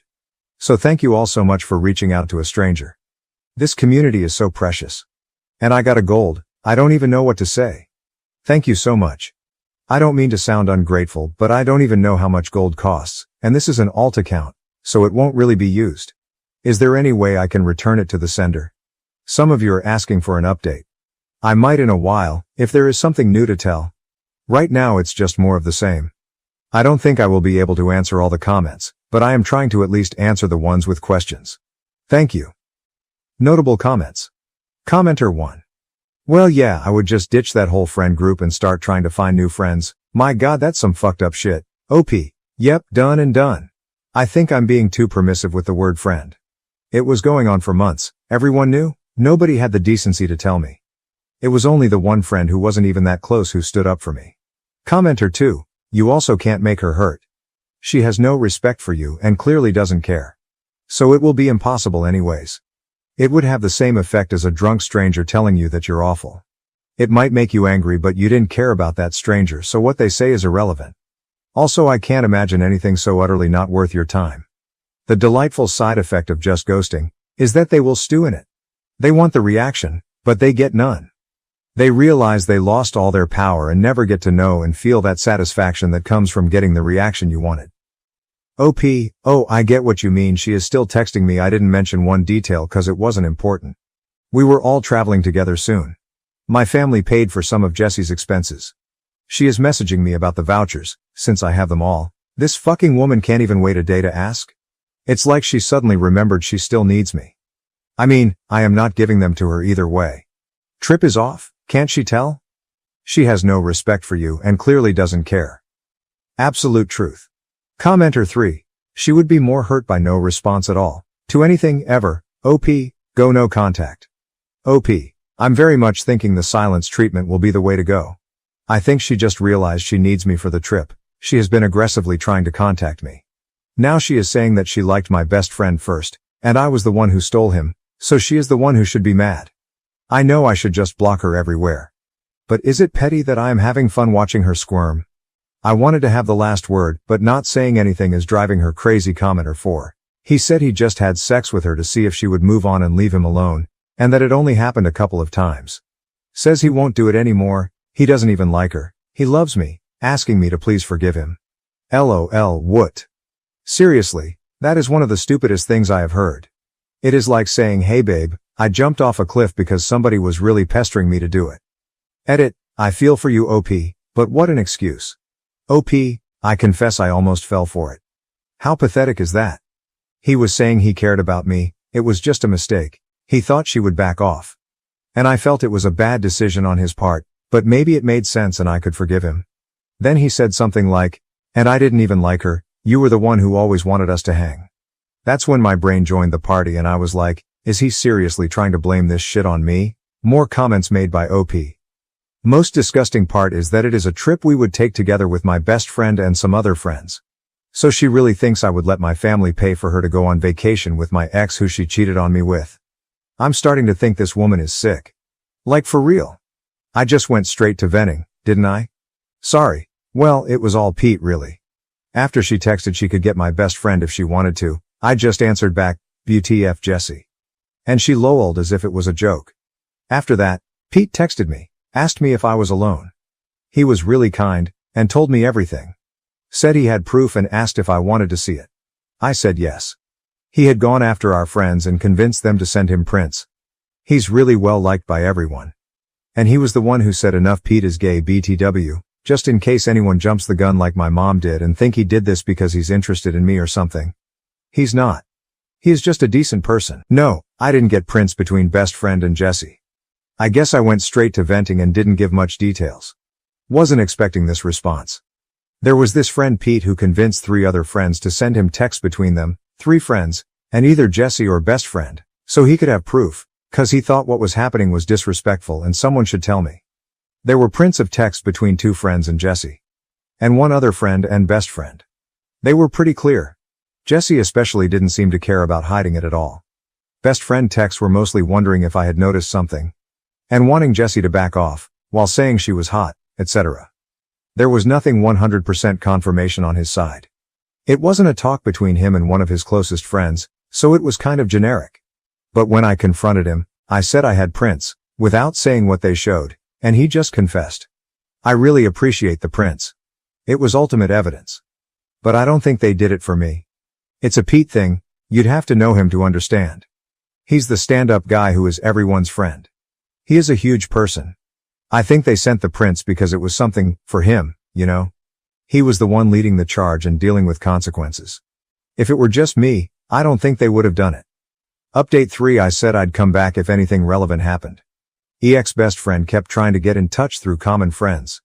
They kept asking me to unblock him and at least hear him out, cause he was really sorry, he loved me, he was a mess, he didn't mean to. Someone even went as far as to ask me if I was really sure it happened.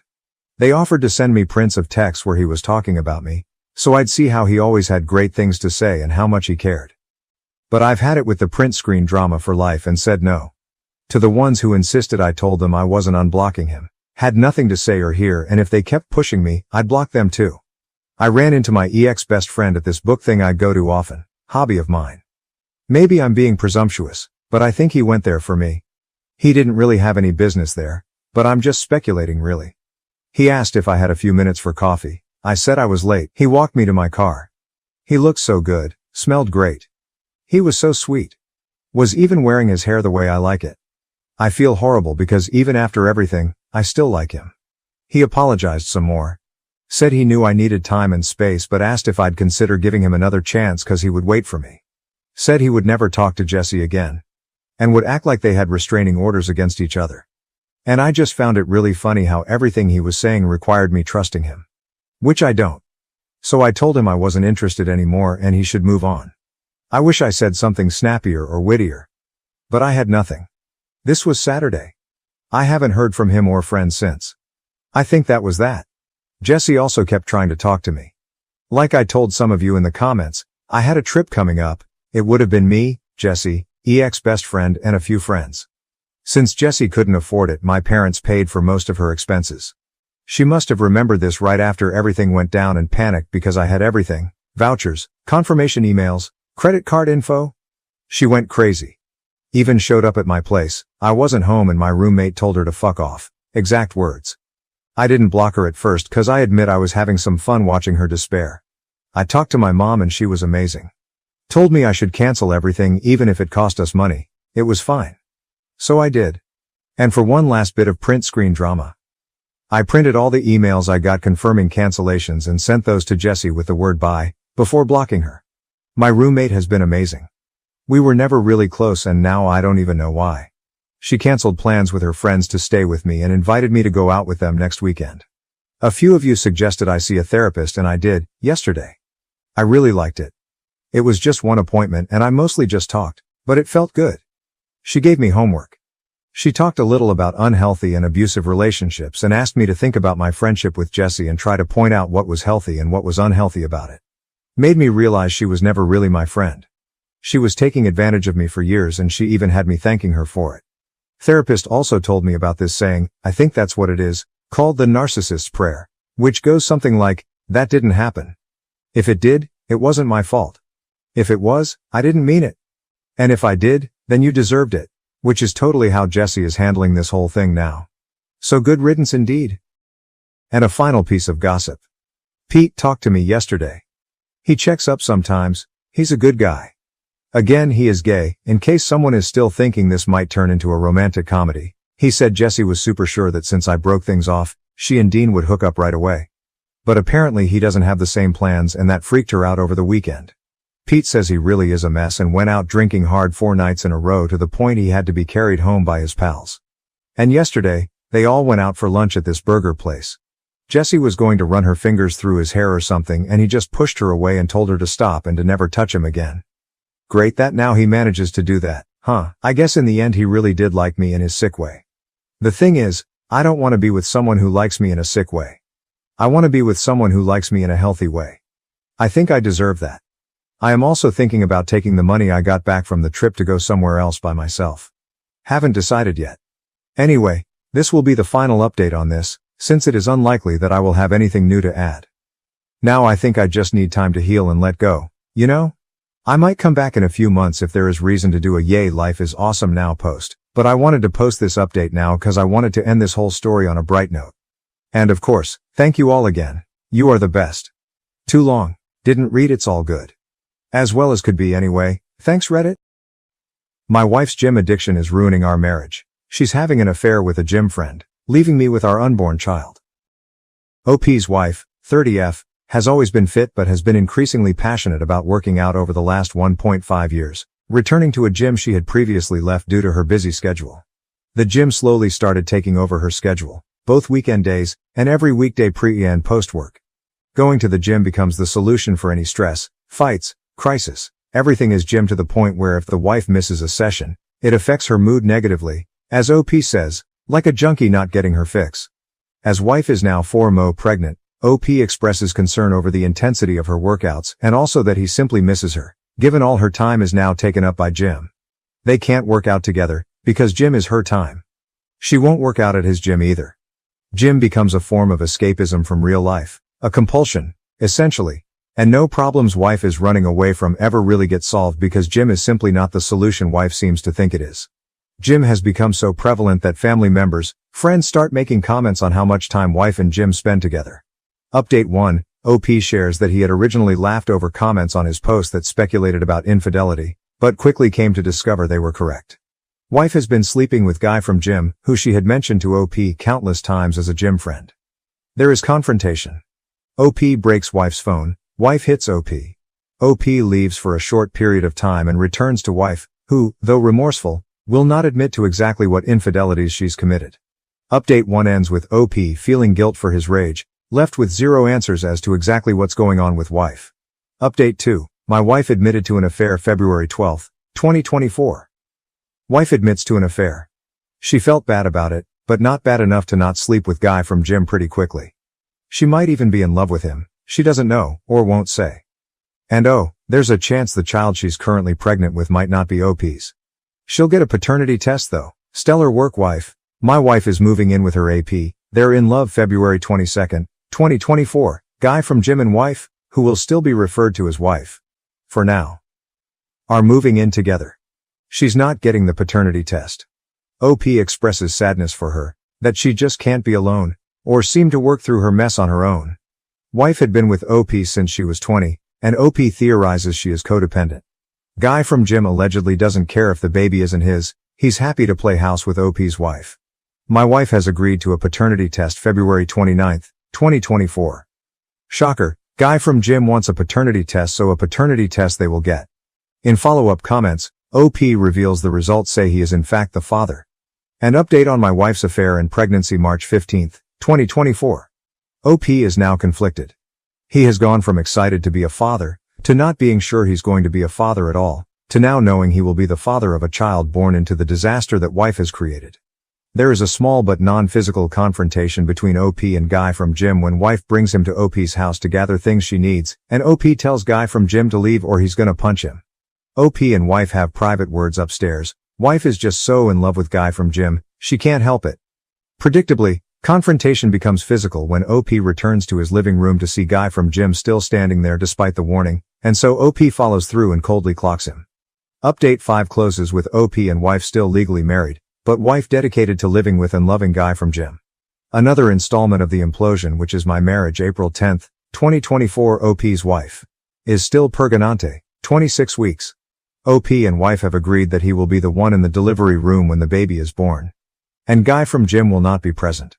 Guy from Jim has a big problem with this, of course, because having an affair with and housing another man's pregnant wife simply would not be enough.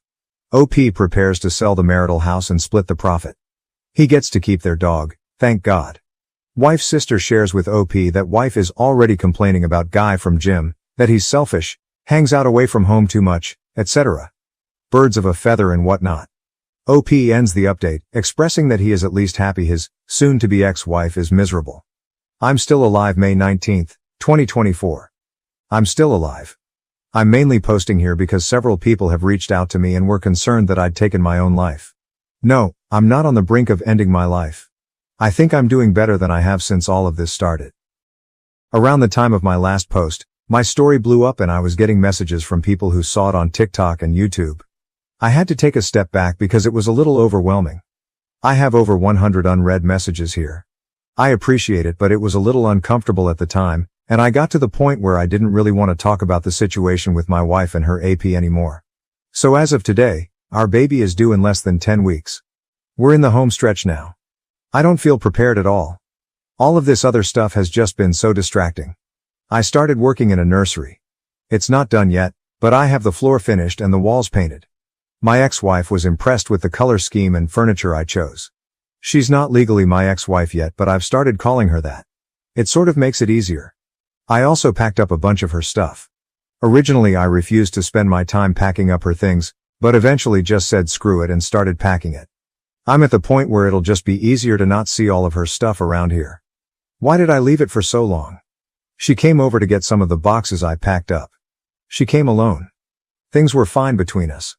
I loaded the stuff into her car. We didn't argue. At one point she started to tear up and said she fucked up. I said yeah she did, but there's no point talking about it now. She shit all over our marriage. She has her muscle-bound asshole to go home to now anyway, so who cares? She said I know, but it's not the same. I told her nothing has been the same since she decided to fuck him the first time. Supposedly he's going to let me be in the delivery room when my baby is born. I didn't even argue it when she said it like that, but inside I was boiling at the idea of him letting me be there for the birth of my child. She says she talked to him and he agreed it wouldn't really be right to not allow me to be there.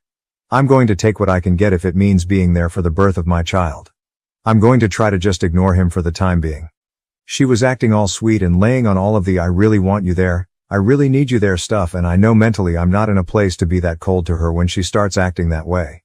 I'm trying to be indifferent more than anything else, but it's so hard when she's actually around and starts looking at me a certain way and making me feel bad. She invited me over to see the nursery they have set up at his house. I'm not sure I can bring myself to go into another man's house and look at the nursery set up for my kid. I did ask her if she was truly safe there though. I don't know why, it's just been bothering me. As pissed as I still am, I don't want to find out he's mistreating her, and I definitely don't want my kid to be going into an unsafe household. I haven't told her about anything her sister has told me. They probably won't last, but as of right now there's a very good chance my newborn baby will be going home to his house. It kills me to think about. It's almost soul-destroying to think about if I dwell on it too long. She says she's fine. He genuinely loves her. He's great with kids. He accepts that she's having a baby and that this is part of the package. She insists it's not weird because she wasn't pregnant when anything started between them. I asked her why she did it. Why did she ever let anything start between them in the first place? She said, I don't know. Then went into I don't want to talk about this mode and left pretty soon after. Typical behavior from her. Just run away. Overall, I'm doing okay. I'm not sitting here depressed and drinking a bottle of scotch every night anymore. I mean on occasion, but for the most part no. I feel more used to my new normal now, and that'll all change yet again pretty soon. Additional info: there's a draft of a custody plan now, but the court won't approve anything until after the baby is born. Right now she's in agreement, but there's plenty of time for her to change her mind, or for him to convince her to change her mind. She plans to breastfeed, but with agreement that she'll pump and the baby can drink from a bottle when not with mom. Everything I've read says a baby ideally needs to spend time with each parent frequently, without gaps that are too long in between, and it's best if each parent is feeding, changing, bathing, etc., during their time. At this time she's in agreement with all of this. I can say that she's not said or done anything to indicate she wants to restrict my time with the baby, other than the whole delivery room thing. She seems to want me to be involved in that respect. I hope she sticks to her word. If not, I will be fighting it through legal means. I'm a dad. July 2nd, 2024. I have a baby. A little girl. I'm a dad. She was born yesterday at 11:57 p.m., 2 weeks early. As he's done before, she was having some pains off and on and he left for work yesterday morning. She works from home on Mondays. She told me around 8:30 a.m. she was having contractions 17 minutes apart. The same thing happened not long ago, but then by evening all the pains stopped. I was at work, so I told her to keep me posted. A little later she said they were 15 minutes apart and she had some other signs it might be actual labor starting. I asked her if she needed somebody there with her. She said wanted me to come be with her. I didn't even mean to volunteer myself. She was scared. I didn't even ask why she didn't call him. I left work and went over to his house. Uncomfortable doesn't begin to describe it, but there were obviously more important things going on. He wasn't there. She didn't even contact him. She said she just wanted it to be me and her there.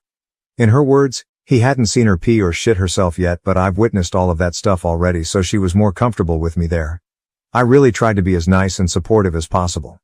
Set the whole thing about her affair, our marriage, everything to the side for a brief time. I don't really know what my purpose was being there, but I think she just needed somebody there so she didn't feel alone. She spent most of the time stretching and doing some sort of yoga labor routine and bouncing on this huge exercise ball. I twiddled my thumbs for the most part and looked through a bunch of his belongings. I was timing the contractions and they were consistent and slowly did get closer together, so I thought it was probably actually going to happen. It wasn't nearly far enough along to go to the hospital yet, and it was getting close to when he'd get home. I was planning how I'd handle that when she called me into the bathroom to ask her if I thought her water broke. It wasn't like in the movies with this huge gush of water. So he got home and I was there. He came into the house and the first thing he asked is, "What are you doing here?" I think he thought something else was going on. "No, you just left and went to work and left her alone when she was scared." He said he was home and he'd be with her until it was time to go to the hospital. He put his hand on my shoulder and said something like, "Thanks, bud, I got it from here and we'll call you when we're on the way to the hospital." He called me bud. I told him I wasn't his fucking buddy and to fuck off. I could tell she wanted me to leave. I'm not sure she really wanted me to leave so much as she was in labor and the tension between the two of us wasn't what she needed, and I knew that. It was his house, so what was I supposed to do? I left and prayed they'd actually call me instead of letting me know the next day that my kid had been born. She texted me a few hours later to say the doctor told her to go to the hospital. At that point I still didn't know if I was going to be waiting outside or what he'd decide was best for his apparent wife and child. I was allowed to be in the room. I didn't force my way in there. She said she wanted me to be there. He was there too. By far the single most awkward experience of my life, and the only reason I was able to excuse it was because she told me she wanted me there and I didn't want to miss the chance to be there when my kid was born and to hold my kid before he did. I can't imagine what the doctors and nurses were thinking. Fucking humiliating. Then the guy tried to police what I could see. I put the baby in there. He's fucking watching and it's like this is still my wife and that's my baby. I chose to stay dignified and I ignored him the entire time. I was there to do whatever she told me to do and my focus wasn't on him, but in any other setting I don't think I would have been able to hold back. The baby came flying out. I mean, as far as labor goes. These are the nurse's words and I trust labor and delivery nurses to know what they're talking about. She tore very bad because the baby came out so fast. The baby is so tiny, barely 6 pounds and only 18 inches, but perfectly healthy. I went home for a short rest although I really couldn't rest at all. I went back today and of course he was there. Surprisingly he said he was going to give us some time alone with the baby. Not sure if she had previously asked him to do that when I showed up or not, didn't ask. He even brought us all food back when he returned a few hours later. I wondered if mine might be poisoned but I tried to be nice. He's still not gone so I'm wondering how long he'll be around. I just can't let myself do anything that will make her try to keep me away from my daughter now. I don't want them making it difficult for me. I'd prefer not to share her name publicly but I can confirm it's the name we chose for a daughter years ago. He had no say and he hasn't said anything about the name at all. It kills me to see him holding her though. I eventually left because it was just too much sitting there pretending to be like some bizarre company. I'll know I will get my time with her when he's not around. He's already posting them on his social media. I don't know how I'm going to do this but I'm going to figure it out. I just have to find a way to be the bigger person because I won't let him or their relationship discourage me from being my daughter's dad. I totally get doing anything for your kids now and if it means having to pretend to get along with him, I will. Additional comments from OOP. It's not about picking me. I just have a hard time not caring about her anymore. The fact that she was carrying my child made it a lot more difficult. Otherwise, I could have and would have cut all ties with her. I don't know, I still feel the need to protect her or help her. Hopefully it'll get easier now that she and the baby are two separate people. Honestly, I'm considering doing something pretty stupid. She's getting discharged from the hospital early tomorrow morning. I don't want them to go home with him, so I'm thinking about asking her to come home to our house instead. It's ridiculous and sets us up for disaster. It wouldn't be to be with her. I don't want my newborn baby going home to another man's house. I don't think it's for the baby's sake that I want to stop it. It's for my sake. But it's not like we'd be divorced and living together forever. So we'd live together for some period of time but eventually we'd go our separate ways, date other people and so on. I can't trust her again. That would probably be worse for our kid in the long run. At least by being in two separate homes in the first place this will just be the norm for her and she won't have to go through that heartache of being one family splitting into two. I just don't know how I'm going to be able to handle seeing my child going home from the hospital to his house. I'm honestly scared to be present when they're discharged because I'm not sure I can control myself. I caved and I asked her to come home with me when they was discharged from the hospital. I framed it more like, if you don't want to go home with him, you don't have to. I let her know she could come home to our house if she wanted to. She said she can't. Why? Because he's done so much for her. He moved her into his house. They have a whole nursery set up. He loves her. I don't love her anymore after what she did, her words, but he loves her and accepts her even with the baby. She thinks she'll never find anyone who will love her and love our baby too so she can't risk losing him. I tried to tell her she doesn't owe him anything. Just because he let her move in and there's a nursery there doesn't mean she's indebted to him. Especially not when it comes to something this big. She said I want to, but I just can't. I'm sorry. I left. I told her I couldn't sit there and watch the get into his car and go to his house. As a consolation you can come over and see her tomorrow. Great. I know she did this. This is all her doing. But why am I the one feeling like I failed? This wouldn't have happened if I hadn't immediately shut her out. I basically just pushed her to him. OOP on the AP posting pictures of the baby online. Today I told him he can't post pictures of her online. He said he was just posting a few pictures to say how proud and happy he was of my wife. It wasn't weird. I said he can post her all he wants but he can't post the baby. He didn't seem to be taking it seriously, so I told him I know he wishes he'd won this one, but he didn't. She's my kid, not his. If he's genuine about being all buddy-buddy and respecting me as the actual father, he'll respect my request. He said okay, he understood. We'll see. New updates. Life update July 24th, 2024. Many people have asked for an update on my situation, but I've been pretty busy. There's the baby, plus a week of completely unrelated but never-ending annoying problems. Remember that book Alexander and the Terrible, Horrible, No Good, Very Bad Day? That's the week I've been having, But I'm not even going to get into it beyond saying I can't even stay at my own house right now due to a giant hole in the wall. I've been dealing with insurance and contractors all day, and they hit a water pipe. I'm still on paternity leave and continue to regularly spend time with my daughter. We have a set schedule for when my daughter comes to stay with me, so I've been spending less time over at his house. Sometimes my wife needs help during the day though, or just to be able to take a shower or a nap, so I will stop over to help her. Really, I just want to take advantage of any opportunity I can to spend time with her and bond with her. Plus, breastfeeding isn't working out very well. She's still not producing enough milk and I know she's upset about it, but it sort of makes things easier for me. At least she has help when the baby is with her, supposedly he helps, gets up at night, etc. I'm on my own, and I won't lie and say it's a walk in the park, but I think I'm getting the hang of it. The other day she called me and asked me to come over. She said she was on the verge of a mental breakdown. I've heard that line from her many times, when she cheated on me without my knowledge, and it was usually mostly related to her job.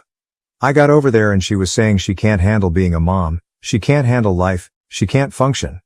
She was crying. This time she couldn't run off the gym. She would if she could, but she's not really allowed to exercise yet. She won't talk to anyone, won't seek professional help. Some days she seems much better than others. She's just an easily overwhelmed person. Everything overwhelms her. Sometimes we have, dare I say, a good time together. The most she can really go as far as physical activity right now is walk. We took the baby in her longest walk yet and walked from his house to my house. Everything was fine in the walk. She was in a good mood. We were joking around.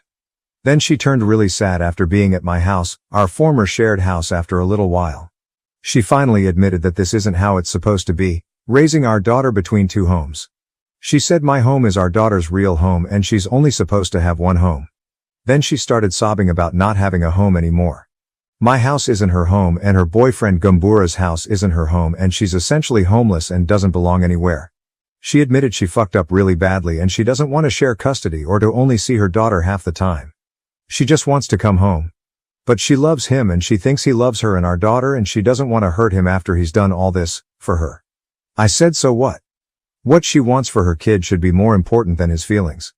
If he can't get over the fact that the married, pregnant woman who he was sleeping with wants her kid to grow up in a single home with her actual father, he can fuck off. He can fuck off anyway. If she can't tell him and wants me to tell him, I will. She doesn't think she can tell him. I told her this is her biggest issue, communication and honesty. Just tell people the truth and stop being a pussy about ever telling anyone the truth about how you really feel. Thing is, I've been tolerating him lately. Don't like him, but tolerate him. I'm not hanging out with him. Ever. I know it sounds crazy coming from me, but I think he's genuinely in this. Still shouldn't have been fucking my wife. Doesn't absolve him of any of his involvement. He's back to being cloying nice to me. Suggesting we hang out, try to be friends. He's so fucking happy all the time. It's a little unsettling, but I think he's just one of those people and maybe that's what she likes about him. I'm not one of those people, never will be. So anyway, she and I sort of got into an argument, started as a discussion, turned into an argument, then morphed back to a discussion, all about everything we don't like about each other in our relationship. In the end, we were both able to say what we need from the other person. She's just too overwhelmed right now and can't make any changes. She can't handle trying to change right now. It gives her too much anxiety. So I don't know, we're sort of at an impasse right now. Then this stuff with the house, I've just been extra stressed and not really all that pleasant to deal with. My wife has moved home, for now July 28, 2024. This month continues to be the strangest I've ever experienced. The repairs to my house were made and I'm back home thankfully. I can only take a few nights under my parents' roof. I slept with somebody else. We went out on a date. I think we both just wanted to have sex to say we'd finally gotten over our former spouses. She's the ex-wife of a friend of mine. She and I are actually closer/better friends now than her ex-husband and I. Several people have suggested that we start dating each other. We get along great and we are on the surface a really good match, but it was too fucking weird for both of us. She's very attractive, very social and fun to be around, and has been incredibly kind to me during this whole ordeal, but I can't see her as more than a friend. I had been intentionally avoiding sleeping with anyone else. I hadn't been with anyone since the last time I slept with my wife. That feels like an eternity ago. For the longest time I wasn't interested in being with other women. Then it sort of morphed into my way of feeling morally superior to her. I was going to hold out and not pursue anything until after we were divorced. It's pretty pointless and childish. Just a dumb way to make myself feel better and to be able to say I never cheated. I still don't feel like I cheated. There is no marriage anymore. Within hours of this happening, I started getting texts from my wife saying she decided she wants to come home. It's like she had some sort of sense. She was saying she was ready. Would I come help her? I called her and told her I don't want her to come home and to be in a relationship again. She doesn't get to just decide that's what's going to happen. She then started to say, "Oh, I know, I just meant move back in." I told her I didn't really believe her and felt like she was just jerking me around again. She said she thought our conversation the other day had gone so well and that she thought we seemed to be at a place where we could really work on fixing everything, but until then she could live in another room. She said she was completely serious about it and she wants our daughter to be in one home. I feel so mixed about everything, but ultimately I want my daughter living in my house 24/7 and I don't want another man helping to raise her, so I took the bait. Today I showed up at his house to help her move some things, but I anticipated I'd get there and she'd either have changed her mind or she wouldn't have been planning to leave at all and was only waiting to see me do some more tricks for her. They were arguing when I got there. The baby was crying. She was crying and running around packing things in bags, and he was following behind her begging her to stay, offering to do anything to make her stay. He accused me of this being my idea. Maybe it was, IDK. I don't really care what he thinks.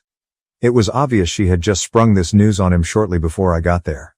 She was telling her over and over that she just wants her child raised in one home and that his home wasn't really their home and she was sorry she was doing this to him after everything he'd done, but she just has to give our daughter one home with her real father.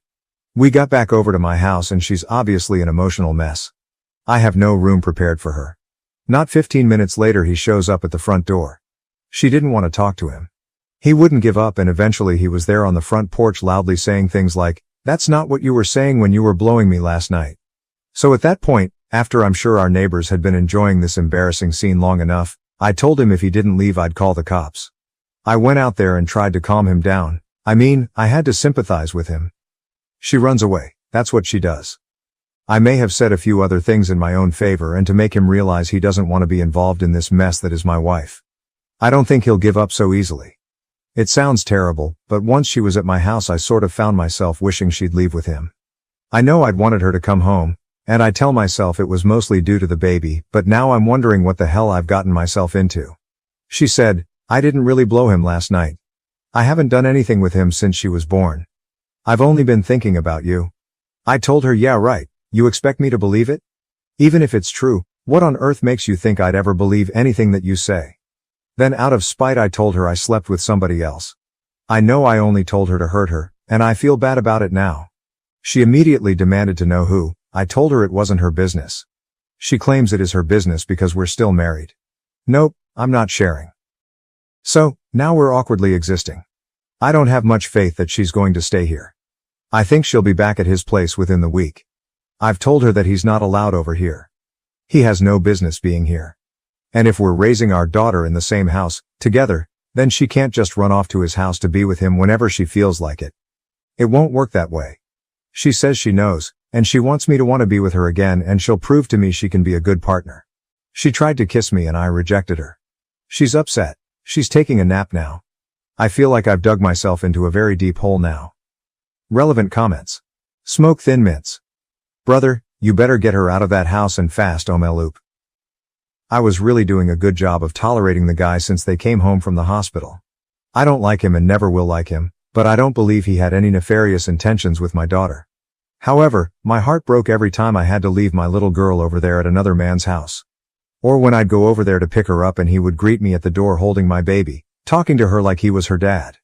No, that's one of the lowest feelings in the world. So for these reasons I'm happy to have them here.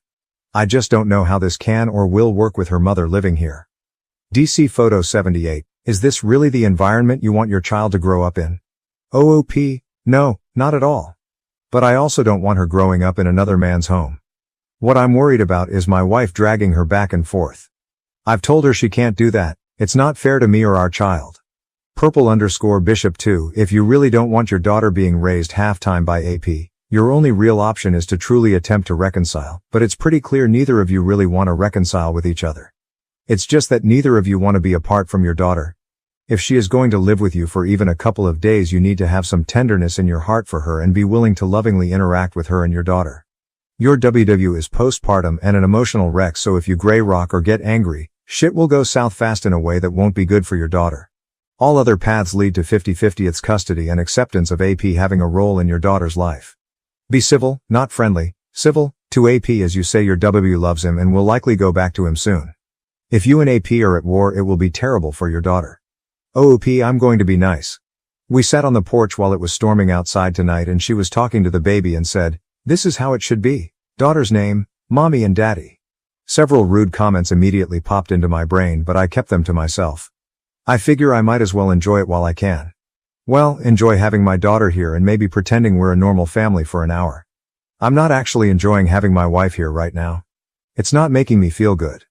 I didn't mind when she was here the other day when we took a walk and came over here, but today I'm really not enjoying her being here. I'm going to keep that to myself. I punished my son for a cruel prank on an autistic girl, straining our relationship. Now, he lives with my ex-husband, who is suing me for child support. I, F48, have a son Jack, M19, and a daughter Alyssa, F18, and am married to Tom, M50. Tom is Alyssa's father, but Jack's father is my ex-husband Dan, M48.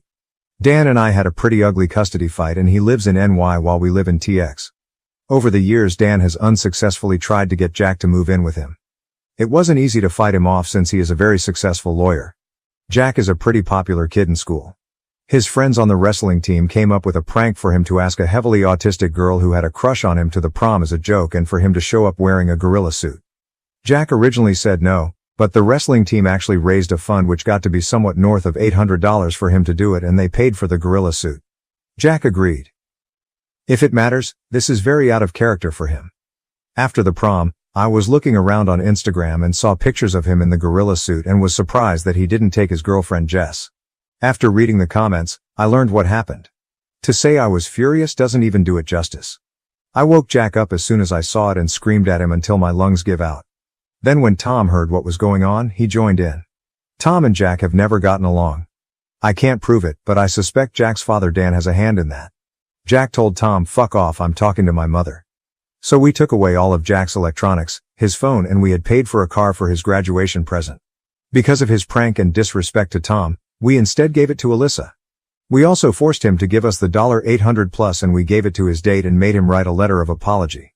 He was also grounded for a month and we canceled his 18th birthday party. When Jack's birthday cake, there was a knock at the door. It was Dan and he had suitcases. Tom said, "What is this? The custody agreement says you don't get him on this birthday." Dan just looked past Tom and said, "Hey kid, I'm here for the jailbreak." He then pointed at a Mustang and said, "Hope you like Fords. You can practice driving your new car on a road trip back to NY. Let's take a detour to NOLA." The two of them were laughing, high-fiving and backslapping and they just ignored us as we tried to intervene. The only time Dan acknowledged me was to look me in the eye and say as cold as ice, "Checkmate." And for Jack to yell as they were driving off, "Fuck off, Tom." Since then, Jack has gone totally no contact with me. He talks a little bit to Alyssa and from the little he does tell her, he's doing well and Dan is giving him the royal treatment, bringing him to steakhouses, Yankees games, and just giving him outright cash. It has been almost a year and I'm going crazy thinking I've lost my son. So Aita. Edit. I see there is a little confusion here about whether Alyssa is my bio daughter or stepdaughter. She is my stepdaughter. We really have a mother-daughter relationship to the point where it doesn't even occur to me to call her my step.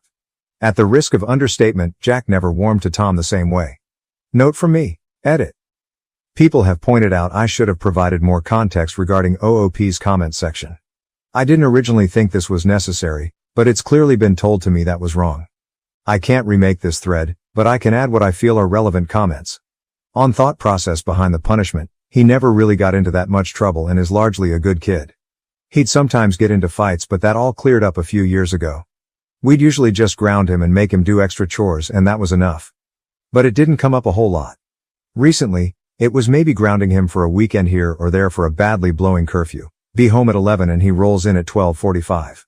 I can't say I had a fully formed plan on what the discipline would be for the prank alone since it all kind of happened at once, but to me at least, the big thing was the prank and telling Tom to fuck off definitely mattered but was small potatoes compared to that. But less so to Tom, for obvious reasons. On Dan, OOOP's ex-husband. And his motivation. There is some truth here. I wasn't very kind to Dan when the marriage broke down and could have been more equitable with custody matters in the divorce, which created a lot of bad blood from Dan's side. As much as I'd like to agree that I just have to wait for Dan to get sick of throwing money at Jack, I can't deny that Dan actually does pretty well by Jack, and also that he likely isn't going to be running short on money anytime soon. I spent every day with Dan for so many years and know that man very well. He is an extremely calculating man. His exact thought process was that he saw the perfect opportunity to take his son back after years of feeling slighted through the divorce process and then hit with everything he had. It worked. Dan always plays the long game, just like I'm sure he's going to play the long game to keep things the way they are. More on Dan. As much as I'd like to demonize Dan, and there are a lot of things I can really say about him, he does truly love Jack and has really wanted custody for a long time. If it was simple gamesmanship, I think he wouldn't have been so brutal about it. He truly feels I stole his son. On the extent of the punishment and Jack's relationship with Tom, stepfather. The story with Tom was that my son just never respected him as any kind of authority figure. Even as a young child, if Tom would tell him to do something, he'd tell Tom that he was just a rude guest in his house. I can't prove it, but I have to think Dan had a hand in it. How else would Jack know that it was my money from the divorce that bought the house and that Tom was broke? Also funny you mention about my son calling Dan with his side of the story. I have no idea how he did that. I had his phone locked away for 2 weeks when that happened. I suspect that his GF Jess somehow had a hand in it, even though he was barred from seeing Jess. Part of the reason I think that is this arrangement works out so well for her. She is going to NYU for college, and somehow Dan pulled some stunt to get Jack into Temple in Philly, so they take turns spending weekends with each other in either NY or Philly. Dan's Instagram post from last week was the three of them having dinner together at Peter Luger's. On money troubles and child support issues, I just feel so stupid. I know Dan. He has been waiting years for an opportunity like this, and I handed him the perfect storm. I am not proud of it, but I did not treat Dan very well towards the end of the marriage. To be clear, I never cheated on him though. But he has hated me since then. Also, since he doesn't live with me anymore, child support is terminated. We divorced in New York, where child support goes to 21. I don't know how I'm going to make next month's mortgage. Dan is a very high earner, so it was a big check. He can actually go after me now for child support, and my lawyer tells me he has already filed the paperwork for that. More on child support. Tom is on disability. I knew I'd have a problem in 3 years when Jack aged out of child support, but I was hoping Tom would be back to work by then. Unfortunately, I am very familiar with the way child support works. You have a number for household income which gets negotiated after it gets to a certain point, because the law says you stop counting dollar for dollar above a threshold. Then after that total is arrived, you split by relative income. I do pretty well, but not like Dan. I used to do better before COVID. At the time of the divorce, I won a very high household income split. It was good for me back then since he had to pay me. Now I have to pay Dan my portion of that very high number. So I get the double whammy of losing the checks I was getting, and now I have to write big checks his way. On Tom and Jack's difficult relationship. I tried to introduce Tom slowly and things started out okay. They were never warm, but it was peaceful. Things started getting rougher when Tom moved in. He had an accident at work and got behind on bills. It was a little sooner than we would have liked, but Jack had known him for a year at that point. It started with little things, like Tom telling Jack to clean his room, or put away his plates or mow the lawn.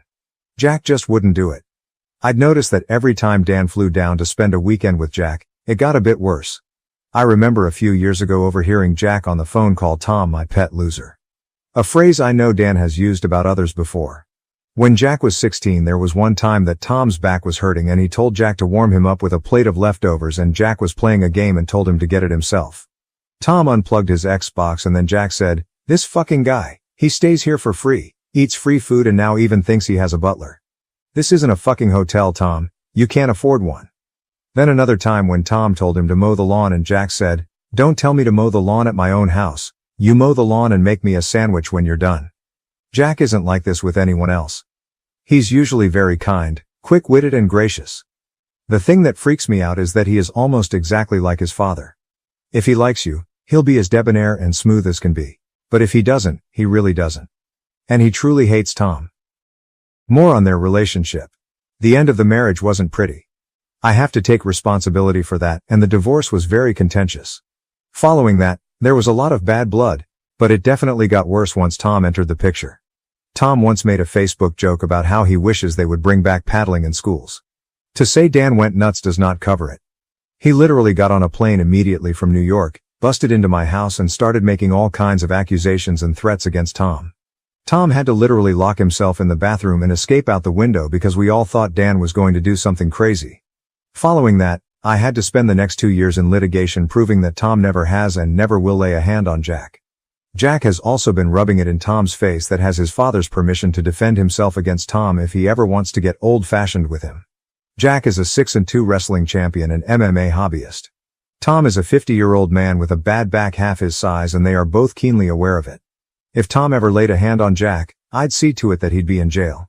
But I suspect his first stop from any such encounter would be the trauma ward. Yet more on their relationship. There is a little culture clash between Jack and Tom. Tom is an old-fashioned Texas man where he believes kids should do what they're told. Jack grew up in Manhattan. Believe me, Tom has way dialed things down from what he'd normally do, but he does believe that kids should listen to adults and help out around the house. He realizes that there is a lot of tension and that his usual approach isn't going to work, and I have even told him that if he tries it, I won't be able to maintain the marriage if he can't find a way to make a peaceable home with my son. After I told him that, he mostly just tried to step out of any kind of parental role, but sometimes, he'd still tell Jack to do something and Jack would react very badly. Jack acknowledging his wrongdoing, but still feeling the punishment was way too harsh. Thanks. He has blocked my number. Alyssa does still talk with him a bit since they had a cordial enough relationship. She even offered to give him the car back to make peace. He told her to keep it since he has a better car now and told her that he doesn't have any bad blood against her. For a while he was telling her that he'd never forgive me. He appreciates that he did wrong, but that I took it way too far by taking the car away and because I wouldn't let him see his GF for a month. The last time Alyssa brought it up, there was some movement on that. He said maybe sometime in the distant future, but not for years. So Alyssa is acting as a bit of a back channel. However, she's still so young and I don't like asking her to be in the middle of it, which must be hard because it really pains her how she sees Jack as a big brother and how bad Jack's relationship is with her father. OOP on apologies and potentially fixing this. I don't know if I agree with all of this, but for what it is worth, I have tried offering apologies. He has blocked my phone, but I sent him emails where I apologized for giving his car to Alyssa, for screaming at him, for trying to force a relationship with Tom on him and for taking the money. He has never responded. You do have a good suggestion though, apologizing to Dan. Dan hates me. To take some accountability, the reason for the divorce is I didn't treat Dan very well during the marriage. He resented the custody schedule. He thought the child support was far beyond what was needed to support Jack, and he made no bones about the fact he considered me to have stolen his money and his son. But with all that said, the worst he can do is hang up on me. Update: I was denied an official update, but a few of you cared enough about all of this to ask me for updates periodically. So here it is. On the advice of some of the posters, I reached out to Dan to see if he'd be willing to consider brokering peace between me and Jack. About a week later I got a response telling me to meet him and Jack at a cafe in Manhattan. He arranged a 6 a.m. flight and put me in a dodgy hotel in probably the most dangerous neighborhood in NYC. I arrived and saw Dan, Jack's GF Jess, and his friend from a past firm, Jonathan. I noticed Jess had an engagement ring on her finger. Jonathan said Jack has a claim against me for stealing the $840, and until that is resolved, I am not to contact him, but to only contact Jonathan. I told Jonathan that's the money his friends paid him for the prank and that I gave to the girl. Jonathan said he was aware of the circumstances, but nonetheless it wasn't my money and under the law it was a theft and Jack has a legal claim against me. I said I don't care if it was against the law, Jack had no right to that money and they could sue me if they wanted. Jack said, "You locked me up in my room like a prisoner for a month, took the car bought for me with Dad's child support money, took the money and berated me for hours on end. Unless you're going to give me the car, this is the only thing you can undo. You said you wished we could have handled it better, so here is your chance. Or was that just bullshit lip service?" I told him I was sorry, but I can't do it. Jonathan then gave me a cease and desist letter telling me to not contact Jack and to address all communication to Jonathan. Then Jack and Jess left and I asked Dan if he could talk for a minute. I asked him if he brought me there to humiliate me, and he said actually no, he didn't. He brought me so I could humiliate myself. He'd actually worked very hard to get Jack to the point where he'd be open to talking to me again if I were willing to back down just a little. But since he knew that if I had to choose between my indignation and my own son, that I'd choose my indignation every time, just like I did in our marriage. I asked him why he'd put us all through that. He said it was because a part of him wondered if I'd ever learn to pick love over anger. He bet his future that I wouldn't when he divorced me. So he had to see for himself how it actually turned out after all these years later. I asked him if Jack was just a pawn in his game. He said no, if I actually would have picked Jack he'd be with me now and there would have been nothing anyone could have done to stop it. But instead, my indignation over a stranger was more important to me than learning to move on with my own son. I asked him what about the girl. He then said, I hope she'll be a wonderful daughter to you since you lost a son for her. I told her I don't know the girl. So then he said sounds like a bad trade, and left. Also, I'm apparently not invited to Jack's wedding. At this point I posted thanks for posting the update. I'm a little confused why you weren't willing to pay the money. These are some quotes from comments you said earlier. If you lose your only child, nothing else really matters. I didn't understand that before. Hopefully you never do. On if you would be willing to divorce Tom to get Jack back. If I had to, yes. Truthfully, that's kind of been falling apart anyway and the only reason I haven't divorced him is because I don't want to lose Alyssa. I should never have touched the car. I should have just grounded him, insisted on the apology and maybe also made him hand over the money. Losing a relationship with a child is a hell of a thing. It is like death. I hate what he did, but there is nothing worth losing a child over. I lost my son for that girl who I don't even know. Exact words were high road, low road, I don't care. Whatever wins. The irony is that now I'm sitting where he was except worse. I'd do anything for him back. So after all that you weren't willing to give Jack his $800 back. Where is the disconnect here? If you are really willing to do whatever it takes then why weren't you willing to do this? And her response. I was so angry. I am still so angry. He was sitting there, smug as can be with his little girlfriend, my ex and my ex's best friend there as his lawyer. At that moment, I just couldn't. The whole thing was to humiliate me. They stuck me in a crack den of a hotel, made me trek all over New York, then they all show up laughing and backslapping and the lawyer tells me I can't talk to my own son unless I pay him $800. I just don't even know what to do anymore. Dan reversed the polarity on the child support and I'm now a few months behind on the mortgage and the hole gets deeper and deeper. I placed my house for sale on the market, I'm just at wit's end. After discovering my brother's wedding was fake and being excluded, our once close bond is shattered, leaving me heartbroken. Me, 30F, and my brother, 31M, have always been as close as twins. Our closeness is a foundation in our family. One of the true consistent relationships, obviously not in a weird way. When we fight, which is never or small fights, the whole family feels it and tries to fix it because of how unnatural it feels for everyone. He gave me away at my wedding. I named a child after him. We have matching tattoos. We talk on the phone almost every day.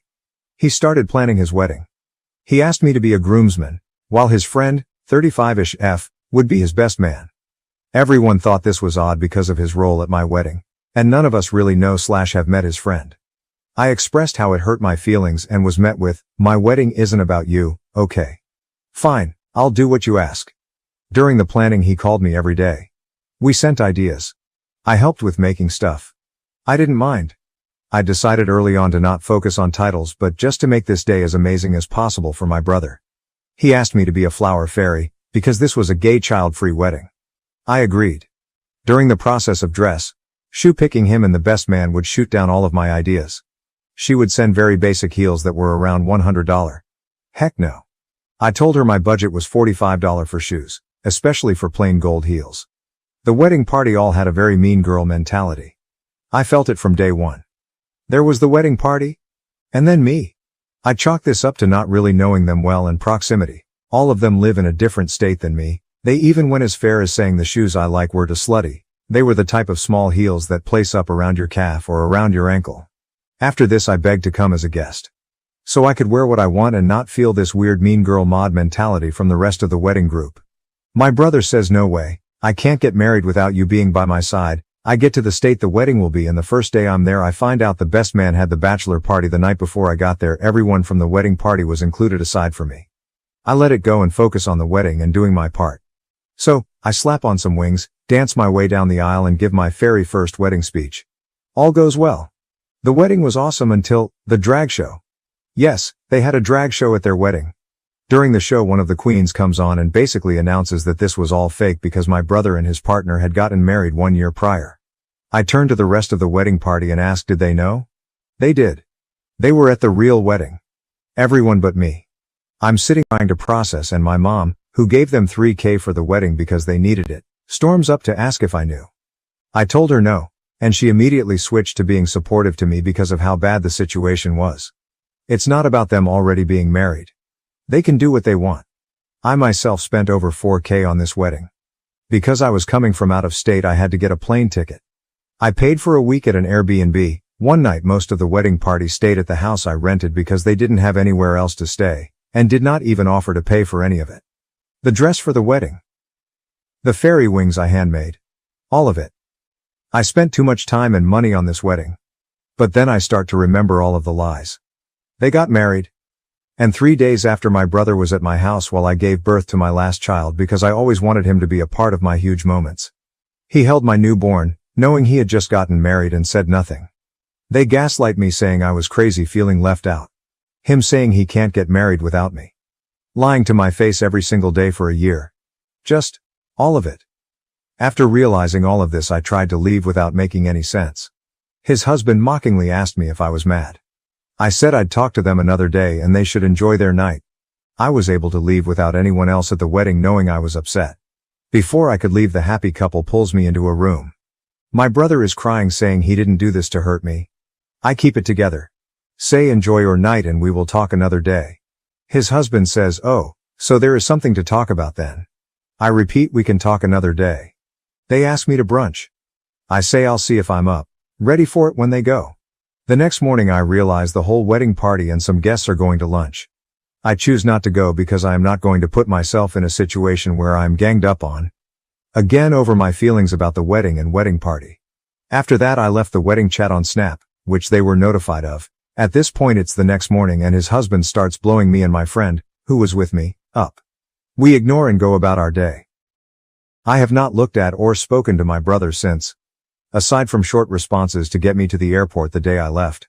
When I left, I asked them to crop me out of the wedding photos as I didn't want to be associated with a fake wedding and I didn't want a reminder of how embarrassing it was and how stupid I looked. I told them I didn't want to speak to them again. My brother says nothing and his husband says you're a narcissist and I feel bad for the people who have to deal with you. Pretty sure narcissistic more aligns with tricking 100 people into coming to a wedding, some of the wedding that was paid for by other people, just to tell everyone haha this was just a giant party for us. Joke's on you is probably more narcissistic than me reacting to the time, money, energy spent to attend a fake wedding. But, alright, lol, I just don't know where to go from here. I have them both blocked. There is a line in our family. My brother has not tried to fix it. He has the chance to show me what I meant to him. He did. And now I have to believe him. I'm going to try to update in sections. 1. I guess to answer if he is in an abusive relationship, that really is up to each person to decide. I will not, and won't label him as abusive because I'm not in that relationship with them. My mentioning of the drag queens was because they are a part of the story. Hello, it was one of the queens that made the announcement. I'm not sure why some of you are taking that as me being anything phobic. Mentioning that somebody is gay, or that drag queens attended a wedding is a part of a story and it's factual. It's not anything phobic. Our family, as well as the new husband's family, have always been nothing but supportive and accepting.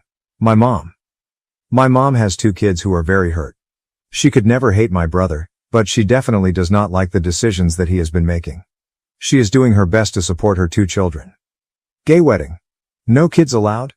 2 separate statements, lol. They definitely did not ban gay children from their wedding. LOL. I mentioned both of these things to explain why I was a flower fairy. No kids, flower girl. Fairy to go along with the gay dragon theme. Hello people. I proudly slap those wings on and dance my way down the aisle. That is definitely not anything phobic, lol. For those of you who are saying anything along those lines, you are definitely reaching and projecting. Using narcissistic when it actually does not apply to the person, in my opinion, is trying to weaponize more info in the comments top questions. For some reason, I cannot edit my post to add this, so hopefully most of you will see it. Me and my new husband, as far as I know, did not have any hard feelings going into the wedding. There was a time when they were dating that I expressed I didn't like the fact that my brother was working 2 jobs for a new husband to try to become a music producer. I watched my brother kill himself for years to try to support both of them while he sat around smoking weed in his studio, and ever since then new husband decided that I hate him, even though we have since squashed all of those issues when he got a job and started contributing. Even when we did not get along, I always made it very clear if my brother loves you and I love you too. Both families have been very supportive. There's no homophobia or anything like that on either side. Is my brother in an abusive relationship? I don't know. I guess that's what each individual person would consider abusive. I don't want to label my brother's partner unfairly as abusive when I'm not in a relationship myself and my brother has never expressed feeling abused. I think if you consider this behavior manipulative and abusive, then that's up to your own discretion. However, I am not going to give anyone that label. I didn't decide this was a fake wedding. They did when they decided to announce in the middle of the ceremony that they were already married. They made it a fake wedding when they announced that it was fake. LOL. Hello. Russian bots. Pushing propaganda. Okay people, I only mentioned the fact that there was a drag show at the wedding because that is a very uncommon thing. I found out that my brother had been married for a year and had been lying to my face via drag queen announcements. That is just stating the facts. That has absolutely nothing to do with the drag community, or how myself, or anybody else should feel about them. They were paid to do a job and they showed up and did what they were paid to do. I have no ill will towards anybody in any type of community. Those of you who are saying to me, mentioning them comes off as judgmental. For those of you who think it's weird that I did not mention that he was gay. Why is that weird? And why is that relevant to the story? LOL. The people who had their panties in a wad probably have more of an issue with the community than I do. Stop making this post about anything other than what it is about. At the end of the day, I am mourning the loss of my brother. I am mourning the relationship that I thought him and I had. And to be honest, based off of my perspective of our closeness, I am honestly questioning my own sanity. Do you generally spend hours talking to somebody, getting matching tattoos, planning a wedding, being at holidays and childbirth with somebody that you're not close with? At least on my end, I did not make up how close I was with my brother if it was not reciprocated, and he is a very good actor.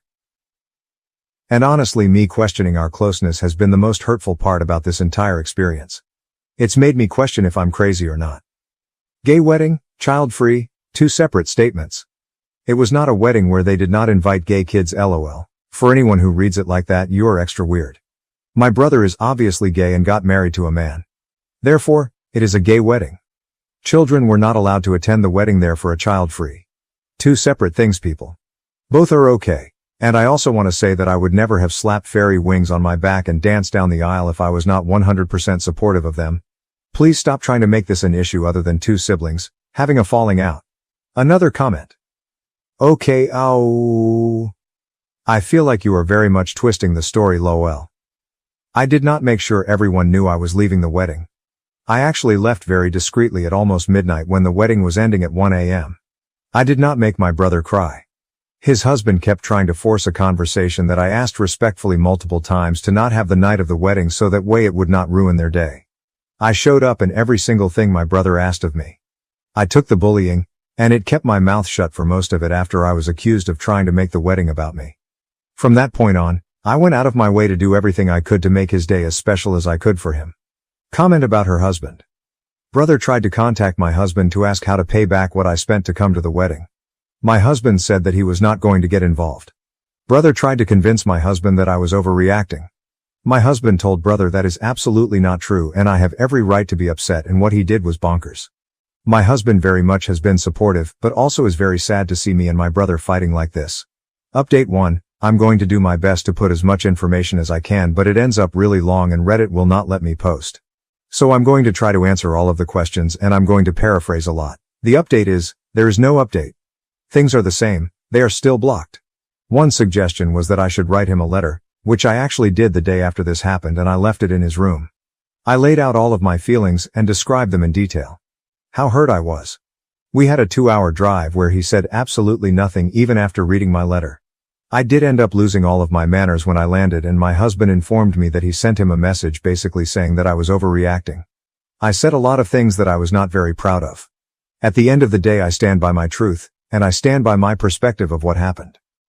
Please stop trying to make this a phobia issue. Both families have been nothing but supportive. They represent themselves, not an entire group of people. Stop being so simple-minded. The mention of drag queens was only there because one of the queens announced that they had gotten married a year ago. Plus, how many times do you see a drag show at a wedding? If you read some imaginary undertone, that is definitely a you issue. Moving on. New husband, in my opinion, is not somebody that I would label as abusive. However, abuse is subjective. I think this more falls down to him being very emotionally immature. I am not a yes man, I was for the wedding. That's an appropriate time to be a yes man.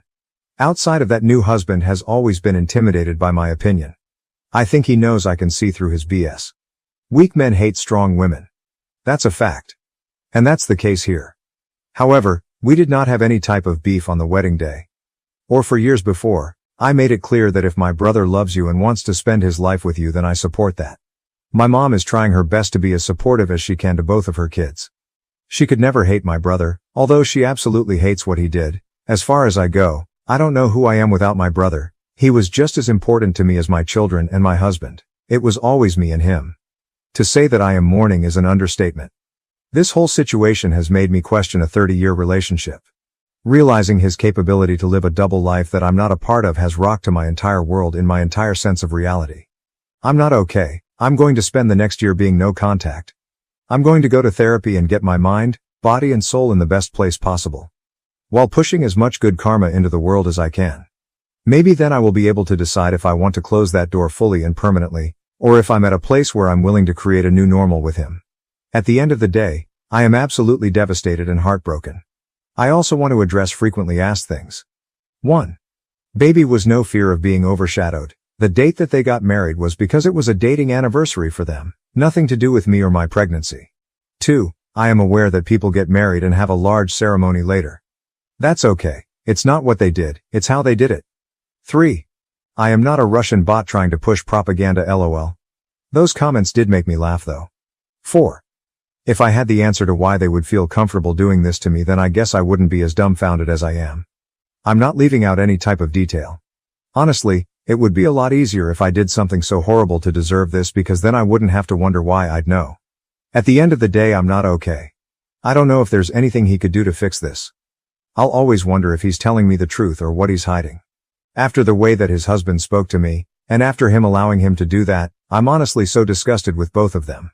I deleted the original post because I didn't want them to be attacked. Sadly, I still have a need to try to protect him. I don't know you guys. The brother-in-law appeared and made a comments in the original post.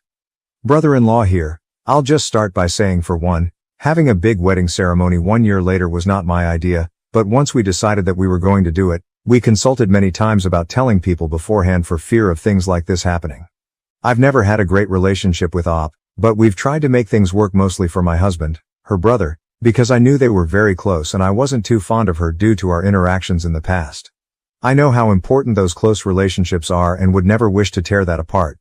Op didn't want to talk about it at all. We tried to apologize and explain that the intention was never for any humiliation or insult to anyone at all. But she wouldn't have any conversation about it, especially the night of. The next day at the Airbnb, I tried to open a dialogue with Op about how she was feeling, and she only responded with snark and comments about how there's nothing to talk about. That's the small conversation where the "so there is something to talk about" statement was said by me. I eventually let it be and left the room.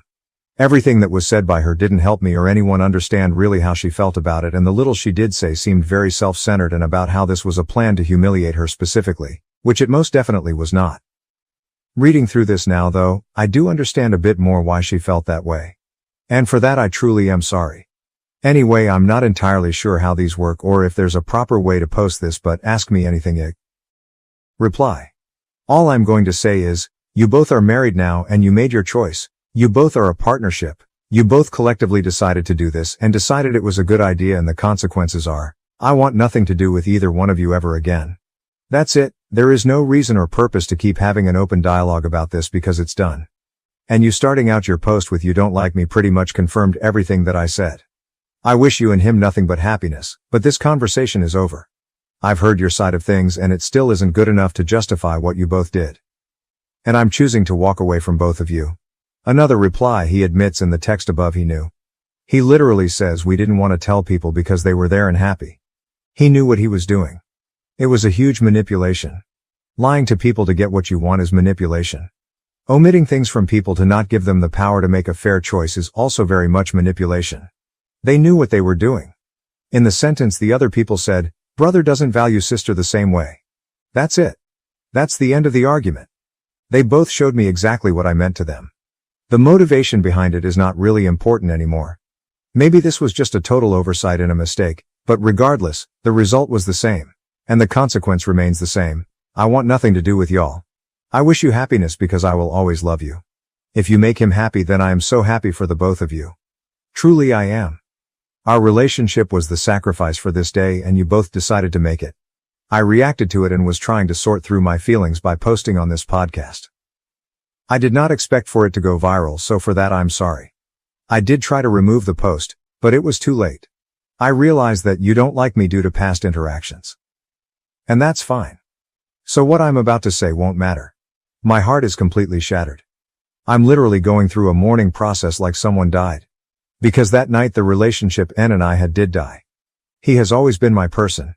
He isn't now, and I've never felt more alone. I honestly don't know if I'm going to be okay. Both of your responses just confirm everything I said and everything I felt. You have your side, I have mine.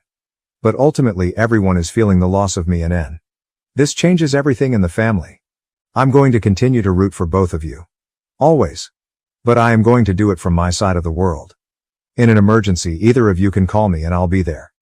But outside of that, I am good with both of you. You don't like me, I'm out of your life now. You don't get to defer to Neva when it comes to me but want to orchestrate our conversation after he did what he did. You are not a safe place for me.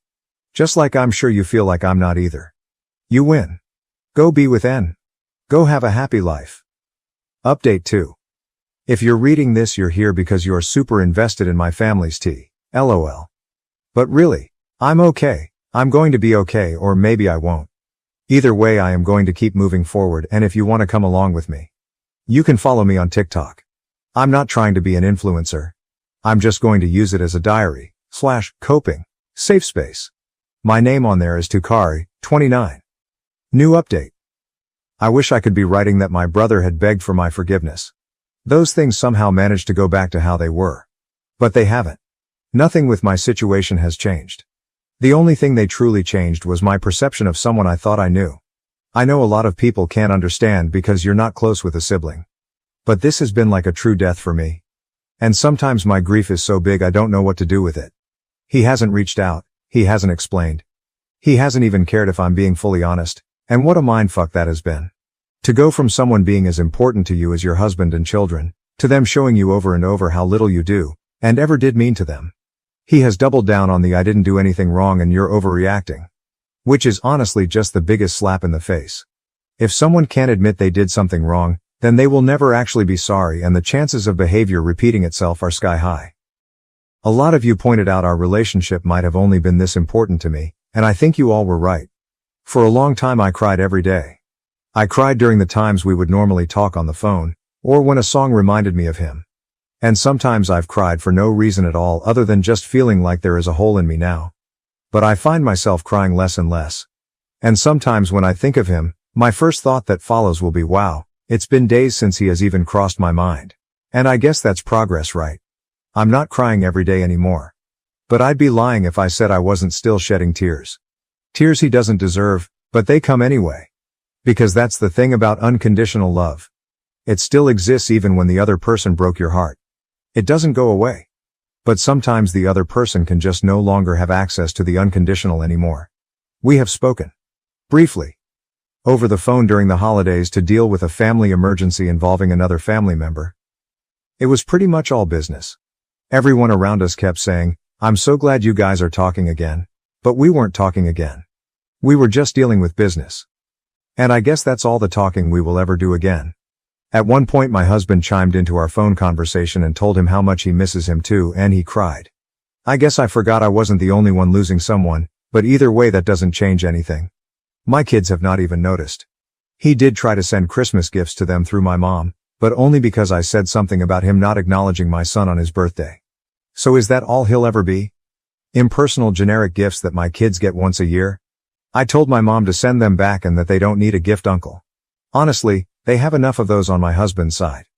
With that, I also came to the realization that if you don't have a good, respectful relationship with me, you absolutely do not get access to my children.